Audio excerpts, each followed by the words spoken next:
Age 737 of the AG calendar. Planet Vegeta. Lu Fan lifted his head toward the crimson sky, staring in silent daze. Hey, what are you thinking about? Lu Fan. All of a sudden a childish voice sounded behind him.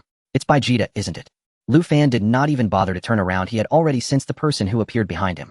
The one who appeared behind Lu Fan was none other than the Prince of Planet Vegeta, the second male lead of the Dragon Ball world, Vegeta. At this moment Vegeta was only about 5 years old. Lu Fan was the same age as Vegeta. Lu Fan had once been a devoted Dragon Ball fan. One day he inexplicably transmigrated into this Dragon Ball world where destroying stars could be done with a careless hand. Lu Fan had become a Saiyan in the Dragon Ball world, a Saiyan of extraordinary talent. His main duty was to serve as Prince Vegeta's sparring partner. In other words, he was effectively Vegeta's attendant, a companion of the prince, something like a page boy. At the age of 4, just last year, Lu Fan's battle power had already soared to the height of 10,000. This level even made King Vegeta's heart tremble a little. Fortunately, Vegeta strove hard for his father's pride, rapidly catching up to Lu Fan, allowing the king's quivering heart to settle back into calm. Yet what followed left King Vegeta and many Saiyans utterly perplexed. From the beginning of this year, Lu Fan's battle power seemed to have developed a serious problem and began to plummet dramatically. In the span of a single month, Lu Fan's battle power fell from 10,000 down to 5,000. By now, Lu Fan's battle power had dwindled to a mere 500. One had to remember Lu Fan was Vegeta's sparring partner. Now that the prince's sparring partner only possessed a battle power of 500, Vegeta felt utterly helpless. Lu Fan, you recognized me just now by my voice, didn't you? Vegeta chuckled. No, by sensing you. Even if you changed your voice, I could know it was you without turning my head. Lu Fan turned back with a faint smile. Vegeta stared blankly for 2 seconds. He didn't understand. What sensing? I'm sure you just recognized me by my voice. But none of that was the main issue. Hey Lu Fan, what on earth is going on with you? Where did your battle power go? Vegeta gritted his teeth, feeling thoroughly upset. Just 3 minutes earlier, Vegeta had pressed the button on the scouter over his eye and discovered that Lu Fan's battle power had already dropped to 500. Your battle power is already that low. How are you supposed to be my sparring partner now? Beep beep. As Vegeta finished speaking, a chime suddenly sounded from the scouter. Vegeta focused his gaze on it once more, feeling a threat of shock and helplessness. Battle power 200. He saw that Lu Fan's battle power had become 200. It had dropped from 500 to 200 in an instant. My sparring partner is finished. Completely ruined. 200 in battle power, is it? Lu Fan fell into contemplation. Hey, what is going on in your head? I don't see you panicking at all. Vegeta demanded. Your Highness, I have in fact been pondering a single question all this time. Lu Fan rested his chin in his hand, a pose utterly at odds with his age, making him seem unnaturally mature. What question? You'd better think about your battle power instead, Vegeta snorted. With such a pitiful battle power, how are you going to be my sparring partner in the future? Your battle power isn't even as strong as a Saibamen's. Battle power is merely a surface phenomenon to me. Lu Fan shook his head. What do you mean? What surface phenomenon? Vegeta froze for 2 seconds, utterly failing to understand. I am researching a new kind of skill, Lu Fan said with a smile. What? Researching what? Vegeta clearly did not understand. Destruction, Lu Fan explained. Destruction? What sort of nonsense is that supposed to be? Vegeta could not make much sense of it. Although he had indeed once met the god of destruction Beerus, he had never connected the concept of destruction with Beerus himself. As long as one thinks of nothing else and holds only destruction in one's heart, there will be an unexpected gain. Stop messing around with that kind of nonsense. If you have time for that, you should be thinking about your battle power, Vegeta snorted. Research destruction. Could that sort of thing be useful? Right now the most important issue was to raise his battle power as quick. One day, I will condense destruction to infinity, Lu Fan murmured. As he spoke, a purplish red speck of light suddenly appeared in the center of his palm. The purplish red speck was only the size of a sesame seed. It was truly minuscule, so small that one would not notice it at all without carefully looking. You've only changed the color of your energy, that's all, Vegeta snorted. Forget it, it doesn't matter. You're still young, it's normal that you don't understand. Lu Fan smiled faintly. Vegeta was speechless. Who are you calling young? We are clearly the same age. Yet he did not refute him. After all, in daily life, Vegeta often listened to Lu Fan on many matters. Lu Fan always behaved with exceptional maturity. This was also why King Vegeta had chosen Lu Fan as Vegeta's sparring partner. King Vegeta hoped his son would grow up as quickly as possible and be ready to inherit the throne. Do you want to become a Super Saiyan? Lu Fan suddenly asked. What did you just say? Vegeta was stunned, eyes widening, his face filled with shock. That was quite a sudden twist. We were discussing your battle power, and you jumped straight to Super Saiyan. Yet immediately afterward, Vegeta shook his head vigorously. Super Saiyan or Super Saiyan God are nothing more than ancient heroic legends. You can't seriously believe that we could ever have a Super Saiyan, can you? Vegeta snorted. What if I told you that I know a way to become a Super Saiyan? Lu Fan replied with a smile. You're not joking, are you? Vegeta was dumbfounded. Suddenly, he slapped his own forehead as realization struck. So, when you were spacing out earlier, you were thinking about a way to become a Super Saiyan, weren't you? That's not important. Just answer whether you want it or not, Lu Fan replied with a faint smile. If I could truly become a Super Saiyan, of course I would. Vegeta nodded vigorously. Then let us depart, Lu Fan called out. Depart? To where? Vegeta was utterly confused.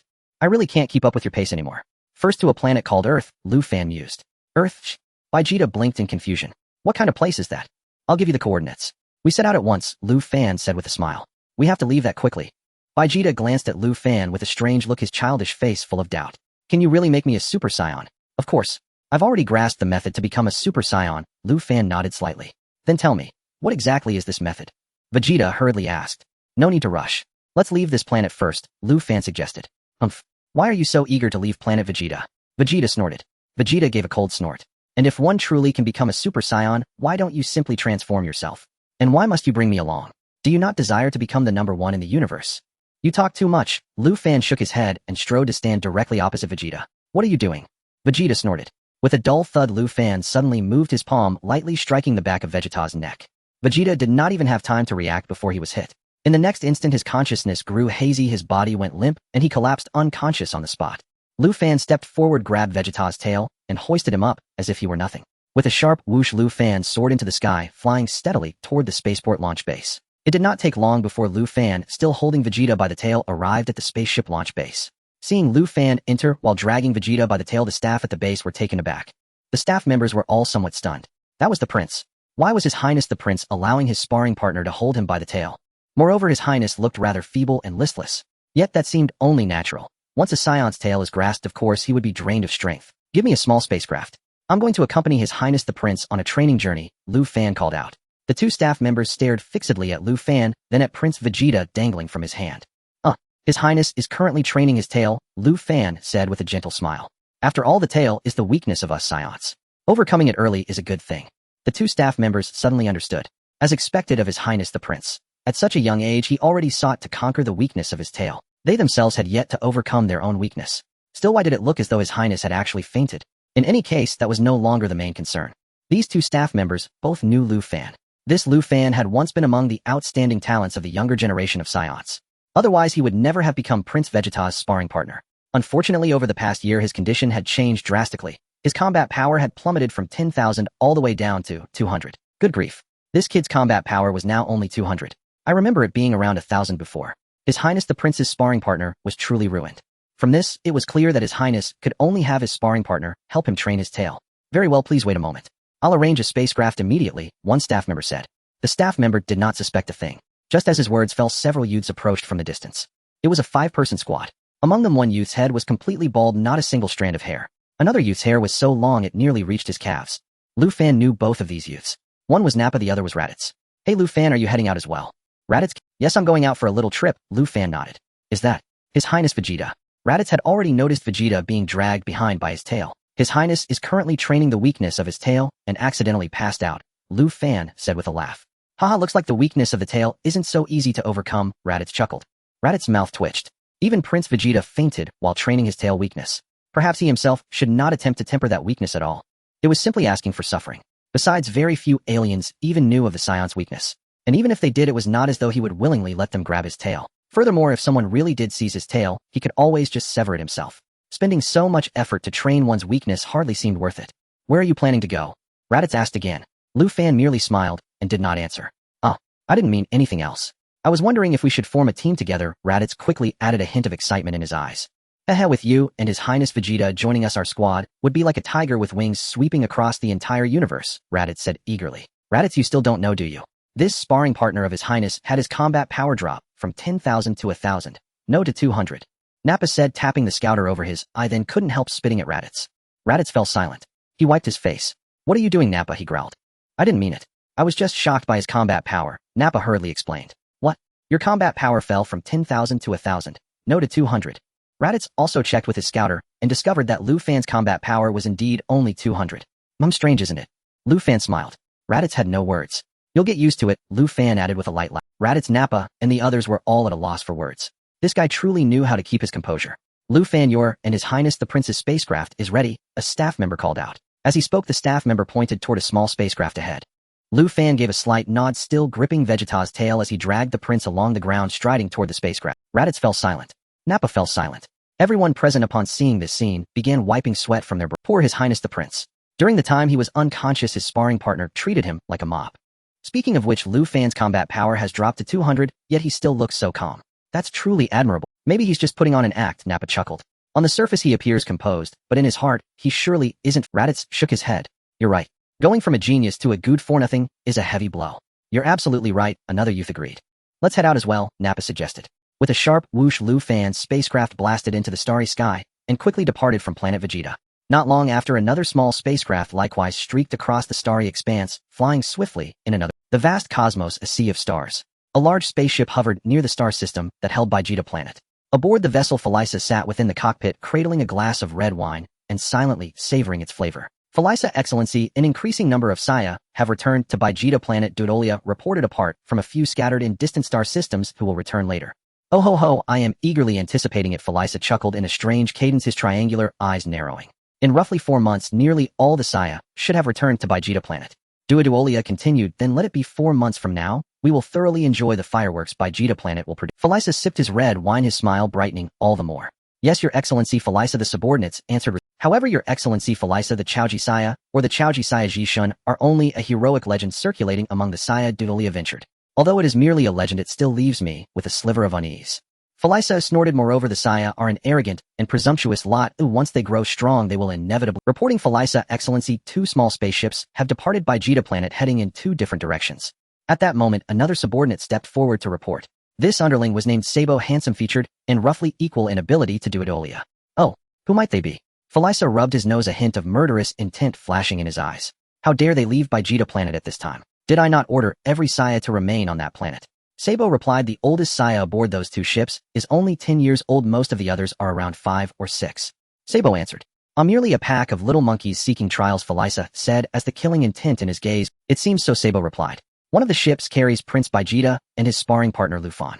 The 2 of them. Phylicia clearly knew Vegeta and Lufan. It is said that among this generation of youths, the 2 are exceptionally. Yes, Phylicia, Excellency, that is the case, Sabo responded. However, Phylicia, I have heard that Lufan's combat power has Duoduolia answered. Lufan's peak combat power occurred last year at age for reaching 1000. If he had continued at that rate, his future growth would have been terrifying. But the problem is that his combat power has steadily declined this year. Recently, it slipped down to around 1000. I have also heard of Lufan's decline. Phylicia nodded slightly and mused, is there a fault in his cultivation? Let us see what his current combat power is. Sabo smiled and immediately instructed a subordinate investigate the combat power of Vegeta and that one called Lufan. Yes, came the reply as the subordinate began tapping at the computer keys. The data appeared swiftly. What? Only Lufan, the little monkey, is utterly ruined. Sabo shook his head and sighed faintly. His combat power has fallen to 200 again. Duoduolia also expressed disbelief. This once gifted little monkey, I imagine the shadow inside his mind is. What of Vegeta's combat power? Sabo asked the subordinate. Lord Sabo, Vegeta's combat power has already reached 1500. The subordinate answered at once. What? At only 5 years old, he already reached 1500 in combat power. Duoduolia exclaimed. This fellow is truly worthy of being the Saya Prince. Sabo's face broke into a cold sweat. If he continues to grow unchecked like this, it could be dangerous. Phylicia, Excellency, shall we eliminate them? Duoduolia requested instructions. Phylicia propped his chin and pondered silently. After a brief silence he spoke. Forget it, let them go for now, Phylicia said. If we were to kill their prince at this moment, it would surely alert those wild monkeys. The Saya out beyond would refuse to return. He shook his head and reflected, it does not matter, only 1500 in combat power. The 2 of you together can easily eliminate him. Yes, Your Excellency, Phylicia. Sabo and Duoduolia bowed in unison. But continue to watch that little Vegeta closely. After we destroy Vegeta planet, if his combat power still surges, then go and finish him off as well, Phylicia added with a smile. Phylicia, Excellency, is wise. Sabo and Duoduolia saluted again. As they spoke, whoosh, another event unfolded. A small spherical miniship streaked across the starfield, hurtling rapidly in the direction of Lufan and Vegeta's. Phylicia, Excellency, another Saya has left Vegeta planet. A subordinate immediately reported. This time it is a Saya of roughly 3 years old. The subordinate continued, his combat power is only 2. He trailed off, unable to finish the report with ease. Combat power of only 2. Phylica's smile grew even brighter. Do not bother with him, let him go, he will not stir any waves. This fellow is likely a cast-off among the Saya. Whoosh. Lufan's spaceship sliced through the starry void, leaving a golden arc in the void. The craft had been traveling for a little over 2 hours. Only then did Vegeta slowly come to. He turned his head to take in his surroundings. Are we aboard a spacecraft? Vegeta blinked, then fixed Lufan with an angry glare. You awake, Vegeta? Lufan smiled. If you dare to ambush me. Vegeta replied coldly. You ask too many questions. Rather than expend effort explaining everything, I simply knock you out, Lufan said with a laugh. Damn it. Vegeta bared his teeth and moved to strike back. Do not start a fight here, Lufan waved him off. Do you want to wreck the ship and have us both die in empty space? Lufan gestured and Vegeta immediately realized the danger and withdrew his fist. After all, the brat could not. I will deal with him properly once we land, Vegeta thought. If we brawl now and accidentally damage the ship, we might truly perish in the void. This Lufan mused is perhaps the sole weakness of our Saya. What? What shortcomings? Vegeta was caught off guard. I am referring to the cosmic space. We Saiyans cannot survive in the cosmic space, right? Entering cosmic space would lead to swift death. Moreover, in his past life, Lu Fan had a deeper understanding of this while reading Dragon Ball manga or watching the anime. In the anime, Son Goku transformed into a Super Saiyan god and battled Beerus. Although they were far from Earth, they had not actually entered cosmic space. At that time, the area where Son Goku and Beerus fought was in the outer atmosphere of Earth. This area was already quite far from Earth, yet there was still thin air present. I thought you were going to say something significant. Vegeta snorted. We Saiyans cannot survive in the universe. Among so many races in the universe, those that can survive are few in number. There's nothing to be surprised about. Lu Fan asked, what if one day someone destroys our Vegeta planet? Don't think about such nonsense. Who would dare destroy? We Saiyans are a warrior race. It would be remarkable enough that we do not destroy others' planets. Vegeta shook his head, finding Lu Fan's thoughts quite strange. What if that guy Frieza finds us displeasing? Lu Fan said with a smile. What a joke. Vegeta scoffed. Does he really find us displeasing? I find that guy displeasing. One day I will stomp him underfoot. The strongest in the universe is me, Vegeta. You have. Lu Fan nodded. If you mentioned Super Saiyan earlier, can you talk about it now? Vegeta glanced at Lu Fan. I indeed found a way to become a Super Saiyan in an ancient text. Lu Fan smiled. What? Really? Vegeta exclaimed in surprise. Enjoy. Quickly tell me what the method is. Inside our Saiyan bodies there exists a type of S cell. When a certain quantity is reached through immense emotional fluctuations, one can transform into a Super Saiyan. Lu Fan disclosed the truth. A mere Super Saiyan held no significance to him. Lu Fan's ambitions lay beyond this. His greatest goal was to amplify his destruction to infinity. Although it was currently only the size of a sesame seed, Lu Fan had contemplated this carefully. The accumulation of destruction was actually quite simple. As long as he thought about nothing else and solely focused on destruction, he could unleash his power to the fullest. Moreover, Lu Fan understood from Beerus' words in the Dragon Ball Super manga that destruction is limitless. Based on what Beerus said, Lu Fan had been researching destruction during this time. Indeed, by thinking of nothing else and focusing solely on destruction, Lu Fan succeeded. This was also the reason why Lu Fan gazed at the sky in a daze on Vegeta planet in the beginning. Destruction, it is the skill of gods. Lu Fan had now transitioned to divine power, so the drop in combat power values shown on the detector was quite normal. Frieza's detector could not display divine power values. Lu Fan was only thinking of destruction and also considering whether he could enlarge the volume and might of his destruction. As for Super Saiyans, Lu Fan was not very interested. No matter how powerful a Super Saiyan was, they were still no match for the god of destruction Beerus. Even if the future Son Goku achieved true mastery, he would still not be a match for the god of destruction Beerus. This shows that boundless destruction is the goal Lu Fan pursues. Of course, Lu Fan never thought of becoming a god of destruction. He was merely continuously practicing destruction. He would not take on the role of a god of destruction. After all, gods of destruction and Kais need to share their lives. Lu Fan worried that if he became a god of destruction in the future, what if he encountered someone stronger and ended up eliminating the Kais? Then he would truly be in trouble if he vanished along with the Kais. So how do we increase the S cells within us? Vegeta asked. It's simple, one must possess a peaceful heart. Lu Fan smiled. What peaceful heart? Vegeta was taken aback. Just like this. As Lu Fan spoke, he suddenly appeared right in front of Vegeta. Vegeta's pupils shrank sharply, and his face slightly changed color. How did this guy move? Why was his speed so fast? Bang! Lu Fan landed a punch on Vegeta's chest. Puff! Vegeta immediately spat out a mouthful of sour liquid, feeling as if his entire being was unwell. In the next moment, he knelt on the ground, clutching his belly. Damn it! What do you want? Are you ambushing me again? Vegeta roared in fury, his energy erupting. Wait! Lu Fan waved his hand, signaling Vegeta to stop. What now? Vegeta snorted. You better apologize to me quickly, or I will find a random planet to stop by, and I will definitely teach you a lesson. You see, how can you possess a peaceful heart like this? Lu Fan smiled. Vegeta was momentarily stunned. A peaceful heart means remaining calm no matter what happens, not having a hot temper like you. Lu Fan explained. Vegeta, I understand what you mean. You mean to say I should endure without fighting back or cursing, right? Vegeta's face darkened. That's about the gist of it. Lu Fan nodded. Vegeta felt like he was in a bad mood. How can there be such a silly way to train? Does the Super Saiyan you mentioned actually exist? Vegeta roared. Vegeta, why not give it a try? Lu Fan said with a smile. Vegeta thought carefully. Indeed. Why not give it? Perhaps he could really transform into a Super Saiyan. He'll need to see that ancient text you found. Vegeta said. Let me destroy it, Lu Fan replied. Vegeta, if that kind of book falls into Frieza's hands, it might cause a lot of trouble. I've said all that needs to be said, believe it or not, it's up to you. Tisk, then I will train in your way for a year, and see if I still cannot become a Super Saiyan. If you know what the consequences will be. Vegeta huffed. Good luck. Lu Fan was not angry.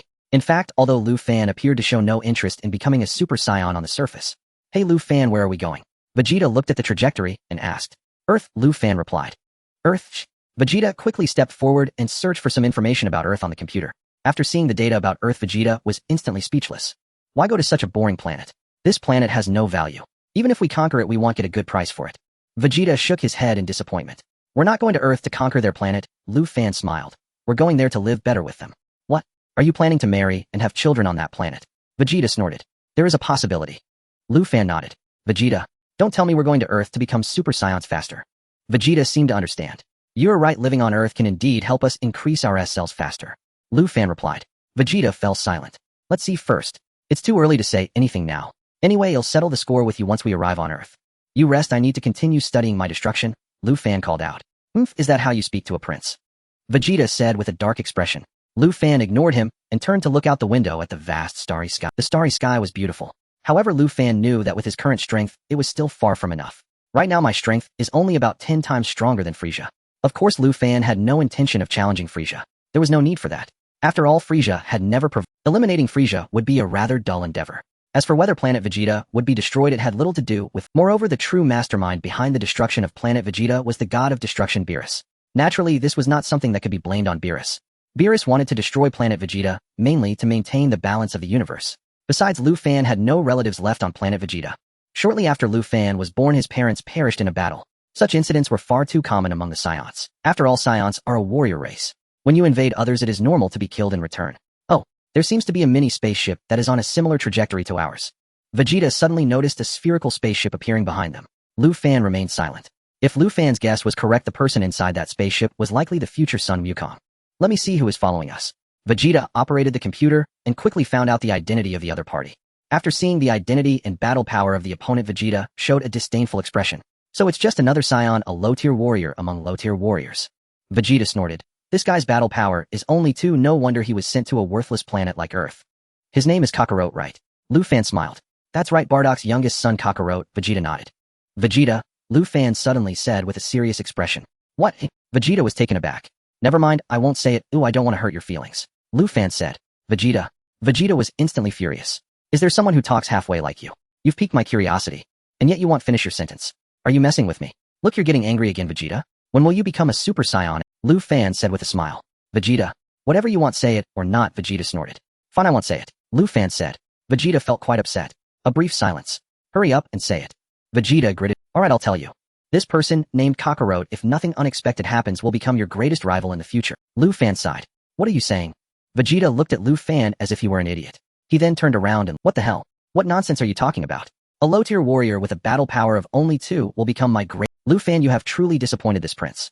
If you said you would become my greatest rival, I might still believe that. After all, your previous battle power had once surpassed mine. Although your current battle power is only 200. But in the future, if you train your battle power up, it's not impossible. But a low-tier warrior with a battle power of only 2. Is that possible? I could kill him with just a fart. Vegeta directly returned to his room. I can't even have a proper conversation with Lu Fan. It takes at least a month to travel from here to Earth. Lu Fan was also busy using this time to continue researching his destruction. The reason he brought Vegeta along was mainly because he liked this quirky guy while watching Dragon Ball. Since I've already crossed over and become your sparring partner, then I might as well help you out. A month passed quickly. Lu Fan was now able to stand at the window of the spaceship, seeing the familiar, yet unfamiliar blue planet. I've arrived. 10 minutes later, Lu Fan's spaceship entered the skies above Earth. Clap, clap. Lu Fan performed a series of intricate operations on the computer of the spaceship. The spaceship switched from autopilot to manual control. Lu Fan piloted the spaceship, flying swiftly over the planet. Hey Lu Fan, what are you doing? Vegeta sensed they had reached their destination and walked out of his room to instruct Lu Fan. I'm looking for a suitable place to land, Lu Fan said, while controlling the spaceship, not even turning around. Just find any place to stop. Vegeta expressed his disbelief. In my dictionary, there is no such word as random. Lu Fan replied confidently. Vegeta had nothing to argue against. I want to see exactly where you plan to land the spaceship. The spaceship circled around the Earth several times before finally landing in the courtyard of a house. During this, Vegeta also saw Kakarot's spaceship descend rapidly from the sky, crashing into a nearby mountain and startling many birds and beasts. The spaceship landed in the courtyard of the Capsule Corporation headquarters. The appearance of the spaceship surprised Bulma's family a little, as it had previously flown over their house. Now it has returned. Dad, is it aliens? Bulma asked her father Dr. Briefs. Dr. Briefs adjusted his glasses. What do aliens want with our family? Bulma's mother Pudding curiously gazed at the advanced spaceship. I don't know, but I hope there's no danger. Dr. Briefs said. Tat tat tat. Bulma quickly ran into the room and took out the laser gun she had just made. It's alright, Bulma, it'll protect you, Dr. Briefs reassured her. Besides, alien life should be reasonable. They must have a purpose for coming to us, perhaps they are just here for a visit. Just in case this gun of mine has great power, Bulma nodded. Creak. The spaceship's cabin door opened. Vegeta stepped down first, followed by Rovan. Aliens. Bulma was taken aback. What the heck, they look no different from us, and they're so short. Dr. Briefs remained silent. Is this Earth? The environment seems decent. Vegeta glanced around and smirked, casting a glance at Bulma and the others in the distance. Hello, we are from the distant planet Vegeta. My name is Rovan and this is Vegeta. Rovan introduced politely to Bulma. Tisk. Vegeta snorted, showing a face of disdain. What's there to say with Earthlings? Rovan, you are truly pathetic. They really are aliens looking quite similar to us Earthlings, just a bit shorter, Bulma remarked boldly. Shorter? That's because we're about the same age, Rovan smiled. Huh, same age. How old are you? I'm 5 years old. Rovan held up 5 fingers. I'm also 5. So we are peers now. Wow, incredible. An alien at just 5 years old has come to another planet. Dr. Briefs exclaimed, are you here for tourism? Tourism. How childish. We are here to conquer this planet. Vegeta snorted from the side. Bang. Rovan could no longer hold back, swiftly delivering a slap to the back of Vegeta's neck. Vegeta didn't even react before being caught off guard. Vegeta fell limply to the ground, already unconscious. In that moment, he suddenly thought, this is ridiculous. Didn't I say I would give this kid a good beating after landing? And yet he sneak attacked me. How infuriating. I completely forgot about such an important matter. Just wait until I wake up to see how I deal with you. He's just joking, don't take it. Rovan smiled. You're going to invade our Earth at just 5 years old. How childish. Bulma huffed, shaking her laser gun. This gun of mine has great power. This is our planet's prince. He might be too tired from the journey, so I hope you won't mind, Rovan hurriedly explained. Prince? You mean he is your planet's prince? Bulma wiped her sweat. I feel that if your prince is really like this, your planet might be doomed. You're right, our race does face significant issues, and it's likely that only a very few of us will remain in the future. Rovan nodded. You're quite easy to talk to. Bulma laughed, her guard lowering, and casually asked, if he's a prince, then what about— I am the prince's sparring partner, Rovan replied. Sparring partner? Bulma was slightly taken aback. In other words, Rovan grinned, revealing a set of pearly white teeth. Bulma. Dr. Briefs. Pudding. Bulma's family was left speechless. You're a lackey. You the lackey just knocked out your prince. This is the first time we've seen a lackey turn the tables. What are you here for? Are you really here for tourism? Dr. Briefs asked again. If it's for tourism, I can be your guide. I know this planet quite well. Where is your family's warehouse? Rovan asked directly. Warehouse? Dr. Briefs was puzzled for 2 seconds. You're changing the subject too quickly. Why are you suddenly asking where my family's warehouse is? What do you need the warehouse for? However, Dr. Briefs did not inquire further, instead pointing to a warehouse not far away. Wait a minute. Rovan stepped toward the direction of the warehouse. Creak. Rovan pushed open the large door of the— Bulma curiously followed behind. What are you doing in our warehouse? Although the items in the warehouse were old and used, but those are still my family's belongings. Slap. Rovan released an invisible energy. Instantly, all the items in the warehouse floated into the air. Bulma, standing behind Rovan, widened her eyes in shock. With ease, Rovan found the Dragon Ball among the floating items. It was a 2-star Dragon Ball. Found it. Rovan reached out towards the Dragon Ball from a distance. Whooshed. The Dragon Ball flew into Rovan's hand. Huh. Can you use special powers? Bulma immediately regained her composure. It's not exactly a special power, it's just a form of energy control. Rovan smiled. Incredible. Bulma showed an expression of admiration. After obtaining the Dragon Ball, Rovan walked up to Dr. Briefs. Doctor, I know you are the greatest scientist on this planet, Rovan said. Ha ha ha. You flatter me now, Dr. Briefs. You really know how to speak the truth. Aliens are indeed straightforward. But you're right, I am indeed the most outstanding and greatest scientist on this planet. Dr. Briefs adjusted his glasses, his expression turning serious. What I have in my hand is called a Dragon Ball. There are a total of 7 scattered across the world. Can you help me create a Dragon Ball radar? Rovan revealed his purpose. Rovan came to Earth to find the Dragon Balls. He had mentioned this to Vegeta during their journey. The greatest shortcoming of Saiyans is their inability to survive in space. No matter how strong you are, as long as your planet is destroyed, you can't escape. Thus, Rovan hoped to gain the ability to survive in space through the dragon. Let me have a look, Dr. Briefs said. Lu Fan handed him the Dragon Ball. Dr. Briefs accepted the Dragon Ball and examined it closely with a magnifying glass, nodding thoughtfully. This little artifact is no ordinary trinket. Faint waves of radiant energy emanate from its surface. Perhaps these very waves can guide us to the whereabouts of the other Dragon Balls. No problem. I'll have it ready in about 3 hours. Thank you so much, Doctor, Lu Fan replied with a respectful— Hey, what happens when you gather all 7 Dragon Balls? Bulma asked curiously. Once all 7 are assembled, uttering the phrase, "Come forth, Shenron," summons the celestial dragon himself, and through him any wish may be granted. Lu Fan saw no reason to conceal the truth, and answered candidly. Really? Bulma responded, half convinced. Bulma, why don't you keep Lu Fan company for a while?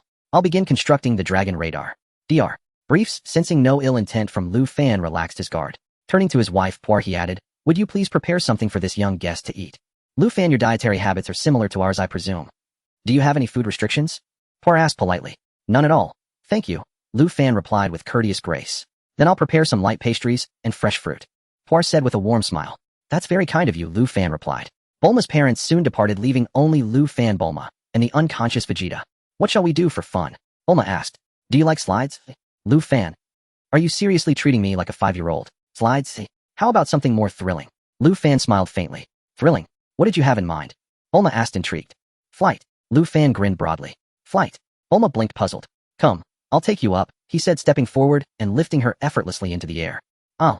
Bulma cried out in startled surprise, but swiftly exhilaration overtook her as she soared across the sky. Indeed, it was utterly electrifying. We're already this high. The clouds lie beneath us. Bulma marveled. We can climb even higher, Lu Fan replied. Hold on tightly. I wouldn't want you tumbling down and turning into a meat bun. I refuse to become a meat bun.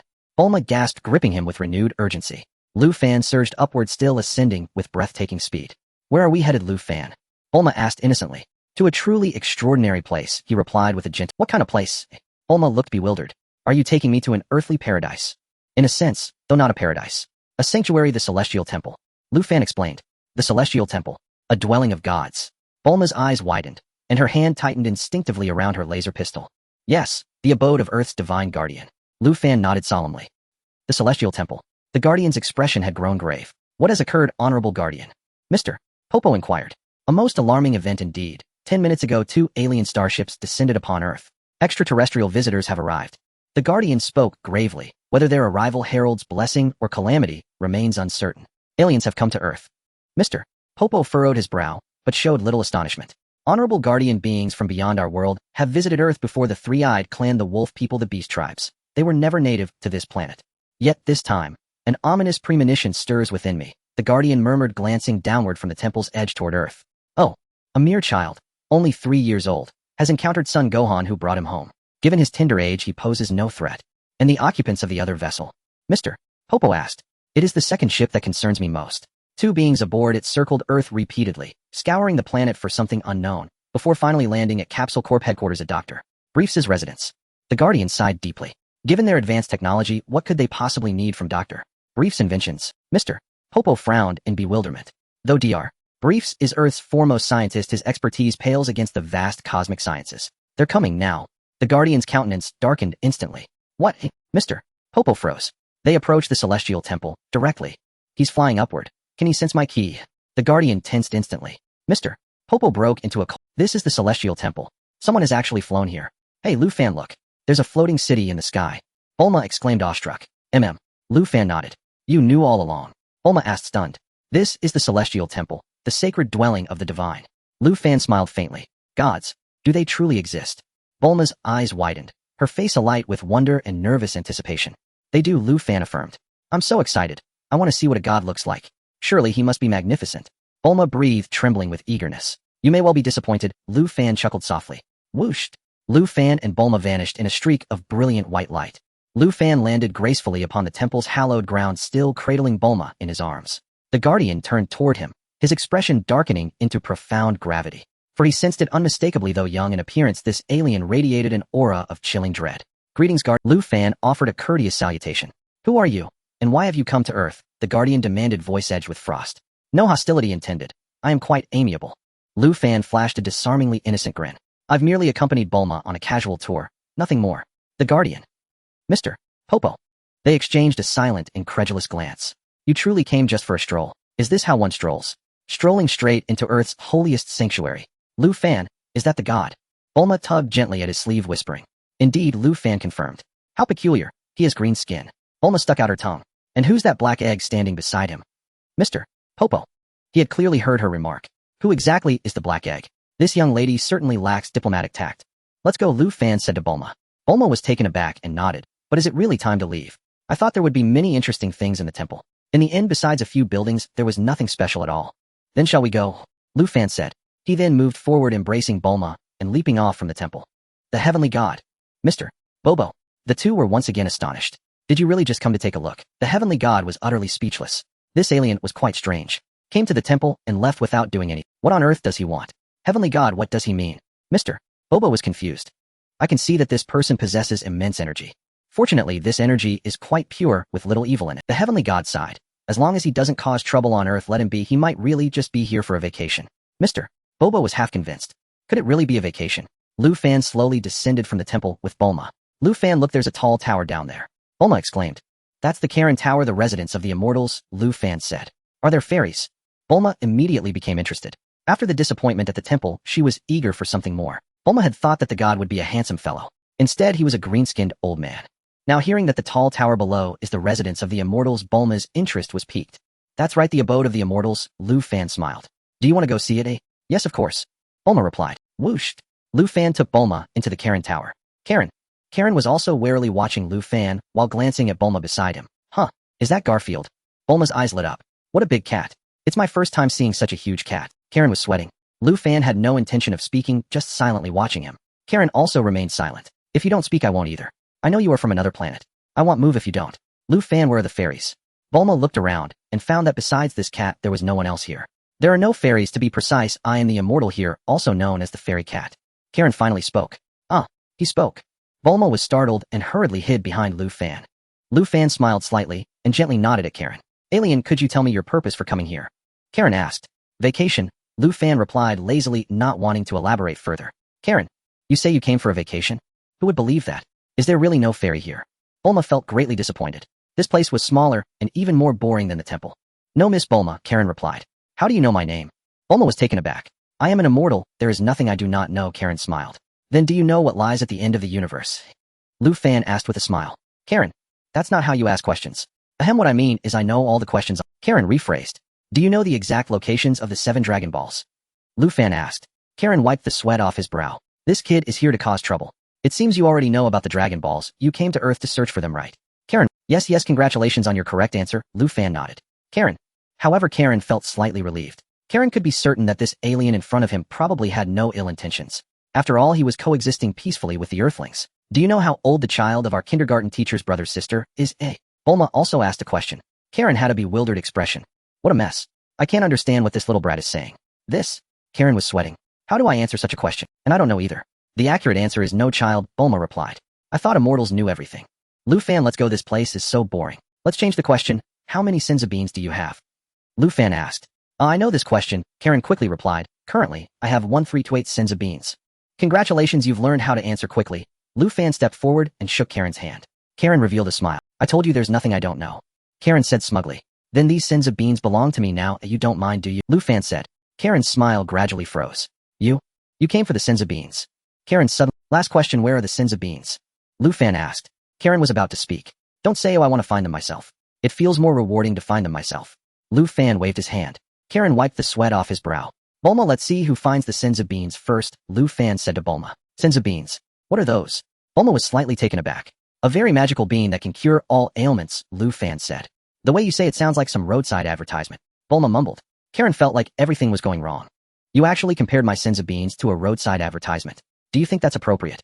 I just like finding things, Bulma said as she began rummaging through Karen Tower in search of senzu beans. Karen wanted to cry. You really don't treat yourselves as outsiders. Lu Fan actually knew the specific location of the senzu beans.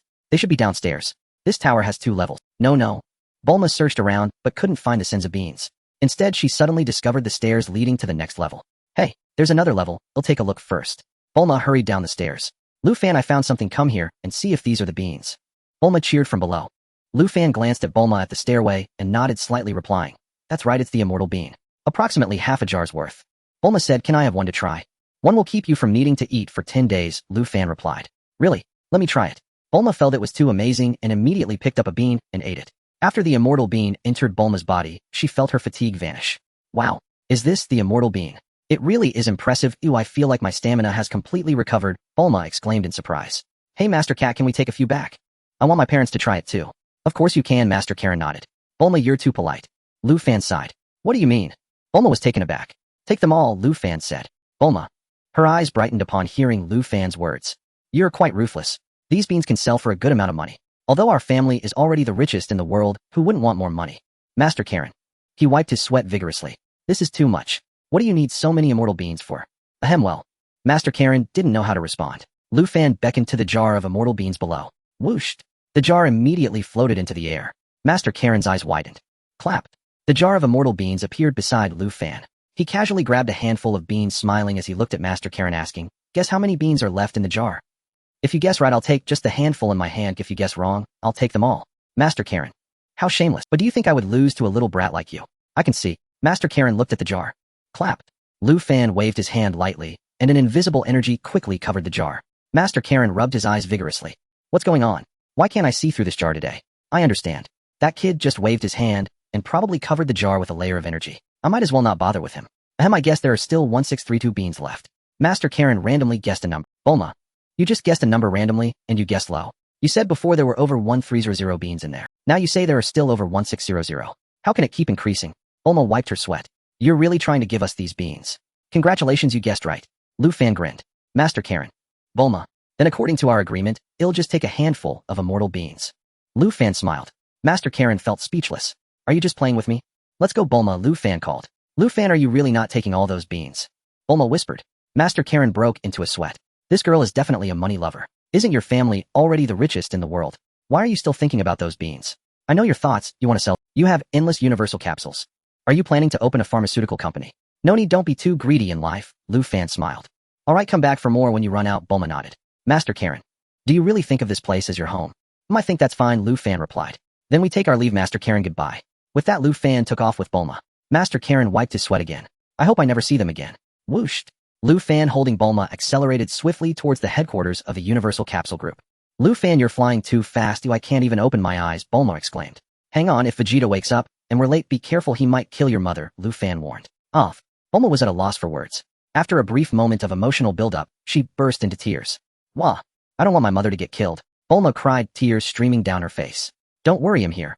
At the Universal Capsule Group headquarters, Bulma's mother BG and I came out with a tray looking around, but failing to spot Lu Fan and Bulma. Where are they? Just as BG and I was searching for Lu Fan, Vegeta suddenly opened his eyes. He rubbed his sore neck and jumped up from the ground. Lu Fan, you're looking for death. Vegeta shouted loudly, searching for Lu Fan's figure. Where is he? Why isn't he here? Where did that kid go? But none of that mattered. Vegeta immediately pressed the button on the scouter he was wearing to try to locate. Lu Fan, do you think hiding from me means you're in the clear? Have you forgotten I'm still wearing a scouter? Vegeta glanced. However, what surprised Vegeta was that Lu Fan's combat power had completely vanished. What's going on? Why is there no information about this guy? Vegeta was taken aback. His combat power isn't showing at all. He furrowed his brows, thinking. He wouldn't have tampered with my scouter while I was unconscious, would he? Yeah. Then Vegeta glanced sideways at BG and I. That old woman from Earth, I'm asking you, where did Lu Fan go? Vegeta looked coldly at BG and I. BG and I. You call me old woman. I'm not even 30 yet. BG and I's face darkened. Hey, Vegeta said coldly. BG and I was at a loss for how to answer this question, mainly because she also didn't know where Lu Fan and Bulma had gone. Don't want to talk. Then, as Vegeta spoke, energy was already gathering in his hand, aimed at BG and I. Vegeta. Just then Lu Fan descended from the sky with Bulma calling out to him from a distance. Hearing Lu Fan's voice, Vegeta retracted the energy he had gathered. Clap. Lu Fan landed with Bulma diagonally opposite Vegeta. Mom, are you okay? Bulma ran over to BG and I, pointing the laser gun in her hand at Vegeta. Vegeta ignored her. It was just a toy gun. Even if it were a real gun, it wouldn't cause me any harm. Are you alright? Did Lu Fan bring you back just now? BG and I rubbed her eyes, showing a look of disbelief. Mom, today I saw gods and immortals. They looked so strange. The god was a green old man, and the immortal looked like a celestial cat, a bit like Garfield. Bikini. She looked utterly confused. What is all this nonsense? Mom, this alien named Vegeta is a bad guy. You must be very careful of him. Bulma tightly gripped the laser gun in her hand. Lu Fan, how dare you ambush me? Vegeta gritted his teeth in anger, having been ambushed twice in a row. Today I must teach you a lesson. Vegeta, don't you want to become a Super Saiyan? Lu Fan said with a smile. Vegeta paused slightly. I told you to have a peaceful heart, why don't you listen? Lu Fan sighed. Look at your fiery temper. If I hadn't returned just in time, you would have killed someone, wouldn't you? Foolish earthling, what does it matter if I kill? Vegeta scoffed. Swish. Lu Fan's figure flickered, swiftly appearing behind Vegeta. Vegeta didn't react in time, his eyes widening in shock. Where did this guy go? How did he suddenly disappear? I didn't even see how he moved. You should sleep a bit longer. Lu Fan said, slapping Vegeta's neck from behind. Smack. Vegeta was caught off guard. His consciousness gradually faded, and he slumped to the ground, already on. Alright, it's all good now. Lu Fan smiled, revealing an innocent grin. He passed out again. Bulma asked. Yes, his temper is quite bad and needs to be tempered. Lu Fan chuckled. Are you really his lackey? Bulma wiped her sweat. Lu Fan nodded. Is he really the prince of your planet? Bulma asked again. Lu Fan nodded once. Bulma fell silent. With the way you treat your prince, won't you be punished when you go back? Lu Fan, let's eat something first. Bikini called out. Okay, thank you, Andy. Lu Fan politely nodded. After eating some fruit and snacks, time passed slow. Dr. Briefs finally finished making the Dragon Ball radar.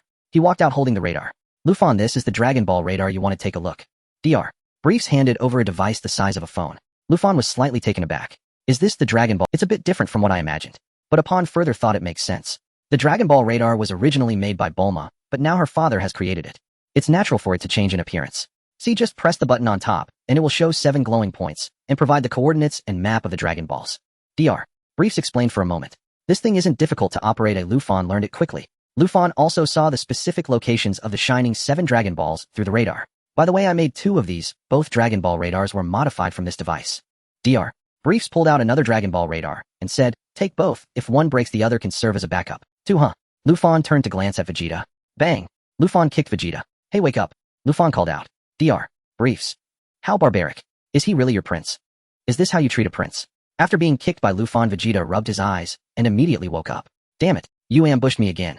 Vegeta leapt up, glaring at Lufan, ready to charge into battle. Hold on a second, Vegeta. Let's put our grudge aside for now. I'm your sparring partner, so I can fight anytime. Lufan waved his hand. I have something very important to tell you about the Super Saiyan. Upon hearing the term Super Saiyan, Vegeta immediately calmed down. If you've been daydreaming often, are you practicing your ambush skills? Vegeta huffed. The detector can't capture any of your information. How did you hide your fighting power? It doesn't matter anymore. Lufan replied. Vegeta, what the hell do you mean it doesn't matter? You've ambushed me several times, and I've passed out multiple times. You actually say this doesn't matter. Come over and take a look. Lufan beckoned to Vegeta. Vegeta looked at Lufan warily, not wanting to step forward, immediately seemingly afraid Lufan would slap him unconscious again.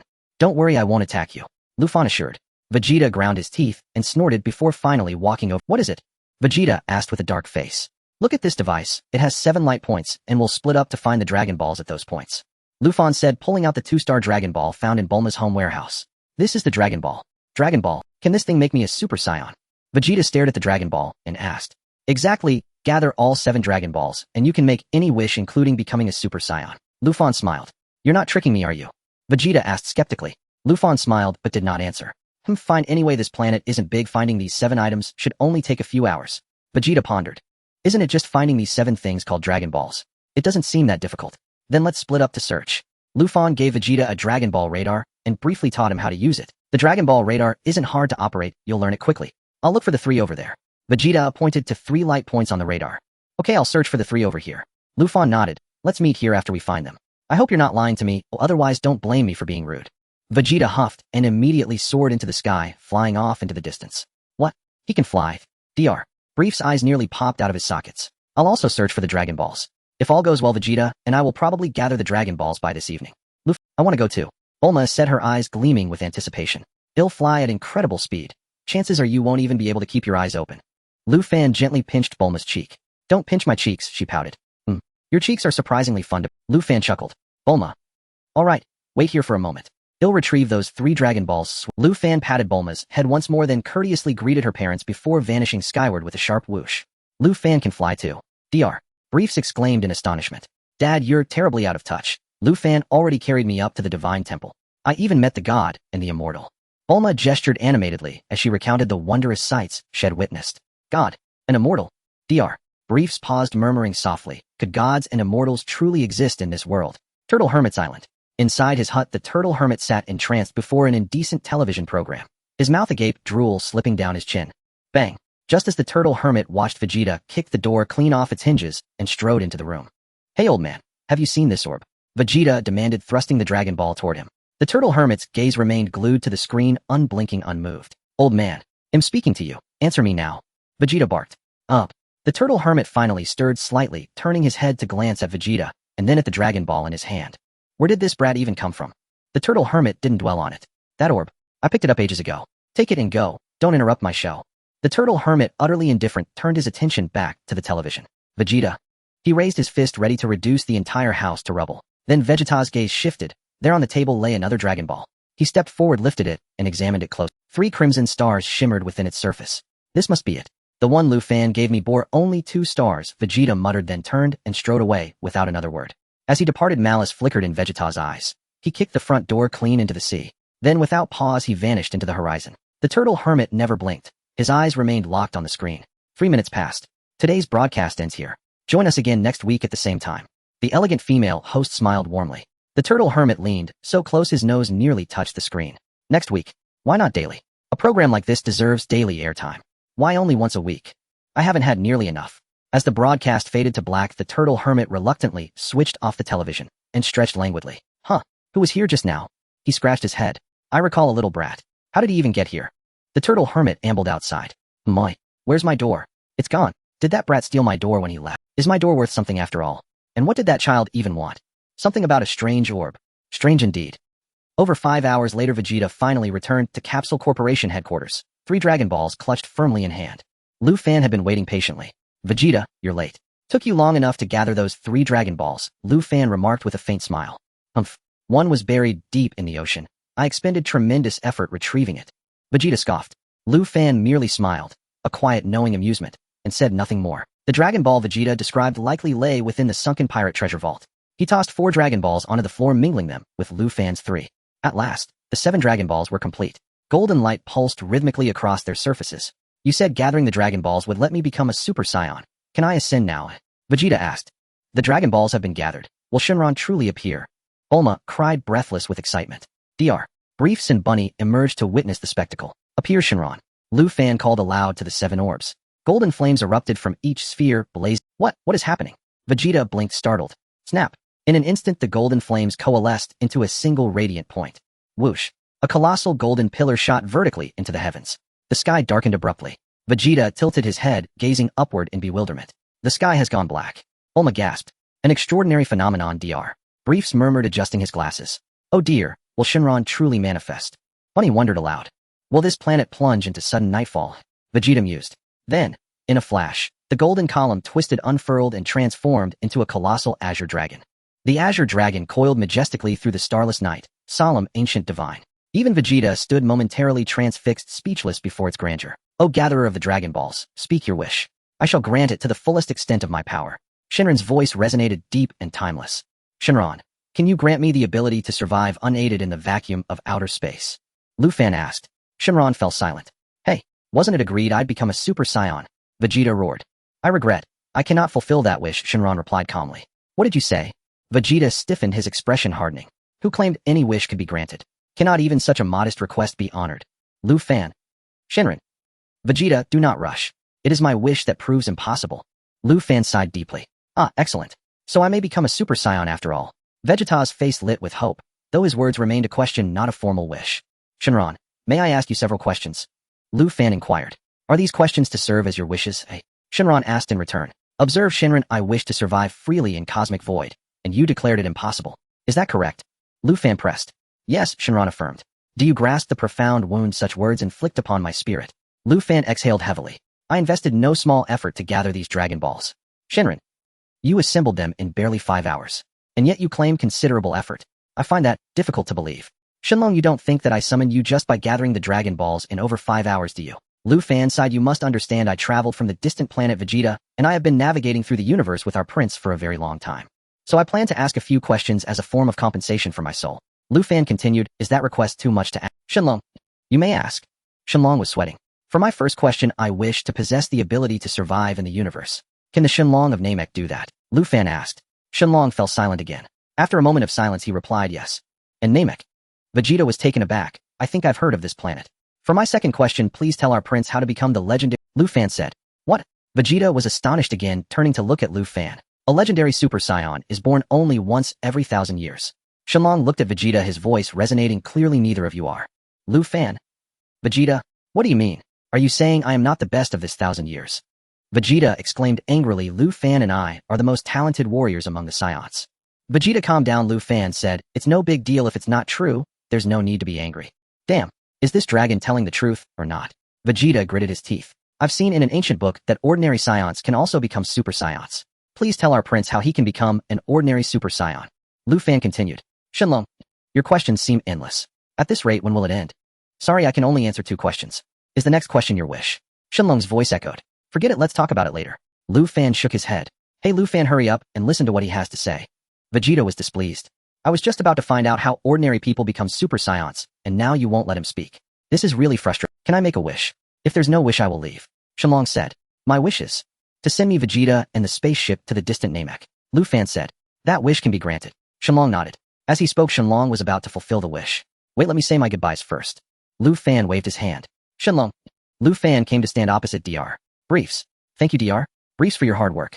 May we meet again by fate. Lu Fan smiled. Are you all leaving? To Namek. Dr. Briefs asked. Yes, there are even more powerful Shenlongs over there. I believe that through the Shenlong there I should be able to fulfill my wish. Lu Fan nodded.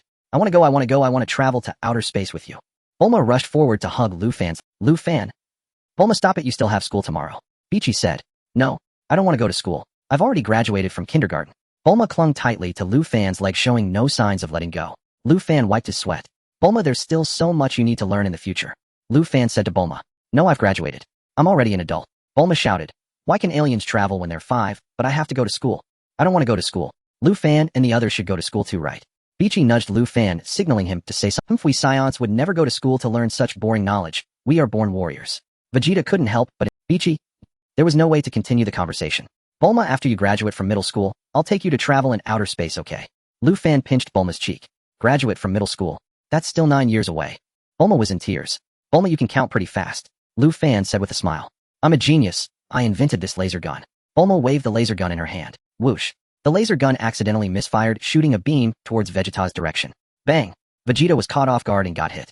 The laser hit Vegeta's chest. Smack. A wisp of green smoke emerged from Vegeta's armor. Then, although Bulma's laser gun had great power, it couldn't break through Vegeta's armor.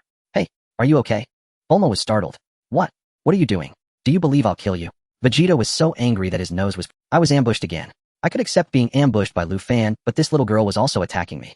It's nothing, as such an attack means nothing to our prince. Lu Fan smiled. You scared me, I thought I shot him dead. I really didn't mean to. I accidentally pulled the trigger. Bulma quickly apologized. TCH. Vegeta gritted his teeth, but did not retaliate against Bulma. Hey, are you done saying goodbye? Shenlong's face turned dark. I'm still waiting to grant your wish. Yet you're here chatting away. Strange, did my laser gun... Bulma was taken aback and released Lu Fan, aiming the gun at the distant lake. Whoosh. Bulma pulled the trigger, and a laser instantly struck the lake. Boom. The lake water surged several meters high, causing fish and shrimp to leap out. Smack. A mantis shrimp landed on Vegeta's face, leaving a mess, and then hurriedly scurried away. Vegeta's expression turned extremely ugly as flames flickered in his hand, roasting the mantis shrimp. Vegeta grabbed the mantis shrimp and took a bite. The taste is not bad. Vegeta snorted. Bulma stared wide-eyed beside him. This guy can even release flames. Do you have a lighter in your hand?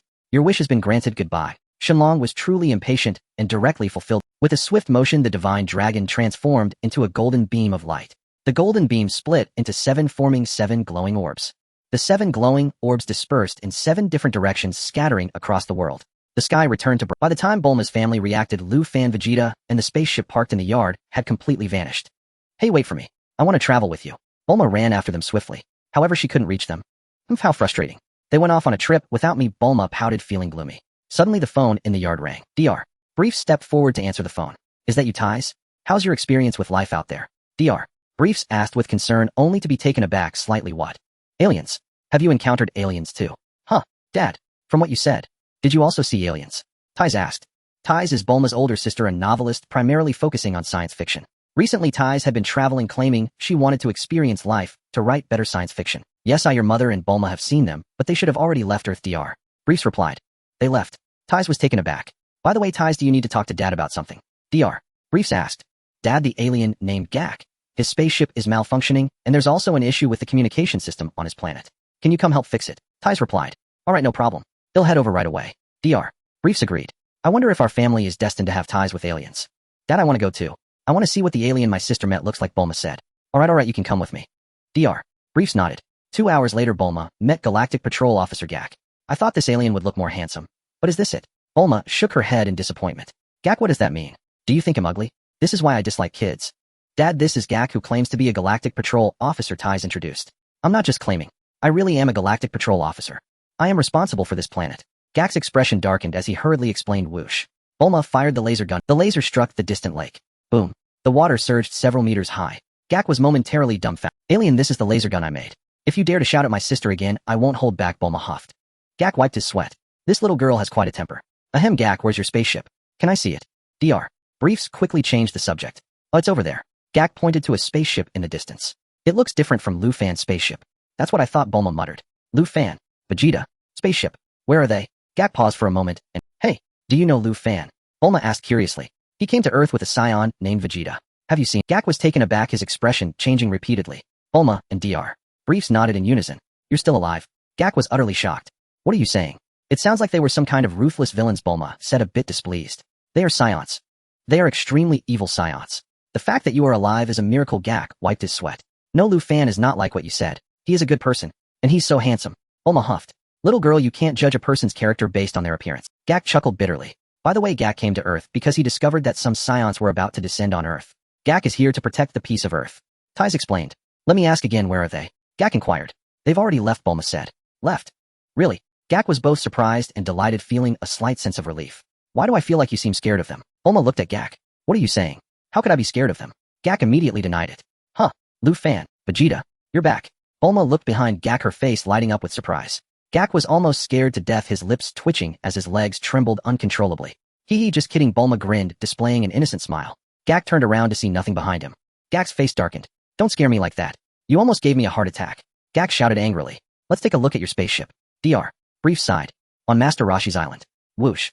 A rock flew from afar at high speed. Bang. The rock penetrated Master Rose's roof and landed on the dining table. The dining table shattered into several pieces. Master Roshi was startled and hurriedly approached to check. What is this? Where did this rock come from? Master Roshi picked up the rock and examined it closely. This rock is so round. What's going on? Is it a meteor that fell from the sky? Never mind. Master Roshi tossed the rock aside and went to repair the roof. On Namek. In Elder Mule's village, Elder Mule was planting trees with some young people near the village. Elder, after our years of efforts, Namek has finally regained a bit of vitality. Yes, our tribe was almost extinct. Fortunately, the Grand Elder was here. Elder Mule nodded, showing a kind smile. What? The young man was taken aback, looking behind Elder Mule. I said fortunately the Grand Elder was here, otherwise our Namek would probably be lost. Elder Mule explained his previous statement again. No, I'm not talking about that, Elder. I'm saying, that seems to be a spaceship. There are aliens coming to our planet. The young man pointed behind Elder Mule, his expression changing repeatedly. What did you say? Aliens. Elder Mule instantly turned to look behind him. As expected, Elder Mule was astonished to see a spaceship and two aliens on a small island about 200 meters behind him. Who are they? Elder Mule frowned, his expression becoming grave. In the distance, Lu Fan and Vegeta were transported to the surface of Namek by Earth's dragon. The spaceship was nearby. I made a mistake. I should have asked Dr. Briefs to convert the spaceship into a capsule. Lu Fan sighed. What is a capsule? Vegeta paused slightly as he hadn't had enough time on Earth to see a universal. I told you wouldn't understand, so it's better not to ask so much, Lu Fan said. Vegeta, is it common for you to be such a... However, Vegeta wasn't really interested in the capsules. He had only asked casually. Where is this place? Is this the Namek that the dragon mentioned? Vegeta looked around. Immediately, he spotted Elder Mule and several Namekians in the distance. Namekians? Vegeta slapped his forehead. I remember now, indeed, Namekians possess various miraculous... So does that mean the Dragon Balls were created by them? The Dragon Balls on Earth were also made by Namekians. You are correct. Lu Fan nodded, reminding him, make sure you don't act recklessly. It's best not to kill indiscriminately. Give me a reason not... Vegeta huffed. You just said that the Dragon Balls were made by Namekians. Therefore, if the Namekian who created the Dragon Balls dies, the Dragon Balls will disappear. Lu Fan said. What did you say? Vegeta was stunned for a second, then huffed again. Alright, as long as they don't provoke me, I won't. No, we are the ones who will provoke them, Lu Fan smiled. Vegeta, I see you want to go to this planet to collect the Dragon Balls. Vegeta quickly came back to his senses. Truly clever, our prince is indeed brilliant, Lu Fan nodded. If the dragon's wishes are limited, it might not turn me into a Super Saiyan. Vegeta huffed. Knowing how to become a Super Saiyan is good enough, right? Lu Fan grinned. If you say my method is unfounded, then let the dragon tell you the correct way. Do you think I don't know? You just want the ability to survive in outer space. Vegeta rolled his eyes. Such a pointless wish doesn't need to be fulfilled. As long as I become a Super Saiyan, I will be invincible in this universe. Alright, let's go greet them first, Lu Fan called out. TCH, Vegeta said, but he still followed Lu Fan as they flew over. It seems, as long as you state your wish in advance, the dragon will fulfill it for you. This time, after gathering the Dragon Balls, I must be the first to state my wish. I want to become a Super Saiyan. How infuriating. Lu Fan and I are not the legendary Super Saiyans at all. We are both so powerful, yet we are the most talented warriors of this generation. According to calculations, the 1,000-year cycle has arrived. Who else could it be but us two? Vegeta was silently At the same time, he made a simple plan for their Namek expedition. I can't let Lu Fan lead me around by the nose anymore. This guy is my subordinate. You should be following my lead. Aliens, which planet did you come from? State your purpose for coming to... Elder Mule asked coldly. Hello, we are from the distant planet Vegeta. Lu Fan politely introduced. This is Vegeta, the most talented warrior among us Saiyans, and he is our prince, named after planet Vegeta, the supreme glory of our planet. Vegeta felt that Lu Fan's words were simply too flattering. Don't introduce me like that. If you do, I might get carried away. Saiyans. Mule's face changed slightly. Elder Mule had heard of Saiyans. They are a warrior race. A very powerful warrior race. The Saiyans roam and conquer other planets, truly committing all sorts of atrocities. Elder Mule's expression became somewhat grim. The other villagers in the village also became very alert. I am the prince's training partner and subordinate. My name is Lu Fan, Lu Fan humbly said. What is your purpose for Elder Mule asked cautiously. Why waste so much breath? We are here to find the Dragon Balls. Hurry up and hand over your Dragon Balls. Vegeta became somewhat impatient, huffing beside him and urging. What did you say? You are here to search for the Dragon Balls. How did you learn about the Dragon Balls? Elder Muley said in a deep voice. Stop talking nonsense. Oh, just hand over the Dragon Balls, or do you believe I will kill everyone here? Vegeta coldly snorted. Let me see what your combat power is. As he spoke, Vegeta pressed the device on his eyes. Oh, the strongest combat power is only 3,000. Vegeta mocked. Such little combat power is simply. Lu Fan swiftly stepped forward and slapped Vegeta on the back of his neck. Vegeta fell softly to the ground, directly fainting. Sorry, our prince is too rude. Lu Fan sighed and quickly added with some apology. Elder Muley was stunned for 2 seconds. You knocked out your prince. You really have some guts as a subordinate. What wish do you want to fulfill by searching for the Dragon Balls? Elder Muley remained cautious, but his attitude was much better than before. Elder Muley noticed that this person named Lu Fan had a righteous face and did not carry any aura of evil. I want the ability to survive in outer space. That's all. Lu Fan spoke truthfully. The ability to survive in outer. Elder Muley was taken aback. Right, that's the only shortcoming of us Saiyans. Lu Fan nodded. You see, if I fight with someone and they destroy my planet because they can't defeat me and I die just like that, that doesn't make sense, does it? Cough, cough. Elder Muley coughed. What you said makes a lot of sense. However, how did you arrive at Namek? Elder Muley inquired. Before this I visited Earth, and it was the divine dragon on Earth who brought me here. Earth? Are there Namekians on that planet too? Elder Muley was taken aback, astonished. Yes, Lu Fan nodded. I am well aware of your situation. Elder Muley nodded slightly once again, observing Lu Fan quietly, and pondered. If you merely wish for a desire to survive in the cosmos, I can request the divine dragon to fulfill it for you. However, at this point Elder Muley turned to look at the unconscious Vegeta lying on the ground. He wants to become a Super Saiyan and just needs the divine dragon to tell him how to do that. Lu Fan smiled. What did you say? A Super Saiyan? Elder Muley was slightly startled. I have heard the Grand Elder mention it. It is said that Super Saiyans are the most powerful warriors in this universe. There is a saying, but I don't know if I should say it. Then just say it. Or why be so polite? Lu Fan replied. Elder Muley, your response leaves me at a loss for words. This prince of yours carries a very evil aura. If you truly let him become a Super Saiyan, the entire universe may fall under his control. Elder Muley said solemnly. If that time comes, the entire universe may face a great crisis. Don't worry, I firmly believe that under my guidance our prince will surely become a good person. Lu Fan said confidently. Elder Muley, the many villagers, all the Namekians present were speechless. Who gave you the confidence? This prince has such a strong evil aura within him. Can he really become a good person? Lu Fan said, please look into my sincere eyes. As Lu Fan spoke, his eyes turned into tiny dots. Elder Muley, the many villagers, the Namekians were all wiping sweat profusely. What do you call sincere eyes? Those eyes are soulless. I can promise you to search for the Dragon Balls, but we will not assist you in finding them. If you manage to gather the 7 Dragon Balls and summon the Divine Dragon to fulfill your wish, it shows that you are fated with the Namekian Divine Dragon, and we will absolutely not interfere. Elder Muley smiled, already having made up his mind. Search away. Namek is so vast. You all can search hard. It's a wonder if you can find all 7 Dragon Balls. Oh, does that prince have a scouter on his eyes? Can that thing detect our energy levels? That device might be able to find our village, right? Elder Muley really wanted to wave his hand and destroy that scouter. But then he thought again and immediately dismissed the idea. Even if they can find the Dragon Balls, can you summon the Divine Dragon?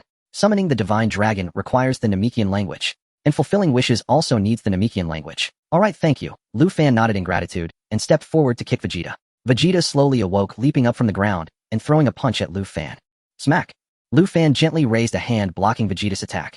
Prince Vegeta, please calm down. Don't you want to become a Super Saiyan? Lu Fan quickly said. Humph, I will settle the score with you later. Vegeta gritted his teeth and retracted his fist. Vegeta suddenly felt that Lu Fan seemed a bit unusual. According to what should have been his battle power had vanished.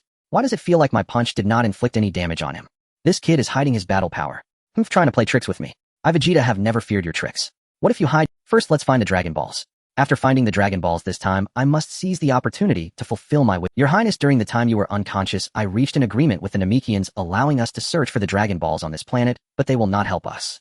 Lu Fan explained. Moreover, the prerequisite is that if you randomly kill people here, they will make the Dragon Balls disappear. What did you say? Make the Dragon Balls disappear. Vegeta gritted his teeth.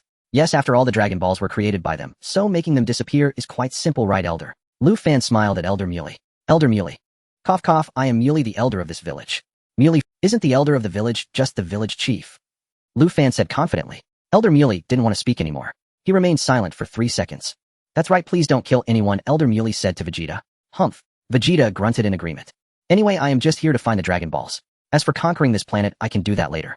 There is no significant meaning in conquering it now. Your Highness, we are extremely lucky. There happens to be 1 Dragon Ball in this village, meaning there are 6 more outside of it. Lu Fan said as he took out the Dragon Ball radar and pressed the button on it. The center of the radar screen displayed in that room. Vegeta immediately turned to one of the rooms. Then Vegeta stepped forward. Vegeta took 2 steps, suddenly coming to his senses. Lu Fan, go and bring the Dragon Ball from that room. Vegeta, I am a prince. Such tasks should be done by my follower. Why should I go retrieve the Dragon Ball myself? Oh.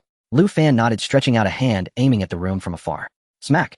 Lu Fan gently pulled his fingers back. Instantly, an invisible energy swiftly covered the Dragon Ball in that room. Whooshed. In the next moment, the Dragon Ball flew rapidly toward Lu Fan. Smack. The basketball-sized Dragon Ball landed in Lu Fan's hand. What? When did you learn this special? Vegeta was taken aback, asking in surprise. Lu Fan smiled slightly, showing no intention to explain. Have you been studying these things recently? Vegeta seemed to understand, hiding battle power. Studying special abilities. Did I not tell you? I am researching destruction.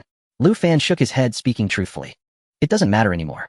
Vegeta chuckled lightly, seemingly indifferent. Why bother with all that effort? Instead of wasting time, I'd rather improve my own combat strength. Engaging in such trivial matters is of no use. The true strength of us, Saiyans, lies in our combat power. Elder Muley, the many villagers of Namek. These 2 fellows actually hold such advanced Dragon Ball radars. Our Dragon Balls were found so easily by them. Is this the Dragon Ball of Namek? It's so much larger than the ones on Earth. Vegeta leaned in to take a look. Then it's just like the ones on Earth. Rufin pointed at the screen of the Dragon Ball radar with this Dragon Ball in the center as the reference point. There are 3 Dragon Balls on the right and 3 on the left. Which one do you choose? Only elementary school kids make choices. Vegeta snorted. So does that mean the remaining 6 Dragon Balls are... Rufin smiled. Vegeta, I'll search for the 3 on the left. Vegeta gritted his teeth, almost falling into... What a blunder. I need to think before I speak next time. Alright, I'll look for the 3 on the right. Rufin nodded and lowered his voice to Vegeta. Your Highness, don't easily trust your detector. Sometimes that thing can be... What? I don't understand what you're saying. Vegeta was taken aback. What I mean is when searching for the Dragon Balls, be a bit more polite. Don't always threaten to wipe them out. Rufin whispered, even if you intend to eliminate them, you should wait until we find the Dragon Balls and fulfill our wishes before acting. Vegeta glanced up at Rufin. What you said seems quite reasonable. Elder Muley and the others. This guy named Rufin isn't exactly a good person either. Aren't you a bit too scheming? Elder Muley's face darkened instantly. However, Elder Muley observed closely and felt that Rufin was probably joking. It didn't seem like he was being serious. When the same words came from his mouth, it felt entirely devoid of danger. Alright, Your Highness, let's see who finds those 3 Dragon Balls first. Rufin patted Vegeta's shoulder. Just like on Earth, we will gather here after finding the Dragon Balls. I don't need you to guide me, I know what to do. As Vegeta spoke, he took out his Dragon Ball radar and pressed the button on it. Whoosh. A white flame erupted from Vegeta, soaring into the sky as he rushed towards the direction of the first Dragon Ball. Then I will also go look for the Dragon Balls. Rufin asked with a smile. Elder Muley did not respond. Whoosh. Rufin flew into the sky and quickly vanished from sight. Elder Muley looked up at the spot where Rufin had disappeared, remaining silent for a long time. Elder, what are you looking at? A villager asked. That Saiyan named Rufin has already flown far away. Did you notice? That Saiyan named Rufin doesn't have a trace of energy fluctuation. Elder Muley pondered. Oh, it does seem that way. But my feeling is that he is clearly much stronger than their prince. The villager quickly regained his senses. Indeed, being able to easily knock out their prince with a single strike indicates that he is indeed vastly stronger than that Saiyan named Vegeta. Elder Muley nodded. The problem is, why does he lack energy fluctuations yet possess such strength? Elder asked the passing clouds. Perhaps they know. A villager looked up at the clouds in the sky. Elder Muley, what the hell would the clouds know? On the summit of the Cloud Mountain where the Grand Elder resided, he was currently meditating with his eyes closed, basking in the sun. Namek has 3 suns, and it feels quite enjoyable to bask in them. After all, he still has nearly 20 more years before reaching the end of his life. The Grand Elder can still move freely. Beside the Grand Elder stood a young Namekian. This Namekian is the only combat-type individual on Namek. His name is Neru. Neru is also the most powerful warrior on Namek. Although Neru's combat power does not reach the peak of 20 years later, it has already attained the height of 400. Someone has come to Namek. The Grand Elder suddenly opened his eyes, which held a sense of age. Neru was slightly taken. Someone has come to Namek. I don't know how they arrived on Namek. It seems they didn't come through a spaceship, but were transported here by some means in an instant. The Grand Elder mused. Who could it be, Grand Elder? Neru asked. They previously descended in Elder Muley's village and have already left. It seems they have reached some sort of consensus with Elder Muley. The Grand Elder said. They? How many people are there, Grand Elder? Neru inquired. 2 people. The Grand Elder replied. Grand Elder, please quickly contact Elder Muley to see what those 2 are doing on our Namek. If they harbor hostile intentions, I will definitely not spare them. Neru said with a serious expression. You are right. The Grand Elder nodded and immediately contacted Elder Muley through telepathy. Grand Elder. Elder Muley was slightly taken aback. Great. Grand Elder, I was just about to contact you. I didn't expect you already. Following that, Elder Muley had nothing to hide and relayed everything that had happened here to the Grand Elder with great detail. Silence. The Grand Elder nodded. There is no full moon on our planet, so they should be unable to transform into great apes. If Neru goes all out, it should not be a problem. Yes, Grand Elder. Elder Muley nodded. However, that Saiyan named Rufin seems a bit peculiar. There is not a trace of evil aura about him. If possible, it would be great if Grand Elder could meet him before making a decision. All right.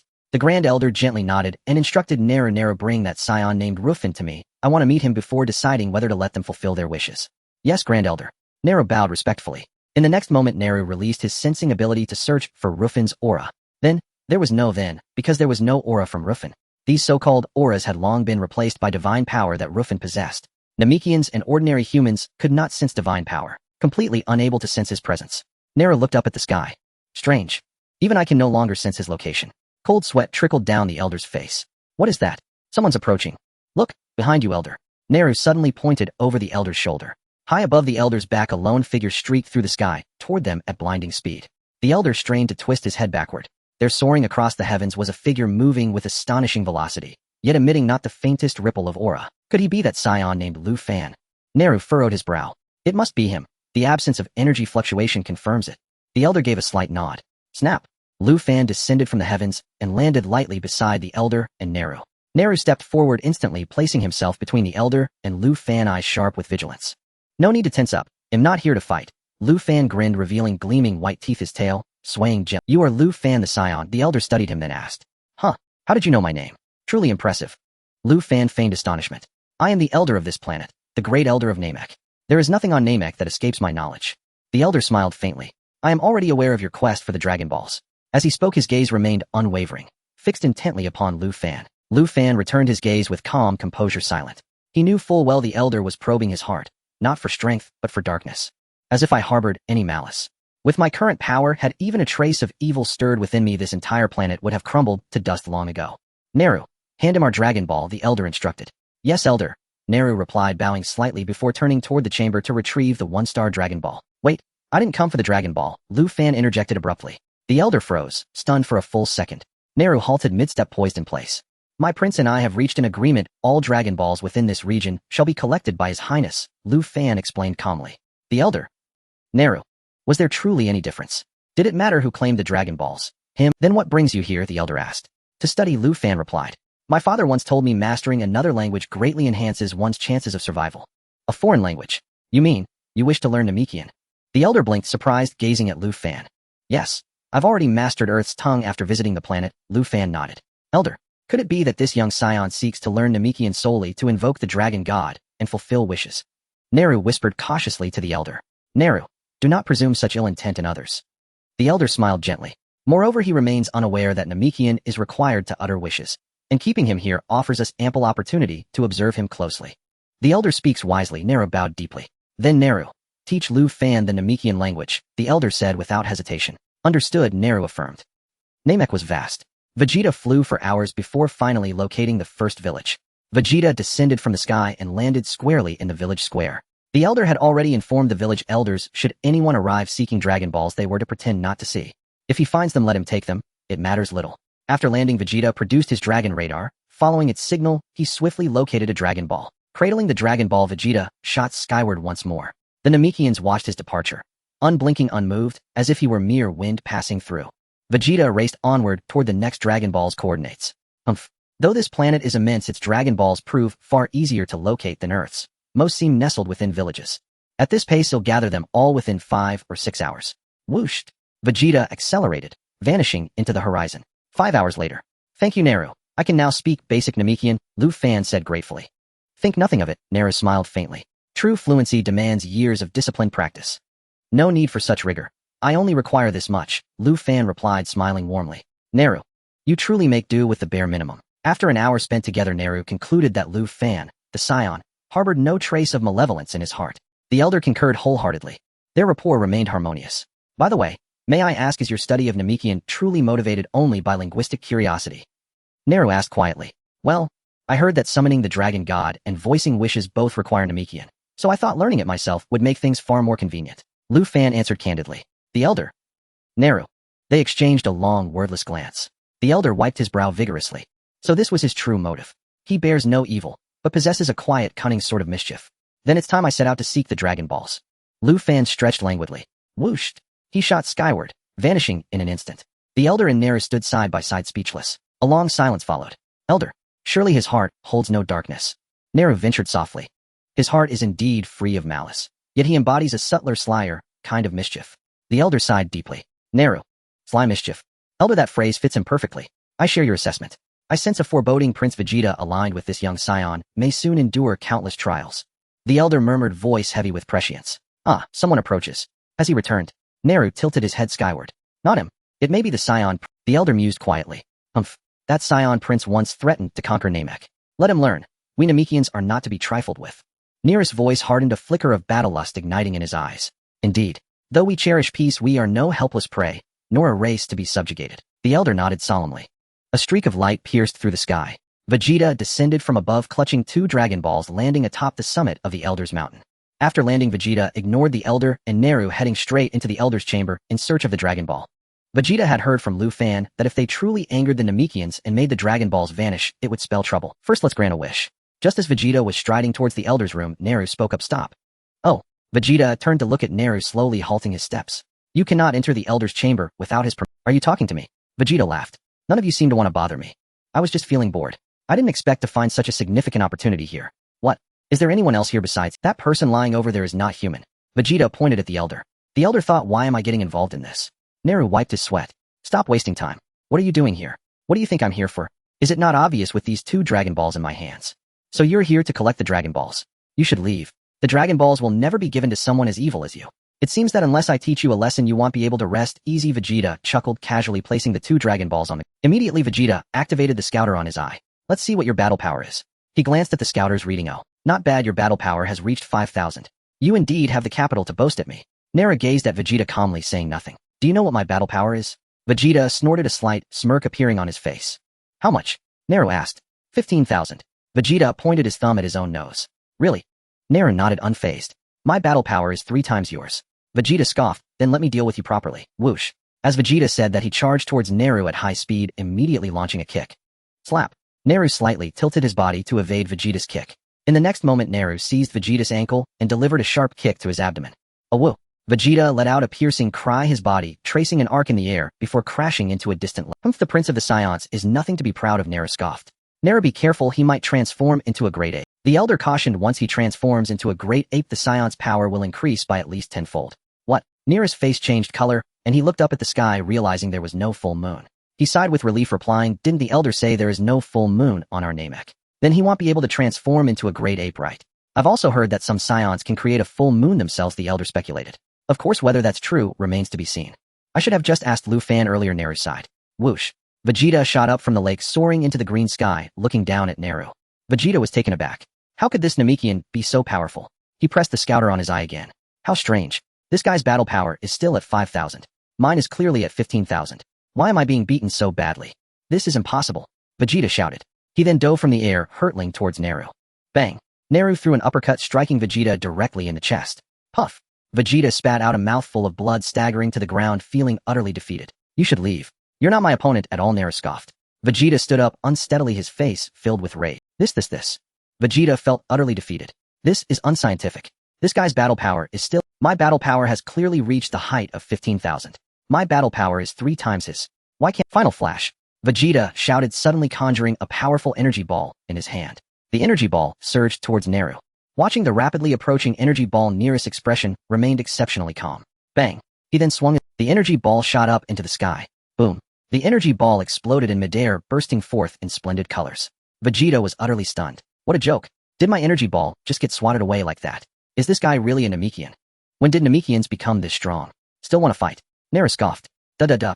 Vegeta was on the verge of tears, his young heart deeply wounded. Vegeta couldn't understand, still caught up in the matter of battle power. This is impossible. This absolutely cannot happen.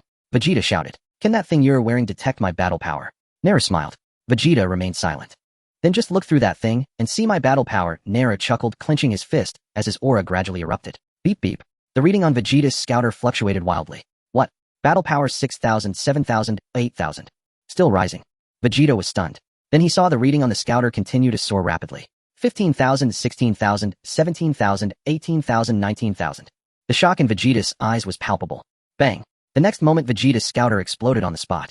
Vegeta was left in shock, nearly losing his mind. Is this guy's battle power already over 2,000? Is it going to explode now? Is this all the energy this instrument can handle? Negru chuckled, shaking his head, and, are you really a Namekian? Vegeta felt a critical hit of 1,000 damage. What else could I be?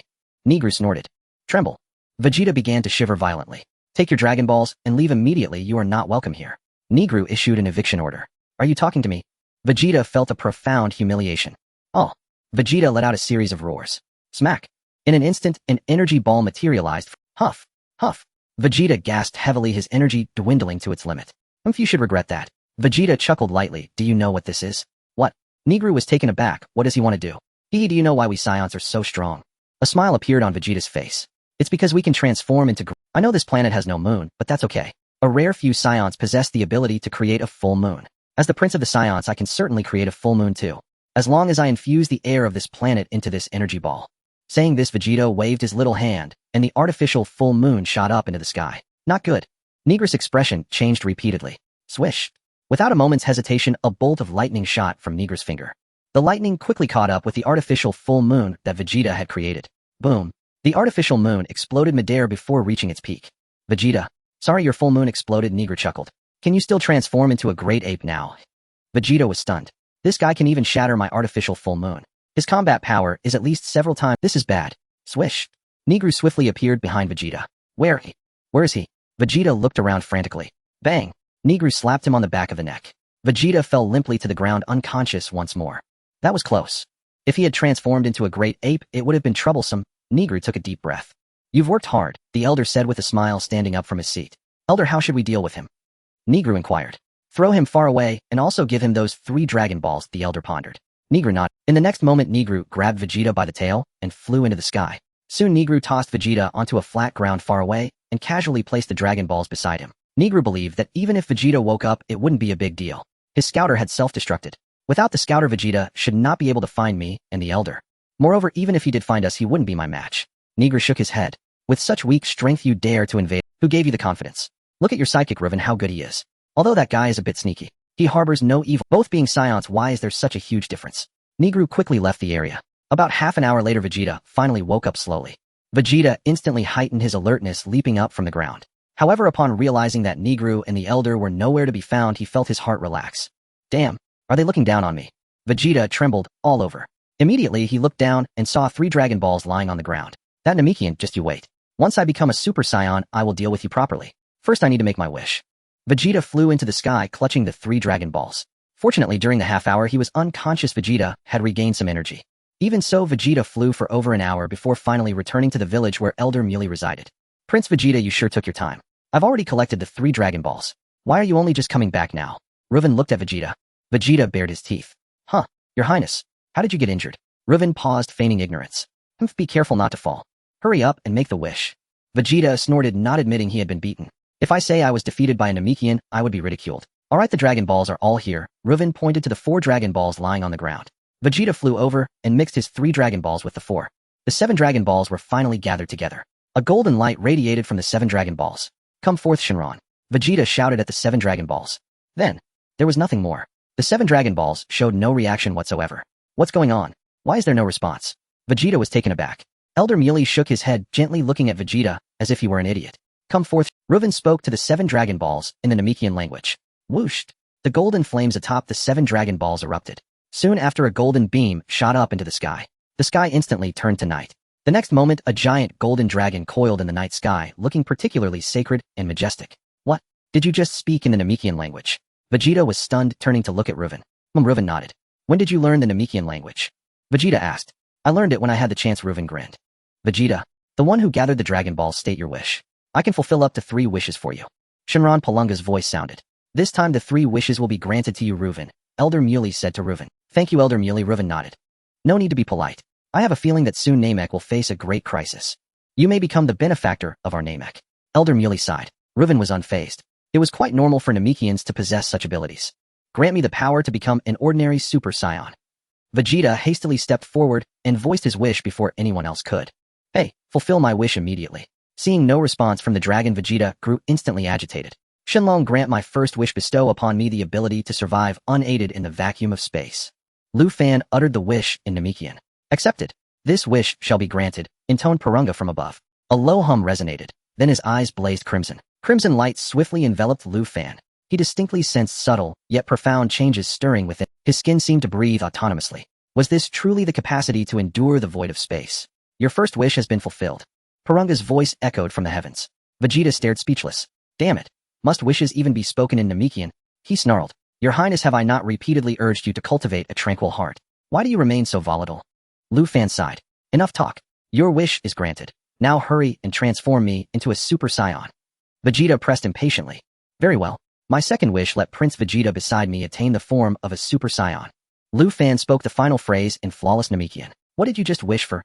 Vegeta frowned, unable to comprehend. Regrettably, I cannot grant your desire to become a Super Saiyan. Purunga's voice descended from the sky. What a...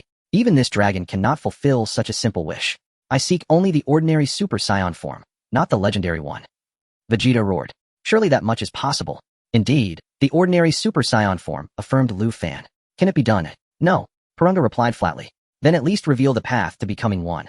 That wish surely you can grant. Lu Fan asked. That is permissible. Purunga nodded once, and fell silent. Speak now. Reveal the path. Vegeta demanded. Apologies, you must phrase it as a wish, in Namekian. Purunga stated calmly.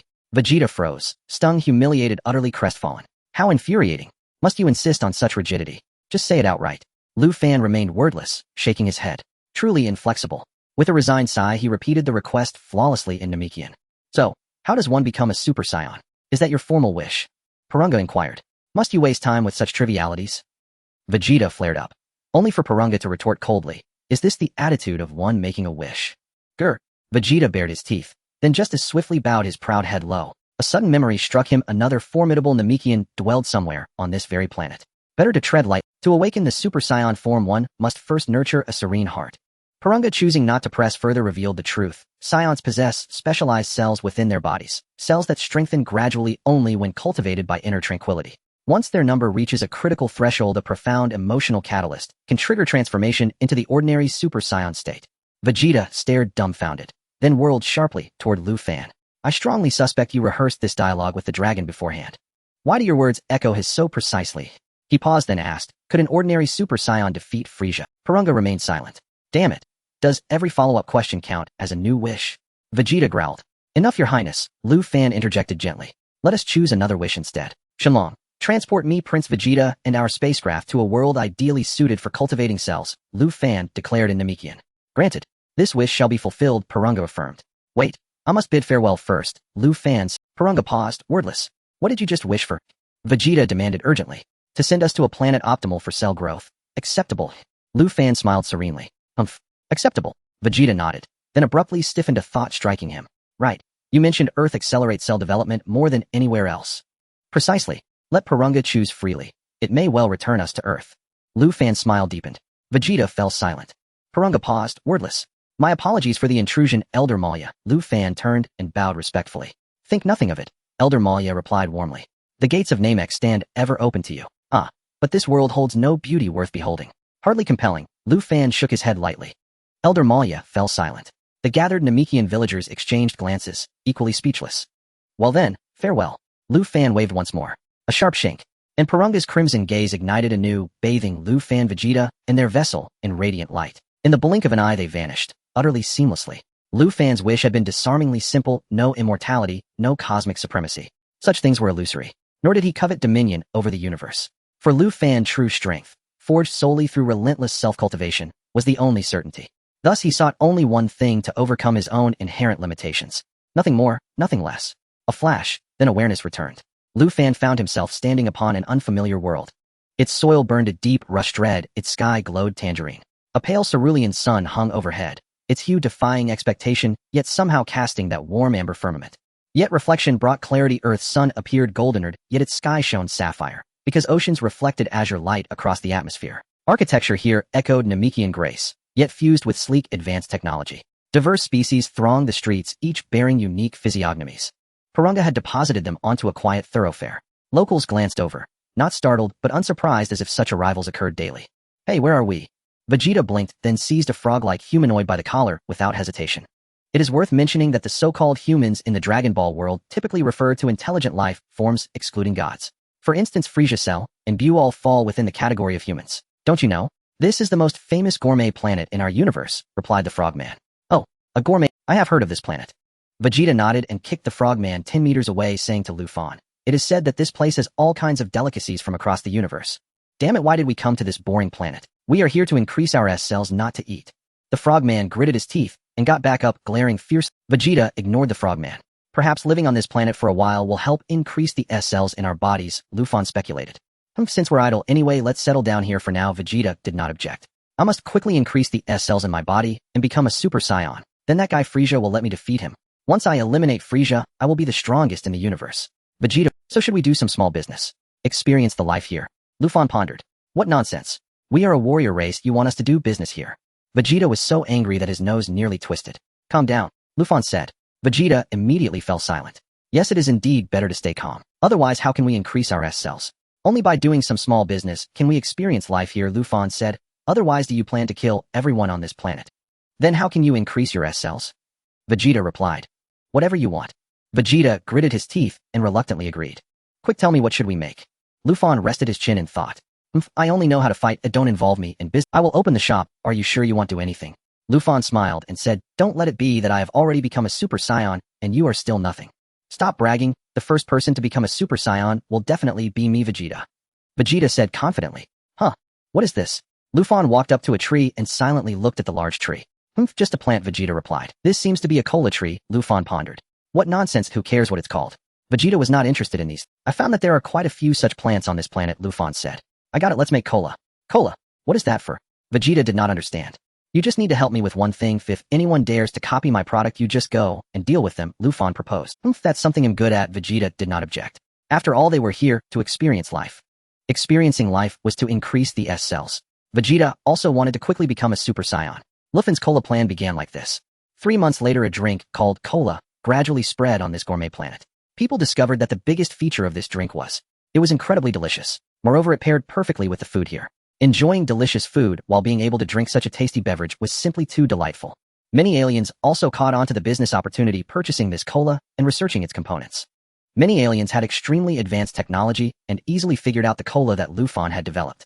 These aliens immediately prepared to start producing imitations. However, after Vegeta demonstrated his formidable strength, these aliens immediately lost their ambition. Many also recognized it. The race that manufactured cola was actually the Saiyans. It was cola made by 2 Saiyans. How could the aliens dare to have such crooked ideas? The reason these aliens wanted to copy this drink was mainly because this Saiyan named Lufan was too cunning. He sold only 1,000 bottles of cola per day. No more than that. It didn't matter who came, it was no use. It was said that once the Galactic King came here to buy cola. As a result, he queued up to exactly the 1,001st person. Lufan simply did not sell the cola to him. The Galactic King was so furious that he couldn't sleep for several days. And so another month passed. Lufan's stall was not large, just a little bit of space.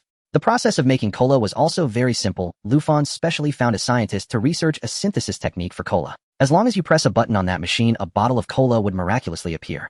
Hey Lufan, is this how you do business? Selling only 1,000 bottles a day. Vegeta sighed. Do you think we are doing business? Lufan smiled at Vegeta. If it's not business, then what is it? Vegeta was taken aback. We are here to experience life and increase our S cells, my lord. Haven't you strayed from the path? Lufan let out a breath. Vegeta, this is ridiculous. While doing business, I almost got myself tangled up. Right? I am here to increase my S cells. Business is simply not important. Speaking of which, I wonder how our S cells are increasing. How do you know how much there will be? Vegeta asked. Indeed, it can't be seen, but it seems that my cultivation route is a bit different from yours. Lufan shook his head. What do you mean? What do you mean your cultivation route is different from mine? You've always been my sparring partner. How is it different now? Vegeta was a bit puzzled. After my S cells reach a certain level, I may not be able to transform into a Super Saiyan. Lufan pondered. Unable to transform. Didn't that dragon say that as long as one is a Saiyan, and as long as their S cells reach a certain quantity, they can transform into a Super Saiyan? Vegeta said. I might have a certain probability of becoming a Super Saiyan god, Lufan said thoughtfully. Vegeta was stunned for a full 10 seconds. You are joking with me, right? We are both increasing our S cells, yet when you reach a certain level you become a Super Saiyan god. While I can only become a Super Saiyan. Who are you trying to fool? You might not believe it if I say it, Lufan said. Then don't say it, Vegeta snapped. Look, you're getting agitated again, Vegeta, Lufan said with a smile. TCH. Vegeta gritted his teeth. It must be said that after 4 months of inner cultivation, Vegeta has indeed shown some growth. Now Vegeta possesses a bit of S cells, though it's nothing compared to Lufan. Lufan has been honing his inner self for quite some time. In addition to increasing his S cells, Lufan has been continuously attempting to condense destruction. In just 4 short months, he has managed to condense destruction to the size of a Mung bean. Although it's still quite small, its power is nonetheless formidable. Lufan once hurled this Mung bean-sized destruction at a mountain.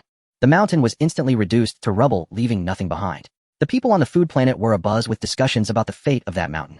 It vanished without a trace, not resembling the aftermath of an energy explosion at all. It was simply terrifying. Oh, isn't that Vegeta and Lu Fan? At that moment, a frog-faced alien suddenly appeared at the door of Lu Fan's small shop. What? Choi. Vegeta recognized the identity of the intruder at a glance. Vegeta, long time no see. Choi laughed mockingly. I never expected the proud Saiyan Prince Vegeta to be doing business here. It's hilarious. What did you say? Vegeta fumed. Your Highness, calm down, it's been 4 months, why are you still so easily provoked? Lu Fan sighed. Look, I'm not angry, so why should you be? You idiot, you're not a prince. What do you have to be angry about? You're just a prince's lackey. Choi retorted harshly. Vegeta, you are absolutely right. At this moment, I felt like you were speaking for me. That kid Lu Fan always tells me to stay calm. You're not a prince, so of course you can be calm. The one who is being mocked is me. How can you expect me to remain calm? You, a lackey, can do business here, but as a prince, isn't it embarrassing for me to do the same? You make a very valid point.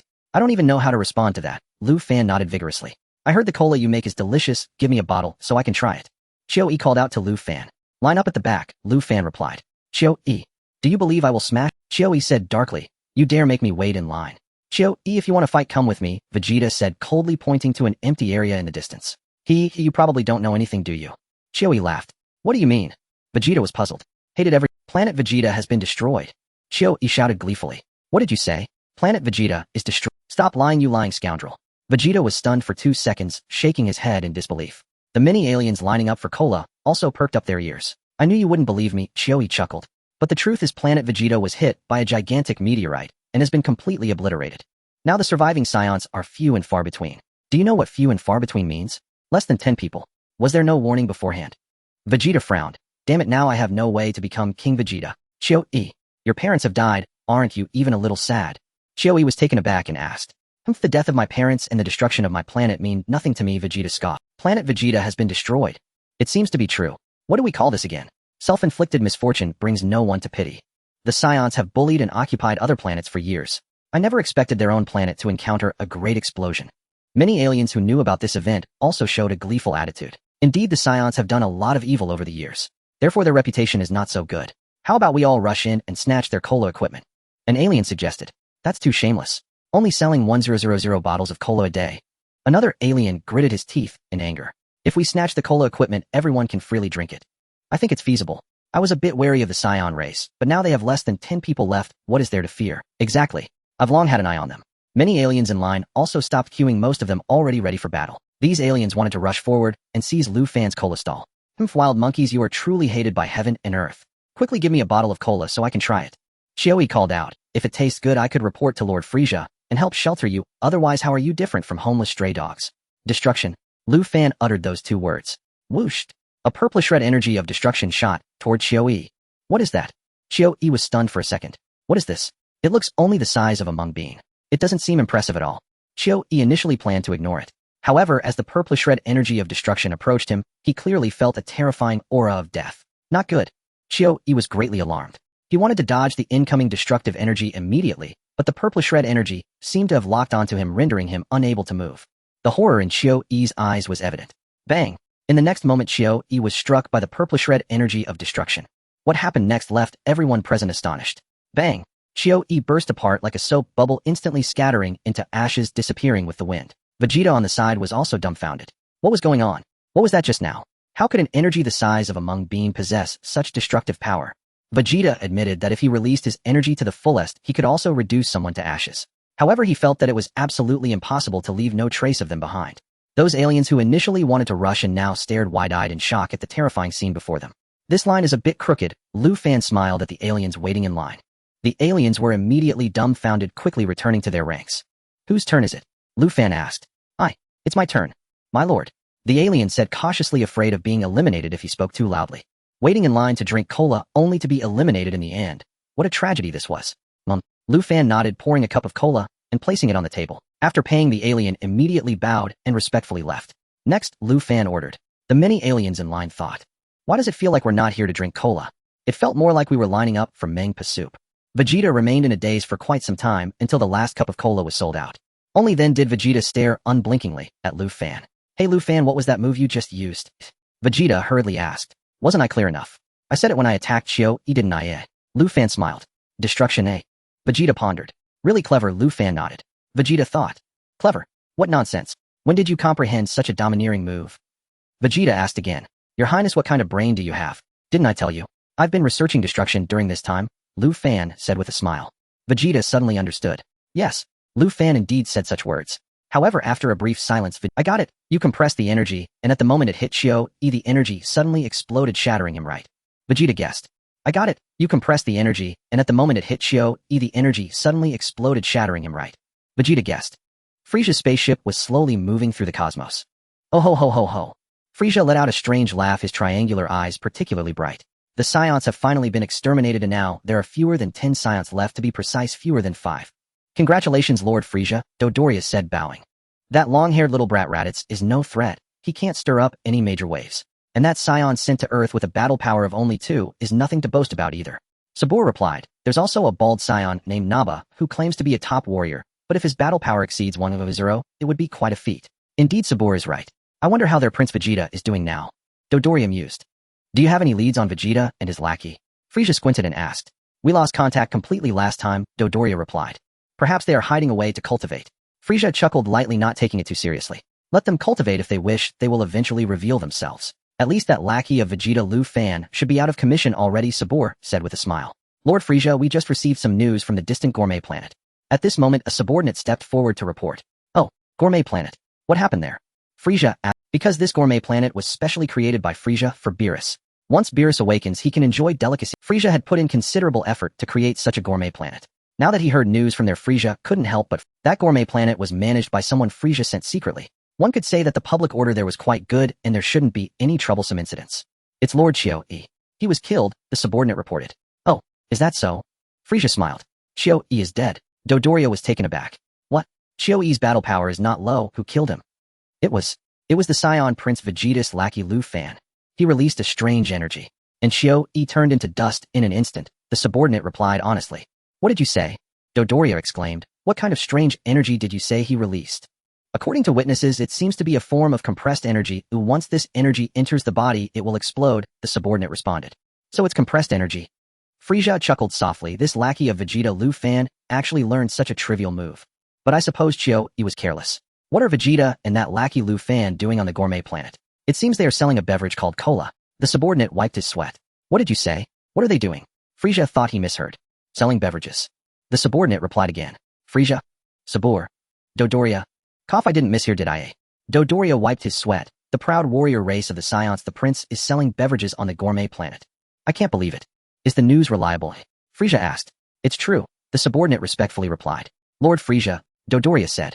Frieza's triangular eyes narrowed slightly, a hint of killing intent flashing in his gaze. Dodoria suddenly felt he might have misspoken. Bang! Dodoria hurriedly knelt down in front of Frieza, bowing and begging for mercy. Lord Frieza, what I meant was those 2 Scions are finished. Dodoria wanted to cry. Get up, it's no big deal, can't I tell? Frieza rubbed his nose, smiled, and waved at the subordinate, bowed and retreated. Lord Frieza, should we go to the gourmet planet? Sabor asked. There's no need. Frieza chuckled lightly. That planet is originally my territory, you just have the people there keep a close watch on Vegeta. Any news, send it to me immediately. Yes, Lord Frieza, Sabor respectfully replied. Days turned into months, and years rolled by. 3 years passed in the blink of an eye.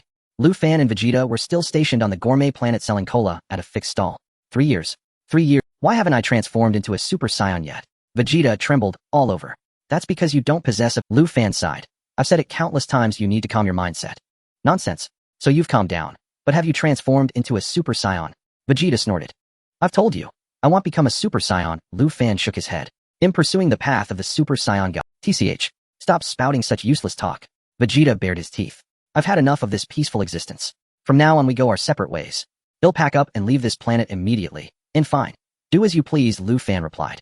You no longer need to serve as my sparring partner. After all, planet Vegeta has already vanished. Indeed, Vegeta said. And what Vegeta didn't know was that over these past 3 years, Lu Fan's cultivation had undergone a qualitative leap. And in 6th universe planet Arikar, the destroyer Arikar reclined lazily on a chaise lounge, eyes closed in quiet repose. And how tedious.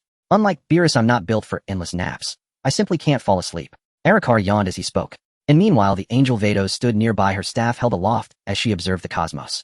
Hey Vados, find us something to do. Arikar turned his head toward her. What sort of activity would please you, Lord Arikar? Vados gently lowered her staff and smiled. Any delicious delicacies lately? Arikar asked. Delicious delicacies. Vados shook her head. It seems nearly every culinary treasure in our universe has already graced our tables. We've exhausted all novelty. After all hundreds of millions of years have passed, there's scarcely anything left to savor. You're right. Erikar nodded, his expression falling into deep disappointment. And perhaps, Lord Erikar, you might consider whether there's any dish you once enjoyed and now long to taste again. Vados asked. Something I've eaten before and now crave anew. Erikar pondered carefully, then shook his head again in dejection, adding absently, "Oh, what if our universe lacks such delights, but others possess them?" Other universes? Vados paused thoughtful, then replied, "Come to think of it, Lord Erikar, I've heard that the seventh universe hosts a planet of gastronomy famed for holding the most exquisite cuisine across all creation. Shall we journey there for a tasting? A planet of gastronomy." Erikar blinked, astonished. Such a world truly exists. Vados explained. Before entering slumber, Lord Beerus appointed Frisia, the so-called Emperor of the Cosmos, to oversee his affairs. To curry favor, Frisia personally engineered this gastronomic world, ensuring Lord Beerus would awaken to a feast beyond imagination. Erikar's eyes widened in disbelief, then burned with envy and resentment. And how perceptive Beerus's underling is. He even crafted an entire planet of delicacies for his master. And what about me? And I don't even have a single subordinate yet. It seems I ought to recruit one without delay. First, let's sample the fare, just in case its reputation proves hollow. And if the cuisine falls short, why bother replicating such a world? Vados, shall we go taste it? Erikar proposed. And, as you wish, Lord Erikar, she replied, nodding without hesitation. Erikar stepped beside Vados. In clack, and her staff tapped lightly against the ground, and radiant star-like flames instantly enshrouded them both. Whoosh, and Vados whisked Erikar into the void. In an instant they vanished without trace. In over an hour, at last Vados and Erikar descended upon the planet of gastronomy. Upon arrival, Erikar distinctly caught the rich, savory scent of cooking smoke. Truly it feels like a planet of gastronomy, Erikar murmured, nodding approvingly. Lord Erikar, what shall we dine on first? Vados asked. Hey you. Erikar seized a frog-like alien by the collar. Where lies the finest delicacy on this world? The frog being stared blankly. Enough already. Why must I always be the one accosted for directions? 3 years ago that brash Saiyan boy named Vegeta grabbed me just like this. And now you, a feline humanoid, do the same. Speak up, don't stand there dazed. Erikar rapped the alien's skull. Croak. The creature yelped, "Ah, I see. It's over there." Erikar nodded, then tossed the frog being aside with casual indifference. The alien stared dumbfounded. You see, I only uttered a phrase in my native tongue. How did you comprehend it? And can you actually understand my language? The most iconic flavored chicken wings. Delicious. Erikar strode toward the indicated direction. Chicken wings. First time I've ever heard of such a dish. And perhaps terminology differs across worlds, Vados mused. I confess, I'm rather intrigued, Erikar smiled. Soon they arrived at a modest eatery named Flavored Chicken. On the planet of gastronomy, most restaurants specialized in a single dish. Much like this one devoted entirely to the menu offered 4 preparations: roasted, steamed, boiled, and fried. Each a testament to the chef's remark. Though seasoned with little more than salt, these wings proved utterly irresistible, even to Erikar and Vados, who devoured them with unreserved delight. Never imagined wings from a devolved pterosaur could taste so exquisite, Erikar declared, grease glistening on his muzzle. Indeed, it's the first time I've tasted wings so profoundly flavorful, Vados affirmed, nodding earnestly. First time trying chicken wings? A neighboring alien asked. Yes, Vados replied courteously. Pair them with cola and the flavor becomes transcendent, the alien added. He took a long, satisfied sip of cola, then bit into a wing. What did you say? Erikar blinked, startled. What is that liquid? Excrement of dung beetles from planet Madeira. The alien stared speechless. What on earth are you implying? This is cola, the finest beverage on this planet, the alien sighed. This feline has no cultural literacy whatsoever. A beverage. How extraordinary could it possibly be? Erikar paused, bemused, for 3 seconds. Just a drink. Nade's certainly sampled beverages before. Extraordinary indeed. It swept the entire planet of gastronomy. The alien replied, there's a cola shop at the next intersection, the sole establishment on this world. He added, though at this hour it's likely already closed. What do you mean? What do you mean there's none left to sell? Xiangpa asked, puzzled. This cola shop sells only 1000 bottles of cola each day, the alien replied. They don't sell more than that. Is there really such a business practice? Is it because there are no raw materials? Xiangpa inquired. There should be enough raw materials, but I suspect it's more of a hunger marketing strategy. After saying this, the alien took another bite of chicken wings and gulped down a cup of cola, smacking his lips with an expression of utter delight. Seeing the alien so enchanted, Xiangpa felt a twinge of envy. Bardos, let's check out that cola shop, but it must be quite refreshing. Xiangpa whispered to Bardos. Didn't they say it's already sold out at this time? Bardos smiled. If I go, would he dare not sell to me? Xiangpa chuckled. Well, if you use force, what can you do if he refuses to sell? Bardos sighed. Then we'll just kill him, Xiangpa said. After all, what's the big deal about one less person? Bardos. Let's go take, Xiangpa suggested. All right, Bardos nodded. Let's pack some first. Saying this, Bardos called the waiter to pack up. Xiangpa. Why bother with that? We can pack it when we leave. Xiangpa stated. It's easier to pack now, why wait until we leave? Bardos smiled. Do as you wish, just hurry, and you might still get to buy some cola. Xiangpa huffed. Unless absolutely necessary, I don't want to cause trouble in Beerus's universe. I'll be ready soon. Bardos nodded slightly. After the chicken wings were packed, Xiangpa and Bardos headed towards the cola shop, where Lu Fan was. Today's cola has already sold out. Lu Fan had also closed up shop. At this moment, Vegeta had finished packing and planned to part ways with Lu Fan. After following you to experience life for 3 years, I still haven't become a Super Saiyan. Not only that, my combat power has only increased by just over 200 during these 3 years. Vegeta felt like crying. Lu Fan was simply too disappointing. TCH, if I had trained properly, my combat power would have reached at least 100 by now. When Vegeta was leaving, he said to Lu Fan with annoyance, "Your Highness, don't be so confident." Lu Fan sighed. "What did you say?" Vegeta was furious, his liver aching. "I'm the most talented Saiyan, you know that. Your Highness, your future achievements. If you leave me, you'll probably only reach a height of 1800 at most." Lu Fan said. Vegeta felt a pang in his heart. "What are you talking about? Who has a combat power that only reaches a height of 1800? What nonsense are you spouting? That's simply absurd." Vegeta huffed. "Just wait, in a few years my combat power will definitely reach the height of 1000. By then I will come back to find you, provided that you're still alive. Hey, is anyone there?" Just as Vegeta finished his sentence, Xiangpa's voice came from outside the house.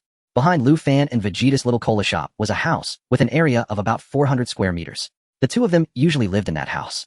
The area of the food planet is similar to that of Namek. Therefore, most buildings here are quite spacious. Houses of around 400 square meters are considered small on this food planet. Vegeta and Lu Fan's spaceship was parked in the yard of the house. "Today's cola has sold out," Lu Fan called out to the outside. Just then Xiangpa and Bardos swiftly descended from the sky and appeared in the yard. Lu Fan was slightly taken aback. Why have these two shown up? Vegeta had just been about to step onto his spaceship to leave, but upon seeing these uninvited guests he paused. Vegeta silently looked at Xiangpa, feeling that he seemed familiar from somewhere. However, in a moment, he couldn't recall. Vegeta guessed. "I've seen too many aliens. This person doesn't seem that remarkable." "Hey kid, give me a cup of cola," Xiangpa said to Lu Fan. "It's sold out," Lu Fan replied. "What did you say?" Xiangpa's face darkened immediately. "Do you know who I am?" "I don't know. Are you famous?" Lu Fan shook his head. "Oh dear Lord Xiangpa, please don't be impulsive. We've come from afar, let's discuss things properly." Bardos couldn't bear to watch any longer. He only sells 100 bottles of cola a day. If negotiation worked, it would be strange. Xiangpa rolled his eyes. "Mr. Lu Fan, we've come from a very distant star region. Could you please let us have a cup of cola?" Bardos spoke politely. "Bardos, you really don't have to bother with that." Xiangpa chuckled lightly. "I think it would be better to give this kid a good beating and then make him get us a cup of cola to taste. If it's good, we'll take him back to our planet to make cola for us every day. If it's not good, then I think he has no reason to exist anymore." "That's fine," Lu Fan suddenly said. "But I'll only make—" "Thank you," Bardos smiled and nodded. "What did you say?" Xiangpa was furious at that moment. "Are you saying you'll only make it for Bardos and not for me?" Just as Xiangpa was about to step forward to deal with Lu Fan, he suddenly thought twice and did not act immediately. "Let's have this kid make a cup of cola for Bardos to try first. If it's good, we can consider the next steps. If it's not good, I'll just eliminate him." Lu Fan went over to get a cup of cola and handed it to Bardos. Bardos took the cola, took a small sip. After that sip, Bardos's eyebrows began to dance. "This is incredibly delicious. The taste is simply unmatched." Bardos smacked his lips, experiencing the delight on his taste buds. Xiangpa asked, "Bardos, how does it taste?" However, after asking, Xiangpa already knew how it tasted. Bardos drank that cola so greedily. It would be strange if it didn't taste good. In no time, Bardos finished the cup of— Bardos even used the empty cup to catch the last drop of cola and put it into his mouth. "Xiangpa, you leave me some. How shameless can you be? Delicious, truly the most famous drink on this planet." Bardos nodded in satisfaction, looking at Lu Fan. After a brief silence, he asked, "Can I have another cup? Will you be my girlfriend?" Lu Fan asked. "Bardos. Xiangpa. Is your name Bardos?" "What a lovely name," Lu Fan sighed. "From the first moment I saw you, I felt like I fell in love with you." Bardos wiped the sweat off her brow vigorously. Xiangpa chuckled helplessly. "You really are something. You dare to chase after an angel. You think a cup of cola is enough to make an angel your girlfriend?" "No 2 cups of cola," Vegeta observed coldly from the side. What a useless guy. Wanting a girlfriend, so— And that girl you called your girlfriend. She looks quite old, doesn't she? That old woman. The most important thing is her skin is— Lu Fan, can't you find a girlfriend with a similar skin tone to ours? I remember Earthlings seem to look quite similar to us, Saiyan. You can find a girlfriend on Earth. By the way, there's a girl named Bulma, who is about your age. She might be just right for you. I really don't understand what you're thinking. Chasing after a blue-skinned, old woman. Bardos. Bardos glanced thoughtfully. Who are you calling an old woman? However, Bardos wasn't angry. Actually calling me an old woman.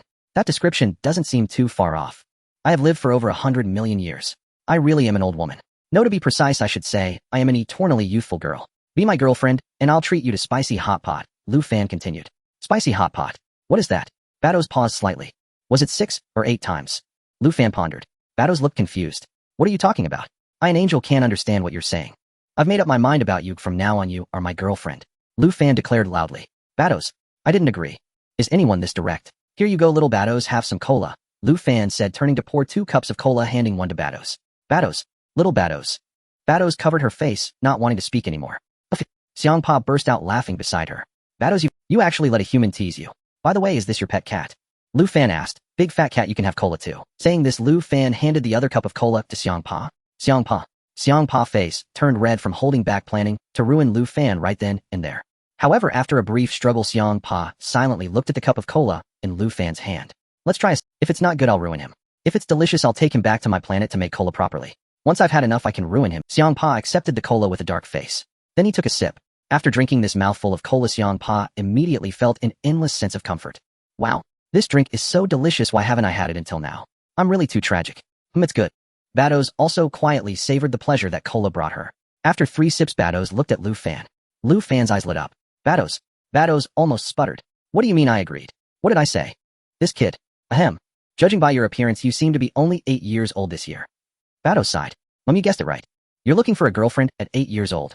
Bados expressed her disbelief. Shouldn't your kind at least be 16 before looking for girlfriends? I matured earlier, Lu Fan said with a smile. If we Saiyans start growing at 8. In 3 years we'll be about the Vegeta huffed from the side. This is also to allow us to fight earlier. Saiyans. You guys are Saiyans. Xiangpa looked at Vegeta, then at Lu Fan. Of course, Vegeta snorted. Bados, don't we have Saiyans there too? Xiangpa turned to ask Bados. Yes, they currently live on planet Sadala. Bados nodded slightly. What? Planet Sadala? What a joke. That planet has long since become a dead planet, hasn't it? Vegeta asked in surprise. Xiangpa ignored Vegeta and walked over to Bados.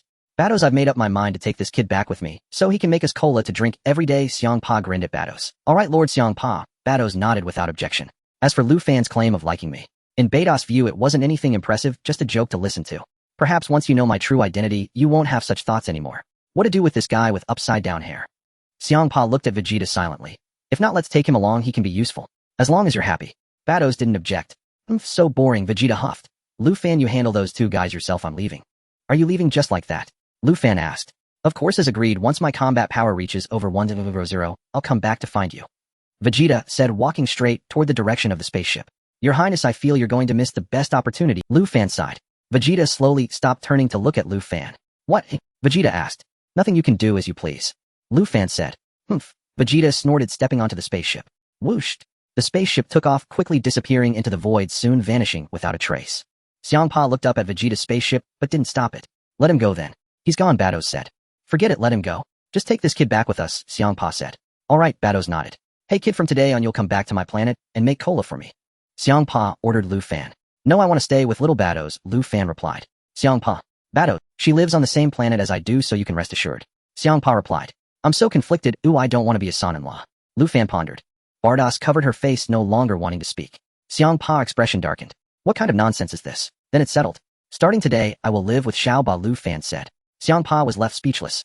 Didn't you disagree? Your change of heart is too quick. So what do I need to bring back to make cola? Xiangpa asked. All this equipment needs to be taken away. Lu Fan pointed at the cola-making equipment, and it's best to move that tree over there as well. Xiangpa. Quite a demanding request. However, for the sake of cola, Xiangpa had no reason to hesitate. She stepped forward and uprooted the tree, then used her hand to grasp the cola-making equipment from the air. Alright, we can go now. Xiangpa said, hold on to that tree, and I will take you flying. Lu Fan immediately stepped forward and embraced Bardos. Bardos. Don't hold on to me, go hold that tree. Bardos said speechlessly. Holding you is more enjoyable, Lu Fan. Bardos didn't want to talk anymore. Forget it, let's go.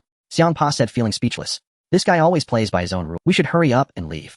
Bardos didn't object, allowing Lu Fan to hold her. Plop. Bardos tapped her staff lightly on the ground. Instantly, a dazzling flame like stars quickly enveloped Lu Fan and Bardos. Whoosh. Bardos and Lu Fan disappeared into the void, entering the cosmos.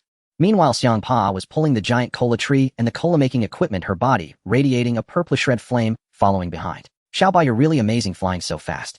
Lu Fan marveled. Bardos smiled slightly. Kid, there's a lot. Xiangpa caught up and snorted. Are you gods? Lu Fan suddenly asked. Xiangpa. It seems you're not the kind of idiot who knows nothing. Xiangpa smiled lightly. Are you very powerful? Lu Fan asked with a smile, not really angry. Of course, I am the most powerful god in our universe. Xiangpa nodded proudly. Really? Lu Fan smiled slightly. What? From your expression, it seems you don't believe. Xiangpa rolled her eyes. I'll show you my powerful abilities right now. Whoosh. Xiangpa said, lightly waving her hand, unleashing a purplish red destructive energy. The destructive energy smashed toward a gigantic star in the distance. Bang. The purplish red energy instantly struck the enormous star. In an instant, this colossal star shattered into pieces, disappearing without a trace. This part of the cosmic space also dimmed immediately. Clap, clap. Lu Fan clapped his hands vigorously. How's that, kid? Xiangpa said proudly. Impressive, I've really learned something today. Lu Fan nodded vigorously. If calculated in terms of our Saiyan fighting power, the fighting power value of that strike just now is simply beyond numerical calculation. Fighting power. What's that? Xiangpa asked Bardos. Bardos picked up her staff and examined it carefully. Fighting power is a numerical value of energy from the Frisia force of the 7th universe, which can be viewed through an advanced instrument that displays the numerical value of fighting power. Bardos explained, however, this instrument cannot measure divine power, it can only measure ordinary energy. Lu Fan is right, if that destructive force just now were converted into fighting power, it would probably be an astronomical figure. Kid, what's your fighting power? Xiangpa asked with a smile. I don't know. Lu Fan shook his head. Forget it, it's not important. If you can let me drink satisfactory cola, I can teach you a thing or two when I have free time. Xiangpa smiled. Thank you. Lu Fan expressed his gratitude. Kid, you're quite fortunate. Following me in cultivation will make your efforts yield greater results. Xiangpa smiled lightly. Well, big fat cat, I have a question to ask. Lu Fan said. Don't call me big fat cat. Since you know I'm a god, you should call me Master Xiangpa. Xiangpa said with a dark expression.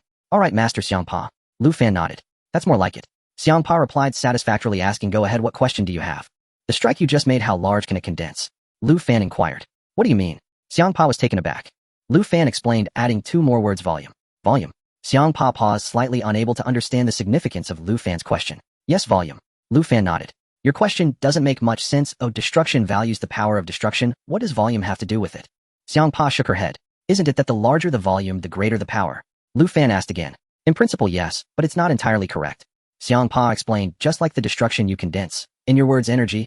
Although you can condense energy to a very large extent, if you simply pursue volume, while ignoring the connotation, the power will also deviate. What I'm saying is, under the condition of not ignoring the connotation, isn't it true that the larger the volume, the greater the power?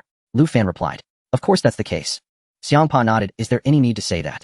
Just like 2 objects of the same density, the larger the volume, the greater. But if you compare cotton and iron of the same volume, then there's no comparability. So how large can you condense destruction? Lu Fan asked. Xiangpa. After all that, you circled back to the same question. Bardos was listening silently beside them, glancing thoughtfully at Lu Fan. Well, Master Xiangpa can currently condense destruction to about the size of a Vegeta planet, Bardos suddenly said. Can you condense it that large? Lu Fan feigned astonishment. If it's nothing, Xiangpa snorted, that level of destruction, if I wanted, could easily destroy a universe. Really? That's impressive. Lu Fan nodded vigorously. Kid, now you know my power, right? Xiangpa said triumphantly. From now on, be polite to me. Destroying you is as easy as crushing an ant. Lu Fan replied. Xiangpa, why do I feel like you're not afraid at all? Did you drink too much cola and mess up your mind? Forget it, why should I quibble with a human? Whoosh. Entrailing 2 streaks of light in contrasting hues, the 3 swiftly departed the 7th universe and entered the spatial expanse of the 6th universe. This is my 6th universe, Xiangpa declared. All things within it fall under my dominion.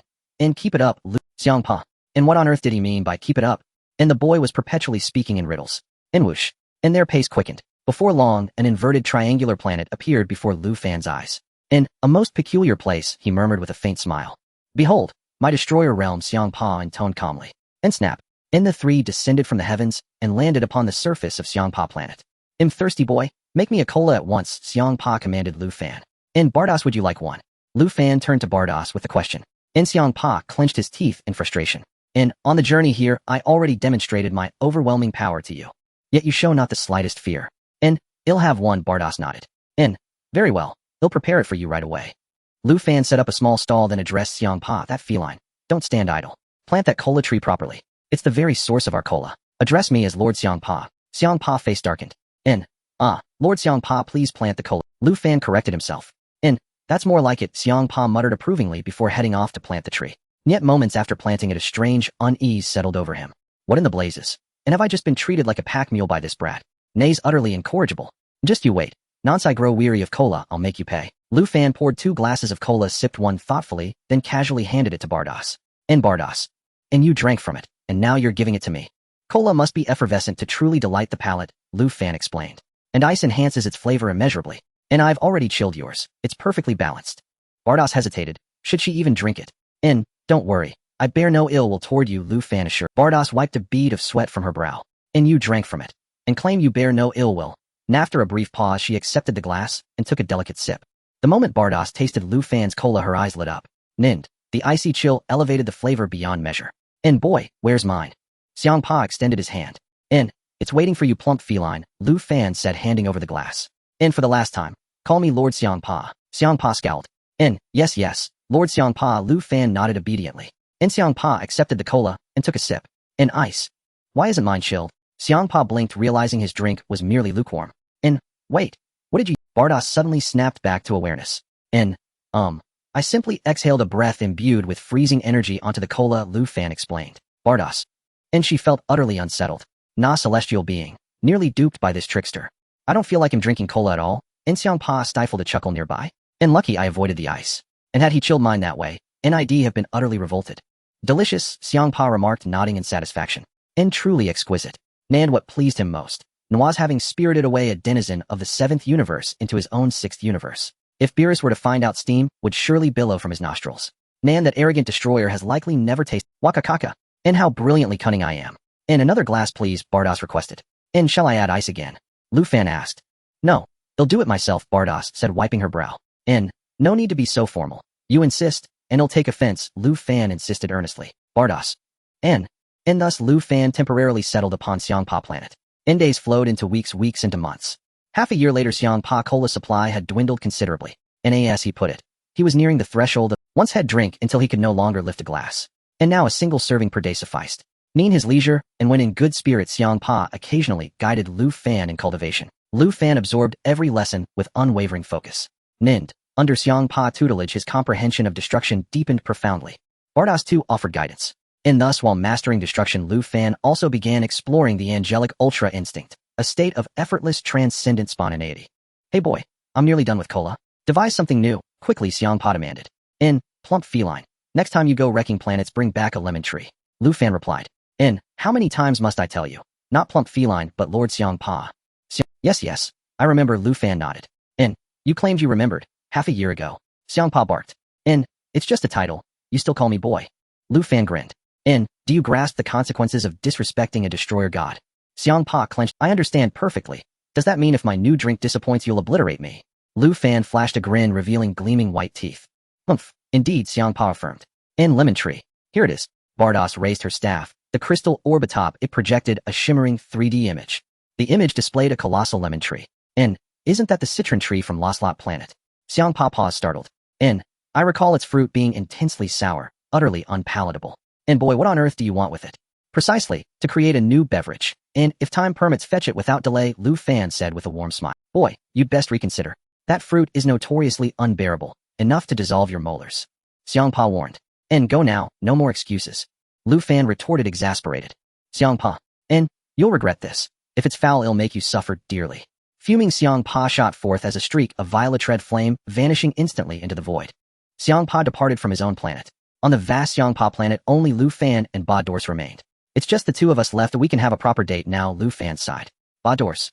Ba-Dors covered her face, unwilling to speak. What do you mean it's just the two of us can have a proper date? It sounds like I really have to go on a date with you. What should we play? Lu Fan looked at Ba-Dors, unable to tear his eyes away. Have you had enough? Ba-Dors asked with a serious face. No, I can't get enough of looking at you. How can you be so— Lu Fan smacked his lips. Hey, what does that smacking mean?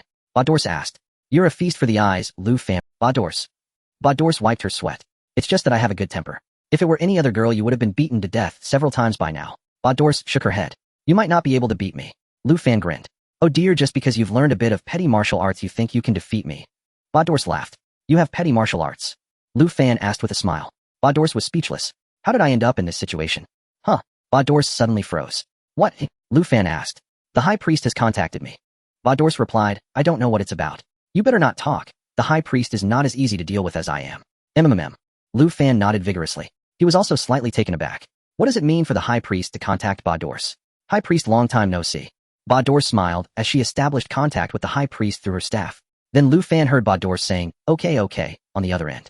As for what the High Priest said, Lu Fan couldn't hear it. It seems my cultivation is still far from enough. I can't even hear what the High Priest says. Lu Fan couldn't help but sigh a little. I understand, High Priest, Ba-Dors nodded. Smack. In the next moment, the staff in Ba-Dors's hand flickered and the light disappeared. The call ended. After finishing the call with the High Priest, Ba-Dors looked up at the sky, revealing a thoughtful expression. What happened? Little Ba? Lu Fan asked. Lu Fan, do you want to become a god of destruction? Ba-Dors suddenly. Did the big fat cat die, eh? Lu Fan was taken aback. Ba-Dors. Ba-Dors covered her forehead, not knowing how to respond. Ahem. It's not our 6th universe's god of destruction. Ba-Dors wiped her sweat. If it's not the 6th universe, then which universe is it? Lu Fan asked curiously, which universe's god of destruction has died? None of them. It's a new universe developed by the High Priest. Badors explained. New universe. Lu Fan was stunned. I never knew there was a new universe. I didn't expect a new universe to emerge. That's right, the High Priest just told me that he wants to select a god of destruction from across the universe to take on the role of the god of destruction for the new universe. Are you interested? Badors asked with a smile. Not interested, Lu Fan shook his head. Oh. Badors was taken aback, a bit puzzled, and retorted, why? I heard that the god of destruction and the Supreme Kai share a life. If one dies, the other also disappears, right? Lu Fan inquired. That's correct, it is indeed like that, Badors gently nodded. You see, I'm so strong. What if someone can't beat me and ambushes my Supreme Kai? Then I would just disappear. Who would? Lu Fan replied firmly. What you said seems to make sense, Badors pondered. And there's one more important reason. Lu Fan continued, what about you? Are you going to the new universe? Lu Fan inquired. I'm already the angel of the 6th universe, of course I won't go to the new universe. Badors replied. Then I definitely can't go, I can't bear to part with you, Lu Fan said. Badors. No. After a brief silence. By the way, I remembered that there's a particularly beautiful angel in the new universe. Aren't you going? Badors thought for a moment, and suddenly said, is she prettier than you? Lu Fan was taken aback and asked. Yes, my sister, an outstanding apprentice angel, Badors nodded. Smack. Following that, a 3D image was projected from Badors's staff. The image showed a beautiful girl. No, to be precise, it was a beautiful female angel. Upon seeing this female angel, Lu Fan's eyes sparkled. This angel he had never seen before. She was indeed very pleasing to the eye. In fact, it wouldn't be fair to say she was prettier than Badors. It should be said that her appearance was on par with Badors. Mainly because Lu Fan had been with Badors for half a year, he had grown somewhat weary of her beauty. Now this female angel gave Lu Fan a different flavor. The female angel also had light blue skin. It was just this one point that made Lu Fan feel a bit displeased. Can't your skin color be the same as mine? However, angels are ultimately true deities, naturally exuding a celestial aura. Even the 3D image projected by Badors carried that celestial aura. Isn't she pretty? Badors smiled and said. You mean can I be both a god of destruction and a Supreme Kai? Lu Fan asked. What? Badors was taken aback, unable to grasp Lu Fan's reasoning. What do you mean by being both a god of destruction and a Supreme Kai? For instance, I could create a clone of myself and have my clone be the Supreme Kai. That way, even if my clone disappears, my original self won't vanish. Lu Fan pondered. Ahem, there's no precedent for that.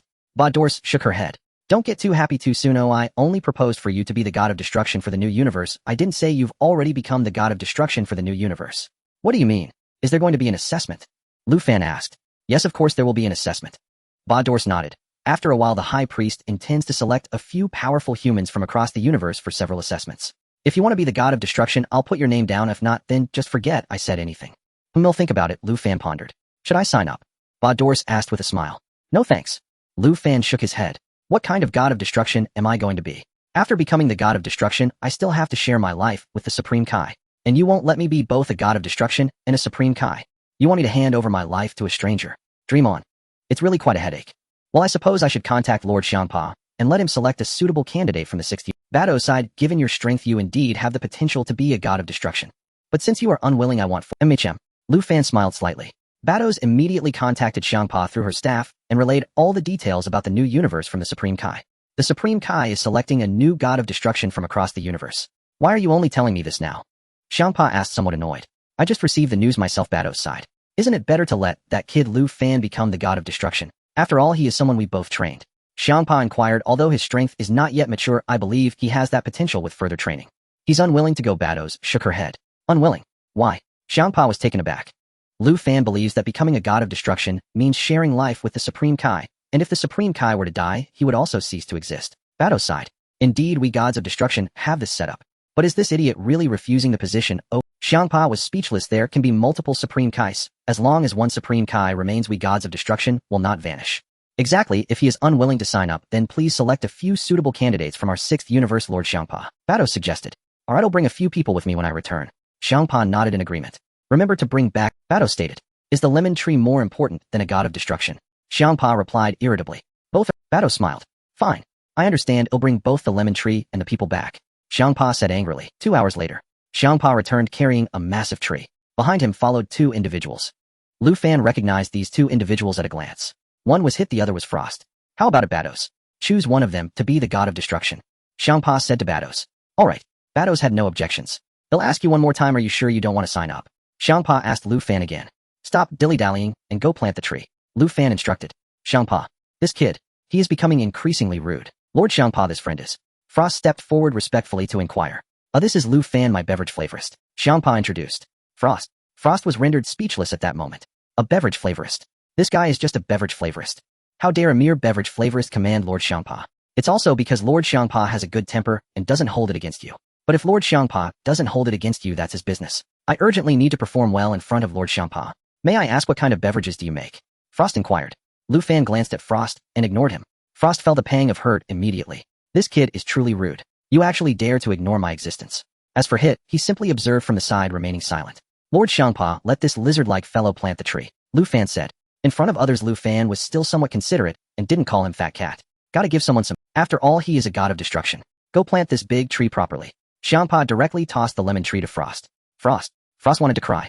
Is this beverage flavorist really that important in Lord Xiangpa's eyes? I'm truly speechless.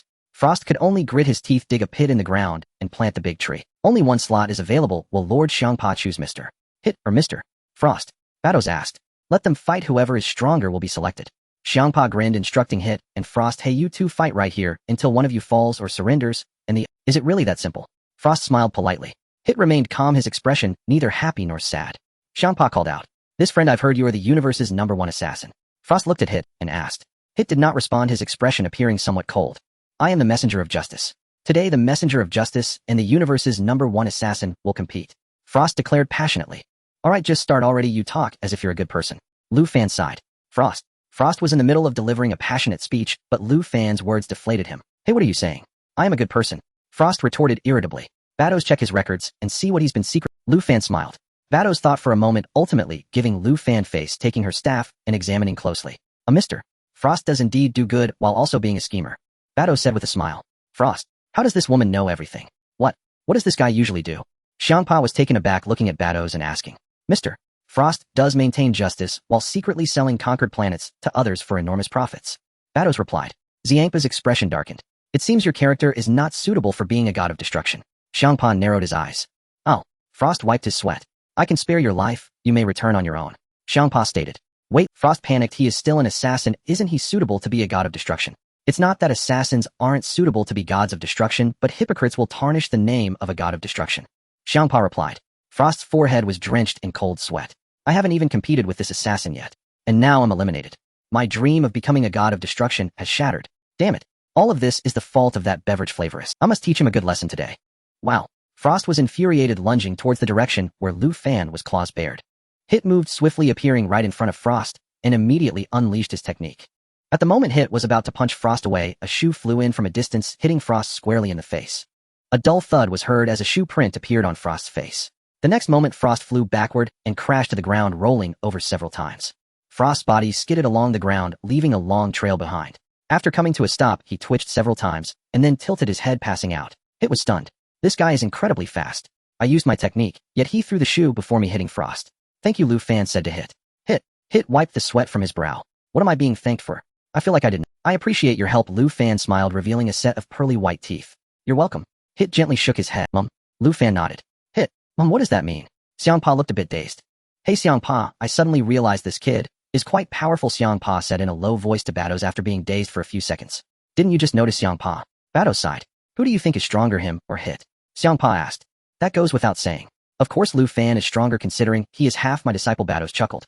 Should we have them compete? Xiangpa pondered aloud, and then instructed Lu Fan. Hit, you two should have a duel. Yes. Hit nodded. No, I'm not interested. Lu Fan shook his head in refusal. Hit, what did you say, kid? You better hurry up with the duel, you're being too picky, Xiangpa said with a darkened expression. Do you want to drink the new beverage? Lu Fan asked. Forget it, let's first study the new beverage. Xiangpa smacked his lips. Compared to that, he still found the new beverage more. Alright, Lu Fan smiled faintly. Hit looked at Lu Fan with a serious expression. This guy is not simple. He is definitely stronger than I imagined. But why doesn't he want to have a duel with me? Is it a lack of confidence? No, I can sense there is no hint of insecurity in it. This beverage alchemist is getting more mysterious. Lu Fan went to study the new beverage. Battles, when will the new universe hold the selection for the god of destruction? What is the specific process? Xiangpa asked. In a few days we'll decide on the candidates and then wait for the Grand Priest's notice. The Grand Priest will teleport us there when the time comes. Battles smiled. How will the selection be done? Xiangpa inquired. It mainly involves combat competitions. Battles speculated. After all, the god of destruction primarily relies on strength. Xiangpa understood. He paused for a moment. Are there any rewards? If our universe's representative becomes the god of destruction? Xiangpa asked softly. Yes, the Super Dragon Balls can grant any wish. Battles replied with a smile. Super Dragon Balls. I have indeed heard of their existence, but I didn't expect they were real. Xiangpa was taken aback and then pondered, dragging his chin. What wish should I make? Perhaps I should wish for a gourmet planet like the 7th universe. That way I won't have to create one myself. You know, the chicken wings we had last time were really quite delicious. It sounds like you were saying, our Mr. Hit has already become the god of destruction. Batos shook his head. Of course Hit's strength is evident. Xiangpa grinned. Originally, I wanted Lu Fan to be the god of destruction, but it's fine if he doesn't want to. If he became the god of destruction, who would make drinks for us? Haha, you're right, Batos nodded. 7th universe. Beerus planet. Whis also received the information from the Grand Priest at the first moment. Oh dear, what should we do since Lord Beerus is sleeping? Whis sighed. Whis, what's going on? The prophecy fish flew over, looking at Whis curiously. The Grand Priest wants to select a human from each universe to take over as the god of destruction for the new universe. Whis smiled. Who should our universe send? The prophecy fish asked. I'm not sure. Whis shook his head. Lord Beerus is still asleep. We should wake him up quickly. It wouldn't be good to delay such an important... The prophecy fish suggested. You're right, Whis nodded. The two made their way toward the castle. Speaking of which, Whis, I have a feeling that in about 40 years our universe will give birth to several very powerful humans. But right now, there probably isn't a suitable candidate to compete for the god of destruction. The prophecy fish sighed. Let Lord Beerus decide, Whis smiled. All right. The prophecy fish nodded. Will our universe really give birth to powerful humans in 40 years? Whis looked up and glanced out the window. Yes, that's my prophecy, the prophecy fish replied. Your prophecies are often inaccurate. Whis chuckled. The prophecy fish. The two entered the castle and approached Beerus's sleeping chamber. Beerus was sprawled out on the bed, deep in sleep. He really can sleep.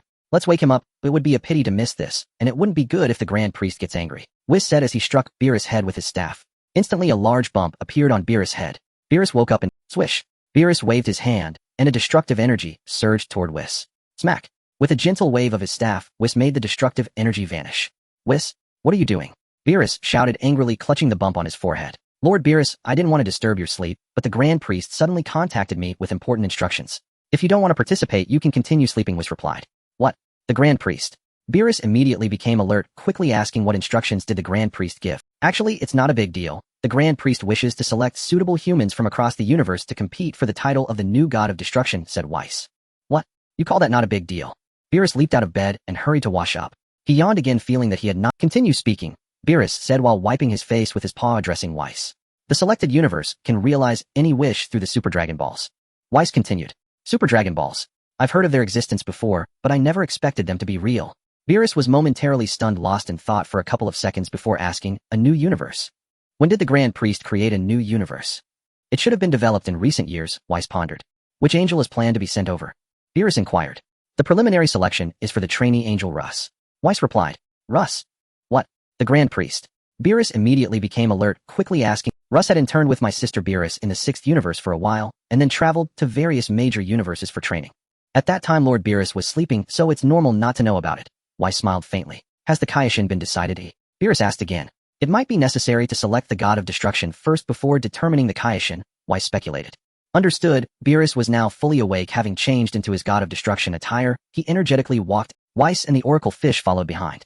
Upon seeing the sun outside the castle, Beerus couldn't help but yawn again and rubbed his eyes. Lord Beerus, are you still not awake? The oracle fish sighed. Less nonsense. If someone suddenly wakes you up, how would you feel?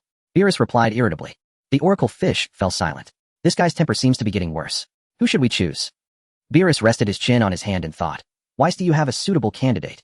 Mainly because I've been sleeping for many years and don't have a deep understanding of our universe. Doesn't Lord Beerus have a subordinate who helps him with destruction? Weiss smiled. He is known as the Emperor of the Universe, and perhaps he has a better understanding of our universe. Beerus glanced at Weiss. You are really something. The Emperor of the Universe cannot understand this universe as well. However, it would be good to ask Frisia. Then let's go see Frisia, Beerus said. All right, Lord Beerus, Weiss nodded. Beerus walked behind Weiss and placed his hand on his back. Oracle fish watched the house well. Understood, the oracle fish nodded. Clang. Weiss lightly tapped his staff on the ground. A brilliant light like that of the stars swiftly enveloped Weiss and Beerus. Whooshed.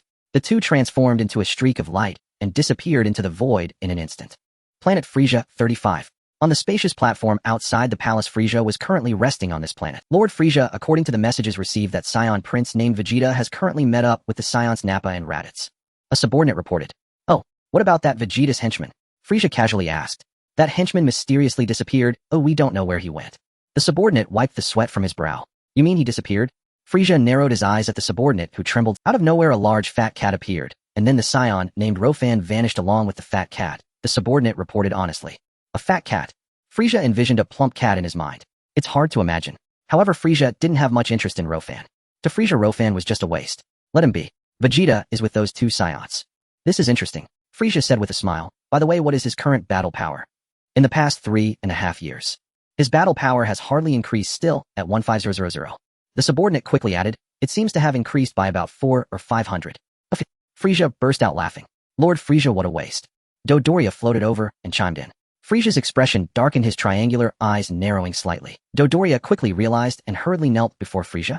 Lord Frieza, I didn't mean that, I meant Vegeta is a waste. Dodoria explained anxiously. Dodoria, you've made the same mistake for the second time now, Frieza said coldly. To really apologize you, I promise I won't do it again, Dodoria stammered in response. Kneel for a while and reflect on yourself. A hint of murderous intent flickered in Frieza's eyes, but he ultimately did not take action. Frieza believed Dodoria could still be of use. It would be such a pity to kill such a useful subordinate. Continue to keep a close watch on all of Vegeta's movements. If his battle power sees a significant leap, you must inform me immediately. Frieza instructed his subordinate. Just as he was speaking, Whis and Beerus descended from the sky, landing beside Frieza. Frieza was taken aback. The other subordinates also widened their eyes in shock. Who are these two? You all can leave now. Frieza quickly waved his hand at his subordinates. Do not approach within 300 meters without my permission. Yes. The subordinates immediately left the area. Soon on the vast platform, only Frieza, Whis, and Beerus remained. Lord Beerus. Frieza quickly flew out from his spacecraft and knelt before Beerus. Frieza felt somewhat puzzled. Didn't Lord Beerus say he would sleep for a long time? Why did he wake up so soon? It's only been 3 years. Didn't you say you would sleep for over 40 years? You're waking up too quickly. I noticed that quite a few planets have indeed been destroyed by you on my way here, Beerus said, patting Frieza's shoulder as a form of praise.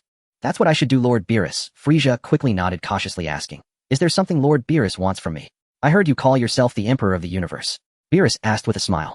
Frieza shivered slightly, his head pressed tightly against the ground, not daring to breathe. Alright, it doesn't matter, it's just a title. The Emperor of the Universe can be the Emperor of the Universe.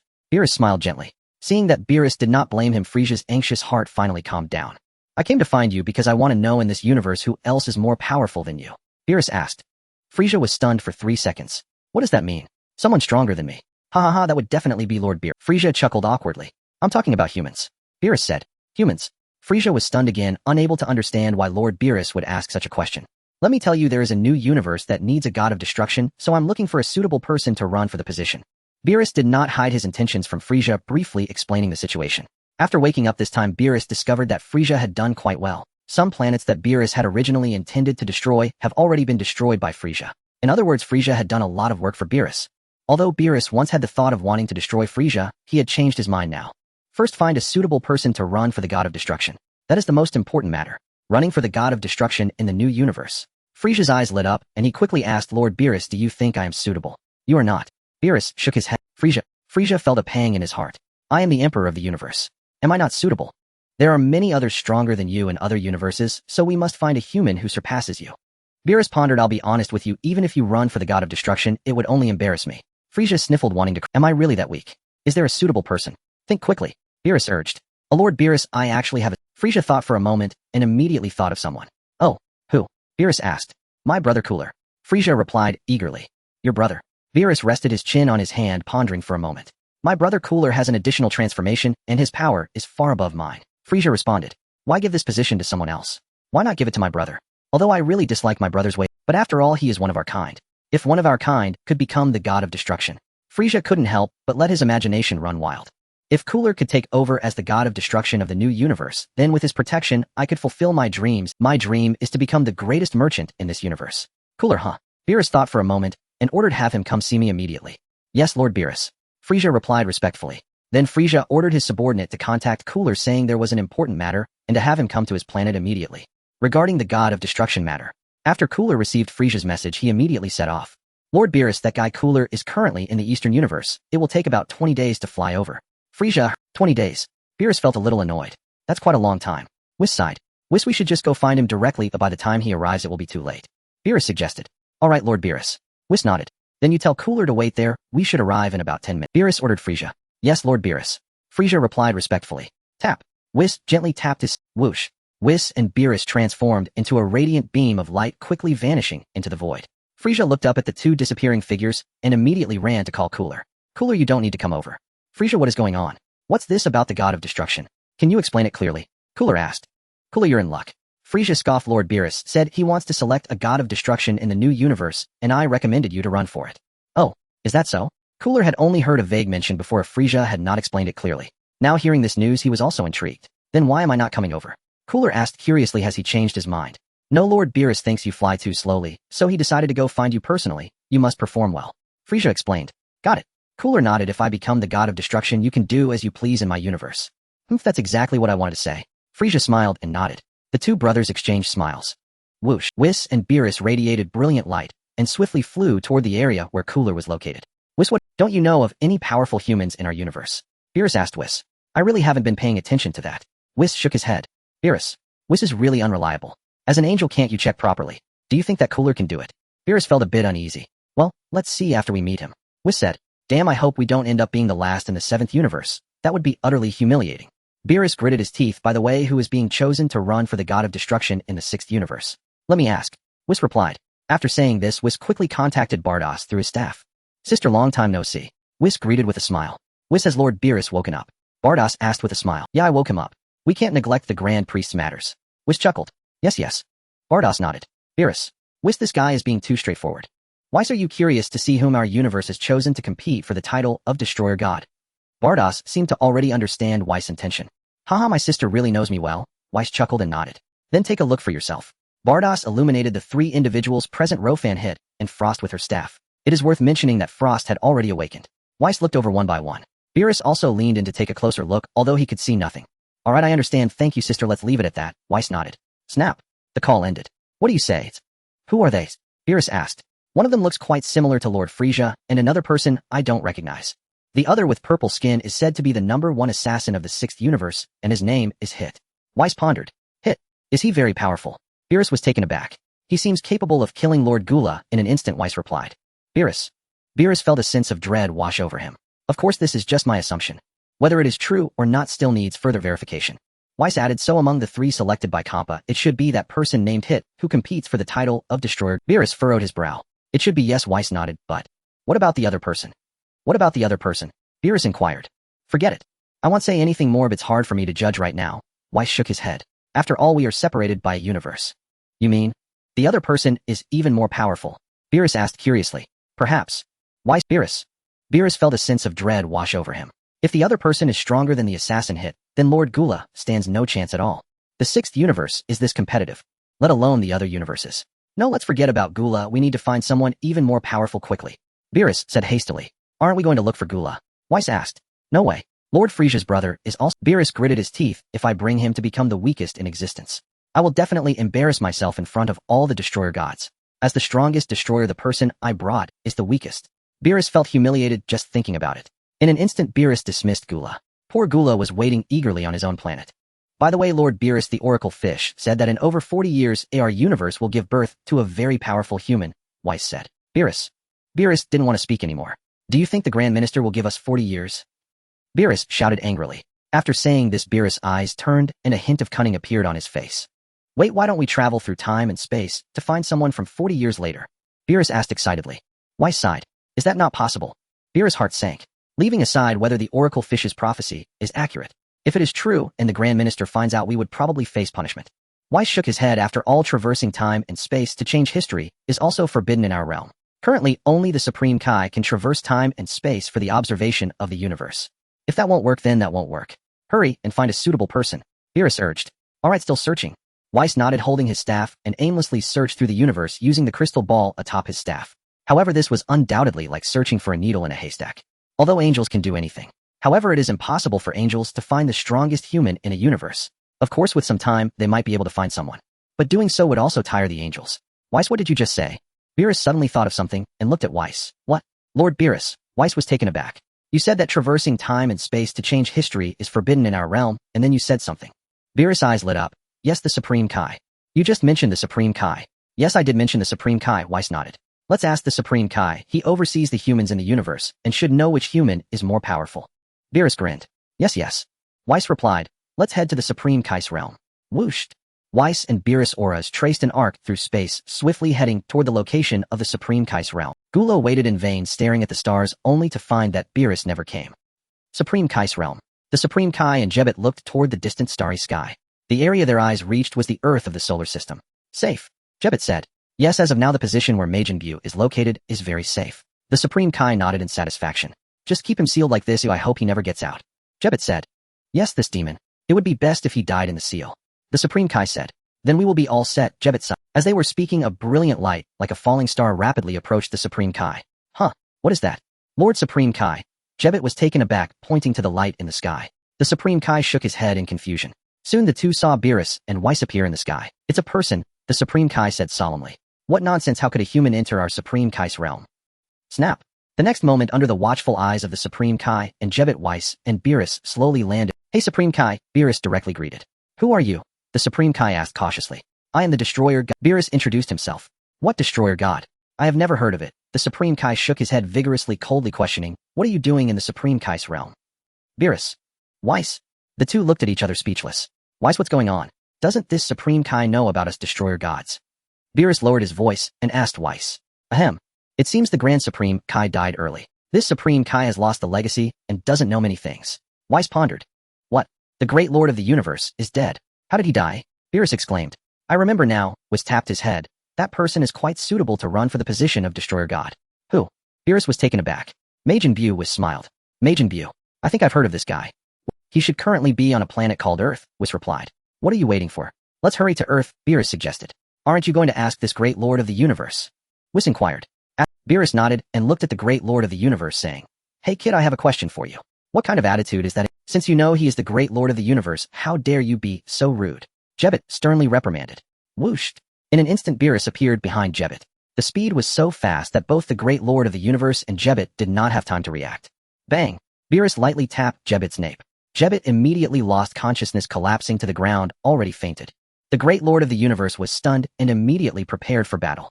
All right, Great Lord of the Universe, you are no match. Beerus said indifferently. I didn't come to fight you. I just want to ask, among the humans you monitor, are there any particularly powerful beings? The Great Lord of the Universe fell silent. What does this mean? I can't understand what you're trying to do. The Grand Minister is looking to select a Destroyer God for the new universe. If there are suitable, powerful humans in our universe, quickly introduce them to me. Beerus instructed the Great Lord of the Universe. The Great Lord of the Universe looked bewildered. A brief silence. Who is the Grand Minister? What new universe? The Great Lord of the Universe asked. Beerus. Weiss. Both of them wiped their sweat. Has this guy never heard of the Grand Minister? Beerus felt like he had two heads. It seems so. Weiss sighed. The Grand Minister is the greatest god in the entire universe. You don't even know this.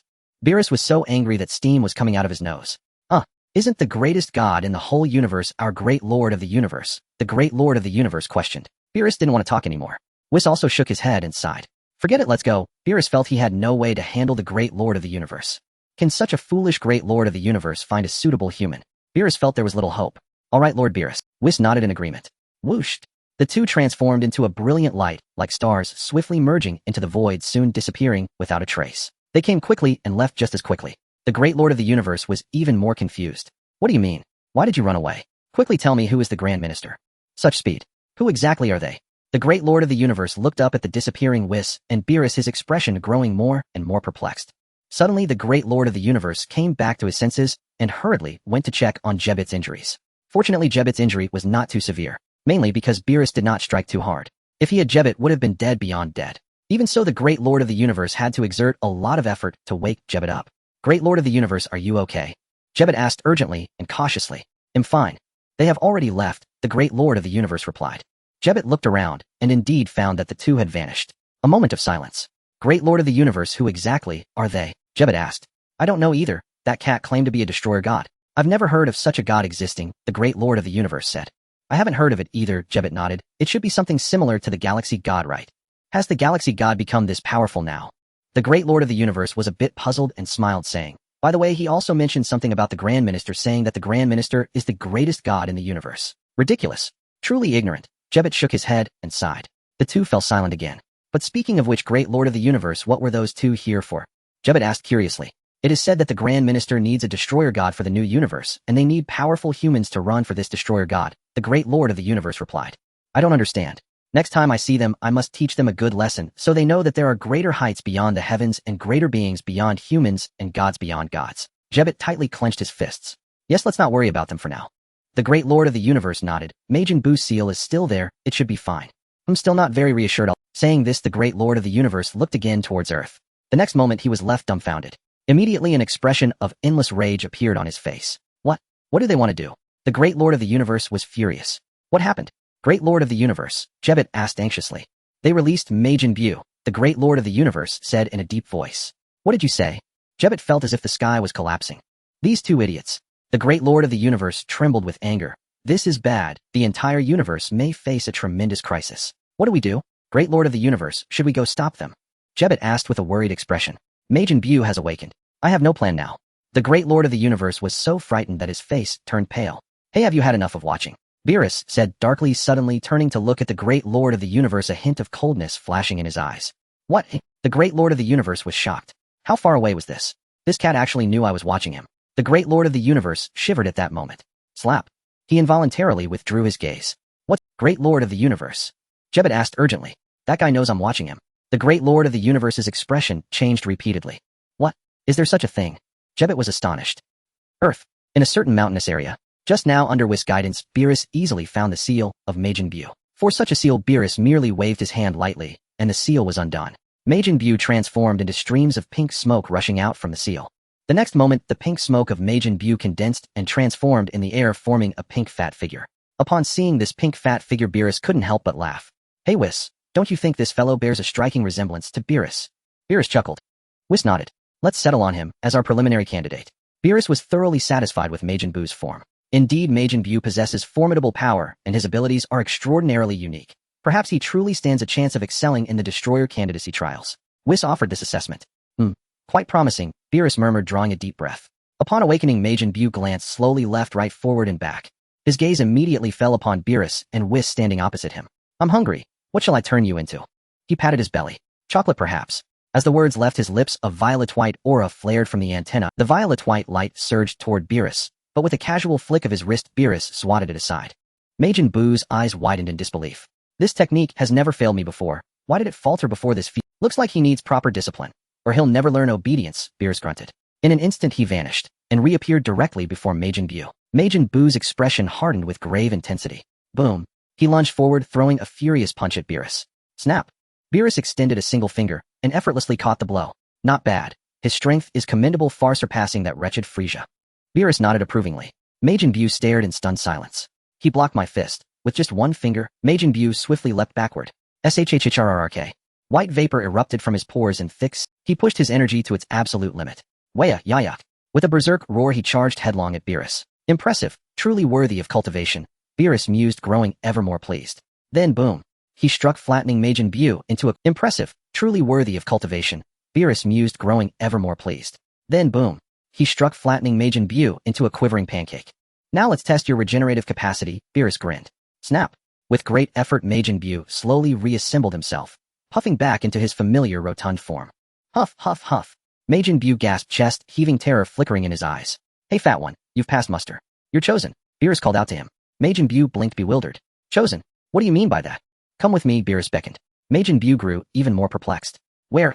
Let's go, Whis, Beerus added. Very well, Lord Beerus, Whis replied, bowing slightly. His staff's crystal orb pulsed with radiant light, and struck Majin Buu squarely. Whooshed. In a blaze of incandescent light, Whis spirited away Beerus and Majin Buu, vanishing instantly into the void. The realm of the Supreme Kai. How goes it, Lord Supreme Kai? Kibito asked cautiously. Let me observe further. This feline is no ordinary being. The Supreme Kai's expression darkened, he rubbed his eyes, and gazed once more toward Earth. What he saw was emptiness, a hollow shell. Majin Buu, the feline being, and the peculiar blue entity had all vanished without a trace.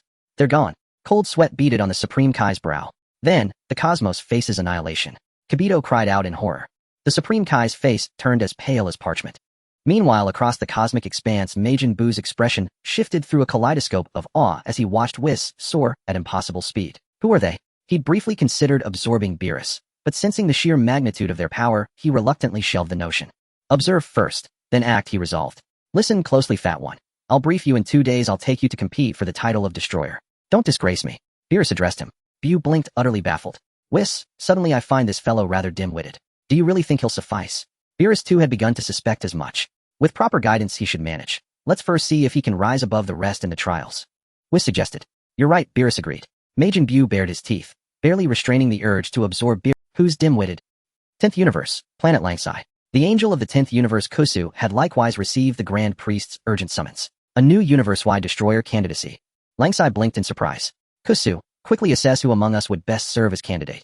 We should consult the Supreme Kai, she replied thoughtfully. Langsai frowned. Ask that fellow, Gaosu. Indeed, Kusu smiled. After all, Lord Gaosu oversees humanity within the 10th universe. I trust he'll provide invaluable insight, whereas my own search would be akin to seeking a needle in the cosmic sea. Then let's go, Langsai agreed without hesitation. 10th universe, realm of the Supreme Kai. Gaosu said. Before him stood a young man with emerald green skin, posture rigid with reverence. North Kai Zamas. Gaosu declared abruptly. It is I, your excellency. The green-skinned youth responded instantly. Excellent. I hear you've governed the northern quadrant with remarkable order. Gaosu nodded approvingly. Your praise honors me. It is but my sacred duty, Zamas replied humbly. Would you like to become Supreme Kai? Gaosu asked suddenly. Zamas froze, speechless. That's quite the pivot. Never dare, he gasped, dropping instantly to his knees. Haha. Fear not, I bear no ill intent, Gaosu laughed warmly. Truth be told, my years grow long. I must soon retire. Lately I've been searching diligently for a worthy successor to assume my divine mantle. Zamas suddenly realized, letting out a slight sigh of relief. It turns out that the Lord of the Kaishin is selecting a new Kaishin. It startled me. I thought you were testing me. So what do you think? Are you interested? Guavas asked with a smile. I will definitely become an outstanding Kaishin. Zamas immediately responded. Great, then from today on you will follow me in your training. I need to assess you further. Guavas smiled. To become a Kaishin, you not only need to possess strong combat abilities, but also undergo some inner training. It's a relatively lengthy process. If nothing unexpected happens in about 40 years, you will be able to take my place. Yes, Lord Kaishin. Zamas felt a surge of excitement. 40 years is actually quite a short time for a deity. Zamas, show me your combat, Guavas suggested. But, who should I fight? Zamas looked around and found that there was no one else here besides the Lord of the Kaishin. Smack. Guavas raised his hand slightly, and a black square appeared above his palm. Next I will continuously throw this thunder steel at you. While dodging it would be best if you also counterattack to showcase your true strength. Guavas said, this thunder steel, I believe you should know, is the hardest metal in our universe, indeed the entire universe. Be careful and don't get hurt. Zamas immediately prepared for combat from a distance. Whoosh! Guavas gently waved his hand, and the thunder steel shot toward Zamas. Smack! A pink flame flickered in Zamas' hand. This is Zamas' handblade. Swish! As the thunder steel flew rapidly, Zamas swung his hand blade to strike it. The thunder steel was immediately split in two by Zamas' strike. Not bad, do it again. Guavas nodded in satisfaction and waved his hand. Oh, another piece of thunder steel flew swiftly. This time the thunder steel flew even faster. However, Zamas easily dodged the thunder steel's attack and countered with a horizontal handblade strike. Crack! The thunder steel was once again split in two by Zamas. Whoosh whoosh whoosh. Guavas continuously produced thunder steel in his hands. Zamas handled it with ease. In the high sky, just arrived Kess and Ramsey happened to witness Zamas combating the thunder steel. Who is this kid? His strength seems quite impressive. Ramsey's eyes lit up. He is the North Kaishin, Zamas, Kess replied. North Kaishin. Can he run for the god of destruction? Ramsey muttered thoughtfully. No problem, there are no regulations against selecting a new god of destruction from the Kaishins. Kess replied. Let's observe for a while longer, Ramsey said. The two floated silently in the air, watching Zamas slice through the thunder steel. About a minute passed. Suddenly Ramsey pointed his hand at Zamas below. Smack! Ramsey also conjured a piece of thunder steel. The previous thunder steel was about 2 meters in length. This thunder steel had grown to a whopping 6 meters, resembling a massive black mountain covering down from the sky toward Zamas. Zamas, what is that? Why did it suddenly become so large? Guavas, you're not playing fair. At this moment it was too late for Zamas to dodge. Zamas swung his hand blade at the thunder steel that was transferred. However, the strength of the thunder steel seemed even greater than before. Zamas swung his hand blade several times, but the thunder steel showed no response. Thud! The thunder steel fell from the sky, directly crushing Zamas. Boom! Zamas was pinned beneath the thunder steel, leaving only one hand trembling outside. Guavas was also puzzled about what had happened. He looked up at the sky, and soon saw Kess and Ramsey. It's Lord Kess and Lord Ramsey. Guavas hurried to greet them. Smack! Kess and Ramsey descended from the sky, landing opposite Guavas. Hello, Lord Guavas, Kess greeted with a smile. You are too polite, just call me Guavas. Guavas laughed heartily. Ramsey remained silent. I wonder what brings Lord Kess and Lord Ramsey to me. Guavas asked respectfully. This guy is named Zamas, right? Ramsey pointed at Zamas, who was pinned beneath the thunder steel. Yes, he is the North Kaishin. I plan to have him succeed my position as Kaishin. You see, I am getting on in years, so I think it's time to train a successor. Guavas nodded and introduced. I will take him away to compete for the position of the new god of destruction. You have no objections, right? Ramsey directly stated his purpose. The new god of destruction. Guavas was slightly taken aback. I had heard long ago that a new universe was born. I didn't expect it to be true. But, is it appropriate for Lord Ramsey to choose a god of destruction from among the Kaishins? There is no regulation against selecting a god of destruction from among the Kaishins, Ramsey replied. I am not here to negotiate with you. I am here to inform you. Guavas wiped the sweat from his brow. What bad luck. After much effort in selecting a Kaishin who is quite competent to succeed my position as Kaishin, Now Lord Ramsey wants to train him as a god of destruction.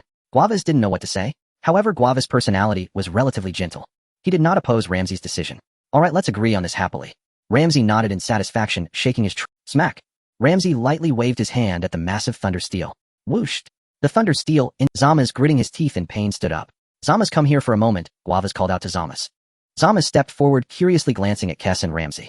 Huh. Lord Kaioshin, that last piece of thunder steel was really huge. I accidentally got pinned beneath it. Zama's chuckled. Guavas wanted to inform Zama's that the thunder steel was not created by him. However, Guavas felt it unnecessary to mention. After finishing his sentence, Zama's also noticed the presence of two strangers. Who are these two?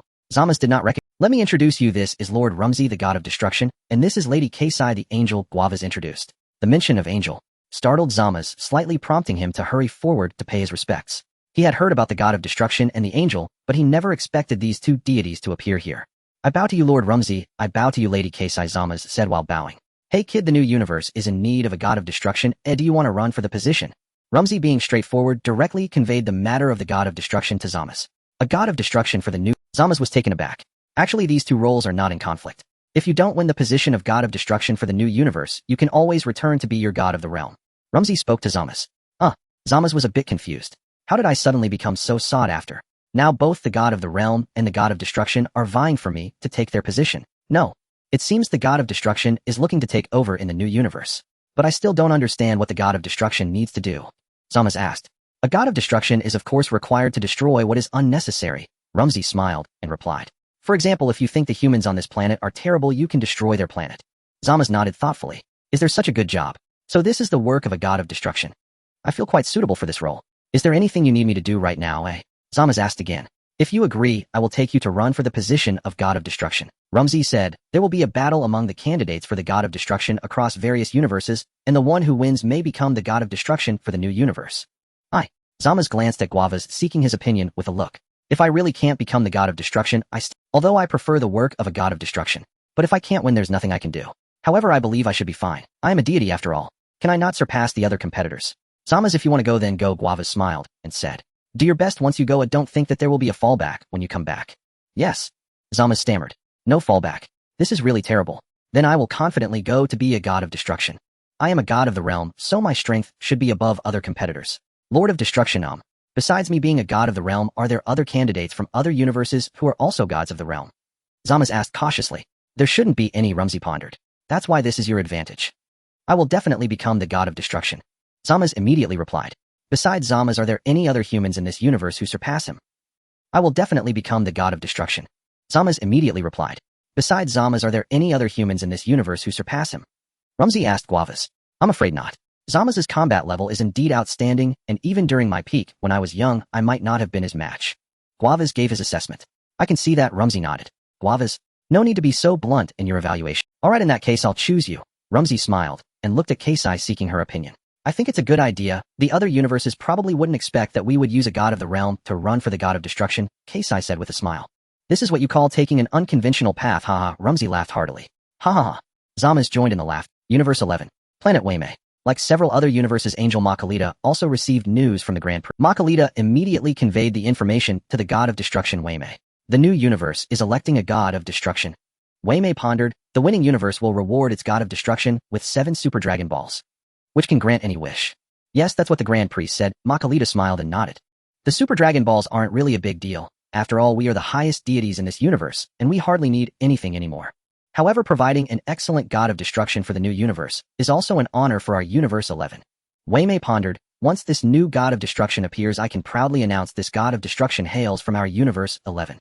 I believe the other universe's gods of destruction think the same way. Makalita smiled and asked, does Lord Waymay already have a candidate in mind? I want to choose Topo, Waymay replied. Topo, why not choose Jiren? Makalita asked, slightly surprised. You know, Jiren has no intention of being a god of destruction, so he might not participate in the competition. Waymay shook his head. Besides, Topo is also a candidate for god of destruction, and with his strength he is fully capable of competing this time. Moreover, Mr. Topo is originally Lord Waymay's disciple, so if he really becomes the god of destruction, his relationship with Lord Waymay will surely be very good. Makalita smiled and said, if Jiren becomes the god of destruction, he might not be too close to Lord Waymay. You really understand me, Makalita? Waymay said with a smile. Makalita laughed like a blooming flower. Then contact Topo immediately and have him drop everything to come here. Waymay instructed. Alright, Makalita gently nodded, then contacted Topo through the staff in her hand. Planet Pride. The Pride troopers led by Topo are battling against the evil army. Topo suppressed the evil army with his immense strength. The members of the Pride troopers such as Dispo Kakunsa and Kasila fought valiantly. While Topo was fighting, he suddenly sensed a voice in his mind. Dispo, I have something to attend to, please take over for me for a moment, Topo said to Dispo. What is it? Did you get a stomachache? Dispo asked, puzzled. Topo. No. It's Lady Makalita looking for me, as she must have something important to discuss. Topo replied. I thought you had a stomachache, Dispo nodded. Alright, leave it to me, I will hold them off, and definitely won't let these guys run rampant. Tis broke through launching a frenzied assault against the evil legion. Lord Makalita. Tuapa bowed deeply. Mr. Tuapa, come to the god of destruction realm immediately, Makalita smiled. Huh. Now. Tuapa was taken aback. Does Mr. Tuapa have something important to do? Makalita asked. I am currently leading the Pride team to suppress the evil legion on the planet. If all goes well, this will be the final battle. From now on, the Pride planet will return to peace, Tuapa explained. How long do you need? Makalita inquired. At least 2 days. The evil legion has been entrenched on the Pride planet for a long time. Completely eradicating them is more troublesome than I imagined. Tuapa pondered. By the way, Lord Makalita, what do you need me for? The new universe is electing a god of destruction, and Lord Wei Mei suggested that Mr. Tuapa be nominated, Makalita replied straightforwardly. So please drop what you're doing and come over immediately. But, what about here? Tuapa gritted his teeth, somewhat reluctant. I will arrange for Jillian to come and help, Makalita proposed. Jillian, if he can come. That would truly be a great help, Tuapa's eyes brightened as he spoke with excitement. Jillian is originally a member of the Pride team. He has probably been cultivating recently, Makalita said with a smile. That guy loves to cultivate when he's free. How strong does he want to become to be satisfied? Tuapa sighed. Then it's settled. You should leave immediately. Jillian will arrive soon, Makalita commanded. Yes, Lord Makalita, Tuapa respectfully replied. The call ended. Captain, I can't hold on much longer. Tis broke. Whoosh. Tuapa flew swiftly from a distance, kicking away an opponent who was fighting Tis. Tis Lord Wei Mei has something important for me. I must hurry over. I leave this to you.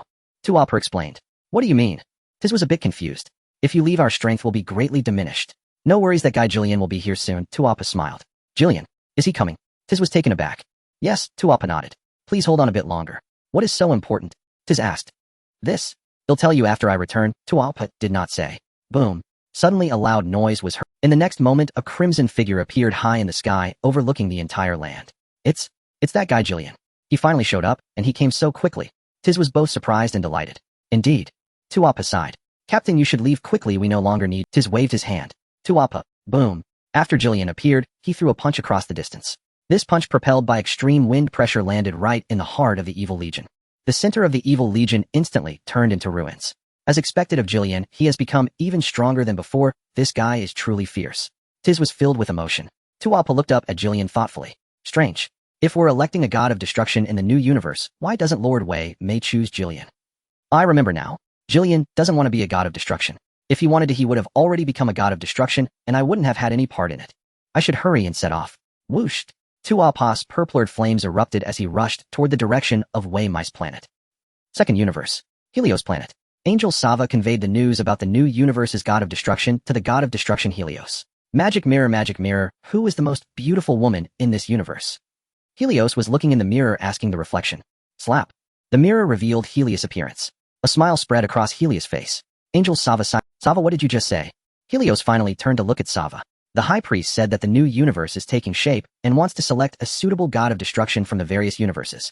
Sava replied, does Lord Helios have any suitable candidates? So this person must be powerful, right? Helios asked.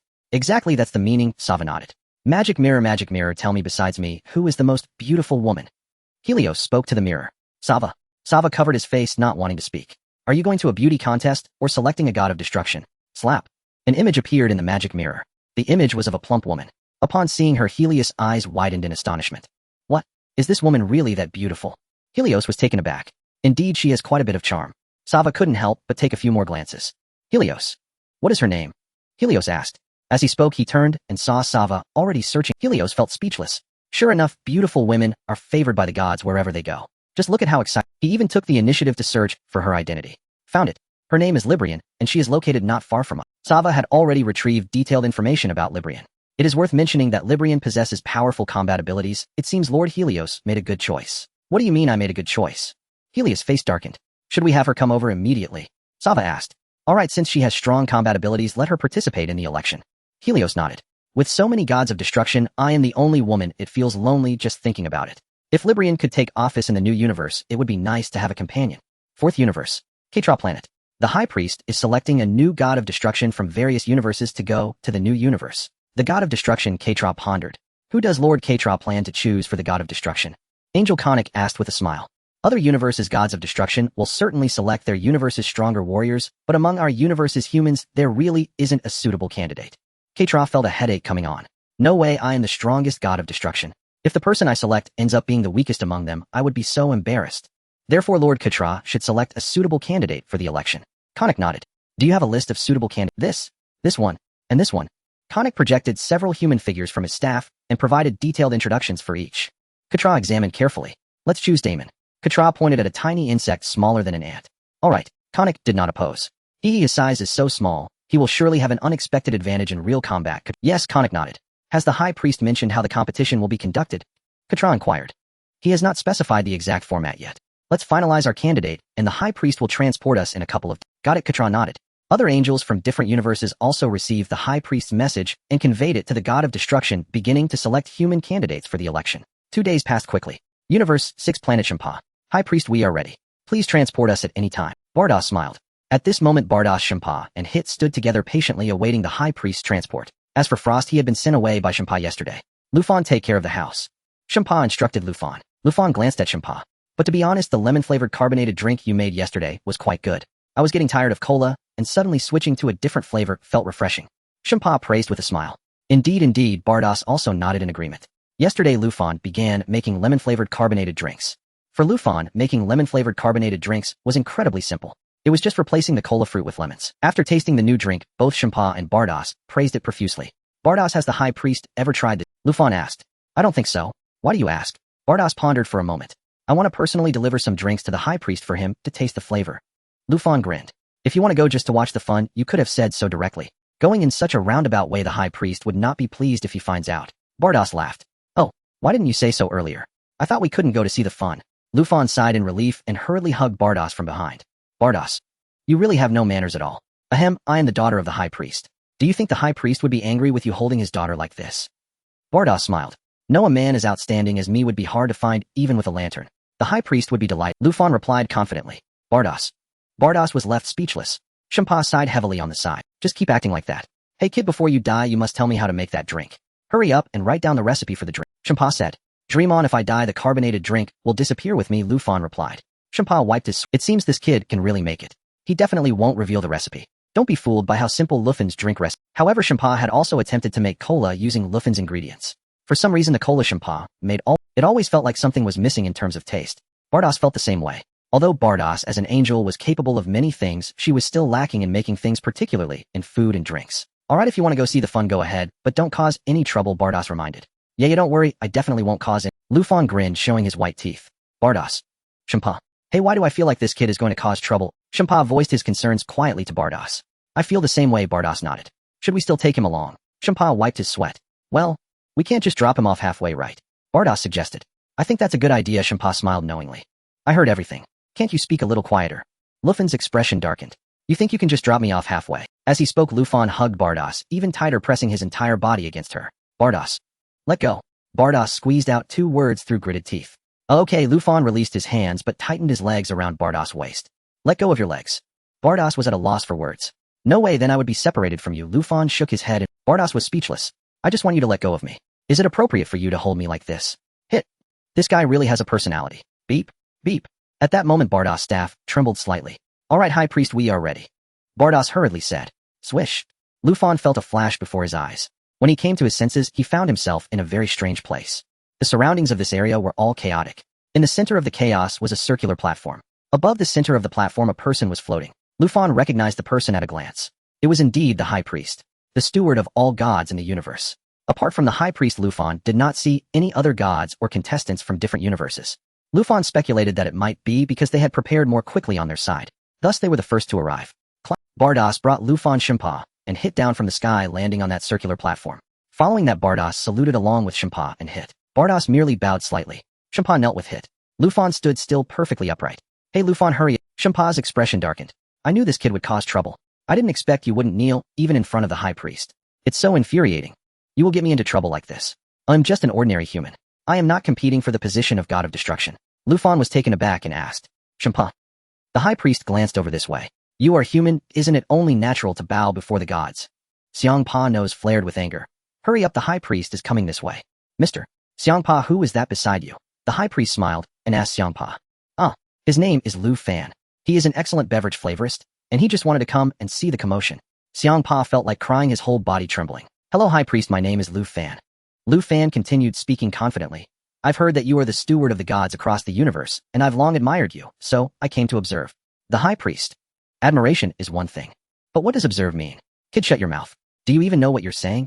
Xiangpa regretted it deeply. I really shouldn't have brought this kid along. No, it was Bados who insisted on bringing him along. Xiangpa glared at Bados. High priest, this is the cola I made. Since it's so hot, why not drink some?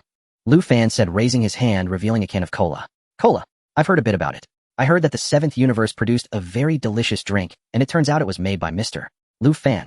Well, then I shall give it a try, the high priest smiled. Xiangpa quickly passed it to the high priest.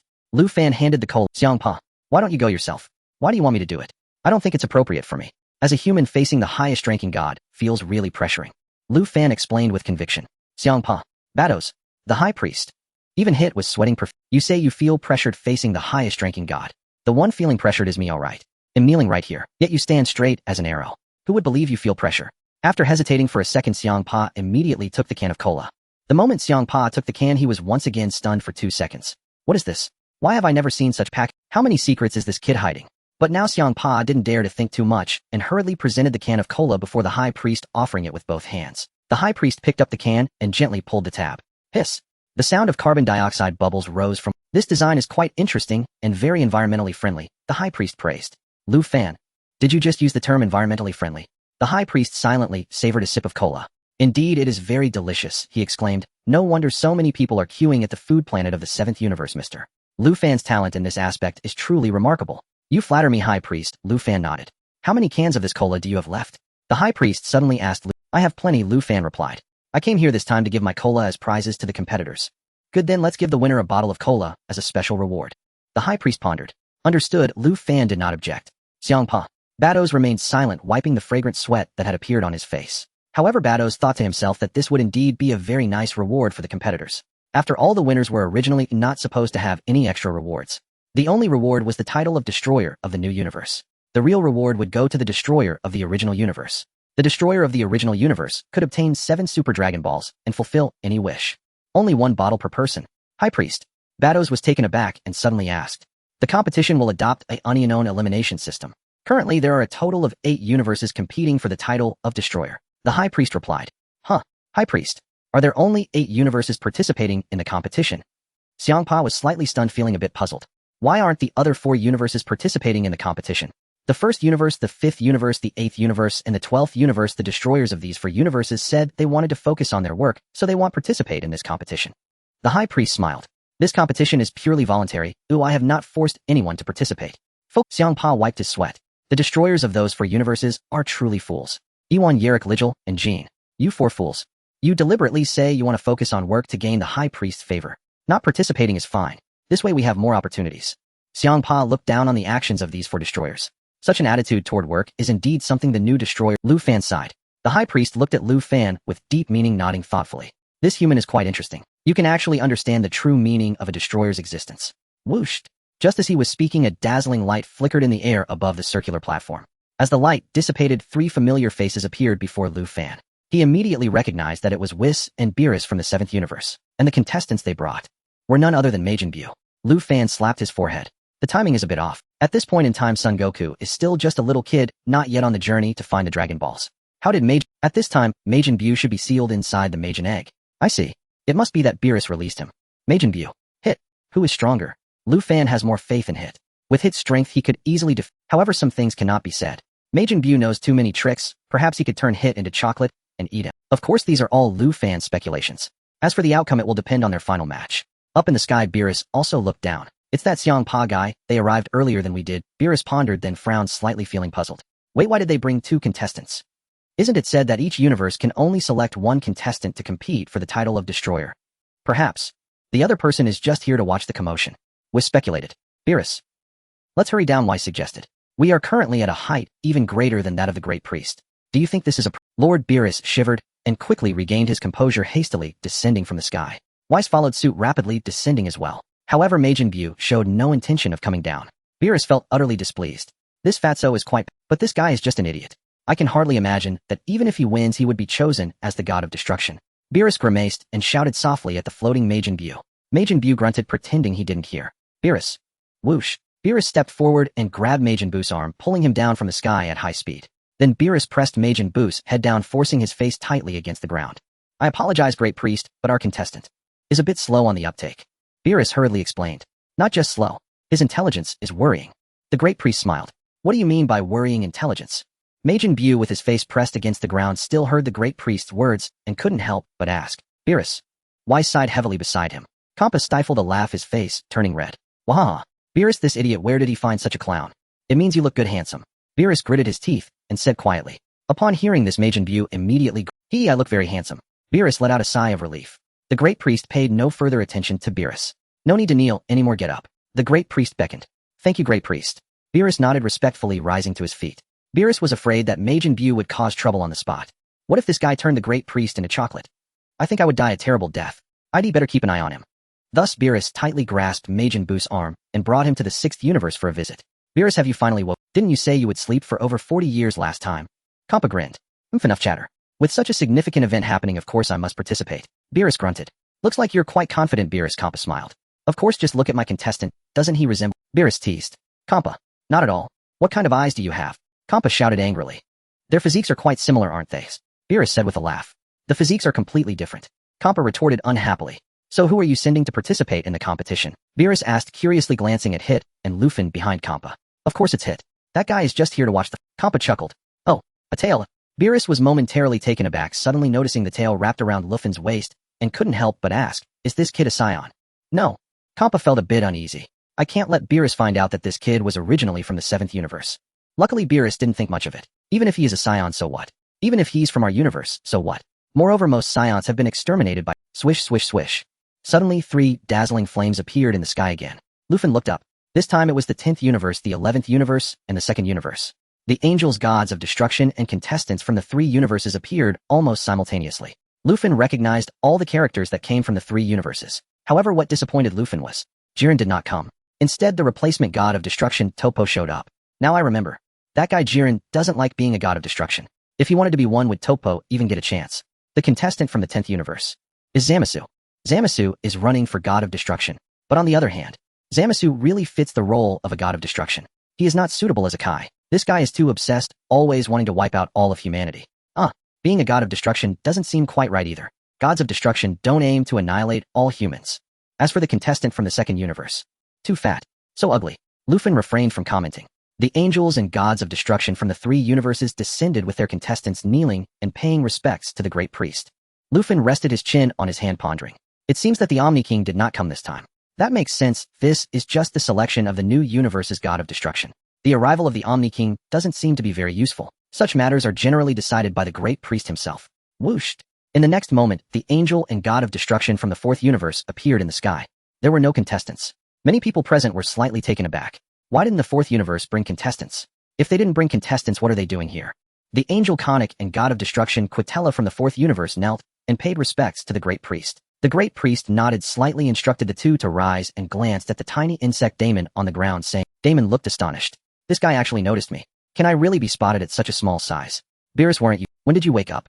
Quitella stepped forward, smiling as he looked at Beerus. Meddlesome fellow, just mind your own business. Beerus grunted. Where's your contestant?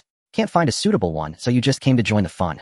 Think whatever you... Quitella smiled mysteriously. Next, other angels and gods of destruction from various universes appeared with their... Except for the 1st universe, 5th universe, 8th universe, and 12th universe, the rest of the universe's gods of destruction and angels had already arrived, bringing their contestants. Well then, the universes participating in this new universe selection are now all present. Please take your seats in the audience and wait for a moment, the Great Priest said, waving his hand gently. Whooshed. A ring of stands appeared atop the circular arena. Let's go, Kampa beckoned. Whoosh, whoosh, whoosh. The gods along with their contestants stepped onto the stands. The Great Priest hovered high above, looking down at the gathered gods and mortals. The universes participating in this new universe selection include the 2nd universe, 3rd universe, 4th universe, 6th universe, 7th universe, 9th universe, 10th universe, and 11th universe, totaling 8 universes and 8 contestants. The Great Priest announced, This God of Destruction election will be conducted in rounds. Contestants from the named universes please come to the arena for unknown matches. The gods and contestants all perked up their ears to listen. The rules of the competition are quite simple: knock your opponent off the stage, or have them surrender, and you win. The High Priest continued. The victorious contestant will advance to the next round, and so on until the final match. Killing is prohibited during the match, and the use of weapons is forbidden. Contestants who violate the rules will be disqualified. For now, let's proceed this way, or we may adjust the rules after a few matches. The gods and contestants understood. Additionally, every contestant who wins a round can collect a can of cola from Mr. Lu Fan of the 6th universe the High Priest said, pointing to Lu Fan in the distance. Lu Fan gave a slight bow to everyone. The gods and contestants present were momentarily taken aback. Cola. What is that? Whis, do you know what that is? Beerus asked curiously. It seems to be a rather tasty beverage, was speculated. A beverage? How good can it be? Beerus didn't take it too seriously. Since it's a reward from the High Priest, it should be. Let's hope so, Beerus smiled. Now contestants on site, please go over there to draw lots. The High Priest instructed the matches will proceed in the order of the drawn lots. With a loud bang, a box suddenly appeared where the arena was. The contestants stepped forward to draw lots. A total of 7 contestants drew their number plates. The draw results are as follows. Contestant 1 is 6th universe Hit, Contestant 2, 9th universe Bezel, Contestant 3, 11th universe Topo, Contestant 4, 3rd universe Magic Ku, Contestant 6, 7th universe Bu, Contestant 7, 2nd universe Ribrian, Contestant 8, 10th universe Zamasu. After drawing, the 7 contestants returned to their respective stands. The contestant from the 4th universe is somewhat special, so the remaining number plate 5 belongs to Contestant Damon from the 4th universe, the High Priest announced. 4th universe. Is there a contestant? Beerus was slightly taken aback.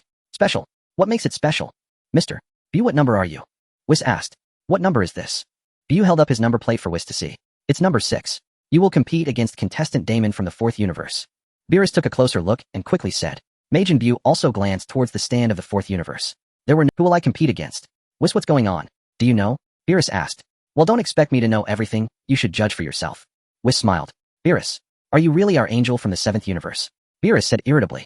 On the side of the 6th universe, Hit, what number did you draw? Kampa asked. Number 1, for the first match, Hit. Who is your opponent? Kampa asked hurriedly. Looks like it's a contestant from the 9th universe, Hit replied. That red fox. That guy shouldn't be too impressive. A deal with him decisively, Kampa stated. But don't be careless. Understood, Hit nodded. The god of destruction from the 9th universe, Sidra, was also encouraging his contestant Bezel, that guy from the 6th universe.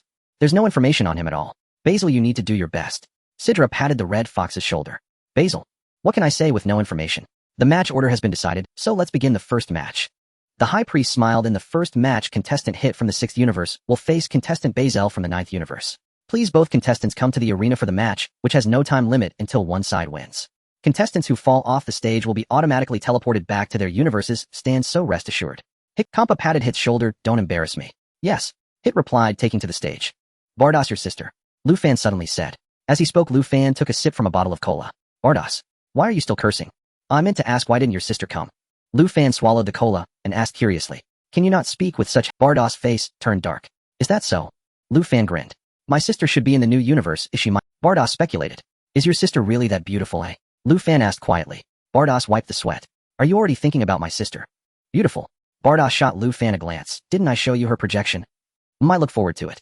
Lu Fan nodded vigorously. Bardos sighed, not wanting to engage further. However, I think the final decision of the God of Destruction should be in your sister's hands, right? After all, this God of Destruction will have to partner with your sister in the future, Lu Fan pondered. Bardos nearly choked.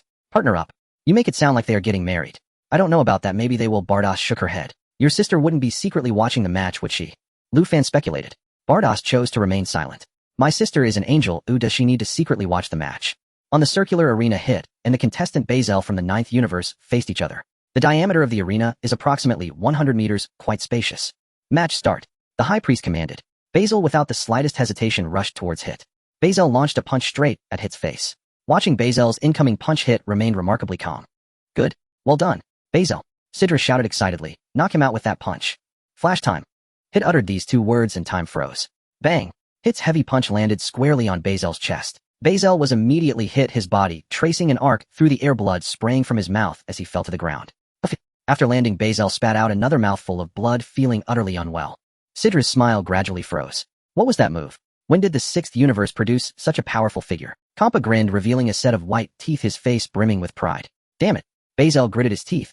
Then Bezel suddenly pushed his speed to the limit, leaving several afterimages in place. In the next moment, Bezel charged towards Hit once more. Flash time. Without the slightest hesitation, Hit executed flash time again. Bang. Hit landed another punch heavily on Bazel's chest. This time Bazel flew even higher. Slap. After landing, Bazel's body slid backward, coming to a stop at the edge of the arena. Hit stepped forward toward Bazel, wiped the blood from the corner of his mouth, his expression turning exceptionally grim. Wayaya. Suddenly, a powerful energy erupted from Bazel, elevating his own energy completely as he charged at Hit. Bang. Hit kicked out. Whoosh. Bazel was sent flying off the arena. In that moment, as he flew out, his figure flickered and vanished. Immediately, Bazel reappeared in the stands of the Ninth Universe. Bazel has been eliminated. The destroyer of the Ninth Universe, Sadara, displayed a look of shock. Already eliminated. That was too quick, right? Sadara, your contestant isn't impressive at all. Xiangpa revealed a triumphant smile. Sadara clenched his fists tightly, wishing he could go up and give Xiangpa a beating. That fat guy's laugh was incredibly annoying. In the first match, Hit from the Sixth Universe won, advancing to the semifinals. The Grand Priest announced loudly, contestant Hit may go to his universe's stands to receive a bottle of soda from Mr. Lufan as a special reward. Yes. Hit respectfully nodded, flew off the arena, and appeared in front of Lufan. Well done, you performed excellently. Lufan praised, lifting his hand slightly. Whoosh. A can of soda appeared in Lufan's hand, handed to Hit. Thank you, Hit expressed his gratitude. You're welcome, this is what you deserve, Lufan smiled. Hit took the soda, opened it. Hit's eyes lit up, instantly feeling the delight on his taste buds. This is soda. It's incredibly delicious. No wonder Lord Xiangpa had such a strange attitude towards Lufan. Probably only this guy could make such a delightful drink. It's no wonder even the Grand Priest favored him. Is that soda? Beerus glanced over there and spoke to Whis. Yes, it looks quite delicious. Whis also seemed a bit tempted. Hey Majin Bu, you better perform well in the match and win the reward so you can give me the soda. Beerus addressed Bu. Bu ignored him. Why should I give it to you? I want to drink it too. But speaking of which, Whis. That guy named Hit is indeed formidable, winning the match so easily. Beerus grinned. Bazel from the Ninth Universe was defeated in less than 3 moves. If all goes well according to our number order, Mr. Bu will face Hit in the finals. Whis smiled. That is true. Beerus sighed in relief and said to Bu, in the upcoming matches, keep a close eye on that guy named Hit. He could advance to the finals. Majin Bu also glanced in Hit's direction. Soon he was captivated by the soda in Hit's hand. Is that thing really that delicious? Is it better than my milk? Majin Bu's thoughts had already drifted to the soda. Zama's that guy named Hit is not simple, you need to be careful. Ramses said in a deep voice. Don't worry, Lord Destroyer. Zama's confidently replied, according to the number order, I will face him in the finals. That is also true, Ramses nodded. Tro, how long do you think it will take you to defeat that guy named Hit? Why might ask Tro. Based on my calculations, if I use my destruction energy, I can eliminate him in less than 3 minutes. Tro replied calmly. As a substitute destroyer, it would be too embarrassing if I can't even defeat that guy. Why might nodded, not worried at all. After all, Tro was the substitute destroyer. Moreover, Tro had already cultivated. Dealing with a guy like Hit would definitely be no problem.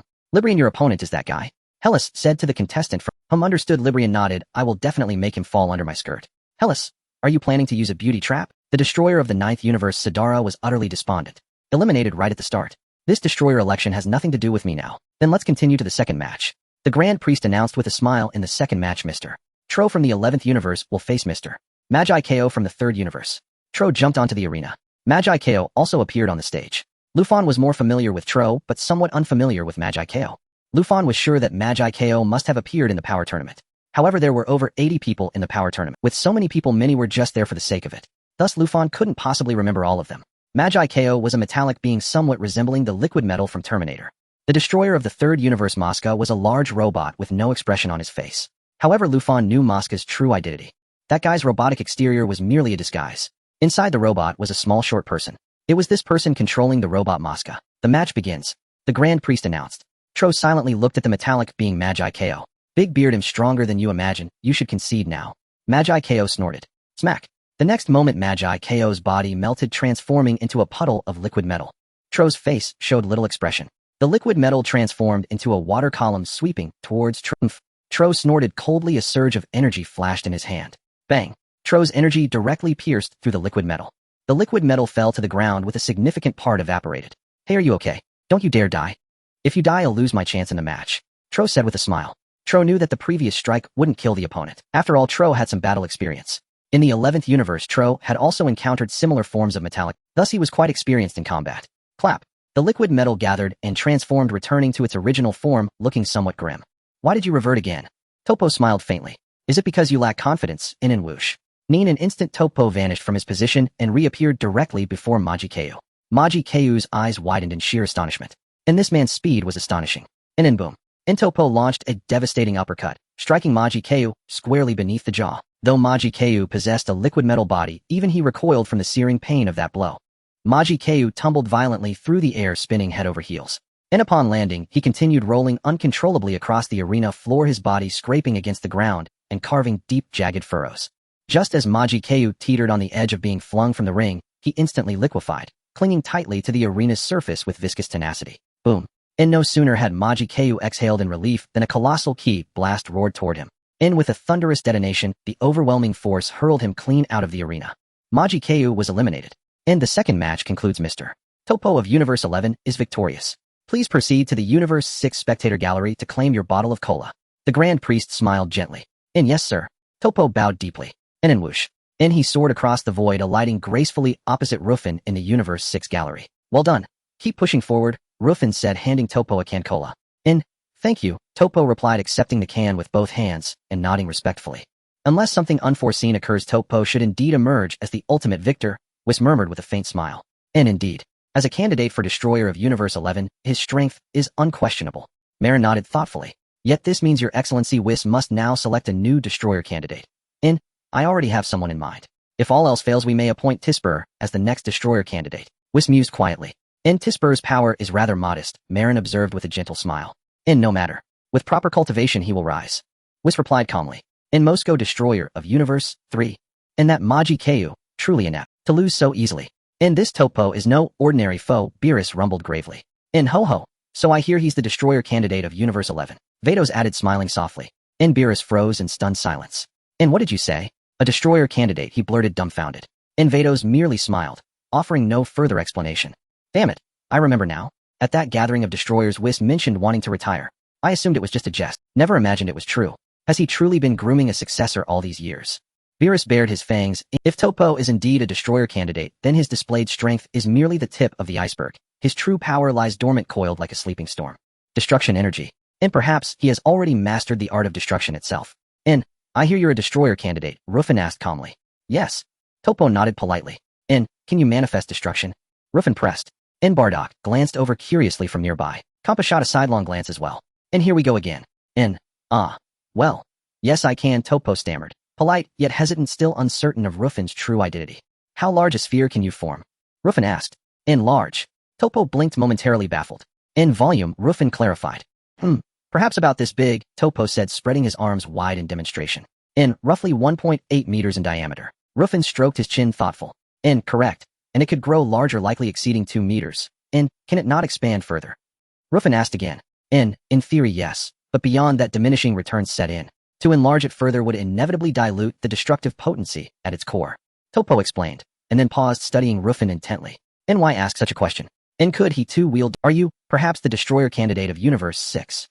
Topo ventured cautiously. And, hey you bearded fellow, I never said I'd retire. Kompa scowled darkly. I'm quite enjoying my role as Destroyer. And, yes Lord Kompa, I sincerely apologize. Topo bowed hastily. Take your cola and leave. Don't linger in Universe SIXS gallery. Kompa ordered brusquely. And Topo, it was you Lord Ruffin who detained me for questioning, not my own choice. You'll need rigorous training, Topo. A mere 2-meter sphere of destruction won't accomplish much. Ruffin clapped Topo lightly on the shoulder. And Topo nodded, bewildered. And accomplish little. Not 2-meter sphere of destruction. It could obliterate an entire star system with ease. And 2 days ago, during the battle against the Evil Alliance, I held back solely to preserve our proud planet. Had I unleashed my full might, even that magnificent world would have vanished in an instant. And who is this man? And the Grand Priest himself bestowed the prize, yet it came from him. So enigmatic. And Topo's mind raced with countless questions. Yet he remained impeccably courteous, bowing deeply to both Ruffin and Kompa, offering a separate reverent bow to Bardock before returning to his own gallery. What did that cola seller fellow say to you? Whis inquired. And Your Excellency Whis, he asked how large a sphere of destruction I could manifest. Topo wiped sweat from his brow. In destruction. Sphere size. Whis frowned, perplexed. In what deeper meaning could lie behind such a question? Could it be he too wields destruction? Whis mused. Yet Kompa shows no sign of stepping down. Indeed. Lord Kompa confirmed as much, Topo affirmed with a nod. Enough. We'll set it aside for now, Whis sighed, shaking his head. Now let us commence the third match, announced the Grand Priest, smiling warmly. Contestant Damon of Universe 10 versus Contestant Bu of Universe 7. Fight well, do you understand? Beerus commanded Bu. Bu pretended not to hear. Go on. Beerus repeated more firmly. Bu refused to budge. I won't be ordered around. I simply wish to be myself. Get up there. What are you daydreaming about? Beerus snapped irritably. If you falter at a critical moment, I'll erase you entirely. Understood. Bu uttered coldly, then soared high into the air before landing heavily upon the arena platform with a thunderous crash.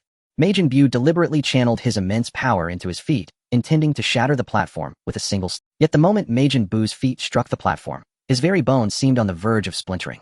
The platform, however, remained utterly unscathed. At the precise instant Bu conceived his destructive intent, the Grand Priest had already perceived it with flawless clarity. Without a whisper of sound, the Grand Priest flicked his wrist, and in that same breath enveloped the platform in a shimmering veil of angelic power. That Bu's legs did not instantly crumble was nothing short of miraculous fortune. Then the third match begins, announced the Grand Priest with a serene smile. Damon fell silent, then seized the opportunity this portly opponent had momentarily frozen upon landing. Seizing the opening, Damon launched his assault, aiming to hurl him off the platform. With a sharp crack, he surged forward like a bolt of lightning toward Majin Bu. Damon drove a fierce kick straight into Bu's chest, then shoved with all his might, sending the colossal figure reeling backward in a violent slide. On the platform, Majin Bu slid backward alone, his feet grinding furiously against the surface, carving two long smoldering furrows across the arena floor. Shhrrk. The grating screech of flesh and soul against stone echoed relentlessly. What in the world is going on? Who is this fourth universe contestant? Beerus blinked in bewilderment. Is he invisible? Asked Kampa, frowning deeply. Invisible? Beerus' eyes widened in sudden realization. Haha. Kuru grinned, his expression dripping with smug mischief. Kuru, you despicable cheat. How dare you enter such a competitor? Beerus snarled through gritted teeth. Nothing in the rules forbids an invisible contestant, Kuru replied, beaming with delight. In truth, Kuru's fighter was no phantom, merely an insect smaller than an ant. It was perfectly natural they couldn't see. Without meticulous scrutiny, his presence was virtually undetectable. Meanwhile, Majin Bu continued his relentless backward slide, drawing ever closer to the platform's edge. Brilliant, Damon. Cast him out now. Kuru roared triumphantly. Majin Bu's face twisted in stunned Who's pushing me? Bu twisted his head back, and instantly glimpsed the precipice rushing toward him. He strained to halt, but the opposing force remained overwhelming. A sly grin spread across Bu's lips. A plan had taken root. Damon pressed forward, eagerly intoxicated by momentum. Victory is mine. I'll advance to the semi-finals. Crack. Suddenly, a sharp, brittle snap pierced the air. Damon froze, bewildered. What was that sound? His gaze locked onto the horror before him. His opponent's legs had snapped clean off, severed from the torso. Damon shuddered violently, his soul recoiling in terror. Hey, he's been split in two. Basil cried out in a... Sidra stared slack-jawed with shock. Ribrian's plump face paled, not with fear, but with visceral revulsion. Murder, that constitutes disqualification, mused Zamasu gravely. Damon stood paralyzed, staring at the bisected form of Majin Bu, speechless. Ah, so there you are? So you're the one fighting me. In that stunned instant, Bu leaned down, peering intently at the minuscule insect, no larger than an ant, crouched upon the ground. What a... You're alive. Damon gasped, dumbfounded. A mere insect, Bu chuckled, baring his teeth. Damon fell silent, then whispered, oh no. Trapped. I'll crush you. Bu snatched up his own severed limbs, and gripping them like clubs began pounding the tiny figure beneath him with savage glee. Damon reeled dazedly, nearly succumbing to oblivion. Kuru's triumphant grin froze, then faltered. He saw him that fast. This was dire. The match was slipping away. Bu, enough. Push further, and you forfeit the contest. Beerus shouted urgently. Bu glanced toward him, then dismissed him with indifference. No more cola. Beerus barked. Bu paused, then nodded faintly. That was tempting. With a swift motion, he scooped up the ant-sized Damon from the floor. Whoosh. With explosive force, Bu hurled him far beyond the arena's boundary. The third match concludes. The victor is Mr. Bu of Universe 7. Announced the Grand Priest. Mr. Bu, please proceed to Master Ruffin to receive a can of cola as your special prize. Upon hearing those words, Bu's eyes blazed with rapture. This was the singular thing he'd longed for since awakening, to taste this legendary beverage. Whoosh. He shot toward Ruffin like a comet. Snap. With effortless grace, Ruffin raised his hand, and a can of cola materialized instantly within his palm. Bu gazed transfixed at Ruffin's right hand. How did you make it appear? Bu asked, then mimicked the gesture, lifting his own right hand gently upward. Nothing happened. I compressed the cola into subatomic particles using energy manipulation. When needed, I restore them to their original form via my own spiritual energy. Ruffin explained calmly. Bu stared blankly, then shrugged. What does that even mean? I don't understand. No matter, it's irrelevant now. First he would savor its flavor. Snap. He wrenched open the can, and took a deep, deliberate sip. His eyes flared wide with astonished delight. It truly was exquisite. That gluttonous oaf. He promised me his prize. Beerus fumed, smoke practically billowing from his nostrils. Mister, Bu never agreed to such terms, smiled Whis. Beerus fell silent, then muttered bitterly, that wretched brute didn't even leave me a drop. Within moments, Bu drained the entire can. Then, tongue darting, licked the interior until not a trace remained. Beerus felt physically ill. It was grotesque. Another can. Bu pleaded, eyes wide and pleading fixed upon. Win your next match, and you'll earn another, Ruffin replied, smiling gently. No. I want it now, Bu retorted, his voice petulant, childlike, unyielding. Beerus' eyes widened, his expression shifting dramatically. Whooshed. He flew swiftly from afar and firmly pressed down on Majin Buu's head. Sorry, he was just joking with you, please don't take it to heart, Beerus quickly explained to Lu Fan. This guy's identity is still— I should avoid provoking him. Moreover, this fat guy. The Great Priest said that winning the match would earn a can of cola. You finished one can and you actually won another. Are you looking for death? Beerus didn't even dare to look at the Great Priest, because Beerus felt a chill running down his back. It seemed like the Great Priest was watching him.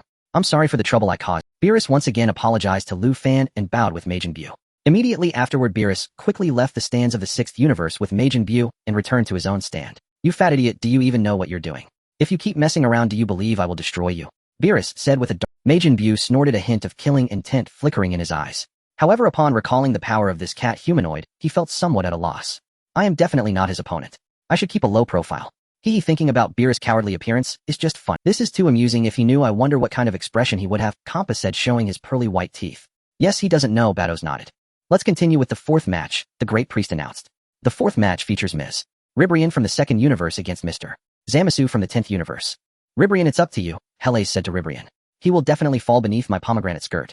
Ribrian said confidently. Helles fell silent. I feel like this woman I brought is not very reliable. Zamasu, go easy, it's rare to see such a beautiful woman. Lamsi blushed upon seeing Ribrian.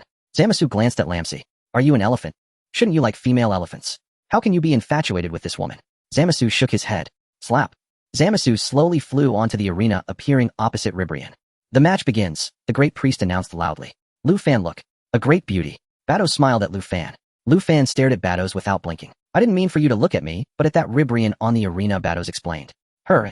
Lu Fan questioned, can she be called a beauty? Of course, in our divine realm, plumpness has always been considered beautiful. In fact, my appearance can only be classified as second-rate. First-rate beauties are like Ribrian. Bados commented.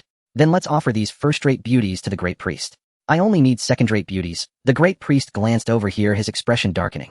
Bados wiped sweat nervously. You really dare to mess around. In my eyes, women like Ribrian. I'd rather not say, let me go over here and vomit for a while, Lu Fan said.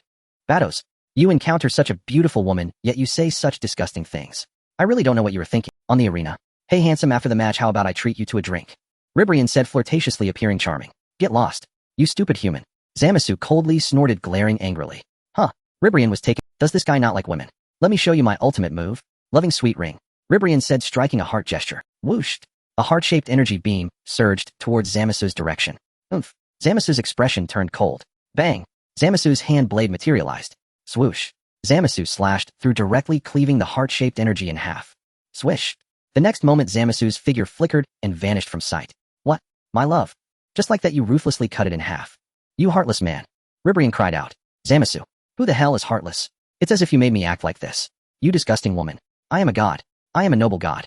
Even if you are beautiful and possess stunning beauty, in the presence of a god you are merely a doll. Swish. Zamasu quietly appeared behind Ribrian. Where are you? Heartless man, come out. Where did you run? Did my unparalleled beauty scare you off the arena? Ribrian asked shyly. Zamasu's expression darkened again. This shameless woman. I'm right behind you. Zamasu's voice rang out from behind Ribrian. What? Ribrian's expression changed. Eliminated. You disgusting woman. Zamasu shouted. Uffed. Zamasu's hand blade mercilessly pierced through Ribrian's chest from behind. Ribrian looked down at the hand blade protruding from her chest, feeling her energy rapidly dissipating. Ribrian became increasingly weak, her consciousness growing more and more blurry. Don't worry, you won't die. If you die, I will be eliminated too, Zamasu chuckled, dragging Ribrian to the edge of the arena with his hand blade. Ribrian indeed did not die, she only felt endless pain, emitting screams of despair. Due to Zamasu's dragging, a long red blood trail was left on the arena. Helles frowned. This contestant from the 10th universe is a bit ruthless. Although Ribrian is somewhat disgusting, you shouldn't be so harsh. Lamsi glanced at Kes. Kes sighed slightly. Why is this guy so vicious? I actually didn't see it coming, Lamsi said solemnly. The human heart is hard to fathom, let alone the heart of a god, Kes sighed. Oh no. The Great Priest is also watching. Lamsi felt like crying. I'm afraid we have no chance in this destruction god selection this time. Kes pondered. Actually, calling it a match is also a test of humanity to see if your mindset is suitable to become an outstanding destruction god. It would have been better to inform that guy Zama's beforehand, Langshi sighed. A leopard cannot change its spots, Kasi remarked. Langshi. Whoosh. Zama's used his hand blade to drag Librian's body to the edge of the arena and suddenly puffed. Zama's hand blade immediately sent Librian flying out of the arena. Swish. In the next moment, Librian's figure swayed and vanished, reappearing in the stands of the 2nd universe. Although Librian's body was pierced, the vital points were unharmed. As a king of the realm, this was still quite easy to achieve. However, Librian was in immense pain, crying in a very unsettling manner. Sava, hurry and heal her, Haley. Understood, Lord Halisi. Sava nodded gently, and a healing light flickered from the staff in her hand, swiftly enveloping Librian. In the blink of an eye, Librian's injuries were completely healed. Thank you, thank you. Librian hurriedly expressed her gratitude. Sava smiled faintly, saying nothing more. Librian then looked at Zamas on the arena with a hint of fear. This battle had left her with a psychological shadow. It seems my beauty cannot solve everything. This guy must be a eunuch. Otherwise it would be impossible not to be moved by my— In the fourth match, Mr. Zamas of the 10th universe wins, the Grand Priest announced with a smile. Please have Mr. Zamas collect a can of cola from Mr. Lufan. Yes. Zamas bowed. Swish. Zamas flew to Lufan's side. Lufan raised his small hand, and a can of cola appeared. Lufan handed the can of cola to Zamas. Thank you. Zamas politely accepted the cola with both hands. He was just— Wait a moment, Lufan said. Zamas paused. I suddenly forgot to mention, shaking the cola before drinking will enhance— Lufan continued. Really? Thank you. Zamas nodded in gratitude, and shook the cola vigorously. Xiangpa. Beerus. The two could not help but shuffle a bit to the side, creating some distance from Zamas. Zamas opened the can. Puffed. The carbon dioxide gas immediately sprayed out, splattering Zamas' face. Caught off guard, Zamas was hit, and thought he was being ambushed, his energy flashing rapidly in his hand. Bang. Instantly the cola in Zamas' hand was reduced to ashes by flames. This wasteful guy. Beerus gritted his teeth, feeling heartbroken. How could such a delicious can of cola be destroyed by this? What do you mean? Why are you messing with me?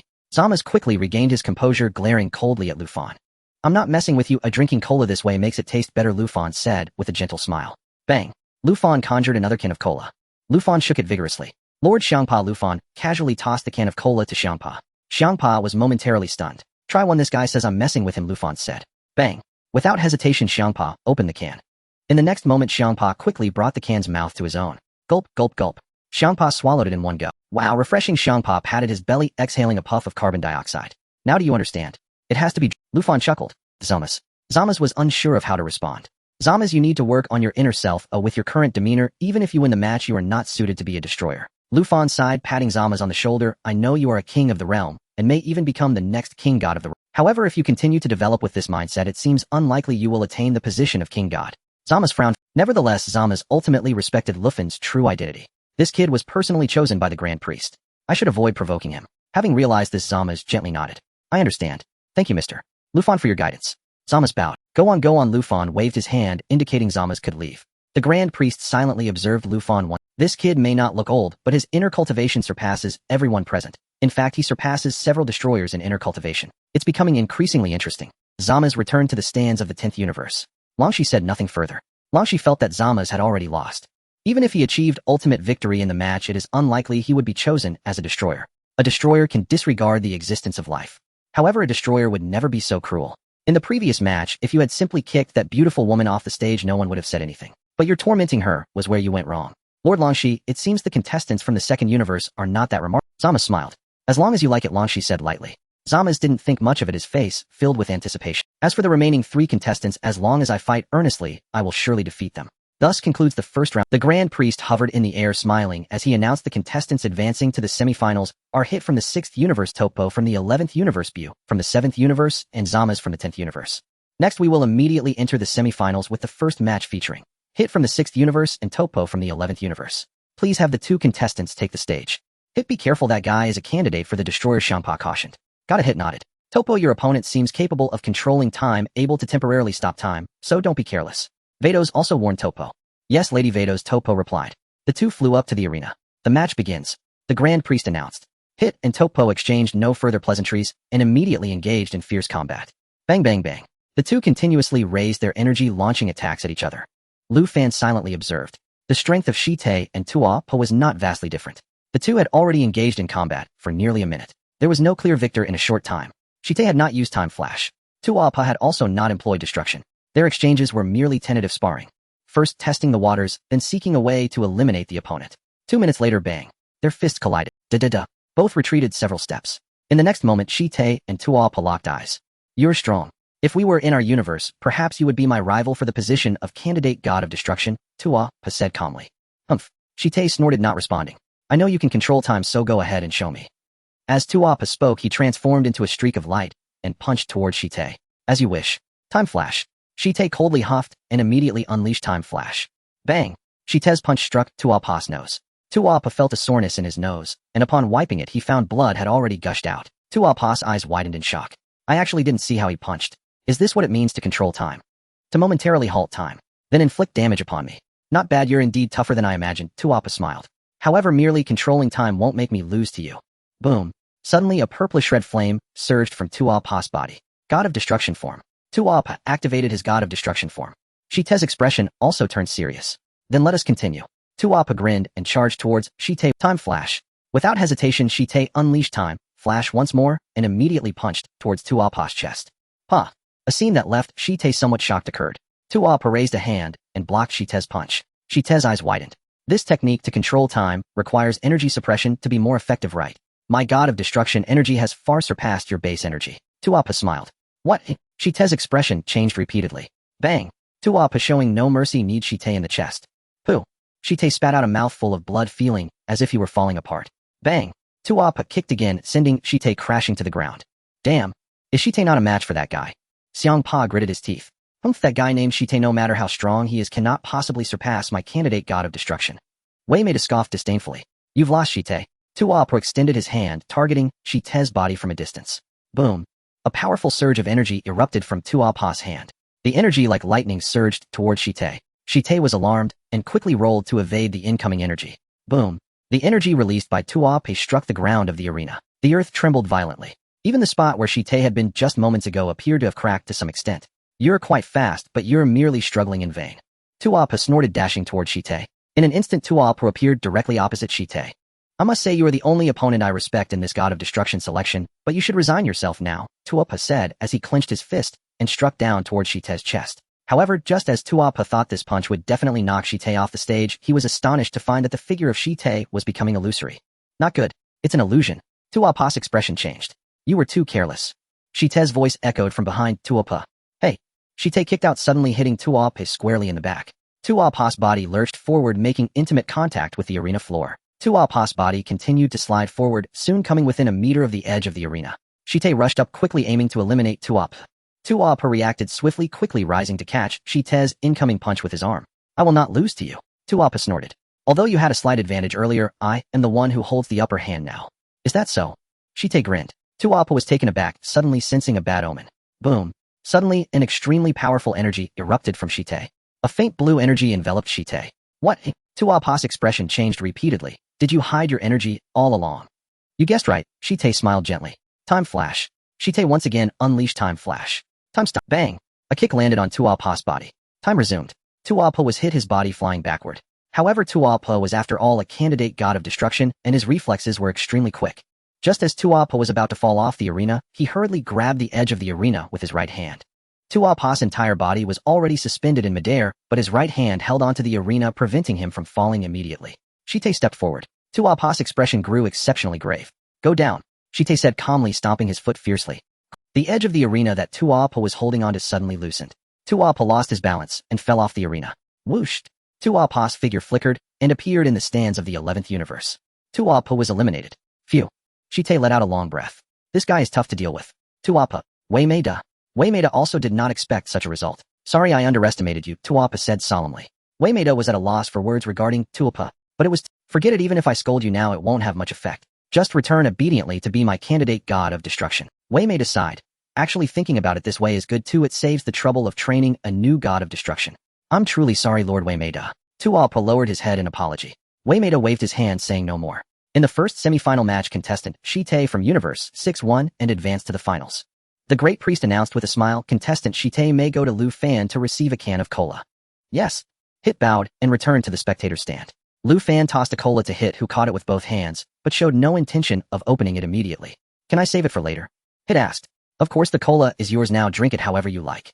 Lu Fan smiled, saying, even if you drink it upside down, I won't interfere. Hit responded. I wouldn't drink it upside. Hit, I have always considered you my brother, Lu Fan sighed.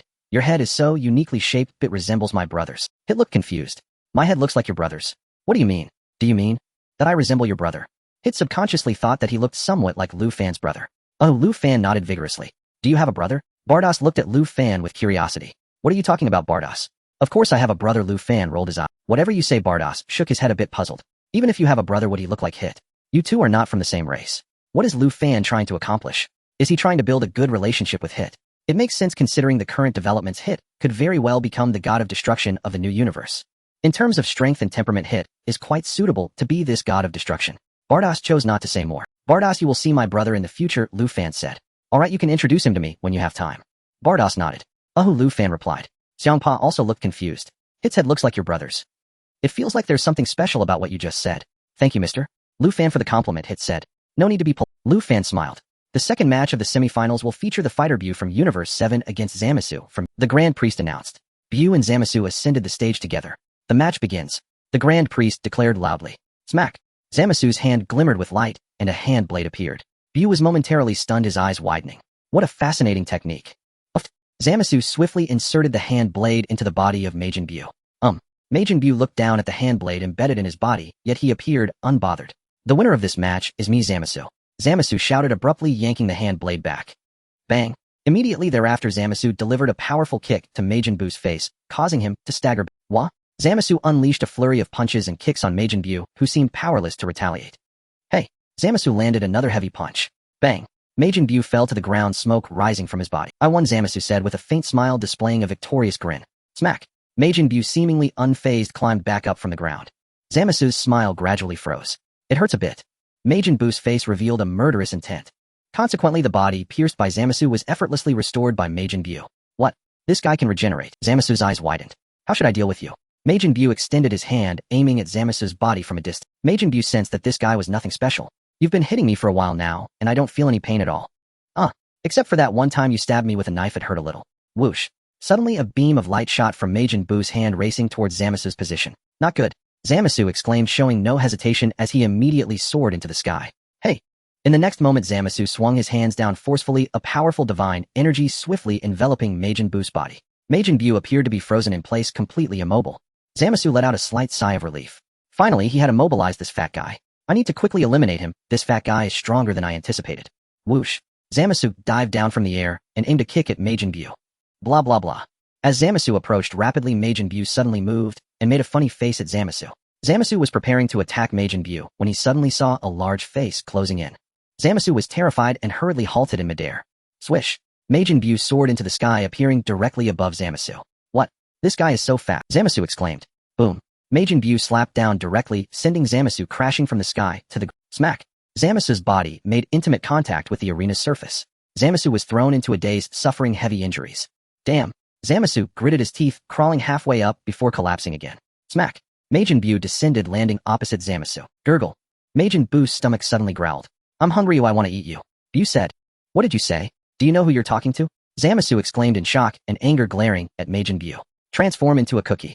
As Bu spoke, the antennae on his head suddenly sparkled, emitting a purple-white light. Smack. The purple-white light struck Zamasu directly. Smack. Zamasu's body quickly transformed shape, rapidly becoming a humanoid cookie that rolled to the ground. Majin Bu hummed a tune as he approached to pick up the cookie, preparing to stuff it into his mouth. Idiot. Killing is against the rules. Quickly stop and turn him back. He'll get you food.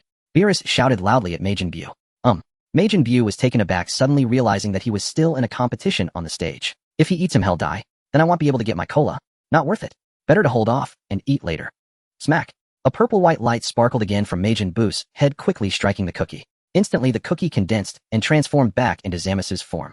Zama sat down heavily on the ground, gasping for breath, his face turning an unusual shade of pale. Just moments ago, he had felt as though he had transformed into a mere biscuit. And then, he had almost been eaten by that fat guy. I am a god. Have I really been bullied to this extent by a human? Bang! The demon Majin Bu delivered a powerful kick to Zamas. Before Zamas could even react, his body arced through the air and fell off the stage, eliminated. Swish!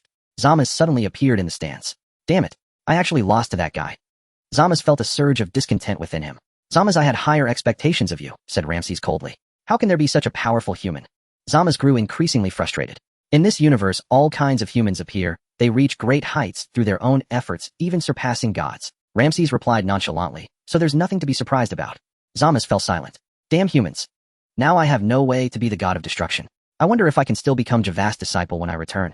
In the second match of the semifinals, the contestant Bu from Universe 7 wins. The Grand Minister announced with a smile, contestant Bu can go to Lufan to receive a can of cola. Bu immediately scampered over to Lufan, extending his hand to ask for the cola. Slap. Lufan raised his hand, revealing a can of cola which he handed to Bu. Bu took the cola ready to drink, but suddenly thought of something. Would it taste better if I shook it? Bu innocently asked. Lufan nodded. Bu vigorously shook the cola bottle. In the next moment, Bu opened the can. Just as the carbon dioxide inside was about to burst forth, Bu opened his mouth wide and sealed the opening tightly. Puff. The cola inside the can sprayed directly into Bu's mouth. He gulped it down eagerly. Indeed it tastes. Bu grinned widely. Do your best win the next match, and you can get another can of cola, Lufan said with a smile. Bu nodded vigorously. Beerus from a distance let out a slight sigh of relief. This fat guy. But this fat guy really has good luck. He actually made it to the final match. Beerus, you should concede early. Although this fat guy's abilities are quite bizarre, he is no match for Hit. Champa grinned at Beerus. Beerus merely snorted, offering no further rebuttal. Beerus could see that. Majin Bu, though strong, is simply not on the same level as Hit. Hit's level should be comparable to that of Topo. Majin Bu is at least 2 tiers below them. It seems hope is slim.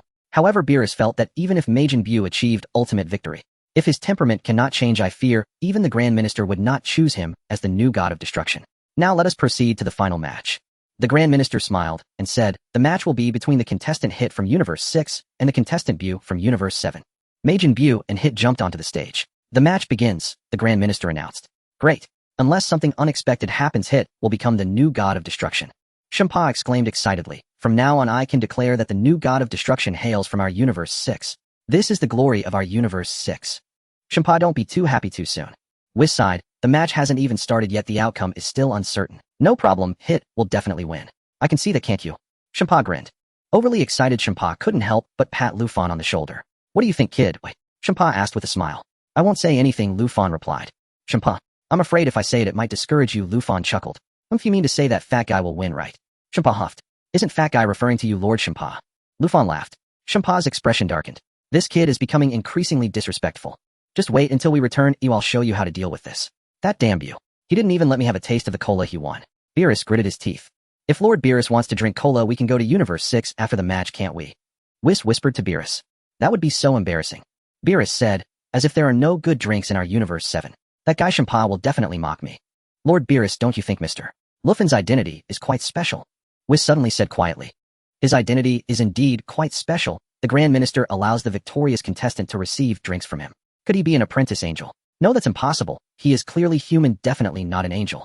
Moreover, there is no angel with such skin color, and he even has a tail. Beerus muttered a few words quietly. I can responsibly tell Lord Beerus that Mr. Lufan is indeed not an angel. By the way, this guy seems to be a Saiyan, Beerus pondered. Lord Beerus, it said that the Saiyans in Universe 6 do. Whis smiled. Oh. Beerus was taken aback. The Saiyans of Universe 6 evolved their tails away. Whis explained. What do you mean? Beerus's heart raced as his eyes widened. Are you saying Lufan is? He is. Exactly, he should be a Saiyan from Universe 7. What nonsense is this? How could our universe's Saiyans end up in Universe 6? Humans cannot travel between universes. Beerus' mind flashed with a realization, and his face darkened instantly. You mean that guy Champa stole our people to Universe 6? I think it's quite possible, Whis nodded. If he really is a Saiyan from Universe 7, when we return, Lord Beerus might as well ask Frisia. Frisia has a high interest in Saiyans, and he might recognize him. I have a strong feeling this is true. Beerus bared his teeth. That detestable Champa. Stealing people from our universe while I was asleep. If Mr. Lufan truly hails from our universe, let us ask him for a bottle of cola. Whis smiled. Beerus nodded. And while we're at it, let's bring him back with us. Have him make cola for me every day. I'm assuming it tastes. The battle upon the arena had already begun. Boom, boom, boom. Hit landed 3 swift strikes and 2 precise kicks. Majin Bu collapsed to the ground in an instant. Majin Bu stood utterly stunned. Is this purple warrior truly so formidable? I am utterly outmatched. Wait, hold on. Why not absorb him? If I do, perhaps I could finally defeat that cat. A sharp glint flickered in Majin Bu's eyes. Hit strode forward step by step toward Majin Bu's position. Yes, we're about to win. Kampa exclaimed elated. Vados remained silent, offering no comment. Lufan too stayed quiet, observing the arena with quiet intensity. It's over, Hit declared, raising his hand and aiming it remotely at Majin Bu's body. Gritting his teeth, Majin Bu stubbornly rose to his feet.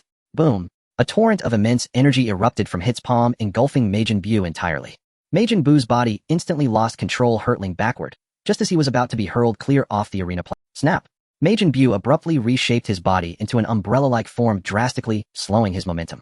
Whoosh! Majin Bu shot skyward. Shushishu.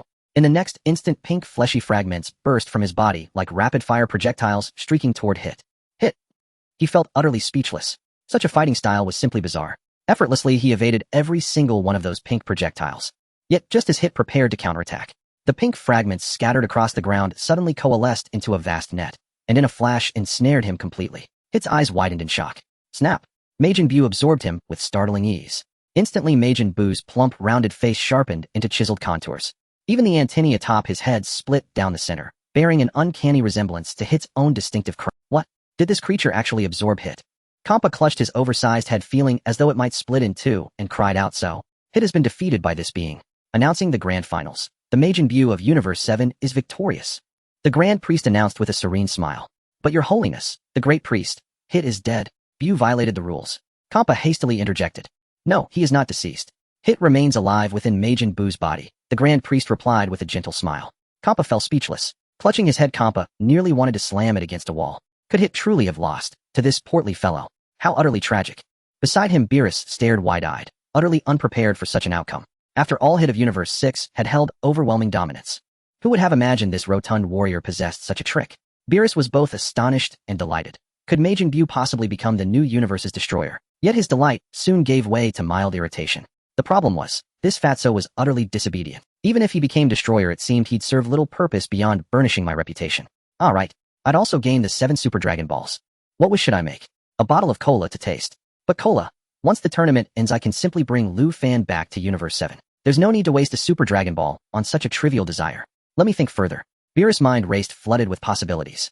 The destroyers of the other universes were likewise taken aback. None had foreseen such an outcome. Hit absorbed by this being named Majin Buu. Having absorbed Hit, Majin Buu shimmered and reappeared instantly beside Lu Fan. "Hey, cola tastes great. From today onward, you're my personal attendant." Majin Buu smiled at Lu Fan. After absorbing Hit, his command of language had grown markedly sharper and far more articulate. His reasoning had also grown considerably clearer. "First, hand me a bottle of cola," he commanded, extending his hand. All the deities present exchanged stunned, wordless glances. You absorbed Hit just to beg Lu Fan for cola. Especially the angels. Each covered their faces in your logic is incomprehensible. Lu Fan gazed at Buu with a warm, knowing smile. "Hurry up. If you dawdle any longer, I'll turn you into cola." "Hurry up." Buu pressed impatiently. "Beerus." His teeth clenched in furious frustration. "You fat oaf. Daring to threaten Lu Fan right here. Don't you see the Grand Priest standing right there? How on earth will you succeed as the new universe's destroyer like this?" Whooshed.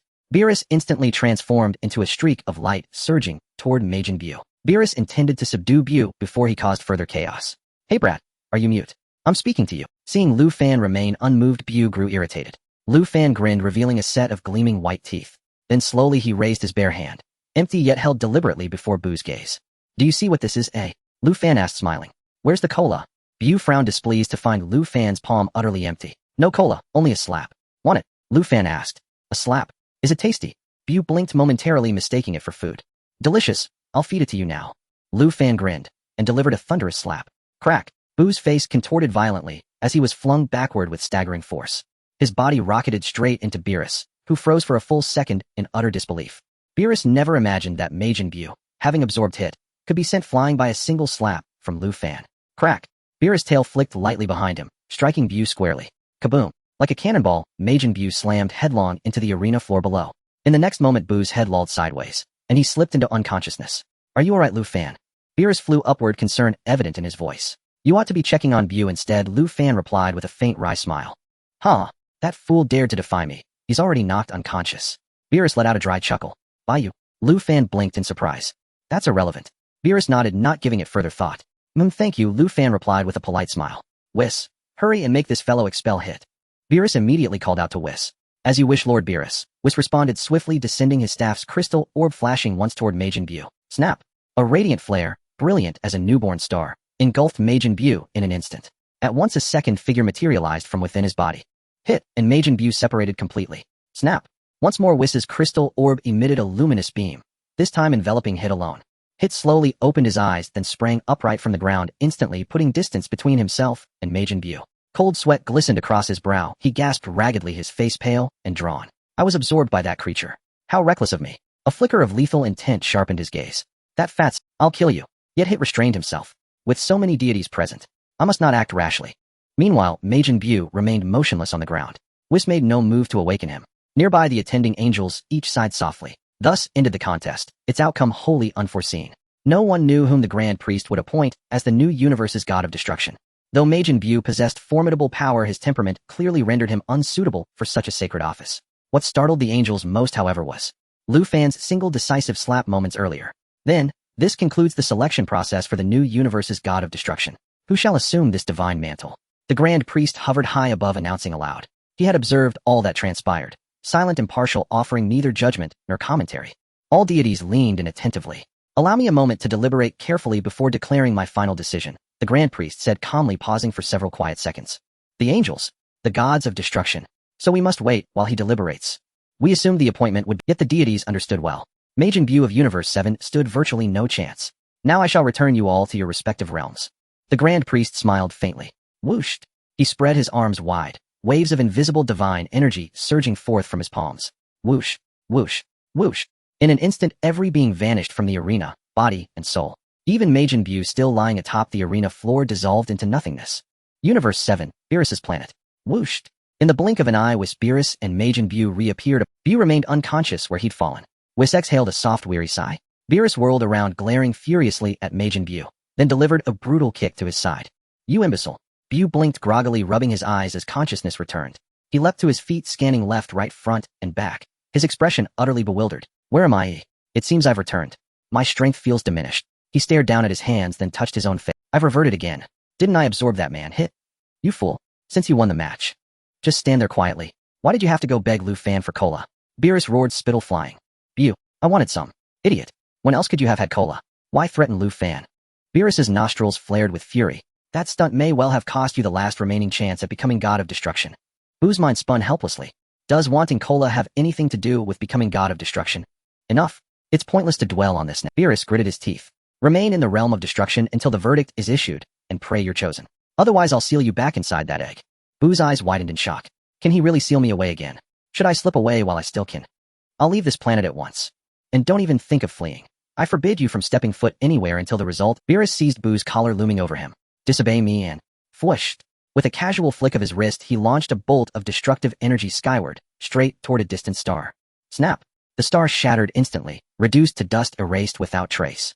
The heavens dimmed, temperatures across the planet plummeted. Witness this. To me you are less than nothing. A mere ant I could crush with. Beerus snorted disdainfully. Buu's pupils dilated in terror, his face blanched. He knew with chilling certainty the chasm between himself and this feline deity. Get lost, you're an eyesore. Beerus spat, kicking Buu hard enough to send him flying. What need have you for cola? Had you not meddled, you might truly have become god of destruction. Whis, whom do you suppose the Grand Priest will choose? Beerus, now calmer, turned to Whis.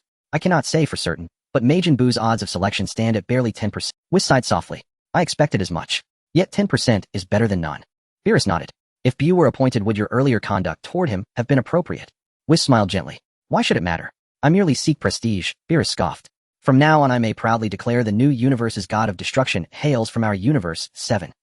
As for that fellow, if he dares speak back to me again, I'll remind him exactly who holds the leash. He has eons yet to bridge the gap between us. Ho ho, Lord Beerus speaks wisely. Whis nodded.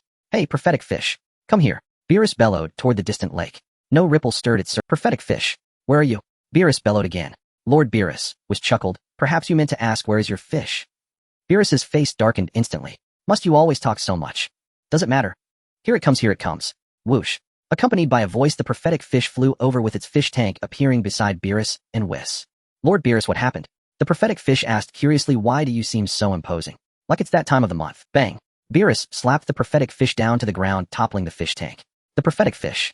I was just joking, Lord Beerus, you really have no sense of humor. The prophetic fish picked up its fish tank and jumped back and taking to the skies once more. Stop rambling, aren't you the prophetic fish? Prophecy for me, who will the destroyer of the new universe be? Beerus said. This, you want me to predict? The prophetic fish wiped its sweat. Speak quickly, I still want to sleep. Beerus said, irritably, waking someone up midway. I want to go back to my nap. I don't know specifically who the destroyer of the new universe is. I can't predict it. What? The destroyer of the new universe is from our 7th universe. Beerus was a bit pleasantly surprised. Indeed, what? The destroyer of the new universe is from our 7th universe. Beerus was a bit pleasantly surprised. Indeed, that is my prophecy. The prophetic fish nodded. Though the prophecies of the prophetic fish are often inaccurate. Whis chuckled behind his hand. Whis, you're annoying. The prophetic fish looked displeased. Though it may be inaccurate, hearing you say that makes me feel much better, Beerus said with a smile. Are you complimenting me? The prophetic fish wiped its sweat. By the way, Whis, there's something very important I need to do. Beerus said. What is it? Whis asked. I need to go to the 6th universe. Ooh, I haven't had cola yet. Beerus pondered. If that guy named Lufan is indeed from our 7th universe, I must bring him back. That bastard Zampa. Stealing people from our universe. Should we contact Mr. Frisia first? Whis asked. You're right, let's contact Frisia first. Beerus nodded. Beerus wasn't sure if Lufan was from the 7th universe or not. If not, it would be embarrassing to go. Okay. Whis replied with a smile. 7th universe east. Gula was video calling Frisia. Frisia, you said half an hour. How long has it been? Why hasn't Lord Beerus come yet? Gula waited until the flowers wilted. His face darkened. Are you trying to trick me? Why would I trick you? Frisia grinned, speaking in annoyance. It's been a whole day and Lord Beerus still hasn't arrived. You still say? Gula said coldly. Perhaps. Lord Beerus got lost. Frieza pondered. Gula, how could he possibly get lost? He's the destroyer, can he get lost? Lord Beerus. As Frieza was speaking, he suddenly felt a voice echoing in his mind. It was Beerus's voice. Frieza, it's me. Beerus spoke through Whis' staff. Lord Beerus, are you lost? Gula is waiting for you on the planet. Frieza quickly addressed Beerus in front of Gula. Gula, who is that? Beerus was taken aback. Gula nearly cried. Who am I? Lord Beerus, you don't even remember me. Gula is Frieza's brother. He promised Mr. Frieza to take his brother to compete for the position of destroyer. I remember now, let's put aside the matter of the new universe destroyer for now. Beerus didn't intend to explain to Frieza. What's there to explain to a little shrimp?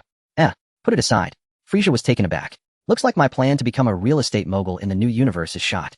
Frieza, let me ask you, did you destroy planet Vegeta? Beerus asked directly. Oh, Frieza was a bit confused. Didn't you ask me to destroy planet Vegeta? You even praised me for it before. You said I destroyed the planet with great force. Why are you questioning me now? Frieza couldn't understand what Beerus meant. Of course Frieza didn't dare to say that it was Beerus who made him destroy planet Vegeta. So do you know? How many Beerus switched to another question. Well, it seems I don't know many. Frieza replied honestly. Who are they? Beerus asked. Frieza was momentarily stunned. Who are they? How am I supposed to answer that? Fortunately, I know most of their names. There's Vegeta, he is the prince of the Saiyans. Frieza quickly replied. Vegeta? Is it Vegeta the Beerus nodded slightly pondering. Correct, the fourth. Frieza affirmed. I've met him. Beerus replied, when I saw Vegeta the third, the fourth was less than a meter tall. And now he's not very tall either, only about 1 meters, haha, he's only grown 10 centimeters in 3 years. Frieza laughed, he probably won't grow much taller. Beerus, what's with the height comment? As if I'm interested in hearing that. What else? Who else? Beerus had no interest in Vegeta. There's also a low-level warrior named Raditz. Frieza continued. Continue, say it all at once, don't make me ask again. Beerus urged. Yes. Lord Beerus. Frieza immediately responded, there's also Nappa. He's a high-level warrior, a bald man. Currently Vegeta, and those two are working for me. Is there anyone else? Beerus showed no interest in these people. There are none. Frieza wiped his sweat. No one else. Beerus was taken aback. Could it be that Lufon is not a Saiyan from our 7th universe? Mr. Frieza, think carefully if there are any other Saiyans that exist. Whis interjected with a question. I remember now, there's one more. Frieza's eyes brightened. Who? Beerus's heart raced with excitement. This should be that guy Lufon, right? There's one more. I don't know his name. He was sent to a planet called Earth by the Saiyans when he was 3 years old. Frieza replied. Earth. Beerus repeated the word, then glanced at the annoying Majin Buu in the distance. This guy came from Earth. Yes, he should have been sent to Earth, Frieza replied. His battle power is only 2, so I didn't pay much attention to him. Don't know his name. How old is he now? Beerus inquired. He should be about 6 years old now, Frieza responded. Whis shook his head beside them. It shouldn't be Lu Fan. Is there no one else? Beerus nodded, feeling it didn't seem like Lu Fan. It seems like there isn't anyone else. Frieza scratched his head.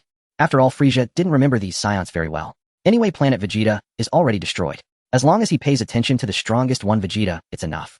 As for the others, let them go with the wind. I'm just asking you, is there a Saiyan named Lu Fan? Beerus couldn't help but shout at Frieza. Lu Fan?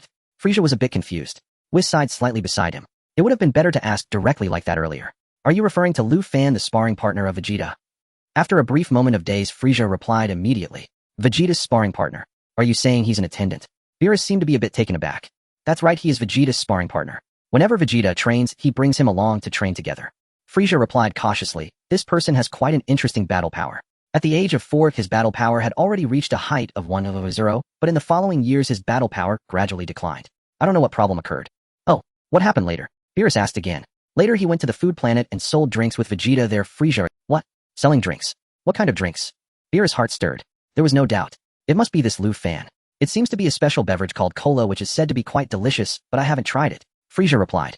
And what happened after that? Beerus asked excitedly. And after that? One day, for some unknown reason, he suddenly disappeared. Frieza replied, this kid is too ungrateful. Clearly capable of producing a lot of cola, but he only sells 100 bottles a day. I think he must have been secretly killed. Beerus. Beerus could now confirm without a doubt. Lu Fan is indeed the Saiyan of his universe. Suddenly disappeared. These two shameless guys, Beerus and Kappa, took him away. They stole someone from our universe. Lord Beerus, why do you ask this? Frieza curiously inquired. You don't need to know so much, Beerus snorted. Frieza? A brief silence. By the way, Lord Beerus, I specially created a food planet for you. Frieza, let's talk about it later. Beerus replied indifferently and instructed Whis to end the call. Smack. The call was Frieza? Frieza scratched his head vigorously. What does Lord Beerus mean? Is he looking for Lu Fan? What is the significance of finding Lu Fan? Could it be just to drink a bottle of cola? Frieza found it hard to understand. Guldo was also speechless on the other end of I thought I could become the new universe's god of destruction. That dream has been shattered. After Beerus instructed Whis to end the call, anger appeared on his face. Damn Compa. Stealing people from our universe. How shameless can he be? Beerus gritted his teeth in anger. As for the food planet Frisia mentioned, Beerus had indeed visited it. The food on this planet was somewhat acceptable. Beerus was quite happy about it. Otherwise Beerus wouldn't have specifically praised Frisia before. Are we going to bring Mr. Lufan back? First I want to try a bottle of cola. If it's good, well, bring him back and have him make cola for me every day. Beerus grinned, revealing a set of pearly white teeth. All right, Lord Beerus. Whis nodded and asked, shall we set off now? I don't know why, but I just feel that this fat guy is annoying. Beerus glanced at Majin Buu in the distance. Whis sighed, saying nothing more. Whooshed. Beerus swiftly appeared behind Majin Buu. Majin Buu didn't even sense Beerus' presence behind him. He only felt a chill behind him. Bang. Beerus slapped down. Majin Buu softly collapsed to the ground, fainting on the spot. Let this fat guy sleep for a while, so he doesn't cause trouble after we leave. Beerus said. Lord Beerus, are you going to the 6th universe? The Oracle Fish asked. That's right, Oracle Fish, you stay and watch the house well. Beerus instructed. Okay, leave it to me. The Oracle Fish nodded, but seemed to hesitate. What do you want to say? Oracle Fish. Beerus asked. I just had a new prophecy. Cold sweat dripped down the Oracle Fish's face. Just forget it, your prophecies have never been accurate. Beerus snorted. Whis, don't mind him. Let's hurry and leave. All right, Lord Beerus. Whis nodded, but also seemed to hesitate. Whis, what do you want to say again? Beerus asked. What I want to say is that Mr. Lufan's strength is not simple. What? Are you saying that he is the Super Saiyan that Frisia is wary of? Beerus chuckled lightly. How ridiculous. I am the god of destruction. What does a Super Saiyan mean? Alright, pretend I didn't say anything. Whis didn't hold it against Beerus. Actually, what Whis wanted to tell Beerus was that the slap Lufan gave to Majin Buu had already knocked Majin Buu out. It wasn't Beerus using his tail that made him dizzy. Tap. Whis gently tapped his staff on the ground. The light on the staff flickered and quickly enveloped Beerus and Whis. Whooshed. In an instant the two vanished into the void, quickly disappearing without a trace. The Oracle Fish looked up at the direction where the two had vanished and sighed softly. I feel that my prophecy this time is very accurate. Lord Beerus, please take it easy. I predict that after a number of years a terrifying god of destruction will be born. 6th universe planet Compa. Compa glared at Hit. You idiot. Why did you lose to that fat guy? Compa roared. With your strength you could easily crush that fat guy. Hit lowered his head, silent. A loss is a loss. Hit also admitted that he indeed had been careless. He never expected that the fat man could also absorb people. Speaking of the fat man, Lord of Destruction, you don't seem like a fat man at all. Of course, Hit only thought this in his heart and did not dare to say it out loud. Lufan, bring me a bottle of lemon-flavored cola. Let me soothe my angry emotions. Xiangpa shouted. However, after his words fell, there was no response at the scene. Lufan, I'm talking to you. Xiangpa shouted again. Then, Xiangpa looked around for Lufan. Why isn't he here? Bardos, where's Lufan? Xiangpa was taken aback. He hasn't returned, Bardos sighed. You just noticed that someone was missing. He hasn't returned. What do you mean? Xiangpa was stunned and exclaimed, could it be that he was left in the void realm? It seems that the high priest left him behind alone. Bardos pondered. What do you mean? Are you saying that the high priest left Lufan alone? Xiangpa exclaimed. Yes, it should be like that. Bardos smiled. You mean to say that the high priest wants to keep him around to make cola for him to drink? Xiangpa suddenly understood. Bardos wiped sweat vigorously. What kind of thought process is this? What the high priest is doing is a bit. Xiangpa dared not finish his sentence. Are you suggesting that the high priest is being unreasonable? Bardos asked with a smile. No, absolutely not.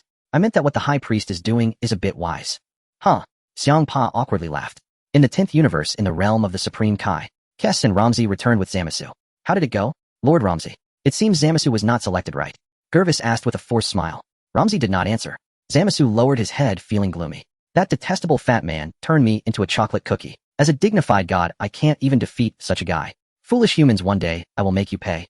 It's okay. There are so many universes, each with outstanding and powerful humans. Knowing your shortcomings and practicing diligently may help you compensate for your flaws. Gervis comforted him and smiled at Zamasu. Zamasu, do you still want to be the Supreme Kai? Is that possible? Zamasu's eyes lit up. Of course, what I meant before about having no retreat was to encourage you to compete well. Gervis smiled. Since you've already lost the competition, come back and be the Supreme Kai properly. Yes, Lord Supreme Kai. Zamasu felt a surge of joy in his heart. Kess sighed. Ramzi frowned, hesitating. Zamasu, go brew us a cup of tea. Gervis ordered Zamasu, noticing the situation. Zamasu bowed and went to Lord Ramzi. It seemed like you wanted to say something earlier. Is it about Zamasu? Gervis asked. Gervis, I can't interfere with the matters of the Supreme Kai, nor do I want to. Ramzi pondered. But this guy Zamasu. If you really want him to be the Supreme Kai, it's best to thoroughly test his character. Huh? What's wrong with his character? Is there a problem? Gervis was taken aback. You can see for yourself, Ramzi. Alright, I will pay attention. Gervis nodded lightly. Then let's go. Ramzi called to Kess. Aren't you going to stay for a cup of tea? Gervis asked. No need. After Ramzi said this, he and Kess turned into a stream of light and quickly vanished into the void. Zamasu soon came out with the tea set. Where are they? Lord Supreme Kai. Zamasu was puzzled. They left for Gervis looked up at the sky. I lost the competition for the role of the god of destruction. Lord of Destruction must be very angry, Zamos sighed. Yes, but as a Supreme Kai you are not really suited to be a god of destruction. It's better to focus on being a Supreme Kai from now on, Gervis remarked. I will train you to become an excellent Supreme Kai. Yes, Lord Supreme Kai, Zamasu hurriedly bowed. In the 11th universe on the planet Delicious. I'm sorry Lord Delicious, I've embarrassed you. Tropo knelt on the ground looking guilty. Forget it, you will become a god of destruction sooner or later. Delicious walked up and patted Tropo's shoulder. If you truly become the god of destruction of the new universe, I will have to select a new successor in the 11th universe. Tropo did not respond. Don't take such things to heart, it's possible that you and the god of destruction of the new universe are not fated. Delicious comforted him. Lord Delicious, I will practice diligently. I will never embarrass you again. Tropo responded with a serious expression. In the Void Realm. On the arena for the god of destruction competition in the sky. The high priest floated there looking down at Lufan in the stands. Lufan felt a bit anxious inside. What the hell? What do you mean by leaving me alone? Do you want to steal my cola? Cough cough Lord High Priest, my cola is plenty, feel free to drink. Lufan grinned, but on the surface he appeared very calm. No thanks. The High Priest smiled and gently descended in front of Lufan. Lord High Priest left me alone. He wouldn't want to marry Bardos to me, would he? Lufan muttered. The High Priest. The High Priest's expression instantly darkened. You actually have your eyes on my daughter. This kid is not following the script. Lufan, do you want to become the god of destruction of the new universe? The High Priest did not respond, but asked directly. I know there is powerful destructive energy hidden within you. With your current strength, if you had participated in the previous competition, you could have easily crushed everyone present. You noticed that? Lufan scratched his head. And your cultivation of character far exceeds that of all the contestants, even that Mr. Tropo character is nowhere near yours. The High Priest evaluated. I feel the same way. Lufan nodded in agreement. The High Priest. This kid really doesn't know how to be humble. So what do you think? Becoming the god of destruction of the new universe, have you thought about it? The High Priest smiled. Lord High Priest, you are putting me in a difficult position. Lufan sighed. What do you mean? The High Priest was stunned. You find it difficult to be the god of destruction of the new universe, yet you don't find it difficult to marry my daughter. The lives of the Destroyer God and the Supreme Kai are shared, right? Lufan asked. I see you are worried that once the Supreme Kai dies you will disappear with him, aren't you? The Great Priest quickly understood Lufan's thoughts. You really know me well, Great Priest. Lufan nodded Are you willing to give up your candidacy as the Destroyer God of the new universe for this? The Great Priest was speechless. Think about it, Great Priest. I'm happily dating Bardos at home. If the Supreme Kai dies and I disappear too, how heartbroken would Bardos be? Lufan said solemnly. The Great Priest. Bardos being heartbroken. How can my daughter get dragged? You could learn from Beerus, ask him how he does it when you find the time. The Great Priest smiled. Seal the old Supreme Kai inside the God's sword. Lufan was taken aback. The Great Priest, you're so dark. You already know? The Great Priest paused slightly and nodded. That's correct, this method is also quite feasible. Besides, there are several Supreme Kais bound to the Destroyer God. As long as one Supreme Kai is still alive, the Destroyer God will not disappear. That's still dangerous. If we encounter a Supreme Kai like the one from the 7th universe, who knows, I might end up doing something stupid one day. Lufan shook his head. The Great Priest froze for 2 seconds. Doing something stupid? I could take the role of the Destroyer God of the new universe, just cancel the life bond between me and the Supreme Kai. Lufan said. Or I could create a clone for myself to act as the Supreme Kai. The Great Priest. It sounds like I'm begging you to be the Destroyer God of the new universe. Actually, there is a Destroyer God who does not need to be bound to the Supreme Kai's life, the Great Priest suddenly said. Which universe is it from? Lufan was startled. The entire universe, the Great Priest replied with 3 words. The Destroyer God of the entire universe. The Overlord of Destroyers.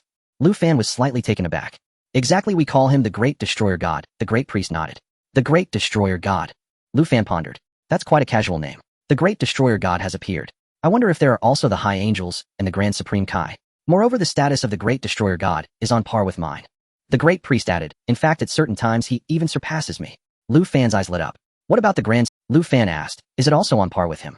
Pretty much. In reality, the Great Destroyer God governs all of time and space. The Great Priest smiled and said, time and space, you understand, right? A little.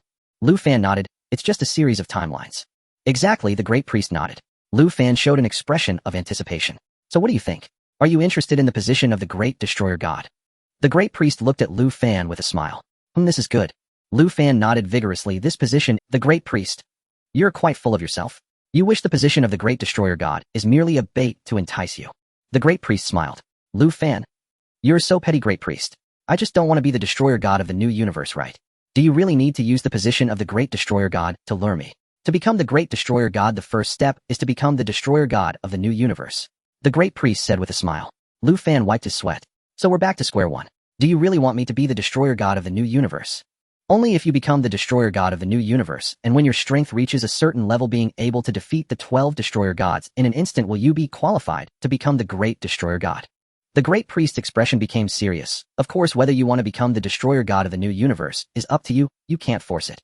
I know that forcing a relationship doesn't yield sweet results, so I feel the same way toward Bardos. Lu Fan nodded and the great priest. If you take over as the destroyer god of the new universe as long as you manage it well, I can agree to let you choose one of my daughters as your wife. The great priest pondered, provided that the angel you choose agrees. You should know that marriage is fundamentally a matter of mutual consent, right? Lu Fan thought I still can't do anything about you. Do you really think my daughter would agree? If my daughter disagrees, do you still want to get married? You're absolutely right, dear father-in-law. Lu Fan nodded vigorously. The great priest. The great priest's face instantly darkened. Who is your father-in-law? You brat really knows how to leverage relationships. So do you agree? The great priest asked with a black face. I still want to be the Supreme Kai, Lu Fan added. I can allow your clone to take over as the Supreme Kai of the new universe for 3 years, if it doesn't work out. The great priest said. If it doesn't work out, I just won't do it, Lu Fan replied naturally. Alright, it's a deal. The great priest nodded in agreement. There was a brief silence. But speaking of which, according to the age of your science, you're only 8 years old now, right? You want to marry at such a young age. The great priest sighed. Age is not a problem, Lu Fan smiled. Let's settle it first, and I can marry and have children when I'm of age. Do as you wish. The great priest shook his head, no longer dwelling on the matter. Now let me take you to see the new universe. Alright, I appreciate it, dear father-in-law. Lu Fan bowed respectfully. The great priest. I seriously suspect. This bowing is because of the term father-in-law, and not because of my position as the great priest. This kid is quite interesting. Whooshed. The great priest flickered and instantly took Lu Fan away. In just an instant, the great priest brought Lu Fan to the new universe. The new universe is not much different from the 6th and 7th universes. It is also composed of many nebulae. However, the nebulae in the new universe seem to be a bit fewer. Is this the new universe? Dear father-in-law, Lu Fan asked. Exactly, the universe has just formed and has not fully developed yet, hence there is only this one galaxy. The great priest pointed to a galaxy in front. The galaxy is not large. At least in Lu Fan's view, it is still smaller than the Milky Way where Earth is located. Such a tiny universe. Lu Fan was a bit disdainful. Although the new universe is small, its vitality is very strong. There are already more than 300 planets with life. The great priest explained. However, the new universe has not yet given birth to any intelligent humans. Lu Fan nodded. What you need to do is very simple, maintain the balance of this universe, the high priest said. I believe that after spending half a year in the realm of destruction in the 6th universe, you have some understanding of this matter. Let me ask you, what is the balance of the universe? They'll speak simply. If I am wrong, don't go back on your word and marry your daughter, Lu Fan said. The high priest responded. In my understanding, the balance of the universe means that the resources of this universe are limited. If the number of humans and life forms born is too great, the resources will evidently be insufficient, necessitating destruction. Lu Fan explained conversely, if there are too many resources and too few humans and life, then waste of resources will occur, and at that point it will be necessary to create life. You are correct, it seems I don't need to elaborate further. That's exactly the point. The high priest nodded in satisfaction. Leave this matter to me, creating life. I will have several children with Bardos, allowing life to continue for countless generations. Lu Fan said. Ahem. The high priest wiped his sweat.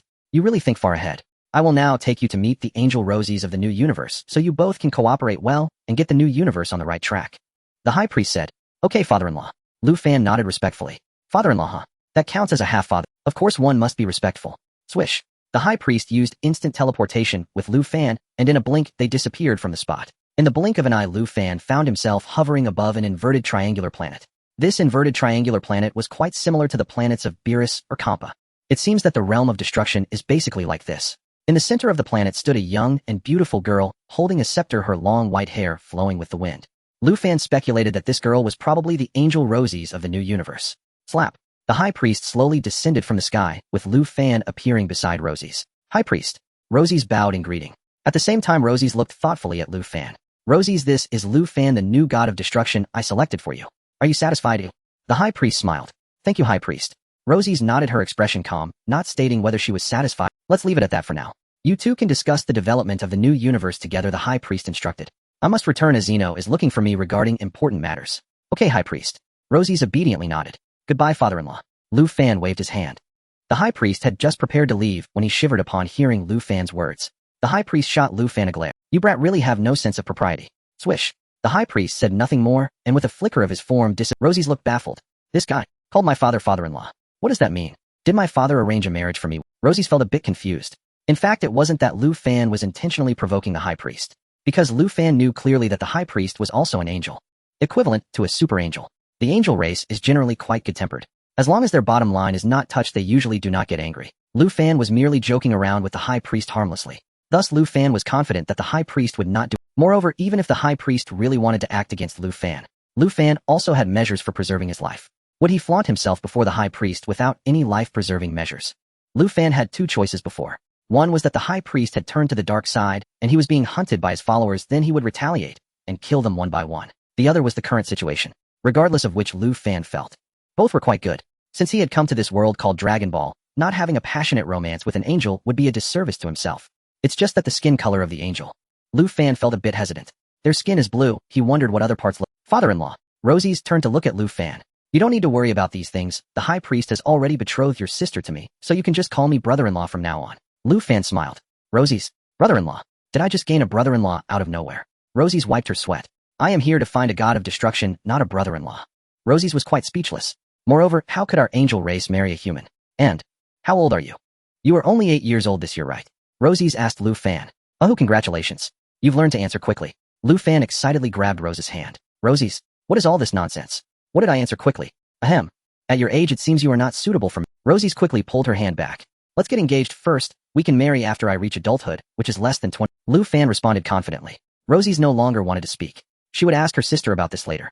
Let's not talk about this for now. Since the high priest has appointed you as the god of destruction for the new universe, let's start destroying it now. Rosie said, where do you plan to start the destruction? This question was also a kind of test. As an angel, Rosie's actually already knew where to start the destruction from. Do you see that huge star over there? Lu Fan pondered. Rosie's looked in the direction Lu Fan pointed and gently nodded. This is an extremely massive star. How big is it? In Lu Fan's view, it is at least 100 billion times the size of the Earth's sun. From this one can see how enormous this star is. Such stars exist in plenty in the 7th or 6th universe. But in this new universe, it is a unique existence. This massive star is the source of life for this universe. Lu Fan smiled. With this massive star providing energy, it allows life in this universe to thrive and develop. You are right, Rosie's nodded. Everything has two sides. The massive star provides the source of life, allowing life to develop rapidly, but it also leads to the premature overconsumption of the universe's resources. Lu Fan said.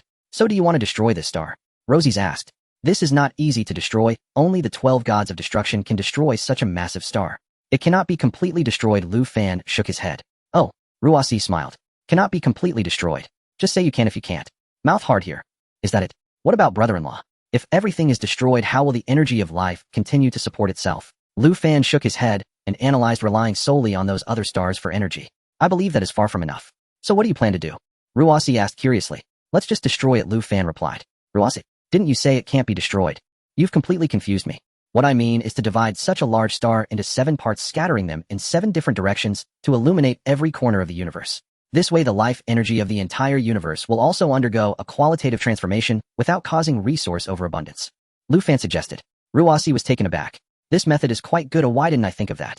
Then we can destroy the unnecessary planets. Lu Fan continued. Once the time is ripe, we can merge the 7 divided stars back together. I believe this is the best plan to enhance the quality and balance of the universe. What do you think, Ruasi? Your analysis is indeed insightful, but the question is, how do you plan to divide such a large star?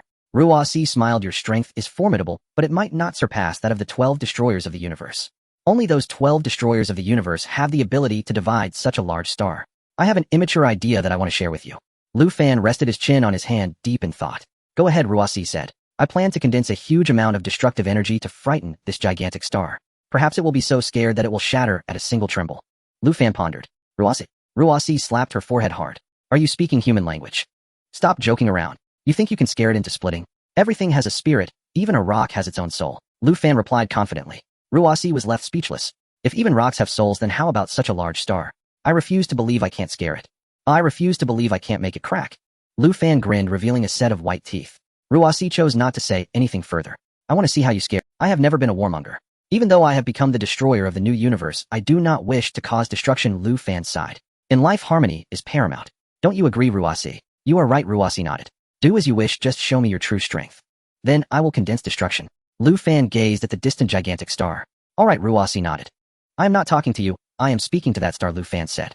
Ruasi, star, you better be careful. My destructive power is immense. You'd better split into 7 parts and obediently fly to the 7 positions I designate. Lu Fan addressed the star. The star remained silent, mainly because it couldn't speak. Smack. Lu Fan lifted his small hand. Instantly, a purplish red energy flame condensed in Lu Fan's hand. Destructive energy. This purplish-red energy flame swelled with the wind. Although there was no wind here, after all this is the cosmic void. In any case, this purplish-red energy was rapidly growing, its size constantly increasing. In the blink of an eye, the purplish-red energy flame had expanded to a diameter of 10 meters. Lu Fan held this purplish-red energy flame high with his right hand. Ruosi glanced at the purplish-red energy. This kid is not simple. He is only 8 years old. At 8 years old, he can condense such a large amount of destructive energy. It is worth noting that the destroyers like Beerus and Quitella were still being fed at the age of 8. Now they are over 1 billion years old, having only perfected their destructive abilities. Smack! Lu Fan's destructive energy continued to expand. 20 meters, 30 meters, 50 meters, 100 meters, 1,000 meters, 1,000 meters. Ruosi's beautiful eyes widened in shock. This kid is definitely a genius. Outside the Omni King's palace, the Great Priest was also gazing toward the direction of the new universe. The Great Priest witnessed the destruction Lu Fan was condensing. It was astonishingly large. It had already expanded to a diameter of 1,000 meters. Furthermore, this destructive energy was expanding due to increased destructive intensity. It was not expanding due to dilution. This kid is simply beyond comprehension. More impressive than I had imagined. However, even if your destructive energy is 1,000 meters in diameter, can you really scare that star into shattering? Don't mention 1,000 meters. Even 1 million meters is just a pixel in front of the star. That star is simply too large. Oh, 1,000 meters. The Great Priest smiled. Just as he had this thought, he noticed that the destructive energy Lu Fan was condensing had expanded again. A diameter of 1,000 meters. Hey star, are you scared? Lu Fan shouted at the star. Ruasi, what's there to be scared of? With such a small amount of destructive energy, although it possesses tremendous power, it is still insignificant before that gigantic star. It seems you are still not very scared, so let's continue to increase it. Lu Fan grinned. Smack. In the next moment, the destructive energy in Lu Fan's hand continued to expand. Previously, it was 1,000 meters, which is a diameter of 100 kilometers. Now Lu Fan continued to condense destructive energy, quickly bringing it to a diameter of 1,000 kilometers. What does a diameter of 1,000 kilometers mean? You can check a map. But compared to the entire Earth, 1,000 kilometers is nothing, let alone that massive star. Larger. Lu Fan crazily condensed destructive energy. 1,000 kilometers. 1,000 kilometers. 1,000 kilometers. 1 billion kilometers. 100 billion kilometers. 1 light year. Ruosi quickly dodged to the side. This increase in units is a bit excessive, jumping straight from kilometers to light years. I can hardly keep up. A distance of 1 light year. What does that even mean? If converted to kilometers, it would be approximately 9460730472580 kilometers. Such immense destructive energy caused nearby planets to turn to dust upon contact, leaving nothing behind. Currently, the destructive energy Lu Fan had condensed was making that gigantic star tremble slightly. Indeed, the star trembled violently. With a loud crack, the star suddenly split into 7 smaller suns. Although they were called small suns, each was actually billions of times larger than the sun on Earth. After all, this star was 100 billion times larger than Earth's sun, divided into 7 parts. Lu Fan calculated for a moment, then decided it wasn't worth the mental effort. That's more like it, Lu Fan grinned. Ruosi was so astonished that she could hardly speak, her mouth slightly agape as her eyes sparkled with admiration. Are you even human? Such immense destructive energy. I feel like your destructive power has surpassed that of the 12 gods of destruction across the universes. And you really scared that star into splitting. Ruosi was at a loss for words. You. Lu Fan pointed at 4 of the small suns and called out. You 4 go to the east, west, south, and north. Off you go. The 4 small suns. They did not move. It was mainly because he didn't understand. Ruosi, give them a little boost, don't let them just stand there in a daze, Lu Fan instructed. Okay, Lord of Destruction. Ruosi nodded gently, her tone changing. Go for it, Lu Fan said. Bang! Ruosi's staff emitted a brilliant glow, quickly enveloping the 4 small suns. Whoosh, whoosh, whoosh. The 4 small suns flew off in the directions of east, west, south, and north. You. Go that way. Lu Fan gestured at another small sun. Bang! Ruosi cooperatively unleashed a beam of light. The small sun swiftly sped toward the direction Lu Fan pointed. You and you go that way, Lu Fan directed the last 2 small suns. Bang! Bang! Ruosi continued to release beams of light. The 2 small suns took off rapidly. At that moment, the universe seemed to regain a hint of calm. What do you plan to do with such immense destructive energy? Ruosi looked at the vast destructive energy, feeling a bit overwhelmed. Would this thing destroy my new universe?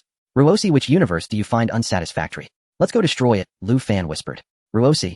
She wiped her sweat nervously. I don't find any universe unsatisfactory. Ruosi replied, speechless. Then forget it.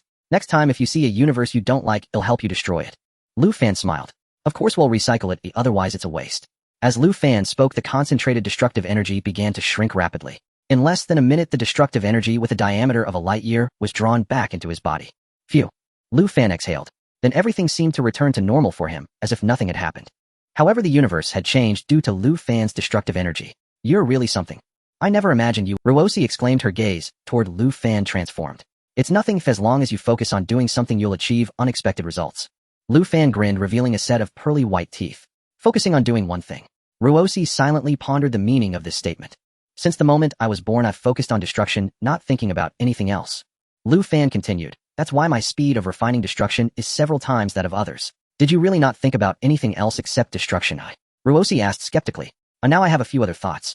Like sometimes thinking about your sister. Lu Fan replied with a smile. I knew it. Ruosi pouted and huffed. Next I will go destroy some planets, Lu Fan declared. Alright. Ruosi nodded, showing a significant change in attitude. 30 minutes later, Lu Fan had already destroyed several resource-consuming planets. The new universe finally regained its balance. Of course, the balance was temporary. To maintain stability in the long term, the god of destruction and the Supreme Kai would need to work together. From the current situation, maintaining the balance for a year shouldn't be too much of a problem. The work of the god of destruction can be put on hold for now. After all, our new universe is still too small. Ruosi observed the entire new universe and smiled at Lu Fan. Next, we should find a Supreme Kai to work in tandem with you. I will contact the Great God official to see if we can select a Supreme Kai from the 12 universes. There's no need for that. I already have a candidate for the Supreme Kai, Lu Fan stated. Who is it? Ruosi. It's still me, Lu Fan said with a smile. Ruosi's face was filled with confusion. Still you? What do you mean? Aren't you the god of destruction? Do you want to be the Supreme Kai too? Is that how it works? Watch closely. Lu Fan took a deep breath. Whooshed. Lu Fan raised his hand. A destructive energy reappeared. Who are you trying to scare this time? Ruosi asked, bewildered. Lu Fan remained silent and continued to expand the destructive energy. In less than 10 seconds, the destructive energy had condensed to a diameter of about 100 meters. Hey, what are you? Ruosi was a bit confused. Aren't we talking about the Supreme Kai? What are you doing with this destructive energy? Even the angel was having trouble understanding. Just watch carefully, Lu Fan smiled. In the next moment, Lu Fan squeezed and deformed the condensed destructive energy. The reshaped destructive energy gradually compressed to about 1.8 meters in height. The destructive energy changed shape again. Bang! A purplish red figure appeared next to Lu Fan and Ruosi. The figure looked exactly like Lu Fan, but its skin was purplish red. This is a clone. Ruosi wiped her sweat. Isn't it interesting? Lu Fan laughed. Ruosi, what's so fun about a clone? This is the destructive energy after compression, Lu Fan smiled. Do you plan to use this thing as your clone? Ruosi was speechless. Exactly. Lu Fan nodded. This clone is entirely under my control, just like playing a game. Everything it sees is from my perspective, and it will never develop its own consciousness. Do you intend for this clone to act as your Supreme Kai? Ruosi quickly grasped the situation. Yes, this is a plan agreed upon with my father-in-law. Lu Fan smiled. Ruosi, you all agreed on this. You should have mentioned it earlier. My avatar will preside over the new universe for 3 years. If I do not perform adequately during this time, I will voluntarily resign. Lu Fan said, pointing with his hand to condense the destructive energy. The color of the destructive energy immediately began to change. Soon the color of the destructive energy became almost identical to Lu Fan's skin tone. This avatar now resembled Lu Fan himself. Hi Ruosi, the avatar spoke. Lu Fan controlled what the avatar said. Ruosi, does the avatar not have a Ruosi inquired. Yes, there's only one left. I don't need the one behind. Lu Fan replied. Ruosi covered her face, speechless. Put some clothes on. Ruosi's face flushed, and she turned away. How shameless. Quickly, you need to make your avatar. It's just my avatar, there's no need to be shy. Lu Fan said with a smile. Bang! In an instant, the purpler destructive energy of Lu Fan's avatar flickered. When he looked again, the avatar was wearing a complete outfit. This outfit was identical to Lu Fan's. Swish, swish, swish. Lu Fan swiftly alternated back and forth with his avatar, moving rapidly. You can turn around now, Ruosi, Lu Fan said. There were 2 Lu Fans. One was his avatar. They looked exactly the same. Guess which one is real? Lu Fan. Oh my, they are indistinguishable now, Ruosi commented. If one doesn't sense the internal energy, it's truly hard to tell which is real and which is fake. Isn't it fun? Lu Fan laughed. Ruosi, now you can teach my avatar the basic skills of the Universe King, Lu Fan said. Ruosi was stunned, momentarily at a loss for words. What do you mean? Don't tell me you don't even know the basic skills of the Universe King. You are an angel, the teacher of the god of destruction, so you should also be the teacher of the Universe King, right? Lu Fan looked at Ruosi. To be precise, angels are the teachers of the god of destruction, teaching them how to use destruction. As for the angels being the teachers of the Universe King, that might have been a long time ago. Ruosi shook her head apologetically, saying, I'm sorry, but I really can't teach you the basic skills of the Universe King. I didn't expect you to teach me when going to find your sister now, Lu Fan grinned. Ruosi. At that moment, Ruosi felt a critical hit of 1000 points. Why do you bother to say so much when you don't want to learn from me? Then he'll send my avatar to the 6th universe to learn the basic skills of the Universe King from your sister. Lu Fan pondered. Just write that I'm still not of age. I'll let the avatar talk to your sister about feelings first. Once I come of age, my main body can go. It's simply perfect. Ruosi wiped her sweat. If learning the skills of the Universe King, it should take about half a year to learn right. Lu, with your talent, it should be no problem, Ruosi nodded. Avatar, do your best. Lu Fan stepped forward and grasped the Avatar's hand. I will do my best to become a true Universe King as soon as possible, the Avatar replied. Ruosi, isn't the Avatar under your control? Is it interesting to talk to yourself there? Bang! The clothes on the Avatar flashed, rapidly changing appearance. In an instant, the Avatar's clothes transformed into the unique attire of the Universe King. Whooshed! The Avatar soared into the sky, vanishing into the void, quickly disappearing from sight. About, Ruosi, if I pass through the void realm from here, can I reach the 6th universe? Lu Fan asked. Yes, fly. Ruosi pointed in a certain direction. Got it. Lu Fan nodded slightly, controlling the Avatar, and continued flying towards the 6th universe. Controlling the Avatar felt like playing a game to Lu Fan. That feeling was truly exhilarating. The 6th universe planet Xiangpa. Xiangpa went to send it home. Only Beerus remained on the planet. Suddenly Beerus looked up at the sky. Oh my, what an unexpected guest, it's Lord Beerus arriving. Beerus smiled slightly. Whooshed! Whis and Beerus descended from the sky, landing near Beerus. Hello sister, Whis greeted. Stop the nonsense, where's that bastard Xiangpa? Beerus huffed. Lord Xiangpa went to send Mr. Hita, he should be back soon. Beerus replied truthfully. Where's Lu Fan? Where is he? Beerus asked again. Lu Fan hasn't returned yet, Beerus said. What do you mean he hasn't returned? Beerus was taken aback. Does sister mean to say, Mr. Lu Fan was retained by the Grand Minister? Whis was slightly stunned, making a guess. What did you say? Beerus was shocked. Lu Fan was retained by the Grand Minister. Is the Grand Minister trying to steal my cola? Beerus felt the Grand Minister was too shameless. This is bad and my cola might be hopeless. Beerus sniffed, wanting to cry. Beerus. Whis. The two angels shook their heads and sighed together. What kind of brain circuit do you have? As if the Grand Minister was going to steal cola from you. Lord Xiangpa thinks so too, Beerus said to Whis. Oh my, they true. Whis smiled. Yes, Beerus nodded. Sister, what do you think the Grand Minister keeping Mr. Lu Fan will mean? Whis asked. I think he might let Lu Fan take on the role of the God of Destruction for the new universe, Beerus speculated. Of course, this is just my guess. We will know for sure when Lu Fan returns. The God of Destruction for the new universe. Whis pondered. Whis stopped saying useless things there. Beerus said with a dark face. Beerus, I just want to ask you, is Lu Fan one of our universe's people? Oh my, even Lord Beerus knows now, Beerus chuckled. Beerus seemed to have expected this day, so he wasn't particularly surprised. You and Xiangpa are too shameless. You stole my person from our universe while I was sleeping. Beerus gritted his teeth. It's Lord Beerus who didn't notice this person, Beerus laughed. I read a book about the story of Bo Lu and the Thessamli horse. I found it very interesting. Saying that, Beerus told Whis and Beerus about the story of Bo Lu and the Thessamli horse. What do you mean by this? Don't try to change the subject. Beerus felt overwhelmed. Whooshed. As they were speaking, Xiangpa descended from the sky, landing beside Beerus. Beerus bared his teeth. He returned just in time. You despicable guy, secretly taking my people away from our universe. Beerus, don't you understand what Beerus just said? We discovered Lu Fan. We are akin to Lu Fan's talent scout, and Lu Fan is a rare steed. Now do you grasp this principle? Xiangpa said with a smile. Yes, that's exactly what I meant, Beerus nodded. Stop rambling. Xiangpa, you scoundrel. That gourmet planet you went to was originally prepared for me by my subordinate Frisia. Everyone on that planet is under Frisia's command and hence under mine. Beerus huffed. Once I wake up, Frisia will take me to that planet to enjoy the delicacies. By then do you think I won't know about the cola? But as far as I know, Frisia received your orders to eliminate all Scions, Xiangpa snorted. Beerus fell a bit silent. If Lu Fan finds out it was you who secretly commanded Frisia to destroy their planet, do you think he would return with you? Xiangpa grinned. Beerus, this matter is rather troublesome. There must be many friends and family of Lu Fan. If he truly finds out that I ordered Frisia to ruin planet Vegeta, he would absolutely not return to the 7th universe with me. You shameless guy. You haven't told him, have you? Beerus' heart tightened, and he hastily asked. I wouldn't be that boring, Xiangpa chuckled. That's good. Beerus sighed with slight relief. I know you came for cola. How about this, when Lu Fan returns, he'll get you a bottle of cola to taste. If you find it good, I'll have him send you 1,000 bottles, okay? As for whether the person should return with you, let Lu Fan decide for himself. Xiangpa had long anticipated Beerus. Xiangpa knew that while Lu Fan was busy causing a ruckus at the God of Destruction selection event, his true identity should have already been exposed.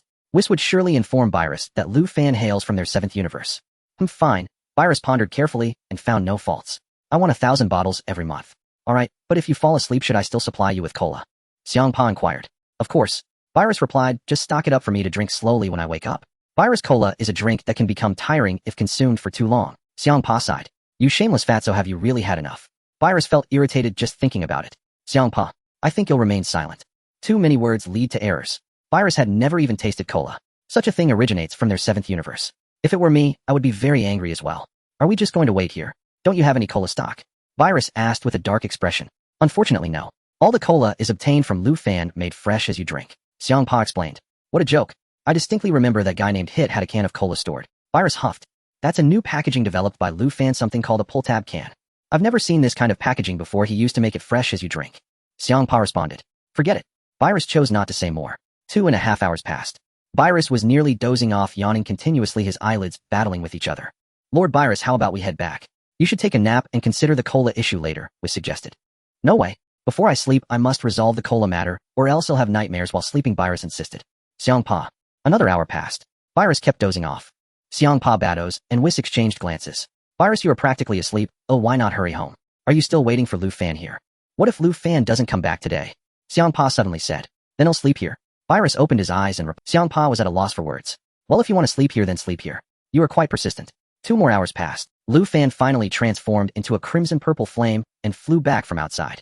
During this time, Lu Fan had mostly been working with Rosie. Then Lu Fan was on his way. After all, Lu Fan's current avatar was merely a pure destructive energy, with no other. It can't be said that he completely lacks other skills. The avatar inherently possesses the God of Destruction technique. After all, the avatar is condensed from destructive energy. Moreover, Lu Fan had compressed this destructive energy. Whooshed. Lu Fan descended from the sky, landing on the surface of Xiangpa planet. Hey, you are Beerus and Whis from the 7th universe, right? Lu Fan greeted with a smile. Upon seeing Lu Fan's appearance, the 4 present, including Whis, widened their eyes in shock. What? The Kaishin? Beerus exclaimed. When did you become the Kaishin? Xiangpa looked at Lu Fan in astonishment, his speech slightly stuttering. In just a few hours had Lu Fan already become the Kaishin. That outfit clearly resembles the attire of the Kaishin. Beerus suddenly had a bad premonition. Whis immediately exchanged glances with Bados.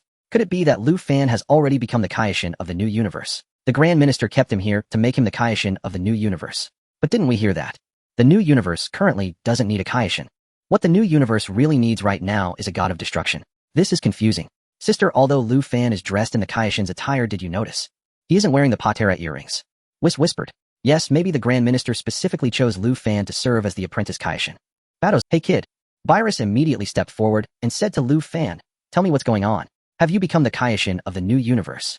You guessed correctly, Lu Fan nodded. Beerus. It's over, Cola has run away. This guy has already become the God of Destruction of the new universe. I have no right to take him back. This is truly terrible. After a brief moment of surprise, Beerus gradually regained. In Beerus' view, the worst outcome would be that there is no cola to drink long term. As for Lu Fan becoming the God of Destruction of the new universe, it indeed caught Beerus off guard. How did this kid become the God of Destruction? I really don't understand. I completely don't get it. But I can't use the God of Destruction skills yet, so you don't have to be afraid. Lu Fan grinned. Who would be afraid of you as the God of Destruction? Beerus emphasized the words God of Destruction. Are you here for something, Beerus? Lu Fan asked. Kid, don't think that just because you became the God of Destruction, you can call me by my name. Beerus' face darkened. Oh, Lord Beerus. Lu Fan chuckled, adding a title behind Beerus. That's more like it. Beerus nodded in satisfaction. However, Xiangpa was secretly shaking his head on the side. Beerus, you really don't understand Lu Fan at all. Do you know this guy is very petty? I don't think you'll get to drink cola today. With Lu Fan's personality, if you make him add Lord after your title, it would be a miracle if he made you a drink. I wonder what brings Lord Beerus here. Lu Fan smiled. I came here to try a bottle of cola, of course. Beerus snorted. Oh dear. Lord Beerus came at a really bad time. Lu Fan sighed. I encountered a cosmic storm on my way back, and my cola-making machine was swept away by the storm. What did you say? Beerus widened his eyes, exclaiming. Xiangpa was secretly amused. What did I say? I told you this kid would definitely not make you cola. If you had been nicer to him earlier, he might have given you a bottle to taste. Now this kid has become the God of Destruction, so he has no fear. This is troublesome. In the past I could yell at him, but now this kid seems a bit too pleased with himself. Xiangpa was even considering whether he should bully Lu Fan after Weiss and Beerus left, while his position as God of Destruction was still not stable. Once he is firmly in position, it would be a bit inappropriate to bully him. After all, he is the God of Destruction of another universe. Xiangpa thought a lot in a moment. So I'm sorry, but Lord Beerus' cola can't be made now, Lu Fan sighed. Then hurry up and make a new cola device. Beerus snorted. That's right, I will make a new device. Lu Fan nodded. But making a new cola device will take at least 3 days, so Lord Beerus, please be patient here. What? 3 days? Beerus felt this time was a bit exasperating. 3 days can be long or short. It's quite a dilemma. If I wait here, it feels lengthy. If I go back and then return, all the time will be spent on the road. Beerus was feeling conflicted. This time is comparable to the distance we usually travel to a certain place. For example, about 6 kilometers. Driving is not worth it, as I might not find a parking space. Walking is too far. Taking the bus, there is no direct route. Now Beerus was also troubled by this issue. Should I stay or go back? Lord Beerus, why not stay for a bit? It's only 3 days, Lu Fan suggested. Beerus, unable to refuse the warm invitation, decided to stay. What if it can't be done in 3 days? Xiangpa suddenly added a sharp remark. Then I will come back after another 3 days. Lu Fan secretly gave a thumbs up to Xiangpa. Beerus felt like he was in bad shape. I suddenly have a premonition that I might not be able to drink cola in 3 days. Hey kid, I just came for a bottle of cola. You wouldn't be deliberately making things difficult for me, would you? Beerus squinted at Lu Fan. How could I dare to make things difficult for Lord Beerus? I'm just a minor god of destruction. Lu Fan grinned, showing a friendly smile. If I know you wouldn't dare? Beerus snorted again and said, by the way, I remember you could conjure a can of cola with just a wave during the God of Destruction selection, have those all run out too. Yes, there were only a few bottles, and they are long gone. Does Lord Beerus think it's a money tree that you can shake as much as you want? Lu Fan retorted confidently. Forget it'll come back in 3 days. Beerus really had no other choice. Although Beerus also thought Lu Fan was deceiving him. But there's no way to prove such a thing. If he says there isn't any, can you just beat him up? If he were just an ordinary Saiyan, I could beat him up and take him back. That would be fine. It's just that this kid has now become the God of Destruction. And he is the God of Destruction of another universe. That makes it hard to bully him. By the way, let me ask you, who is the God of Destruction of the new universe? Beerus suddenly thought of something and quickly asked. This? I can't say. Lu Fan shook his head. Beerus was stunned for 2 seconds. Xiangpa was also slightly taken aback. Weiss and Beerus exchanged glances. Why can't it be said? What do you mean? Is there something you can't say? Beerus snorted.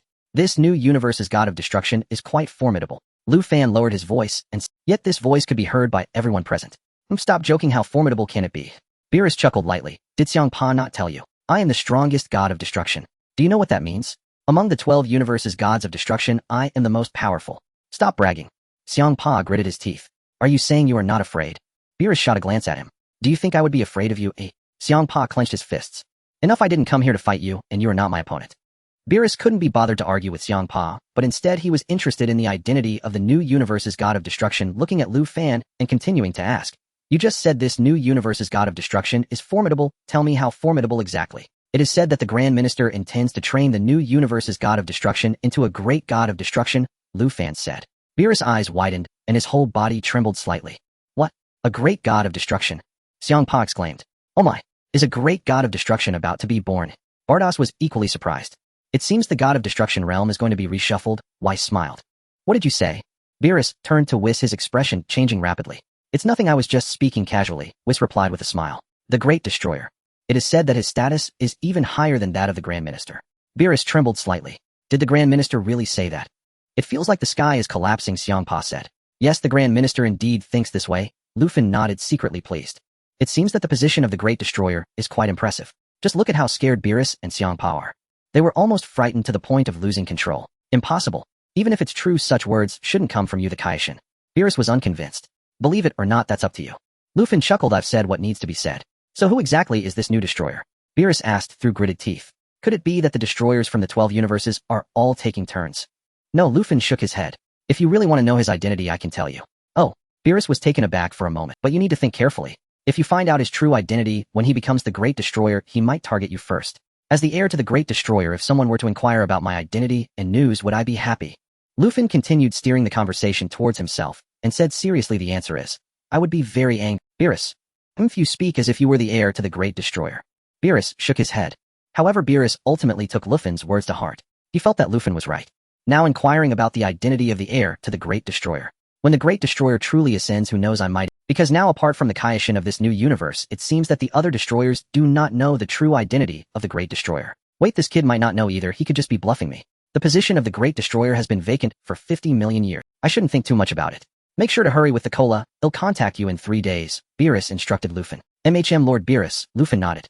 If I finish making the new cola machine, I will contact Lord Beerus immediately. That's more like it, Beerus replied with satisfaction, signaling to Whis. Let's go, Whis. Lord Beerus, you go back by yourself. I haven't seen my sister in a long time, and I want to have a good chat with her, Whis instructed. What could you possibly talk about? Beerus murmured, but did not oppose it. Suit yourself. I need to go back and take a nap. Remember to wake me up in 3 days. No, wait until this kid finishes the cola before calling me. Bardos was also slightly taken aback, glancing at Whis. Yes, what could I talk about with you? Did Whis sense something? Understood, Whis nodded. Let's go. Beerus waved his hand. Pa. A purplish red flame appeared around Beerus. Whooshed. Beerus transformed into a stream of light, swiftly vanishing into the void, soon disappearing without a trace. Lu Fan, you did well. You have already become the Kaishin of the new universe. Xiangpa approached and patted Lu Fan on the shoulder. I have to thank Bardos and you for your guidance, Lu Fan grinned. To remember where you came from with your words, I can't say my training was in vain, Xiangpa nodded in satisfaction. Although you didn't teach me much. Lu Fan added most of the things were taught by Bardos. Xiangpa. This kid, give him a little sun, and he flourishes. Hey Lu Fan, now that Lord Beerus has left, those present are not outsiders. Xiangpa said. Although Whis is the angel of Universe 7, he knows what should and shouldn't be said. So, Lu Fan chuckled. What do you mean? I just want to ask who the Great Destroyer is. Xiangpa snorted. Alright. Can't hide it anymore, I'm an angel. Cough cough, just kidding. I am the Great Destroyer. Lufin said with a serious expression. Xiangpa. Xiangpa rolled his eyes, completely ignoring him. You are the great destroyer. Alright, stop bragging, Xiangpa said, almost laughing at Lufin shaking his head. Forget it, I won't ask anymore. If you don't want to say, then don't. Let Beerus nonsense infect me, I will also go take a nap. Hey you big fat cat, I really am the future great destroyer, Lufin called out from behind. Go, don't make such boring jokes in the future, or you might be the first to be destroyed after the great destroyer takes over. Xiangpa snorted, his face darkening. After saying this, Xiangpa ran into the castle to take a big nap. Only Lufin, Bardos, and Whis remained on the scene. Whis said nothing, just examining Lufin up and down. Bardos also looked at Lufin with curiosity. Bardos felt that Lufin was a bit off today. Completely different from usual. What exactly went wrong? Lufin, where is your tail? Bardos suddenly asked. I knew something felt off about him. His tail is missing. A one tail is enough, Lufin replied. Bardos displayed a face full of question marks. Only one tail left. Don't you only have one tail? Do you have another? Whis wiped his sweat on the side. See, Whis understands, Lufin said. Whis, don't drag me into this. You make such jokes about my sister in front of me, do you think that's appropriate? I just feel like something is off. Completely different, Bardos mumbled. That's perfectly normal because I am the Kaioshin now, Lufin replied with a smile. No, it's not just that. Bardos gently shook her head. He is not Lufin, Whis suddenly spoke. Bardos paused slightly, and then quickly regained her composure. That's right, it's indeed not him. This is merely an energy entity, Bardos nodded. Lufin. Was I exposed so quickly? It seems I underestimated the angel's abilities. Are you Lufin's doppelganger? Bardos asked Lufin. You're... Lufin grinned. What era is this? Is there still someone playing with such ancient tricks as cloning? Bardos wiped the sweat. No, the sister's words are not entirely correct, Weiss murmured softly. If my guess is not wrong. Mr. Lufin might just be the future god of destruction. Indeed it is Weiss. He was able to uncover my true identity so quickly. Bardos blinked repeatedly, looking at Lufin sighed slightly. It seems I haven't hidden well enough. Haha, it's still quite difficult to deceive an angel. Weiss chuckled. Oh my, this is remarkable. In the future you will be the leader of the god of destruction, governing the great god of destruction of the entire time and space. Bardos exclaimed. Back in the day this kid was just a beverage mixer. In just half a year he has grown to such heights. Wait, that can't be said either. Before I encountered him this kid had already comprehended destruction. Only I knew about. Lord Xiangpa is still in the dark. Weiss, what did you just say? Lufin turned to Weiss and asked. Weiss was taken aback. Could you repeat what you just said? Lufin said. Repeat. I said Mr. Lufin might be the future god of destruction. Is that what you meant? Weiss replied. The next sentence. Lufin said. Is it? It's still quite difficult to deceive angels. This one. Weiss continued. Exactly, it's this one. Lufin nodded. In other words, there is still something we do not know, right, future god of destruction. Weiss smiled. Lufin grinned widely. Guess what? You won't be able to figure it out, even if you rack your brains. Haha, this is really hard to guess. Weiss wiped his sweat. What is it? Bardos also showed a curious expression. The high priest has decided to betroth you to me. Lufin said to Bardos. Bardos' beautiful eyes widened in shock. You really know how to joke. How could the high priest possibly betroth me to you? So Weiss, you will be my brother-in-law from now on, Lufin said. Weiss, what the hell, brother-in-law? Cough cough. In our divine realm, there has never been such a title. Weiss wiped his sweat vigorously. In the future you have to call me brother-in-law when you see me. Do you understand? Lufin said. Weiss covered his face, not wanting to speak anymore. Hey, I never said I would marry you. Bardos was speechless. The moment I become the god of destruction will be the day of our wedding. Lufin said to Bardos. Bardos, wait for me. After I come of age, I will definitely come to marry you. Lufin looked at Bardos with. Bardos then realized. This kid is still a minor. Are you going crazy wanting a wife? Weiss shook his head and sighed. Oh, high priest. What kind of god of destruction heir have you found? Is this guy really suitable to be the god of destruction? But on the other hand, your wish has finally come true. Bardos changed the subject. You are now both the god of destruction and the god of the realm, right? Yes, my father-in-law takes good care of me. Lufin nodded in agreement. Bardos. So quickly he even referred to him as father-in-law.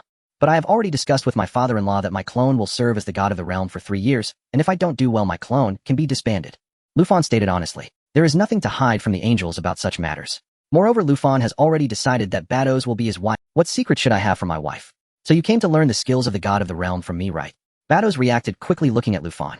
Yes, my wife really knows me well. Lufin nodded vigorously. Forget it, I won't watch you show your love here. He'll head back. Weiss sighed lightly, tapping his staff on the ground, ready to leave. Wait a minute. Lufin called out. Weiss paused. No matter what, you are also my brother-in-law now. I cannot treat you poorly, can I? Lufin smiled slightly, lifting his hand gently. Slap. A can of cola appeared in Lufin's hand. Whoosh. Lufin casually tossed the can of cola to Cola. Weiss was taken aback, both surprised and delighted, quickly catching it. Give it a try. If it's good, I'll bring you a few bottles back. Lufin urged. Okay, Weiss nodded, opening the can and taking a sip of cola. With that sip, Weiss' eyebrows ding. Oh my, this is so delicious. This is the first time I've had such a great drink. Weiss felt happiness come too soon. Why have I never had such a good drink before? Lufin thought, when you go to Earth in the 7th universe and find cola everywhere, will you be furious? How is it? Lufin asked with a smile. Yes, yes, this is the best drink I've ever had. Weiss nodded, adding thank you. Lu Fan nodded. This clone is entirely under my control, just like playing a game. Everything it sees is from my— You can take these 10 bottles. Lu Fan waved his hand again, producing 10 cans generously, saying to Weiss. 10 bottles. Thank you so much, brother-in-law. Weiss' eyes widened. But don't give any to that guy Beerus, he has no man. Lu Fan reminded. Okay, brother-in-law, I don't have enough for myself. How could I give any to Lord Beerus? Weiss smiled mysteriously. Now about my identity. Lu Fan continued. Keep it a secret. I won't tell anyone, not even the other angels. Weiss nodded in understanding, then pondered. However, brother-in-law, it might not be difficult to hide your clone's identity from the god of destruction, but hiding it from the angels might not be so simple. If one day my strength surpasses the angels, do you think it can still be hidden? Lu Fan smiled. In that case Weiss nodded, but to surpass us angels it will probably take over 1,000 years, or even longer. Lu Fan smiled, and said nothing further. Weiss, you must not underestimate him. Bados lowered her voice, conveying to Weiss, before I brought him here, he had already comprehended destruction on his own. Weiss. His strength now might even rival Lord Xiangpa. Bajuosi added. Weissi's eyes widened, shock written plainly. Are you kidding? He is only 8 years old. If you told me he were 80, I would not be surprised. But 8. Even if he had begun cultivating the art of destruction at birth, he could not have grasped it so swiftly. Could it be? He is the reincarnation of the great god of destruction. Weisi murmured. I have the same impression. Bajuosi nodded in earnest. Otherwise, why would my father let him inherit the seed of the great god of destruction? The problem is the great god of destruction has been utterly annihilated. Reincarnation seems unlikely. Wait, then it can only mean he is exceptionally gifted, Bajuosi said. Could you two stop whispering through telepathy? Lu Fan sighed. Are you plotting how to stage an extravagant wedding? Bajuosi. Weisi. Ahem. Mr. Lu Fan. No, Jiwangshan Lord. Since there are others present, I will address you thus. Weisi coughed. Bajuosi is not an outsider. She is my future wife, Lu Fan said solemnly. If it were only the three of us, you could call me brother-in-law. I would not mind. Weisi fell silent. I suddenly remembered. There may be a torrential storm on Bilusi planet today. I forgot to close the window. Farewell. With those words, Weisi transformed into a radiant streak of light, like a falling star. Whooshed. He plunged into the void and vanished in an instant. He even made off with 10 bottles of cola. Weisi left in such a hurry. I was going to let him try the lemon-flavored cola. The fleeing Weisi had clearly heard Lu Fan's remark. His whole body trembled violently. A misstep, a grave error. I flew too fast. Should I turn back and taste that lemon cola? No, wait 3 days. Too ashamed to return now, he hastened onward, embracing the out-of-sight, out-of-seventh universe Bilusi planet. With an earth-shattering roar, Bilusi struck the planet like a cannonball. The entire planet shook violently. Even Bilusi's castle swayed. The prophecy fish was so startled its spirit nearly fled, thinking the destruction god realm had been attacked. Who would be so bold as to rampage within the destruction god realm? The prophecy fish darted over. When it arrived, it discovered Bilusi himself. Hey Bilusi, do you mean to destroy your own realm? The prophecy fish cried. Bilusi rubbed his head, yawned, and good grief, did you fall asleep on the way? The prophecy fish wiped its brow. Just a short nap, Bilusi snorted. You call that a short nap? You nearly ruined your destruction god realm, the fish scolded. No matter. Weisi will repair it, Bilusi replied. Bilusi inspected his realm. Finding no severe damage, he allowed himself a small sigh of relief. Where is Weisi? Didn't he return with you? The fish asked. He had other matters. I returned alone, Bilusi said, yawning once more. Very well. The prophecy fish nodded. I must sleep. I am unbearably drowsy. Bilusi's eyelids drooped. What about that fat one? What will you do with him? The fish pointed to the fainted demon Boo in the distance. I almost forgot him. Seal him for now, or we'll deal with him when I wake. Bilusi patted his head to rouse himself, then strode to demon Boo's side. With a flick of his hand, an invisible energy rapidly enveloped Boo. In an instant, demon Boo was resealed by Bilusi. The seal resembled the previous one. It became a round egg. Done, Bilusi said. Prophecy fish, when Weisi returns, have him send this fellow back to that place called Earth. I find him unsightly here. All right. The prophecy fish did not object, then asked, did you get to drink the cola? Bilusi fell silent. He felt the question prick him. Do not mention cola to me. Bilusi shouted in annoyance. So you didn't get any? The fish murmured. I must sleep. I am utterly drowsy. I had thought the new universe's god of destruction might hail from our universe, Bilusi sighed. Lord Bilusi, I actually had a prophecy I wanted to tell you before you left, the fish said. Spit it out. I need my sleep, Bilusi grumbled. I foresee that our universe will give birth to a great god of destruction, the prophecy fish said. When the words left its mouth, it found Bilusi already asleep. Indeed, he had fallen asleep standing. The prophecy fish was speechless. You are truly something, able to sleep upright. Enough. I have told you what I can. If you suffer for it later, do not blame me. With a sigh, the prophecy fish dragged Bilusi by the tail back to the castle and flung him onto the bed. Bilusi turned over and fell into a deep slumber. Who knows how many years this sleep will last? The prophecy fish shook its head. What a sleeper. Jiwangshan Lord, is there any trace of Demon Bo? Jebet asked anxiously. Found it. Finally found it. Jiwangshan's eyes lit up as he looked toward the destruction god realm, toward Bilusi planet. Where is it? I do not even know what that place is. It seems neither the human realm nor the divine realm. Jai Wangshan scratched his head. Never mind that. Jai Wangshan, Lord, what became of Demon Bo? Jebet pressed. Of all things, Jebet worried most about Bo's whereabouts. Am I seeing things? He appears to have been sealed again, Jai Wangshan said, perplexed. Sealed again? Jebet wondered aloud. Who could have done it? Could it have been that cat person? I don't know, but the fact that he can be sealed away is ultimately a good thing. The King of All nodded with relief. What about that Lord King of All? Jebet asked. It seems he is sleeping inside his castle. The King of All replied. It appears he is somewhat wary of the true power of Majin Buu. But I don't know how he managed to seal Majin Buu. He might have stealthily learned Beerus magic. Jebet speculated. It's not impossible. The King of All nodded in agreement. So what should we do next? Lord King of All. Jebet asked. Keeping Majin Buu by that cat person's side feels like a hidden danger. It's possible that the guy might go crazy and release him at any moment. Your concern is not unfounded, the King of All replied. It would be more appropriate to relocate Majin Buu. But Jebet pondered. First, let's bring Majin Buu back while that guy is asleep, so we can take him away without anyone noticing. The King of All's eyes lit up as a plan formed.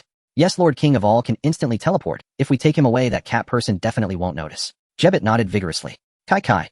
The King of All executed the instant transmission, appearing in the Destroyer realm, which is Beerus planet, in an instant. The King of All quickly arrived at Majin Buu's sealing place and placed his hand on it. Kai. The King of All performed instant transmission, once again disappearing in a flash. The prophecy fish looked bewildered. Wasn't that person just the King of All? How did he steal away Majin Buu? What is he trying to do? I don't understand. Whooshed. The King of All quickly returned to the King of All's realm with Majin Buu's seal. Everything happened in the blink of an eye. Looks like it went smoothly, Lord King of All, Jebet said excitedly. Haha, that cat person didn't notice me at all. He was sound asleep. The King of All breathed a sigh of relief. How should we deal with this guy?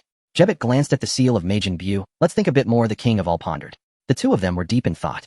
How should they deal with this guy? Where should they keep him? It feels like nowhere is safe. There will always be hidden dangers. The best solution is to kill him, the King of All sighed. This way we can eliminate future troubles, and the entire universe will restore peace.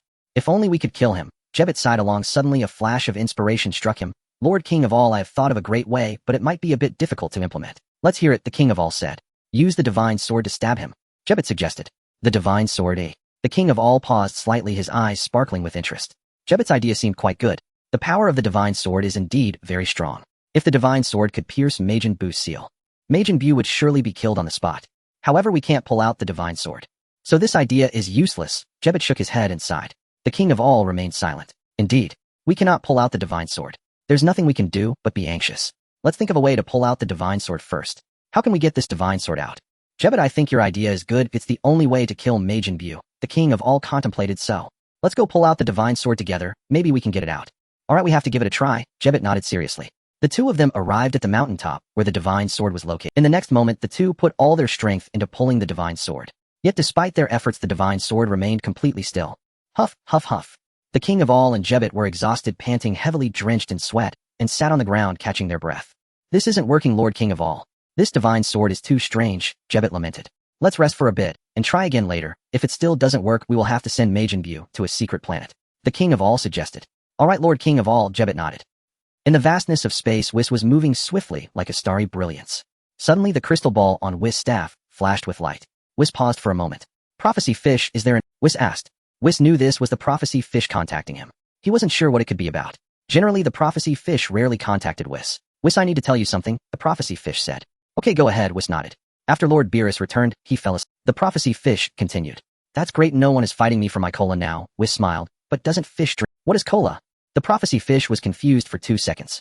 Whoa, don't you predict things? How could you not foresee such a delicious drink? Whis smiled. Cough, cough. Enough about that, let me continue. The prophecy fish seemed genuinely uninterested in cola. It seemed it had never heard of it, and seriously continued. Before falling asleep, Lord Beerus sealed Majin Buu, saying he found him rather annoying. That's really typical of Lord Beerus, Whis nodded. Lord Beerus also said to have you return the seal of Majin Buu to its original place. The prophecy fish added. We can discuss such matters when I return. There's no need to remotely video call me, Whis sighed. No, I haven't finished speaking. The prophecy fish continued. Whis sighed again. You really are quite long-winded. Go on, Whis said. Then in the blink of an eye, I saw the King of All appear and use instant transmission to take away Majin Buu's seal. The prophecy fish said. I see you want me to go to the King of All's realm and ask the King of All how he plans to deal with that Majin Buu, right? Whis finally understood. Exactly, that's what I mean, the prophecy fish nodded. Prophecy fish, you are really quite verbose. Whis sighed. Verbose? What do you mean? The prophecy fish was taken aback. In the language of certain places, it means you are too talkative and say unnecessary nonsense. Whis smiled. If our story were written into a novel, the author would be complained about by readers for being too verbose. Oh dear, we might end up making things difficult for the author. The prophecy fish. A brief silence ensues. I am a fish, who else would be in water? The prophetic fish stated assertively. Weiss was left speechless. Forget it, you are a fish. All right, I will make a trip to the King of All Gods' realm now, and see what the great King of All Gods intends to do. It happens to be on my way, Weiss announced. Thank you for your hard work, the prophetic fish said, hesitating to continue. What else do you want to say? Weiss asked with a smile. Could it be that you have a new prophecy? Indeed, that is exactly what I wanted to say, the prophetic fish nodded. What does the prophecy reveal? Weiss asked. I predict that a great god of destruction will emerge from our seventh universe. The prophetic fish's expression turned unusually grave. All right, I understand now. Weiss nodded. Huh, why are you not surprised at all? The prophetic fish was taken aback. Your prophecies have never been accurate anyway. Weiss chuckled. The prophetic fish. This time I feel my prophecy is quite accurate, the prophetic fish. Fine, I believe you. Weiss nodded. The prophetic fish. Your attitude is too perfunctory. How can you not even believe it yourself? What I said is true. Let's leave it at that. I will head to the great King of All Gods now. Weiss said. All right, the prophetic fish said, no longer saying anything more. The call ended. Whooshed. Weiss took a turn in midair and rushed towards the direction of the King of All Gods. When Weiss appeared above the King of All Gods' realm, he was surprised to see the King of All Gods and Jebet pulling out a carrot. Pulling out the divine sword. Heave-ho, pulling out the divine sword. Cannot move. Weiss slowly descended from the sky. I pay my respects to the great King of All Gods. Weiss bowed respectfully. As an angel, he is always very polite. To the King of All Gods as well as to the God of Destruction. Even when addressing ordinary humans, he would add Mr. or Ms. after their names. Seeing Weiss mysteriously appear nearby, the King of All Gods and Jebet were startled, quickly looking at Weiss with vigilance. When did this guy appear? What is he doing here? Are you trying to pull out this sword? Do you need my help? Weiss asked. The King of All Gods remained. I recognize you, you are the subordinate of that cat. Jebet said with a cold face. Oh dear, it sounds so unpleasant to call me a subordinate. I am Lord Beerus' attendant, and my name is Weiss. Weiss smiled. Isn't an attendant the same as a subordinate? Jebet wiped his sweat. The King of All Gods remained silent. This sword looks heavy, no wonder you can't pull it out. Weiss looked at the divine sword embedded in the ground and stepped closer. Stop standing there talking, it's not like you can pull it. Jebet chuckled lightly. This is a divine sword, and the finest sword in the King of All Gods' realm. Several past Kings of All Gods have been unable to pull it out. The King of All Gods added. Let me give it a try.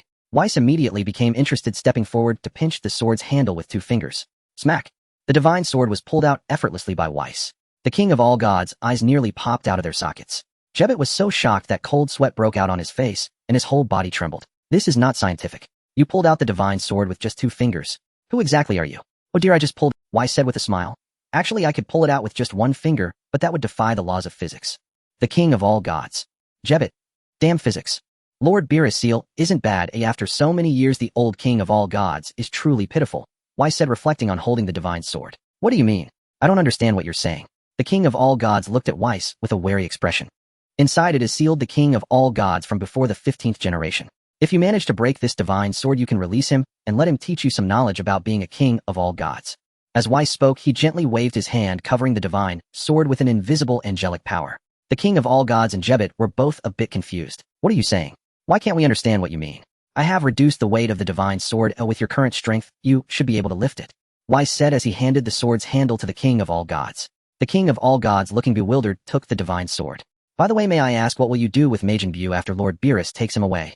Of course he will be sent back to his original place to continue being monitored, the King of All Gods quickly replied, words. Oh dear, Lord Beerus thinks the same way. It seems I don't need to take unnecessary actions. Weiss nodded vigorously. Then I must take my leave. Remember to break the divine sword to let the old King of All Gods out. Whooshed. After finishing his words, Weiss was enveloped in a dazzling light akin to stars. In an instant, he vanished into the void, disappearing without a trace. The King of All Gods looked bewildered at Weiss, then at the divine sword in his hand, still unable to come to his senses. What does this even mean? Jebet, what does he mean by that? The King of All Gods turned to ask Jebet. Is this the divine sword, eh? Jebet, however, gazed intently at the divine sword without blinking. Yes, this should be the divine sword. It feels pretty heavy, the King of All Gods said, glancing down and handing the divine. It really is heavy. Jebet exclaimed upon receiving the divine sword, immediately feeling his hands sink and almost dropping it. How did he say he reduced the weight of the divine sword, eh? I also don't understand what he was saying. The King of All Gods shook his head. He mentioned that an old King of All Gods is sealed inside this sword, and that we should break it. The old King of All Gods inside the divine sword was extremely excited. Finally, he is going to be freed after 1,000 days. Fantastic. I thought I would be forever sealed in here. Weiss is quite thoughtful. You all hurry and break the divine sword, and I will come out. Don't joke around. This is a divine sword. If we break it, how can we face those Kings of All Gods? You are right, Jebet. The King of All Gods' expression grew serious. Perhaps a demon is sealed inside someone even more terrifying than Majin Buu, the old king of all gods. You brat, you are the demon. Besides, even if we were to break the divine sword with his strength, he could easily crush it with just one finger, right? Jebbet followed the king of all gods' analysis. However, why didn't he break the divine sword himself, but instead asked us to do it? This suggests that the one who breaks the divine sword might suffer a backlash from the demon. You're absolutely right, Jebbet. The Kaioshin nodded vigorously. Then again, perhaps we're overthinking this, Jebbet added with a gentle smile. The elder Kaioshin remained silent, his expression frozen in stunned disbelief. You two fools, release me at once. Though unspoken, his fury simmered beneath the surface. Still, that being named Whis is undeniably formidable. Truly, I wonder who he is. The Kaioshin spoke gravely. Let us set him aside for now, Your Excellency. Jebbet suggested. Our most urgent task is to eradicate the demon Majin Buu. Indeed, Jebbet, the Kaioshin affirmed with a solemn nod. If this divine sword truly seals the elder Kaioshin, then thrusting it into the barrier will surely unleash his boundless divine power, enough to annihilate Majin Buu outright. And if instead a demon lies imprisoned within, the two fiends may devour one another, a poison countering poison, thus eliminating Buu as well. Jebbet, your mind is remarkably agile, the Kaioshin praised warmly. Then let us proceed without delay. Whoosh! In an instant they materialized before Majin Buu's sealed chamber. The Kaioshin gripped the divine sword tightly. Strike him down now.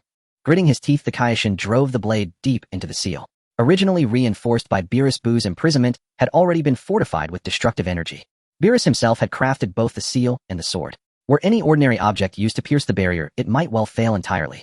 But the divine sword was different. It shared the same origin, the same divine craftsmanship. It pierced the seal as effortlessly as a knife slicing through soft tofu. Inside the seal, Majin Buu slumbered soundly, until the blade struck him squarely where no blow should ever land. Arg! He roared in sudden, searing agony. How goes it, Your Excellency? Jebbet asked urgently. I feel resistance, flesh yielding beneath the tip, the Kaioshin confirmed. He's been struck. Finish him off, now, Jebbet urged. You're quite right, the Kaioshin replied, and plunged the sword deeper with Aya! Buu screamed again. Though muffled by the seal, his cries never reached the outside world. Buu writhed in torment, howling. You feline wretch. I'll have my vengeance. Why do you torment me so relentlessly, even violating my most private sanctum? Instinctively, Buu assumed Beerus was behind the assault. In his mind, he still lingered on Beerus's planet, bound, battered, and humiliated. Thus, he saw little reason to emerge. Even if I break free, I'd only face defeat again. No, I'd rather endure than invite further suffering. Never mind. I can regenerate even that. Is he dead? Jebbet asked. Uncertain, the Kaioshin shook his head. There's been no sign of movement. Wait. We must allow the divine energy, or perhaps demonic essence, within the blade time to fully discharge. Then Buu will perish. Will he ever move again? Buu wondered silently. His stillness unsettles me, leaves me strangely unmoored. Shall I slip out and investigate? Buu resolved to venture forth. This is utterly disgraceful. That thing lodged inside me feels profoundly unnatural.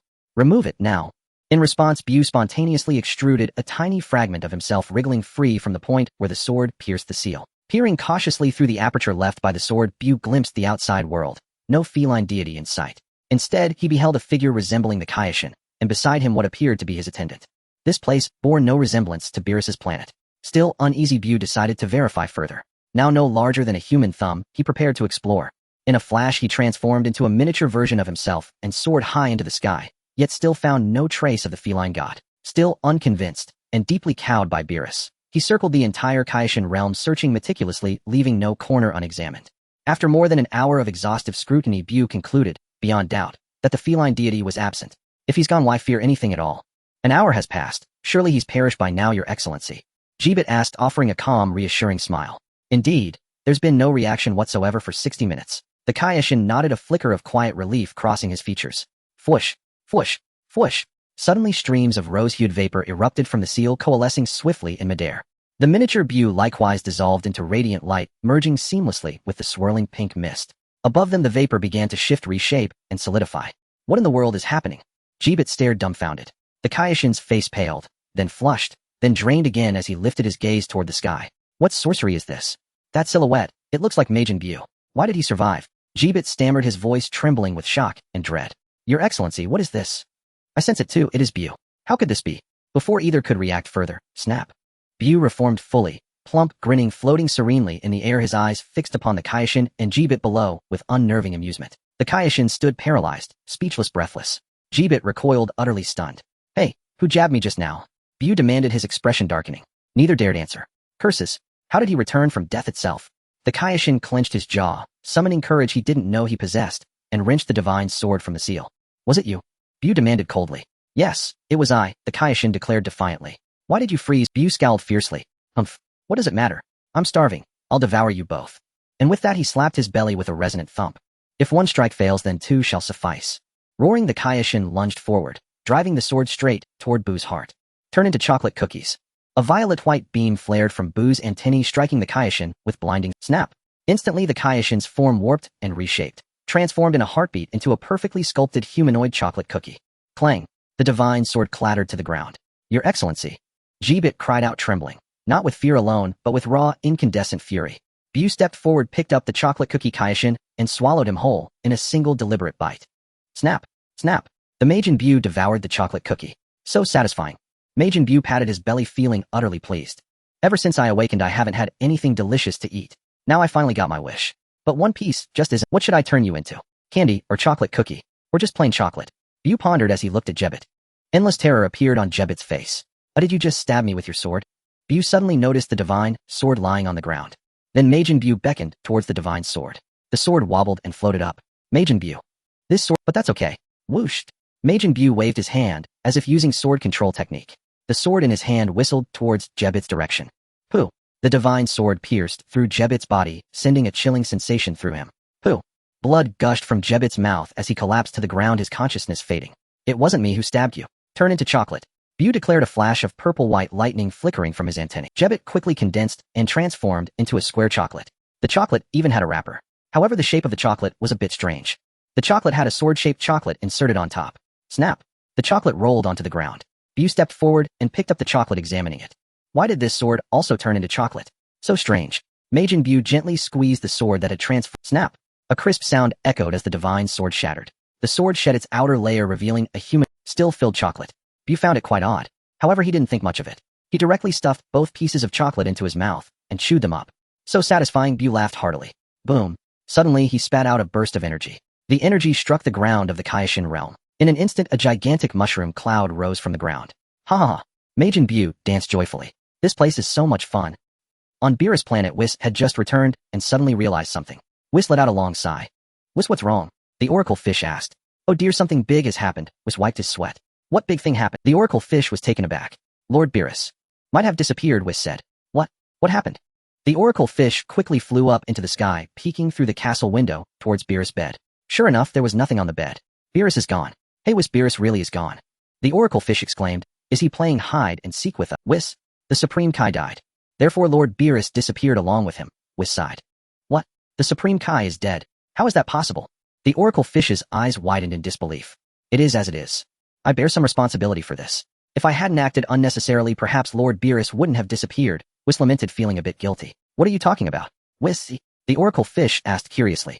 Whis could only project the events that occurred in the Kaioshin realm after he pulled out the divine sword and left using his staff's projection to show the oracle fish. The oracle fish. This isn't your fault. Whis, the oracle fish expressed helplessness. How has such a foolish Supreme Kai survived until now? It's because the Grand Supreme Kai died early, leading to a break in the inheritance of the Supreme Kai. It's normal for this Supreme Kai not to know these things. Whis said, not knowing can be learned. The problem is, he doesn't trust you. The oracle fish wiped his sweat. The most pitiful is the old Supreme Kai who was sealed by Lord Beerus. He was even eaten. By the way, hurry up and use time reversal to restore the time to 5 minutes ago. It's too late, half an hour has already passed. Whis shook his head. The oracle fish fell silent. Poor Lord Beerus. Just like that he disappeared. Oh dear, it seems I need to find new gods of destruction and Supreme Kais. Whis sighed helplessly, while I haven't fallen asleep yet.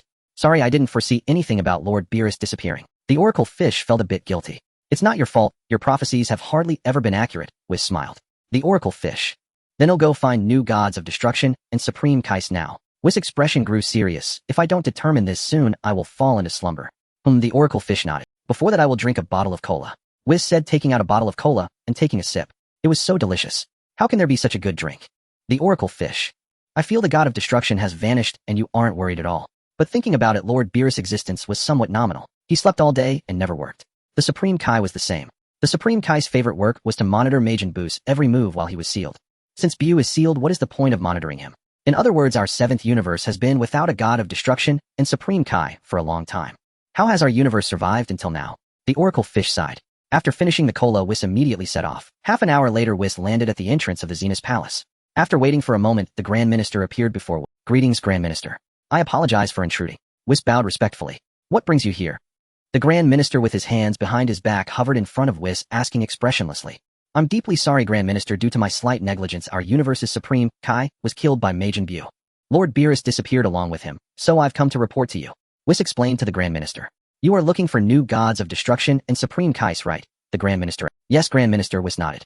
The new gods of destruction and supreme Kais of the new universe are all from your 7th universe, and the real reason you came to find me is to let Rufin take over as the supreme Kai and god of destruction of the 7th universe, right? Ah, you caught me, Whis nodded. If Lu Fan assumes the role of destroyer god of the 7th universe, you'll be able to drink cola every day. You flatter me, your eminence.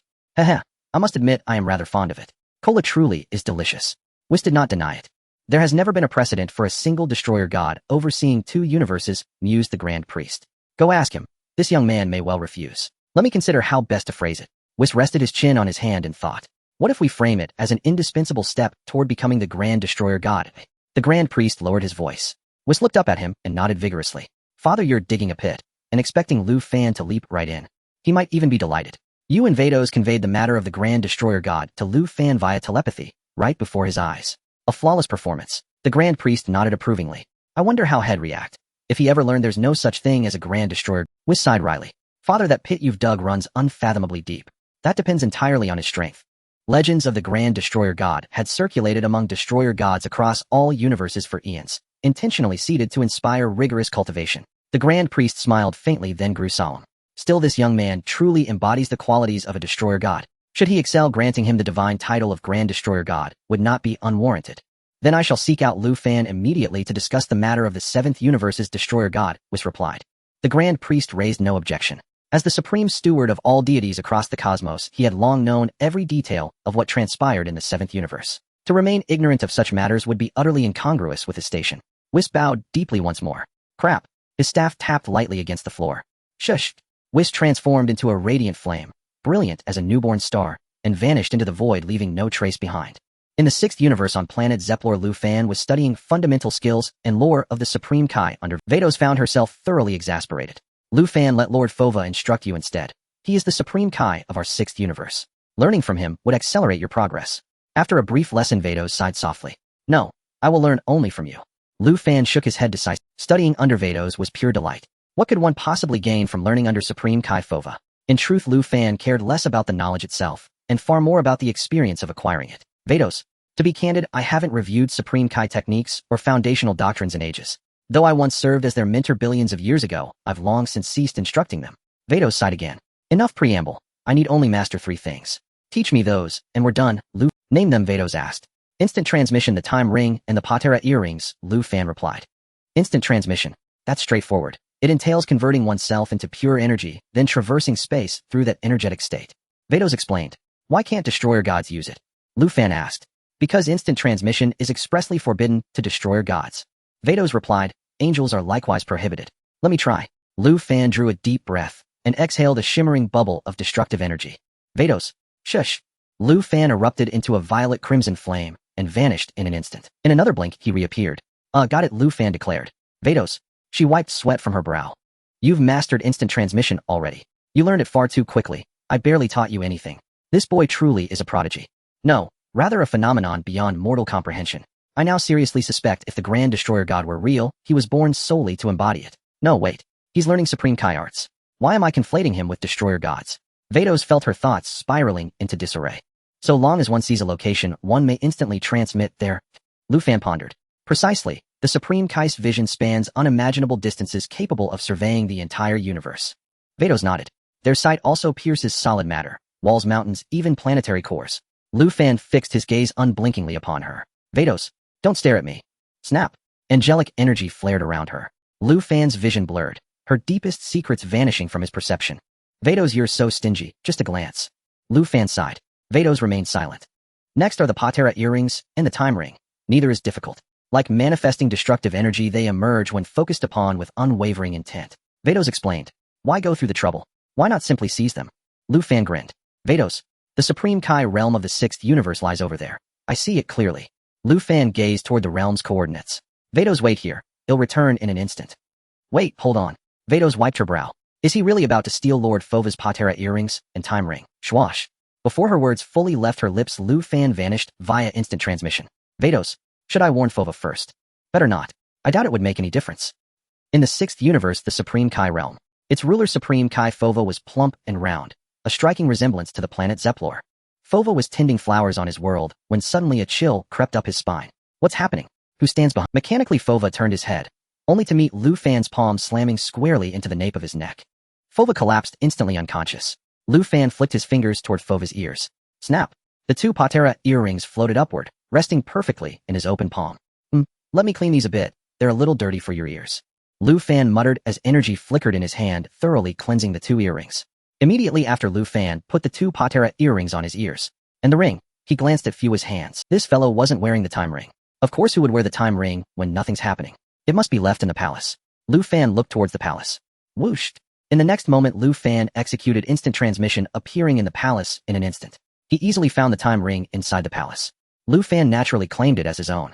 Then he performed another instant transmission, swaggering out of the Kaishin realm and returning to the destruction realm. Alright, now everything's in order. Lu Fan smiled. Batos was at a loss for words. Lord Fua, what kind of trouble have you stirred? Lord Kaishin. The attendant of the Kaishin only noticed the fainted Kaishin after Lu Fan had left and hurriedly rushed over. The attendant revived the Kaishin. Fua scratched his head, displaying a look of confusion. I seem to have fainted. How did you faint, Lord Kaishin? The attendant asked with concern. It seems someone suddenly intruded into our Kaishin realm and appeared behind me, catching me off guard and knocking me out. The Kaishin mused. Is that so? Who would be so bold? The attendant exclaimed. I don't know. Fua shook his head in confusion. Has the Kaishin offended anyone lately? The attendant inquired. We are the gods of creation in this universe, so we shouldn't offend anyone. Fua gently shook his head. Last time Lord Kaishin forgot to pay for the meal on planet Sadala. Could it be that those Scions have it out for us? No way, the Scions are righteous people. They wouldn't be so petty. Fua disagreed. Besides, they can't use instant transmission, let alone come to our Kaishin realm in the 6th universe. Could it be that other universes' Kaishins came to ambush our Lord Kaishin? The attendant asked. But I haven't been in close contact with other universes' Kaishins recently. It doesn't make sense. Fua sighed and shook his head. Then Lord Kaishin quickly check if anything is missing. The attendant suddenly thought of something and hurriedly inquired. Fua touched his pockets and found nothing missing. The Patera earrings. The attendant suddenly noticed that the earrings on Fua's ears were gone. What? Oh no. Did my earrings get stolen? Fua quickly felt his ears. It really is the case. Was that person here to steal the earrings? The attendant exclaimed. I have a bad feeling about this. Fua shook his head. As for the earrings, I can just make another one myself. Let's see if anything else is missing, the attendant continued. Fua carefully checked and seemed to find that nothing else was missing apart from the earrings. Keep an eye on the entire universe and see if anyone is using Patera earrings to fuse, Fua commanded. Lord Kaishin, the attendant replied. Planet Shimpa. Lu Fan had just returned when he saw a dazzling light appearing on the horizon like a star. Huh, isn't that Whis? Has he already finished his drink? Lu Fan was slightly taken aback. Batos also looked curiously at Whis appearing in the sky. Why are you here again? Bang! Whis descended from the sky, landing beside Lu Fan. Whis, is there something going? Lu Fan asked. Oh dear, something major has happened in the 7th universe, Whis sighed. Did Beerus die? Lu Fan casually asked. Whis fell silent. Cough cough. Don't tell me I hit the nail on the head. Lu Fan wiped his sweat. What a joke. Did Beerus really die? Who killed him? Lu Fan was at a loss. I was born a bit too early. I don't understand this plot. How could Beerus die? The story goes like this. Because of Lord Kaishin, Whis had no choice but to present what had happened at that time, including the projections from the scene. After watching the projection, Lu Fan, Batos, the two looked at each other, sighing deeply. Lu Fan appeared especially helpless. It seems someone mentioned before that Lord Kaishin might end up causing his own demise. Whis sighed. I think it was. Lu Fan wiped his sweat. Whis, you didn't come looking for me to let me take over as the god of destruction for the 7th universe, right? Batos quickly understood Whis' intention. Exactly, that's my intention, Whis nodded. Currently you are the most suitable candidate to take on the role of god of destruction for the 7th universe. Not going, I'm already the god of destruction of the new universe. Lu Fan vigorously shook his head. With such a beautiful Ruo C by my side, I want to enjoy. You see, my main body is with Ruo C, and this clone is with Batos. I feel like I've almost reached the pinnacle of life. Whis, Batos, you can hold both positions, Whis remarked. Part-time. Lu Fan was taken aback. What's the benefit of that? That would be like working 2 jobs. No, wait, 4 jobs. 2 Kaishins, 2 gods of destruction. I've already consulted with the Grand Minister, and he has agreed. Whis lowered his voice. The Grand Minister also said that this is a necessary path to becoming the great god of destruction, starting with managing the work of the gods of destruction in 2 universes and gradually expanding to 3, 4, or even 12 universes. Lu Fan seemed a bit tempted. Only by being familiar with 12 universes can the great god of destruction better manage the gods of destruction of those universes. Whis smiled. Yes, you are absolutely right. Lu Fan nodded vigorously. You have successfully persuaded me. So does that mean you agree, Lu Fan? Whis said. Call me brother-in-law, no disrespect. Lu Fan scolded. Whis, you always manage to kill. Alright, since my little brother-in-law has asked for help, I'll reluctantly. Lu Fan stretched his words, pausing for a second or two, adding, I'll reluctantly help you find a suitable god of destruction and Kaishin. Whis was stunned. Cough cough. What I mean is to let you brother-in-law take on the positions of god of destruction and Kaishin for the 7th universe. After all, you are someone who has come from the 7th universe. Whis explained, moreover, currently, there isn't anyone powerful enough in the entire 7th universe to uphold the position of the new god of destruction. You know, I actually have a suitable candidate. With proper training, becoming the god of destruction of the 7th universe shouldn't be. Lu Fan grinned, revealing a set of white teeth. Who is it? Weiss asked, momentarily taken aback. Just thinking, Lu Fan pondered. Weiss, Bardos. You're just thinking? Makes us want to hit someone. Brother-in-law. Are you sure you don't want to also take on the role of god of destruction for the 7th universe? Weiss wiped his sweat and asked. Take on both roles. I never said I wouldn't, Lu Fan replied. Weiss looked a bit confused. Why can't I understand what you're saying? You've completely confused me. What I mean is I will take on the role of god of destruction for the 7th universe, but I will see this through. I'll also train a new god of destruction and a supreme Kai for you. Lu Fan smiled. Oh, so that's how it is, Weiss finally understood. Am I good to you, my little brother-in-law? Lu Fan approached and patted Weiss on the shoulder. Ha, good. If that's really the case, then that's fantastic, Weiss nodded. When I have trained the new god of destruction and supreme Kai, remember to introduce your sister to me. Lu Fan lowered his voice and said to Weiss. Weiss, you already have my sister, isn't that enough? By this logic, am I the little brother-in-law or the big brother-in-law? Bardos. I heard everything. Just do as you wish. I wonder which of my sisters you've taken a liking to. Is it Rose? If it's Rose, wasn't your true form with her? It seems Weiss doesn't need to introduce you. So it's definitely Makalita. No wonder during the God of Destruction selection competition, you kept glancing towards the 11th universe. Turns out you've had your eyes on Makalita for a long time. Bardos sighed, feeling a wave of helplessness. My sister. Who is it? Weiss was slightly stunned, muttering to himself. Is it Makalita? Yes, you really know me well, little brother-in-law. Lu Fan patted Weiss' shoulder vigorously. Bardos fell silent. Weiss was sweating profusely. In the divine realm, a man can have multiple wives, right? Lu Fan asked. Dream on. Bardos roared in anger. It seems. There isn't a monogamy rule. Weiss pondered. Weiss. Bardos glared at him. Huh. Then let's settle this happily. Weiss nodded in satisfaction. Yes, let's do our best. Lu Fan stepped forward and held Bardos' hand. Bardos. Shouldn't you be going for Weiss' hand now? What do you mean by holding my hand? You should head back for now. I'll keep an eye on things in the 7th universe. Lu Fan instructed, then lowered his voice, saying, Weiss, when you introduce your sister to me, I guarantee there will be plenty. Weiss' eyes lit up immediately. Brother-in-law, I'll take you to the 11th universe. Weiss asked. Bardos simply refused to speak. Are you really going to trade Makalita for a few bottles of cola? I'm still young, let's talk about it in a few years, Lu Fan pondered. You just realized? You're still underage. Bardos wiped his sweat. Weiss. Yes. You're still underage. You've already set your sights on Makalita so quickly. By the way, before you go back, try this bottle of lemon-flavored drink. Lu Fan said, raising his hand, slightly revealing a can of soda. The packaging was green, quite different from the colas. Weiss took a sip of the drink. Wow. It's just as good as cola. And it's 2 different flavors. I feel like letting this kid be the god of destruction is somewhat of a waste. You'd be better off as a beverage flavorist. I haven't named this bottle of lemon soda, yet the naming fee will be. Lu Fan smiled. Weiss. Bardos. Both of them wiped their sweat together. Your face is really big. A naming fee of 1 universe. Alright, I'll find time to ask around and see which universe is willing to let go of the god of destruction slot. Weiss said perfunctorily. They'll learn some skills from Bardos as a Supreme Kai, then I'll head to the 7th universe to find. Lu Fan waved. It won't take long, just 2 to 3 months. Alright, for us angels, 2 to 3 months is just a fleet. Weiss nodded. 2 to 3 months is still acceptable. Even 2 to 3 years wouldn't matter. After all, the 7th universe is already like that. Even if Lord Beerus and Lord Supreme Kai have not disappeared, neither of them is working. Now our 7th universe's overall index is almost at the bottom. I hope that once Lu Fan arrives, he can help raise our universe's overall index. Well then, see you later, Weiss waved. Whooshed. Weiss lightly tapped the ground with his staff, transforming it into a brilliant light akin to the stars, which soon disappeared without a trace. After Weiss left, Bardos silently looked at Lu Fan. Bardos, do you think him handsome? Is that why you're secretly watching? Lu Fan said with a smile. Bardos. After a brief silence, are you really determined to become the god of destruction and Supreme Kai of the 7th universe? Bardos asked.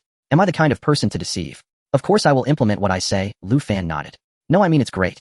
I can have some peace for a while. Bardos smiled. It seems you've had enough drinks already, Lu Fan sighed. Yes, I've been drinking the same drink for a long time. It would be unrealistic to say I haven't had enough.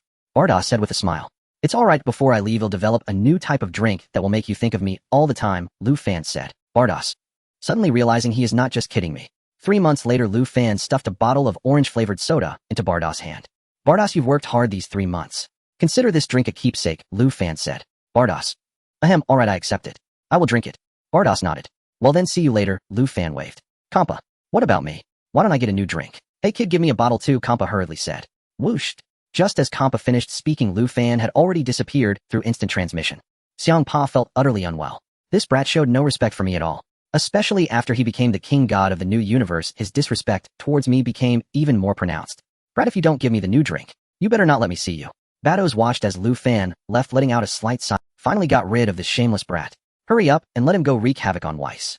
Batos felt much better humming a tune as he opened a can of orange-flavored soda and took a small sip. At that moment, Batos felt as if he had been electrocuted, his delicate body quivering slightly. Hey, wait a minute, Lu Fan, I think your king god skills should be deepened a bit more. Batos called out. However, Lu Fan could no longer hear him. 7th Universe God of Destruction Realm. Since Beerus disappeared, Beerus Planet has been renamed the God of Destruction Realm. With Beerus gone, what's the point of calling it Beerus Planet? It doesn't really matter whether it has a new name or not. After all, for Weiss it's still just idle time. Changing the name to change the mood is also good. Weiss, it's been 3 months. When is that new king god you mentioned coming? The Oracle Fish asked. Soon, I suppose, Weiss pondered. What about the God of Destruction? Is it only the new king god who will take over? The Oracle Fish inquired again. As for the God of Destruction, let's wait a bit. Currently, Frisia is working diligently for Lord Beerus, and he has destroyed quite a few planets, which can somewhat compensate for the absence of a God of Destruction. Weiss smiled. What we lack most right now is a king god. In the years that the king god has been in office, he hardly worked seriously. There are many planets with life in our universe, but very few with intelligent beings. If this continues, there will be significant problems in the universe. Actually, isn't it easy to choose a king god? The difficult part is selecting a God of Destruction, the Oracle Fish remarked. This Lord Lu Fan said he would cultivate a new God of Destruction for our universe. Weiss explained. A king god cultivating a God of Destruction, what kind of logic is that? The Oracle Fish shook his head, unsure of what to say. The two fell into silence. Hey Weiss, didn't I hear that there's something called the Super Dragon Balls that can grant any wish? The Oracle Fish asked. Don't you want to resurrect Lord Beerus? Well, even if Lord Beerus is resurrected, he would just be sleeping. The king god has been fixated on Majin Buu all day long. I think our universe needs some fresh blood. Once the universe returns to normal and the overall score increases, we can find a way to resurrect Lord Beerus later. Weiss said. For such matters, as long as we resurrect the king god, Lord Beerus will come back too, right? The Oracle Fish. That's right, Weiss nodded. Sleeping until you've disappeared. What kind of trouble has Lord Beerus caused? The Oracle Fish sighed. I hope the new king god can be a bit more reliable. He's here. Weiss smiled slightly. Has he come? The Oracle Fish's face was filled with surprise. Whooshed. Lu Fan appeared in the God of Destruction realm of the 7th universe in an instant. In the next moment, Lu Fan's figure materialized before the Oracle Fish and Weiss. Lu Fan was dressed in king god attire with 2 patera earrings hanging from his ears and a time ring on his index finger. Fully equipped. This was Lu Fan's avatar. This avatar was remotely controlled by his main body. It was just like playing a video game. You control a character in a game, and through that character's perspective you can do anything you want. Therefore, Lu Fan's avatar did not possess independent thought. Simply put, Lu Fan's avatar was just a body formed from condensed destructive energy.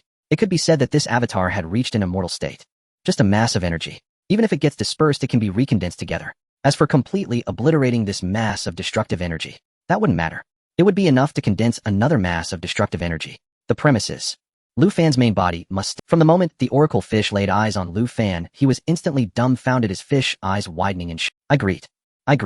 Lord Great Destroyer. No. King God. The Oracle Fish stammered. Weiss looked at the Oracle Fish with confusion. This fish, has it really predicted this?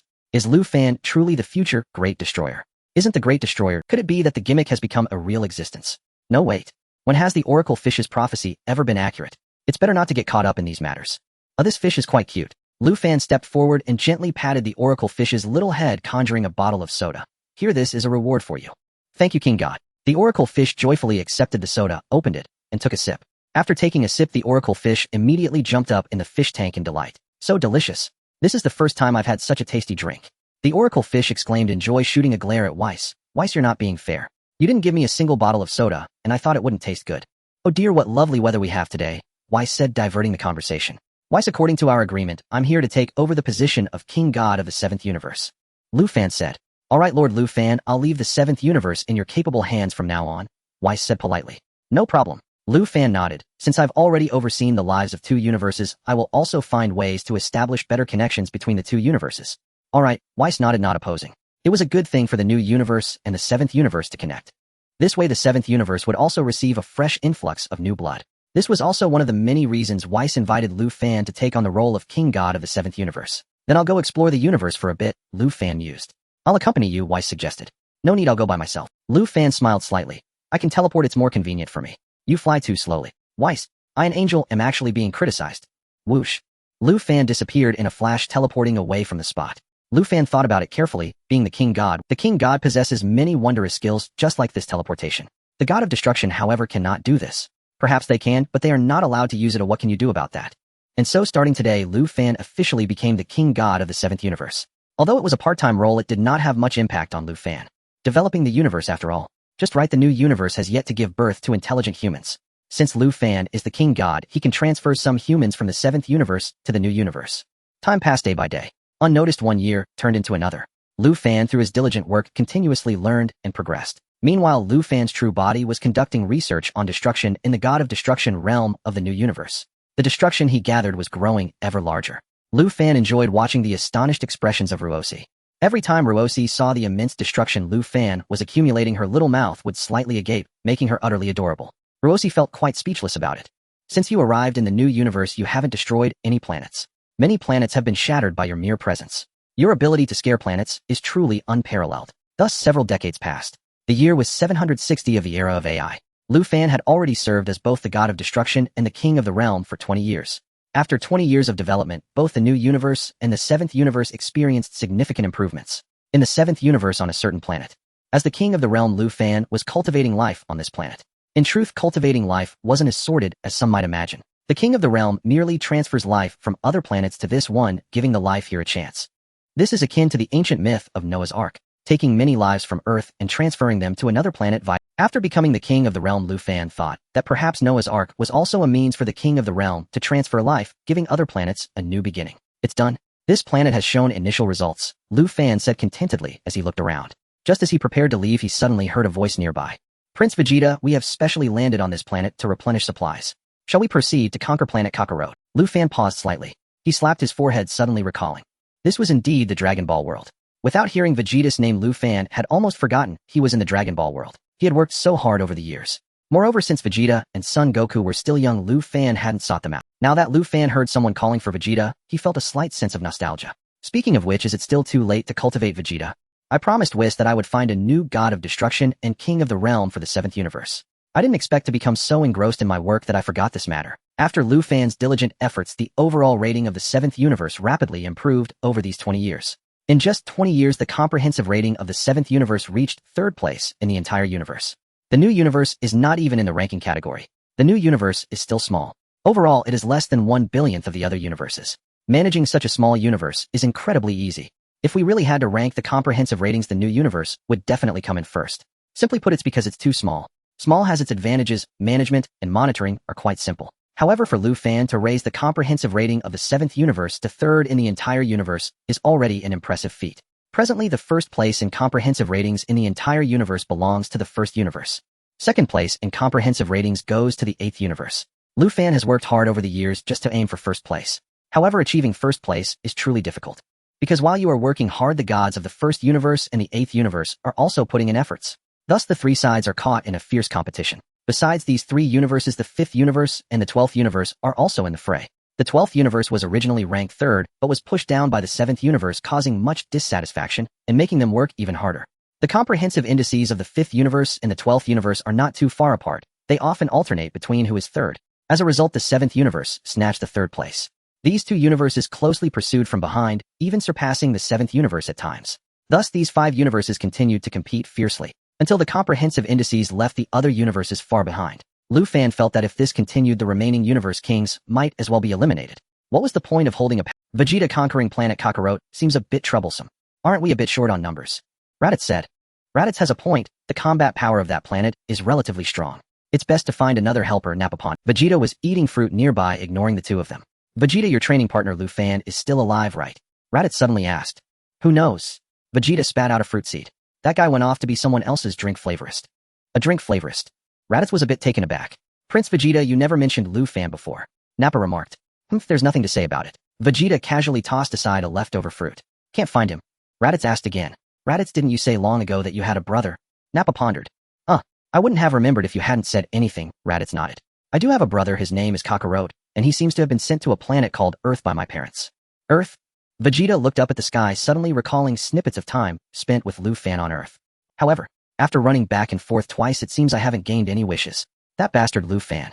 Instead, he has gained the wish to survive in space. That shameless guy. I wonder if he is still alive. Over the years, has his mindset calmed down? Can he transform into a Super Saiyan now? Is the transformation method for a Super Saiyan that the dragon mentioned actually correct? Vegeta pondered a lot at once. Prince Vegeta, what's wrong? Nappa looked curiously at Vegeta. Are the clouds in the sky beautiful? Vegeta, should I go to Earth and call? Although his combat power isn't very mature, yet if he trains with us properly, I believe his combat power will quickly improve. Raditz suggested, with Kakarot's addition, it would be much easier to conquer planet Kakarot. Kakarot, your brother's name is Kakarot. Vegeta was slightly taken aback. Vegeta, what's wrong with you? Raditz asked, bewildered. My brother's name is Kakarot. Didn't you know that already? What on earth do you mean by asking this now? Nothing. Vegeta shook his head. Just idle curiosity. Suddenly Vegeta recalled something Lu Fan had once told him. That Kakarot fellow will become your lifelong rival. Is that true, or mere fiction? Could such a low-class warrior truly stand as my arch-rival? Lu Fan, you're utterly ridiculous. Prince Vegeta, I recall you have a younger brother too, Nappa remarked. Humph. Vegeta refused to elaborate. Your Highness, where has your younger brother gone? Nappa inquired. Vegeta remained silent. Surely he hasn't vanished without a trace. Nappa mused gravely. Vegeta, why does that sound so oddly suggestive? As if my brother had simply ceased to exist. If you wish to be castrated, just say so. No need to beat around the bush. Vegeta cast a sidelong glance at Nappa. Nappa wore an expression of utter bewilderment. What does that even mean? I don't understand a word of it. Raditz scratched his head, utterly perplexed. Enough. No time for this. I'll depart for Earth first. Raditz, secure your scouter and maintain constant contact, Vegeta instructed. I'll leave immediately. Earth should be reached in roughly 3 months. Raditz replied. Then your Highness, shall we head for the planet Dodoria and await Raditz and Kakarot there? Nappa proposed. Agreed, Vegeta nodded, offering no objection. Raditz strode toward his spacecraft. Speaking of scouters, wasn't yours malfunctioning at one point, your Highness? For quite some time, all signals were lost, much like your younger brother, who also vanished without a trace. Nappa asked Vegeta. Vegeta clenched his fists tightly. What the hell are you implying? As if I never had a brother at all. I'll find a chance soon to teach you a lesson. Humph. Who knows? Vegeta snorted. Perhaps it was merely a technical failure. Or perhaps what? Nappa pressed. Vegeta shot him a sharp warning glance. Nappa instantly fell silent. What Vegeta truly wanted to say was it's likely Lu Fan tampered with the scouter, cutting us off from Frisia's forces entirely. No wonder communications went eerily silent for so long. That Lu Fan, he was already guarding against Frisia. If you head for Dodoria, it'll take over 10 months for me to rendezvous with you after retrieving Kakarot. Raditz said with a grin, turning back as he stepped aboard his ship. Ha ha ha. So we'll meet again in over a year. Nappa chuckled. Agreed, see you in a year. Raditz waved farewell and boarded his vessel. Whooshed. His compact spacecraft vanished into the void in an instant. Shall we depart as well, your Highness? Nappa suggested. Vegeta voiced no objection, turned on his heel, and strode away, supplies secured. Yet the moment Vegeta turned, he froze. Lu Fan stood directly behind him. Nappa too flinched slightly. Who is this man? Why does he seem strangely familiar? Lu Fan. Vegeta recognized him at once. After all, Saiyan hair remains unchanged from birth to adulthood. Though this was but a clone, it bore the exact likeness and essence of the original. Your Highness, long time no see, Lu Fan greeted with a gentle smile. How did you come to be here? Vegeta grunted, stepping forward to face him. Truly Lu Fan. Nappa murmured, stunned. So this is Lu Fan. Instinctively, he activated the scouter mounted on his eye. He intended to gauge Lu Fan's current battle power, and was struck dumb to discover. Lu Fan's battle power read, not a single trace of combat energy remained. Nappa. This man is utterly broken. What's with that attire? Vegeta frowned at Lu Fan's Supreme Kai robes, visibly unsettled. Your Highness, how have you fared these past years? Lu Fan asked. Humph. Naturally, Vegeta retorted. And your own battle power? How high has it climbed? Lu Fan inquired. 18,000, Vegeta stated coolly. Have you been feeding on excrement for 2 decades? Lu Fan sighed, shaking his head. What did you say? Vegeta erupted in fury. Nappa. Lu Fan, you possess astonishing courage. To insult the prince so brazenly. Vegeta's battle power stands at 18,000, and yet you claim he's fed on filth. Does defecation enhance battle? So in 20 years your power rose by only 3,000. Lu Fan sighed. Stop lecturing me. Do you think scaling past 20,000 is effortless? Vegeta scoffed. And those 3 years spent on the planet of cuisine were nothing but wasted time. Your Highness, look at you. Already agitated again. Lu Fan lamented. At this rate, when will you ever ascend to Super Saiyan? Super Saiyan. I grow furious just hearing the term. That dragon's method proved utterly useless. Vegeta clenched his fists until his knuckles whitened, trembling with rage. Super Saiyan. Nappa stood baffled beside them. How did the conversation veer so suddenly into Super Saiyan lore? I've heard whispers of it, but little more. But I know next to nothing about it. Lu Fan, dare you mock the prince? Look at your own battle power. What pitiful figure does... Nappa sneered. Silence. You're insufferably obtrusive, Lu Fan said, fixing Nappa with a cold stare. Nappa. Lu Fan, do you still fancy yourself that prodigious warrior of old? Nappa's expression hardened. Too many words, Vegeta muttered, furrowing his brow, and delivered a crushing kick straight to Nappa's chest. Nappa was caught unawares, hurled backward, violently shattering a massive boulder mid-flight, then tumbling head over heels across the earth. When he finally landed, his head lolled sideways, and he slipped into unconsciousness. Lu Fan, do you harbor some innate animosity toward Nappa? Humph. At last, the chatterbox is silenced, Vegeta grumbled. So, you came here solely to find, or is there some adversary you cannot overcome, and thus require my aid? Lu Fan felt a faint, unexpected warmth stir within him. Is this truly Vegeta? Could he genuinely wish to help? Unprompted. Your words move me deeply, Lu Fan murmured, profoundly touched. Stop talking nonsense. Vegeta snorted. I'm busy, just get to the point. I really need your help with something. Lu Fan said. I knew it. Vegeta smiled slightly. With my current combat power, I can basically walk around this universe freely. Lu Fan, with a combat power of only 1800, you think you can walk freely in the universe? You're going to get yourself killed this way, just like how the Supreme Kai got himself killed. Vegeta, have you heard of the God of Destruction? Lu Fan asked. That sounds somewhat familiar. Vegeta pondered, but I can't quite remember right now. You can think of the God of Destruction as the most powerful deity in this universe. Lu Fan smiled. I remember now. Vegeta slapped his forehead. When I was 5 years old, I remember a God of Destruction came to the palace apparently to ask my father to find the most comfortable pillow in the universe for him. Vegeta also remembered that his father seemed to have used the most comfortable pillow in the universe for himself. Then he gave that God of Destruction the second most comfortable pillow. Because of this, the God of Destruction was quite angry and rubbed my father's head against the ground for a long time. This left a psychological shadow on young Vegeta. That's right, it's that God of Destruction. Lu Fan nodded. That guy seems to be a cat person. Vegeta said. By the way, he's dead. Lu Fan replied. What? Dead? Vegeta was both surprised and delighted. This happiness came too suddenly. That guy actually died. He got what? Was it because the pillow was too comfortable and he slept to death? Vegeta pondered. Lu Fan. Ahem, you actually guessed. Lu Fan said. Vegeta. A moment of silence. What do you mean? Do you want me to take over that guy's position? Vegeta asked. Correct, that's exactly what I mean. Lu Fan nodded. Cut it out, I'm not interested in being a god. Vegeta shook his head. As long as I become a Super Saiyan, what does a god matter? The God of Destruction can't even handle a Super Saiyan, right? Lu Fan covered his face, speechless. Who gave you that confidence? Fine. Your current strength is indeed too weak. Even if I made you a God of Destruction, you wouldn't be qualified. Lu Fan sighed. How about this? I'll take you to a place where you can train properly. Whose strength is too weak. My combat power is an impressive 18000. Vegeta's anger was visible. Still saying I'm not qualified. Where are you going to find a Saiyan with 18000 combat power? I'm probably the strongest Saiyan in history, right? Lu Fan didn't say anything further and placed his hand on Vegeta's. Take your hand off. Vegeta shouted. Vegeta, my patience has limits. You better behave, or I'll hit you hard. Lu Fan said grimly. Why can't this guy listen? He has no sense of gratitude at all. I'm trying to take you to improve your... You're not grateful. Do you think you're my match? Vegeta scoffed. Bang. Lu Fan slapped down, striking directly at the back of Vegeta's neck. Vegeta's pupils constricted immediately, his consciousness fading. Smack. Vegeta collapsed to the ground, completely losing awareness. Just asking for a beating. Lu Fan sighed. Immediately after, Lu Fan grabbed Vegeta by the tail and dragged his body across the ground like a mop. Where to go? I need to find someone to train Vegeta. Let's not look for Whis yet. It's a bit early to seek Whis now. Besides, Vegeta is too troublesome. Let's start with the basics. While thinking, Lu Fan continued dragging Vegeta across this planet. As he walked past Nappa, Lu Fan stepped on him. Nappa let out a loud yelp, opened his eyes, and immediately woke up. Nappa reflexively stood up. Bang. However, as soon as Nappa raised his head, he accidentally bumped directly, and the two heads made a dull thud sound. Nappa fainted instantly. Vegeta opened his eyes, looking a bit dazed. Bang. Then Vegeta's body slid off Nappa and crashed onto the rocks beside Nappa. Vegeta fainted again. Alright, it's decided. Let that guy teach Vegeta the basics well. Lu Fan made up his mind. Swish. The next moment, Lu Fan used instant transmission. In just an instant, Lu Fan disappeared with Vegeta without a trace. North Kai's planet. North Kai was sunbathing on the planet.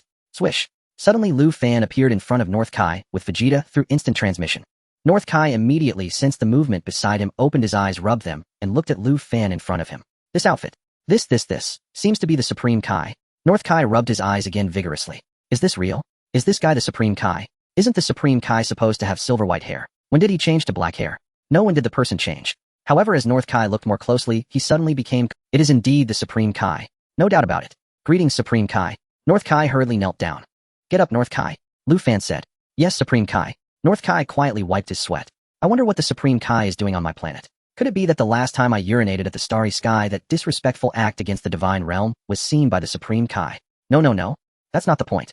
The point is, why has the Supreme Kai changed to such a form? And, who is that person? He looks somewhat familiar. North Kai thought of many things in an instant. Is there something you need from me, Supreme Kai? North Kai asked respectfully and timidly. Have you seen this guy? Lu Fan released Vegeta and spoke to North Kai. This one is. I feel like I've seen him somewhere. North Kai paused for a moment. A flash of inspiration struck his mind, and he suddenly recalled, I know he is a Saiyan, he is the prince of the Saiyans Vegeta. To be precise, he should be Vegeta 4. Exactly. Lu Fan nodded. What does the Supreme Kai need me to do? Should I keep an eye on him?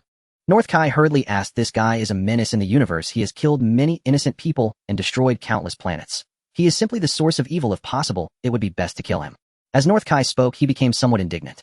Roar spit.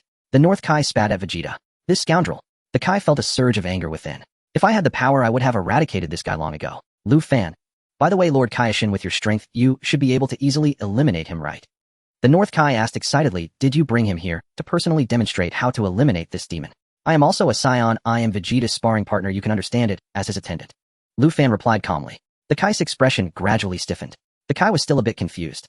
The Kaioshin is Vegeta's attendant. How can I not get around this bend? You are Vegeta's attendant. You are also the Kaioshin. What does that make me the Kai? Am I considered Vegeta's junior disciple? The Kai's mind was a bit muddled. The Kai glanced and saw the saliva he had spat on Vegeta's forehead. The Kai shivered and hurriedly stepped forward to wipe the saliva off Vegeta's forehead clean. Haha, just joking, this prince is truly adorable. The North Kai chuckled awkwardly, especially the way he fainted so graceful and standard like a superb sleeping prince. Lu Fan. What the hell, sleeping prince? I brought him here to let you train him. Me? Train him? The North Kai was once again bewildered. His strength has already surpassed mine by far. How can I, for example, teach him some King Kai fist or something, or how to use ki, etc.? Lu Fan instructed, I'm very busy and don't have time to teach him. Once you've taught him enough, I'll take him away. Oh, this. The North Kai pondered. What? You don't agree? Lu Fan smiled. No, it would be my honor to personally instruct Prince Vegeta. The North Kai replied immediately, then cautiously asked, I wonder how long Lord Kaioshin needs me to train him. Lu Fan said, a month. Okay, no problem, leave it to me. The North Kai breathed a sigh of relief. I thought it would take longer to train him. So it's only a month. Don't say a month, even a year wouldn't be a problem. The North Kai patted his chest. Alright, let's change it to a year then. Lu Fan said. The Kai, are you trying to trick me here? Back to the point. Although it may be a bit rude to ask, but I still want to inquire. That. The North Kai stammered. Since you know it's rude, what else is there to ask? Lu Fan replied. The North Kai fell silent. The North Kai wanted to ask Lu Fan if he was the newly appointed Kaioshin.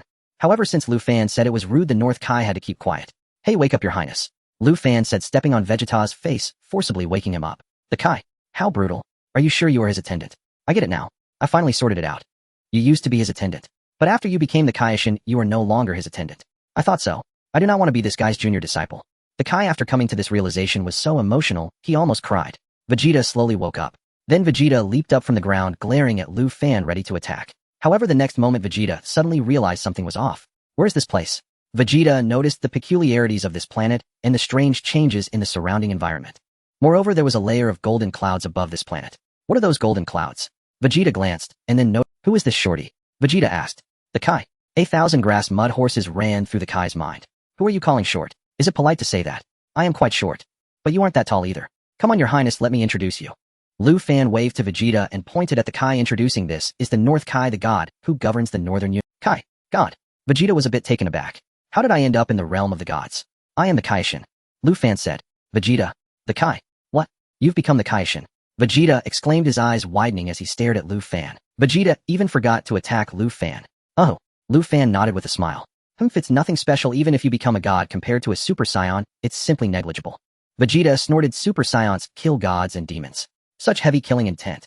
The North Kai sighed. What did you bring me here for?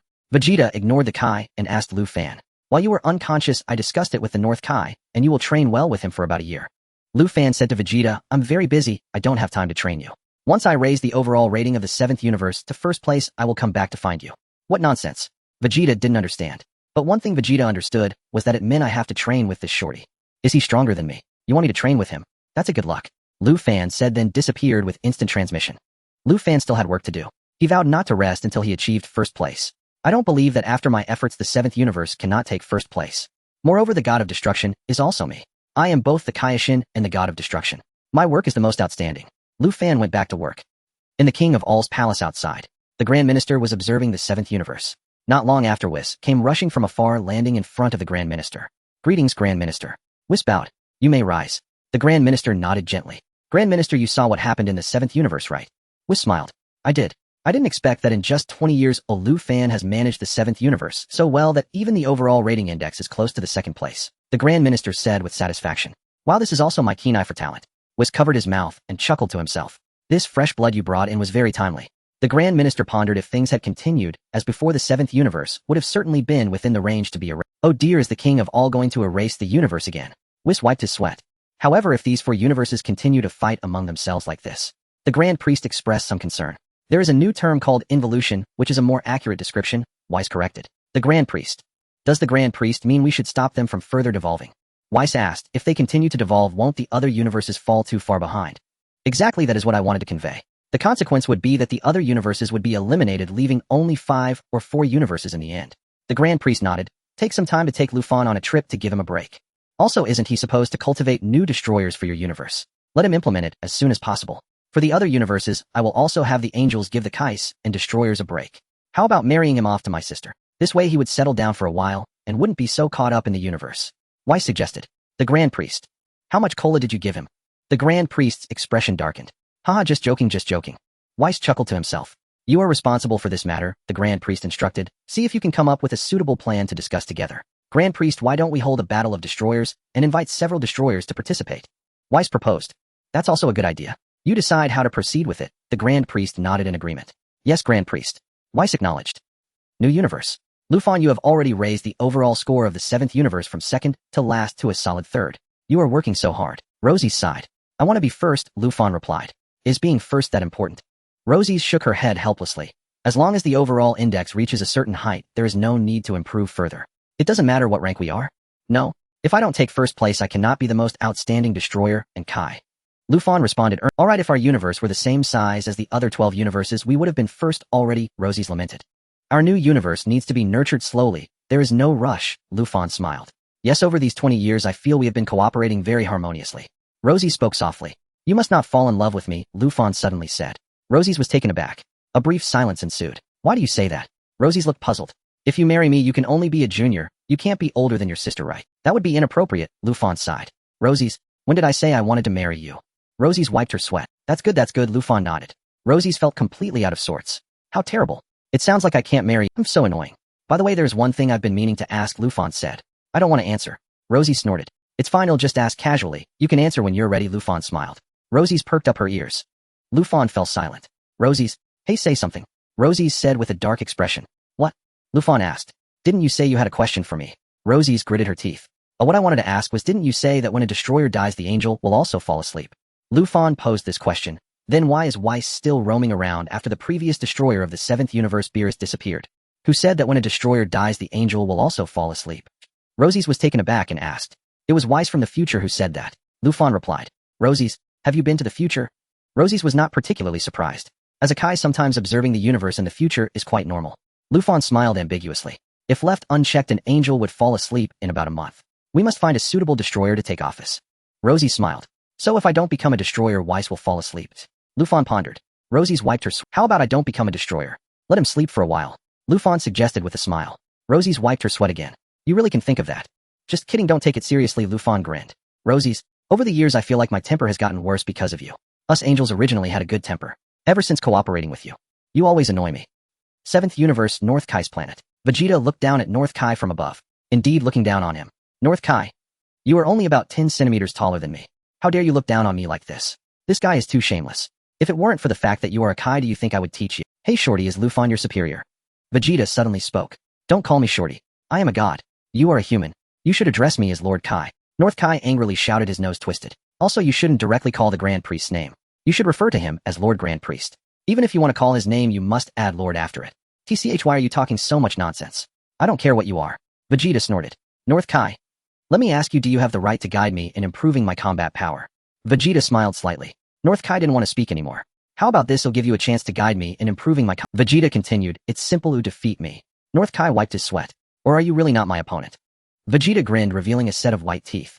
Sorry, in terms of battle ability, I really am not your opponent. North Kai lowered his head. The Kai clearly knew the gap between himself and Vegeta. I really cannot defeat you. This is an undeniable fact. I have no need to fight you.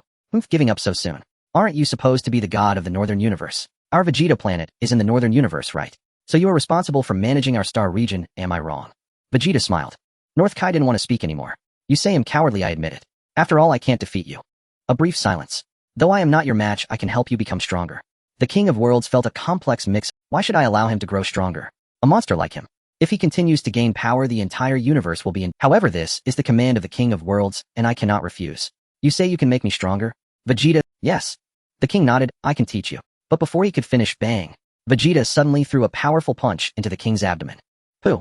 The king spat out blood, feeling as if he was falling apart. Thud. He collapsed to the ground, his face turning pale and looking extremely ghastly. Oh, the King of Worlds. You are so troublesome. You expect me to teach such a guy? I can't defeat him. At that moment, the gorilla Beerus charged out of the room, furiously swiping at Vegeta. Bang! Vegeta gently waved his hand, slapping Beerus away. Beerus rolled several times on the ground and fainted after stopping. Cough cough, speaking of which, you two are of the same kind. Don't you think it's appropriate to go that hard on him? The king gritted his— What did you say? Do you think I look like a gorilla? Vegeta got angry and stepped on the king's body, rubbing him against the ground. The king. Although we Saiyans can transform into giant apes, we are humans, not gorillas. Vegeta shouted, do you understand? Don't confuse me with that kind of monster. The king gritted his teeth and remained silent. After rubbing the king with his foot for a while, Vegeta lost interest and let go. He then sat down on the king's recliner. I'm hungry, get me something to eat, or I'll beat you again, Vegeta ordered. The king. Do you think I'm your donkey?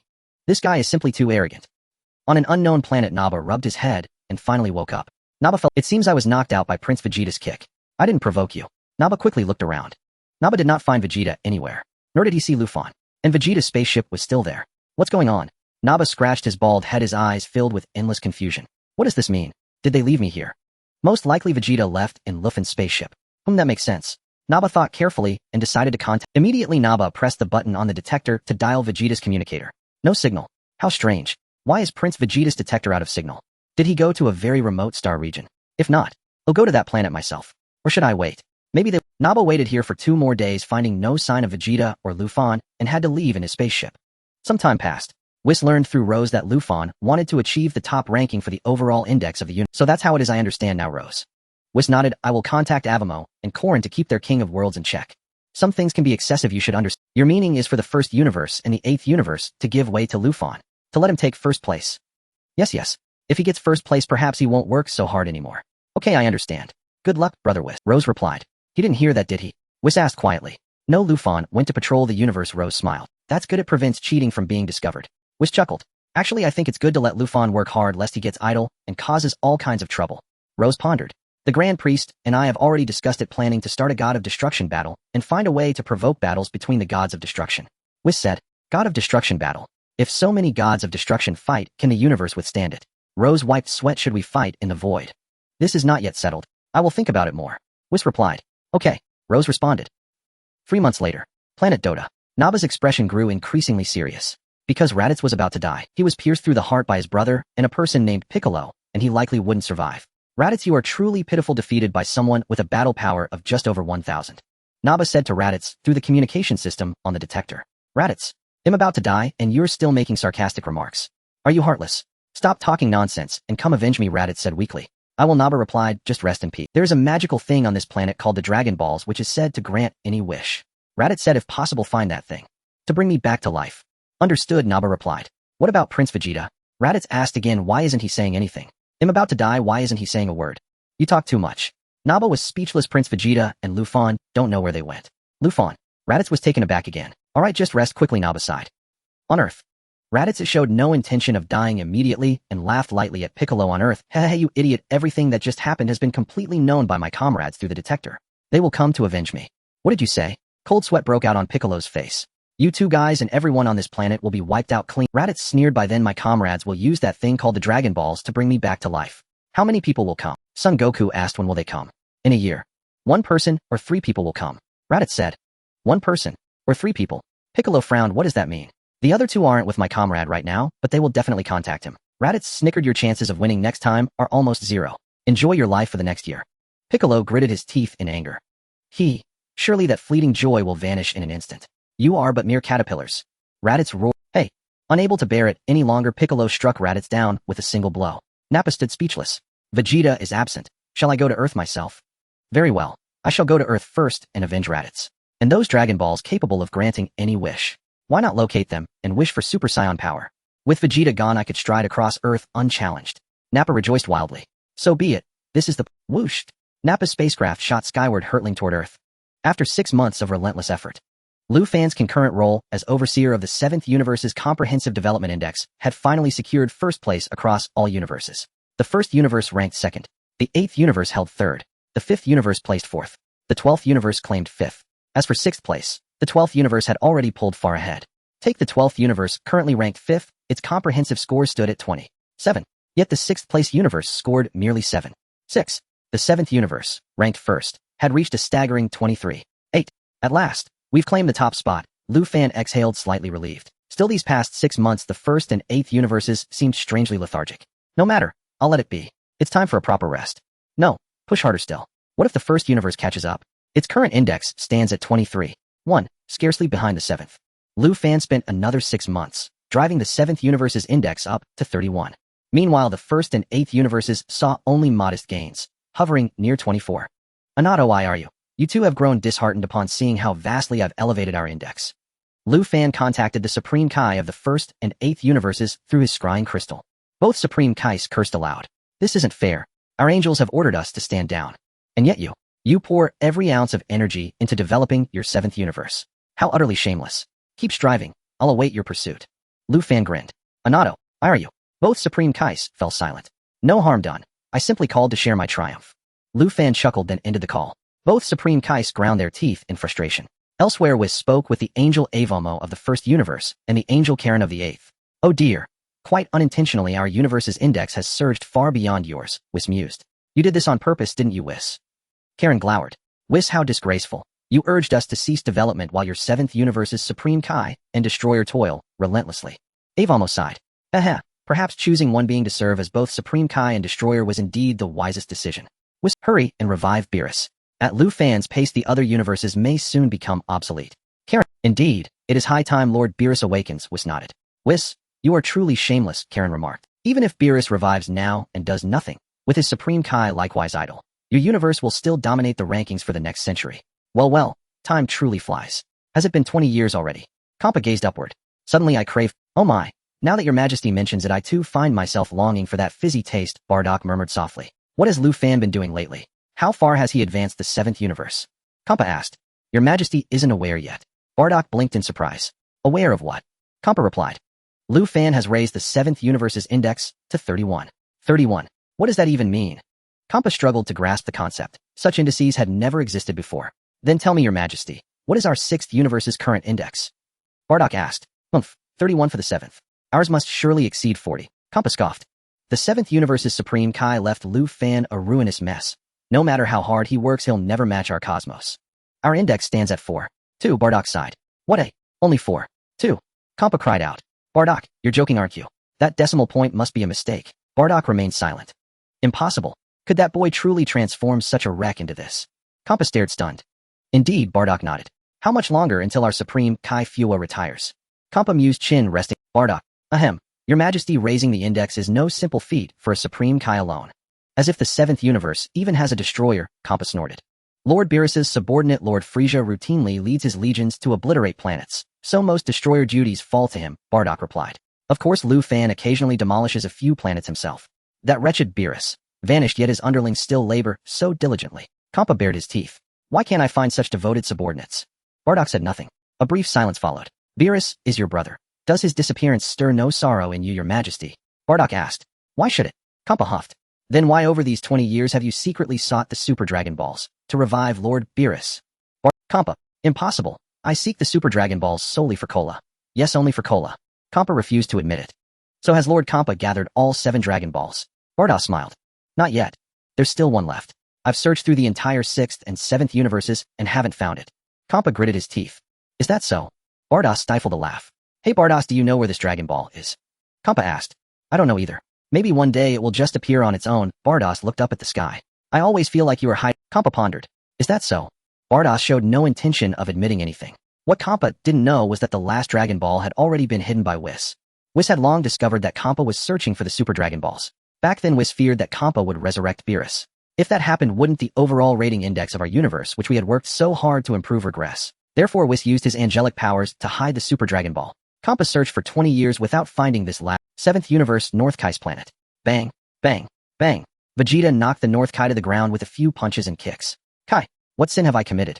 In these 9 months, I was almost driven to madness. That detestable Saiyan. No, that detestable Vegeta. I can't curse all Saiyans. The newly appointed Supreme Kai is actually a Saiyan. I'm speechless. Do you think you can teach me how to improve my combat power with your level? Vegeta snorted disdainfully. The chimpanzee Beerus had completely given up playing with mud beside him, not daring to breathe. Can you contact Rovan? I need to leave this place quickly. It's so boring. Vegeta coldly huffed. I can't reach the Supreme Kai either, we can only wait for him to come find us. The Kai replied. I'm actually hoping you leave soon. Bang. Just as they were talking, a person dressed in orange suddenly fell from the sky and crashed heavily onto the planet's surface. Vegeta was taken aback. The Kai also showed a shocked expression. Who arrived? Ouch. What happened? The ground feels a bit off. Sun Wukong gritted his teeth. How strange, it's as if some force is pulling me and my body feels as heavy as lead. Sun Wukong said, gritting his teeth and struggling to stand up. In the next moment, he caught sight of Vegeta and the North. The three looked at each other. You? Are you the Kai? Sun Wukong hurriedly asked Vegeta. Vegeta. Hello, I am Sun Wukong. Please teach me your skills. Sun Wukong stepped forward to speak to Vegeta. Vegeta glanced at Sun Wukong. Then Vegeta pressed the device on his power level 425. Vegeta shook his head and sighed. With such a low power level, he was truly pathetic. I could easily kill him with a light slap. It is worth mentioning that after dying, Sun Wukong arrived in this world with his body. Sun Wukong was wearing weighted clothing and had traversed the long snake way. Therefore, Sun Wukong's power level was slightly higher than when he fought Raditz. You are. Sun Wukong's pupils suddenly constricted and his face changed color. When Sun Wukong first arrived at the Kai's planet, he was still disoriented. Now seeing Vegeta's attire and the device on his eyes, Sun Wukong felt that things were a bit dire. Isn't this Saiyan clothing? The machine on his eyes is a strange device that can detect power levels. Sun Wukong, this person is definitely not as simple as he appears. I feel he is at least 10 times stronger than Raditz. I didn't expect such a powerful figure to exist in this world. Although Sun Wukong felt a little scared, there was also a hint of excitement, but he didn't show it on the surface. Don't be fooled by Sun Wukong's usually carefree demeanor. However, at this point in time, Sun Wukong had not entered the universe and was still relatively low-key. When encountering an opponent stronger than himself, Sun Wukong did not rashly challenge him. Because Sun Wukong clearly knew that no matter how hard he tried, he could not be a match for this person. Only by mastering his skills could he earn the qualification to challenge him. The Kai you are looking for is over there. Vegeta clearly had no interest in Sun Wukong and casually pointed towards the Kai and the chimpanzee. Of course, Vegeta did not recognize Sun Wukong. Mainly because too much time had passed, he did not recognize him. Sun Wukong turned to glance at the Kai. The Kai was still lying on the ground. He had just been beaten by Vegeta. Sun Wukong's gaze then passed through the Kai and saw Beerus the chimpanzee playing with mud in the distance. Sun Wukong hurriedly walked up. Hello, Kai. I am Sun Wukong. I have come to learn martial arts from you. Beerus. Kai. Who's this idiot? What is he doing on my planet? You little. I am the Kai. At the moment Sun Wukong turned to leave, Vegeta glanced at him again with indifference. Vegeta suddenly felt that this guy looked somewhat familiar. Where have I seen him before? Where might that be? Forget it, it's not important. I've met too many people. Perhaps over the years traveling through the universe, I've encountered people of similar races. This guy feels a bit like a human from Earth. Vegeta ignored Sun Wukong, simply thinking this place was too boring. Rovan, what did you send me here for? To make me bored for a whole year. Swish. Beerus looked at Sun Wukong and suddenly raised both hands. Sun Wukong was momentarily stunned. Then Beerus staggered forward, making strange noises. Is this how it starts? Do I just do this action? Sun Wukong scratched his head. Alright, then I'll give it a try. Kai, what's going on with this ground? And this move is so tiring. Sun Wukong said. Roar, roar. Beerus made a series of loud roars. Roar, roar. Sun Wukong followed suit. Kai. Vegeta. Such a foolish person. Why does he have a golden halo on his head? Is he dead? Is this how it looks after death? Vegeta silently observed, showing no immediate intention to eliminate Sun Wukong. Hey, what are you doing? The Kai stood up, looking at Sun Wukong with a dark expression. Sun Wukong turned his head to glance in the direction of the King of the Universe. Sun Wukong immediately stopped and asked the King of the Universe, Who are you? I am the King of the Universe. The King of the Universe replied. This kid is not likable at all. I was just exercising, keeping my body close to the earth to absorb its essence. The King of the Universe looked at Sun Wukong and asked, what are you here for? I wanted to ask the king to teach me martial arts. I want to become stronger. Sun Wukong revealed his intentions. Alright, come over and let me see your abilities first. The King of the Universe assumed a combat stance. He'll give this kid a good beating first. This past year that Vegeta has always bullied me. This kid arrived just in time. I also need someone to bully. Swish. Just as the two were about to fight, Lu Fan appeared above the North King of the Universe's planet through instantaneous movement, looking down. Lu Fan thought, what is this scene? Sun Wukong has already come to King of the Universe's planet.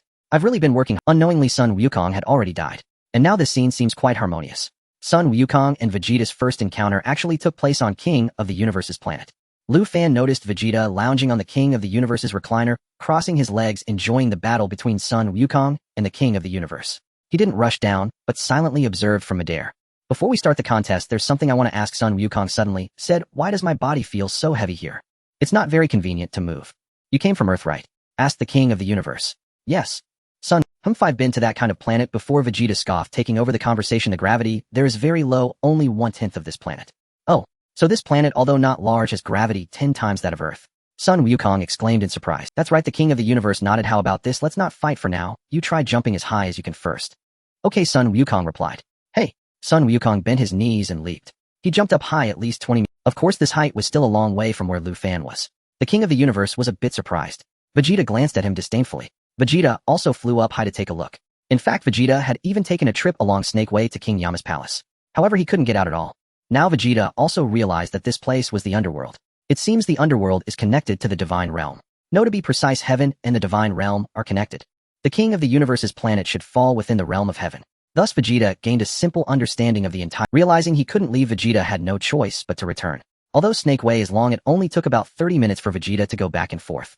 Of course, the king of the universe had also told Vegeta that beneath the golden clouds is hell. Once you go down, even the king of the universe might not be able to bring you back. It's better to mention such things in advance. What if this kid really runs in and can't get out? When the king of the universe asks me for the person, what should I say? Although the king of the universe would love for this guy to descend into hell immediately, it is still better to say these things in advance. Vegeta was also curious about hell. After hesitating, he ultimately dared not go down. What if he really couldn't come back after going down? That would be too troublesome. Vegeta wasn't that reckless. Bang! Sun Wukong rapidly descended from the sky, landing on the ground. No way, I can only jump this high. Sun Wukong gritted his teeth. The king of the universe was a bit surprised. This kid is not simple. He can still jump this high under 10 times the gravity. Very well, let's start training. By the way, how long do you plan to train here? The king of the universe asked. I don't know how long it took to finish Snake Way, but there isn't much time left because bad guys are about to reach our Earth. Sun Wukong changed his words here, not mentioning that they were Saiyans. Because Sun Wukong increasingly felt Vegeta looked like a Saiyan. So I need to practice my skills well in a short time, Sun Wukong replied. Alright, I will teach you. While the king of the universe nodded. Hey, that kid, if you want to get stronger, and let this kind of guy teach you, you'll be done. Vegeta couldn't listen anymore, and smiled lightly. Who is he? Sun Wukong asked in surprise, glancing at Vegeta, and inquiring to the king of the universe. His name is Vegeta, a warrior from the Saiyan race. The king of the universe explained. He came here. For a vacation. Yes, that's it. Vegeta smiled lightly, his face full of contempt. You're not wrong. Your claim that I'm here for a vacation is somewhat what? A Saiyan. Although Sun Wukong had already suspected Vegeta might be a Saiyan, he still exclaimed when he heard the king of the universe's words. Could this person really be one of my brother's accomplices? My brother mentioned before he died that he had 3 accomplices. 2 of them went missing. Could one of them have come here? Strange. Didn't the Lord of the Gods say that only the dead can come to the king of the universe? This person is obviously still alive. Kid, looking at your expression, it seems you know about the Saiyans. Vegeta smiled at Sun Wukong, quickly covered his mouth and shook his head. I just remembered. Ooh, I finally know who you are. Vegeta stood up, smiling at Sun Wukong. What? Sun Wukong was taken aback. Do you know me? You are Raditz's brother Kakarot, am I right? A smile appeared on Vegeta's face. Sun Wukong. Lu Fan silently watched. It turns out they can coexist peacefully because Vegeta doesn't know Sun Wukong's true identity. It seems there's going to be a good show later. I won't go down for now. Looks like it's right. Vegeta's lips curled slightly, forming a shallow arc. When I saw you for the first time, I felt you looked a bit familiar, like I had seen you somewhere before. You might not know this, but my spaceship was right in front of your spaceship on your way to Earth. You went to Earth a long time ago. Sun Wukong suddenly realized. Seeing the halo on your head means you have already died. Were you killed by Raditz? Vegeta snorted. Sun Wukong. A brief silence. I suppose so. Sun Wukong nodded. He is truly powerful. I am no match for him at all. It was only with Piccolo's help that we managed. Raditz is dead. Vegeta paused in surprise. Yes, he is dead. Sun Wukong knew there was no point in pretending. Moreover, Sun Wukong was not skilled at lying. It's fine if that kind of trash is dead. Vegeta didn't take it too seriously, but looked at Sun Wukong with keen interest, saying, someone once told me that Kakarot, you will become my lifelong rival. Me. Sun Wukong was taken aback. Exactly, Vegeta chuckled lightly. Your battle power is only 425. What makes you think you could become my lifelong rival? Sun Wukong was still in a daze. Who said that? I don't even know you. Do you know what my battle power is, eh? Vegeta said with a smile. Sun Wukong didn't respond. Vegeta slowly extended a finger and then made a What? 1800. Sun Wukong exclaimed in shock. According to his claims. Purely in terms of numbers, it seems I lag quite a bit behind him. What's 1800? Let me tell you, my battle power is 18,000. Vegeta scoffed with disdain. Sun Wukong was left speechless, unable to respond for a long time. After a moment of silence, he said, Haha, you can't be serious. Sun Wukong said with a bitter smile. Give it your all, Kakarot. Vegeta beckoned to Sun Wukong. Sun Wukong scratched his head. Of course I can defeat you with just one finger, Vegeta said confidently, extending a finger and beckoning at Sun Wukong. Alright, we'll give it a try. Sun Wukong clenched his fist tightly. Hey. He then threw a powerful punch. Smack. Vegeta easily caught Sun Wukong's full force strike with his finger. Sun Wukong was stunned. It turns out our gap is really this big. This is a bit troubling. Are the companions Raditz spoke of really this powerful? What? Kakarot, is this your attack? If this is all you can do, how do you expect to become my lifelong rival? Immediately after, Vegeta lightly waved his hand at Sun Wukong in midair. Boom. The sound of a powerful gust of wind slammed into Sun Wukong. He was sent flying, rolling several times on the ground before gradually coming to a stop. Ouch. Sun Wukong grimaced in pain, feeling like he was in terrible shape. This guy is really strong. I am no— Who said that? Who said I would become his lifelong rival? But I feel like there might be some truth to what that person said. If I train hard, maybe I can surpass this Saiyan. Vegeta charged up, stepping on Sun Wukong, rubbing him against the ground back and forth. Sun Wukong cried. Before absolute strength, Sun Wukong had no way to counter it. One had a battle power of 18,000, while the other was barely over 400. So Kakarot, do you think you can become my lifelong rival? Vegeta laughed even more brightly. Lu Fan.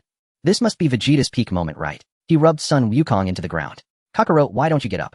Vegeta said with a light laugh, stepping even. Sun Wukong couldn't get up, still being rubbed into the ground. The King Kai could only stare helplessly. Even I am no man, you little guy from Earth. You should just pray for yourself. Although I want to help you. Although I also think he is quite arrogant. But, smack. Just then Lu Fan descended from the sky, landing beside Vegeta and Sun Wukong. Lu Fan. Vegeta was slightly taken aback, then immediately became furious. You bastard. You left me here. Do you know how I've spent this past year? Lu Fan. What you said doesn't seem quite right. Greetings, Lord King Kai. The North Kai hurriedly stepped forward to kneel and pay respects. Lu Fan ignored him. And this guy is definitely Kakarot, right? Vegeta said, stepping on Sun Wukong again. Sun Wukong spat out a mouthful of bile. Yes, he is Kakarot Bardock's son. Lu Fan nodded. A guy with only a battle power of over 400, a low-class warrior among low-class warriors. Do you think he could become my lifelong rival? Vegeta snorted, kicking Sun Wukong up high. Boom. Sun Wukong arced through the air, crashing heavily into the ground of King Kai's planet. His head tilted, and he fainted on the spot. Vegeta didn't go too hard. He was afraid of accidentally killing him. If that happened, I would have no fun opponents in the future. Such a weak opponent, I find it amusing to bully. Look, I knocked him out, Vegeta said with a laugh. Let's not talk about him for now. Lu Fan sighed, sensing Vegeta's energy level, and asked, so you mean to say you spent almost a year without increasing your battle power at all? In this broken place, how can I increase my battle power? Vegeta gritted his teeth. Hurry up and take me, otherwise Kakarot will be your example. North Kai, didn't I tell you to teach him well? Is this the student you taught? Lu Fan looked at the North Kai. The King Kai was still kneeling there. Hearing Lu Fan's words, the King Kai trembled. It's not that I didn't teach him, it's that he thinks I'm not qualified to teach him. I wanted to teach him the King Kai fist. But the North Kai's eyes were already welling with tears. This past year has been hard for me. I was almost bullied to death by this guy. It's already a miracle that I can still see Lord King. Lu Fan thought carefully. What the North Kai said seems to make sense. With Vegeta's proud nature, it would be strange for him to let the King Kai teach him. A miscalculation. I found him a master who is not as good as his own. That short fellow is right. Do you truly believe he's qualified to instruct me? Vegeta scoffed. What use is learning the Kaioken technique anyway? Lu Fan let out a deep, weary sigh. All right, Lu Fan. Take me away from this godforsaken place. I've grown utterly weary of this tedious planet. One could circle it in the time it takes to relieve oneself. Vegeta snorted disdainfully. The North Kai was desperate to seize upon Vegeta's words and continue. Just get him out of here already. Are you planning to keep him for the new year? I've had quite enough. Hurry up. I'm speaking to you, Lu Fan. Cease such pointless antics from now on, Vegeta commanded imperiously. Schwa. In an instant, Lu Fan vanished from his position and reappeared beside Vegeta, his speed so staggering that even Vegeta struggled to register it. When did your speed reach such a level? Vegeta cried in shock. Bang! Lu Fan struck him squarely with an open palm. Vegeta collapsed instantly, his consciousness slipping into haze. This sensation, familiar. Have I been knocked unconscious by him, again? Could this man possibly surpass me? Worse, the true extent of his power remains deliberately concealed. Just how formidable is his actual battle strength? These were Vegeta's final thoughts before losing consciousness. Plopped. His head lolled sideways, and he crumpled. The North Kai watching nearby was overjoyed. Master Kaioshin, truly magnificent. At last this demon has— North Kai, how have you fared over this past year? Lu Fan asked calmly. The North Kai fell silent. If I say I've done well, would you believe me? Never mind. I'll take this fellow with me. Lu Fan stepped forward and seized Vegeta by the tail. Yes, Master Kaioshin, the North Kai replied reverently. In a flash of instantaneous teleportation, Lu Fan and Vegeta vanished without a trace. Watching them depart, the North Kai exhaled deeply, a long trembling breath of profound relief. At last, the demon is gone.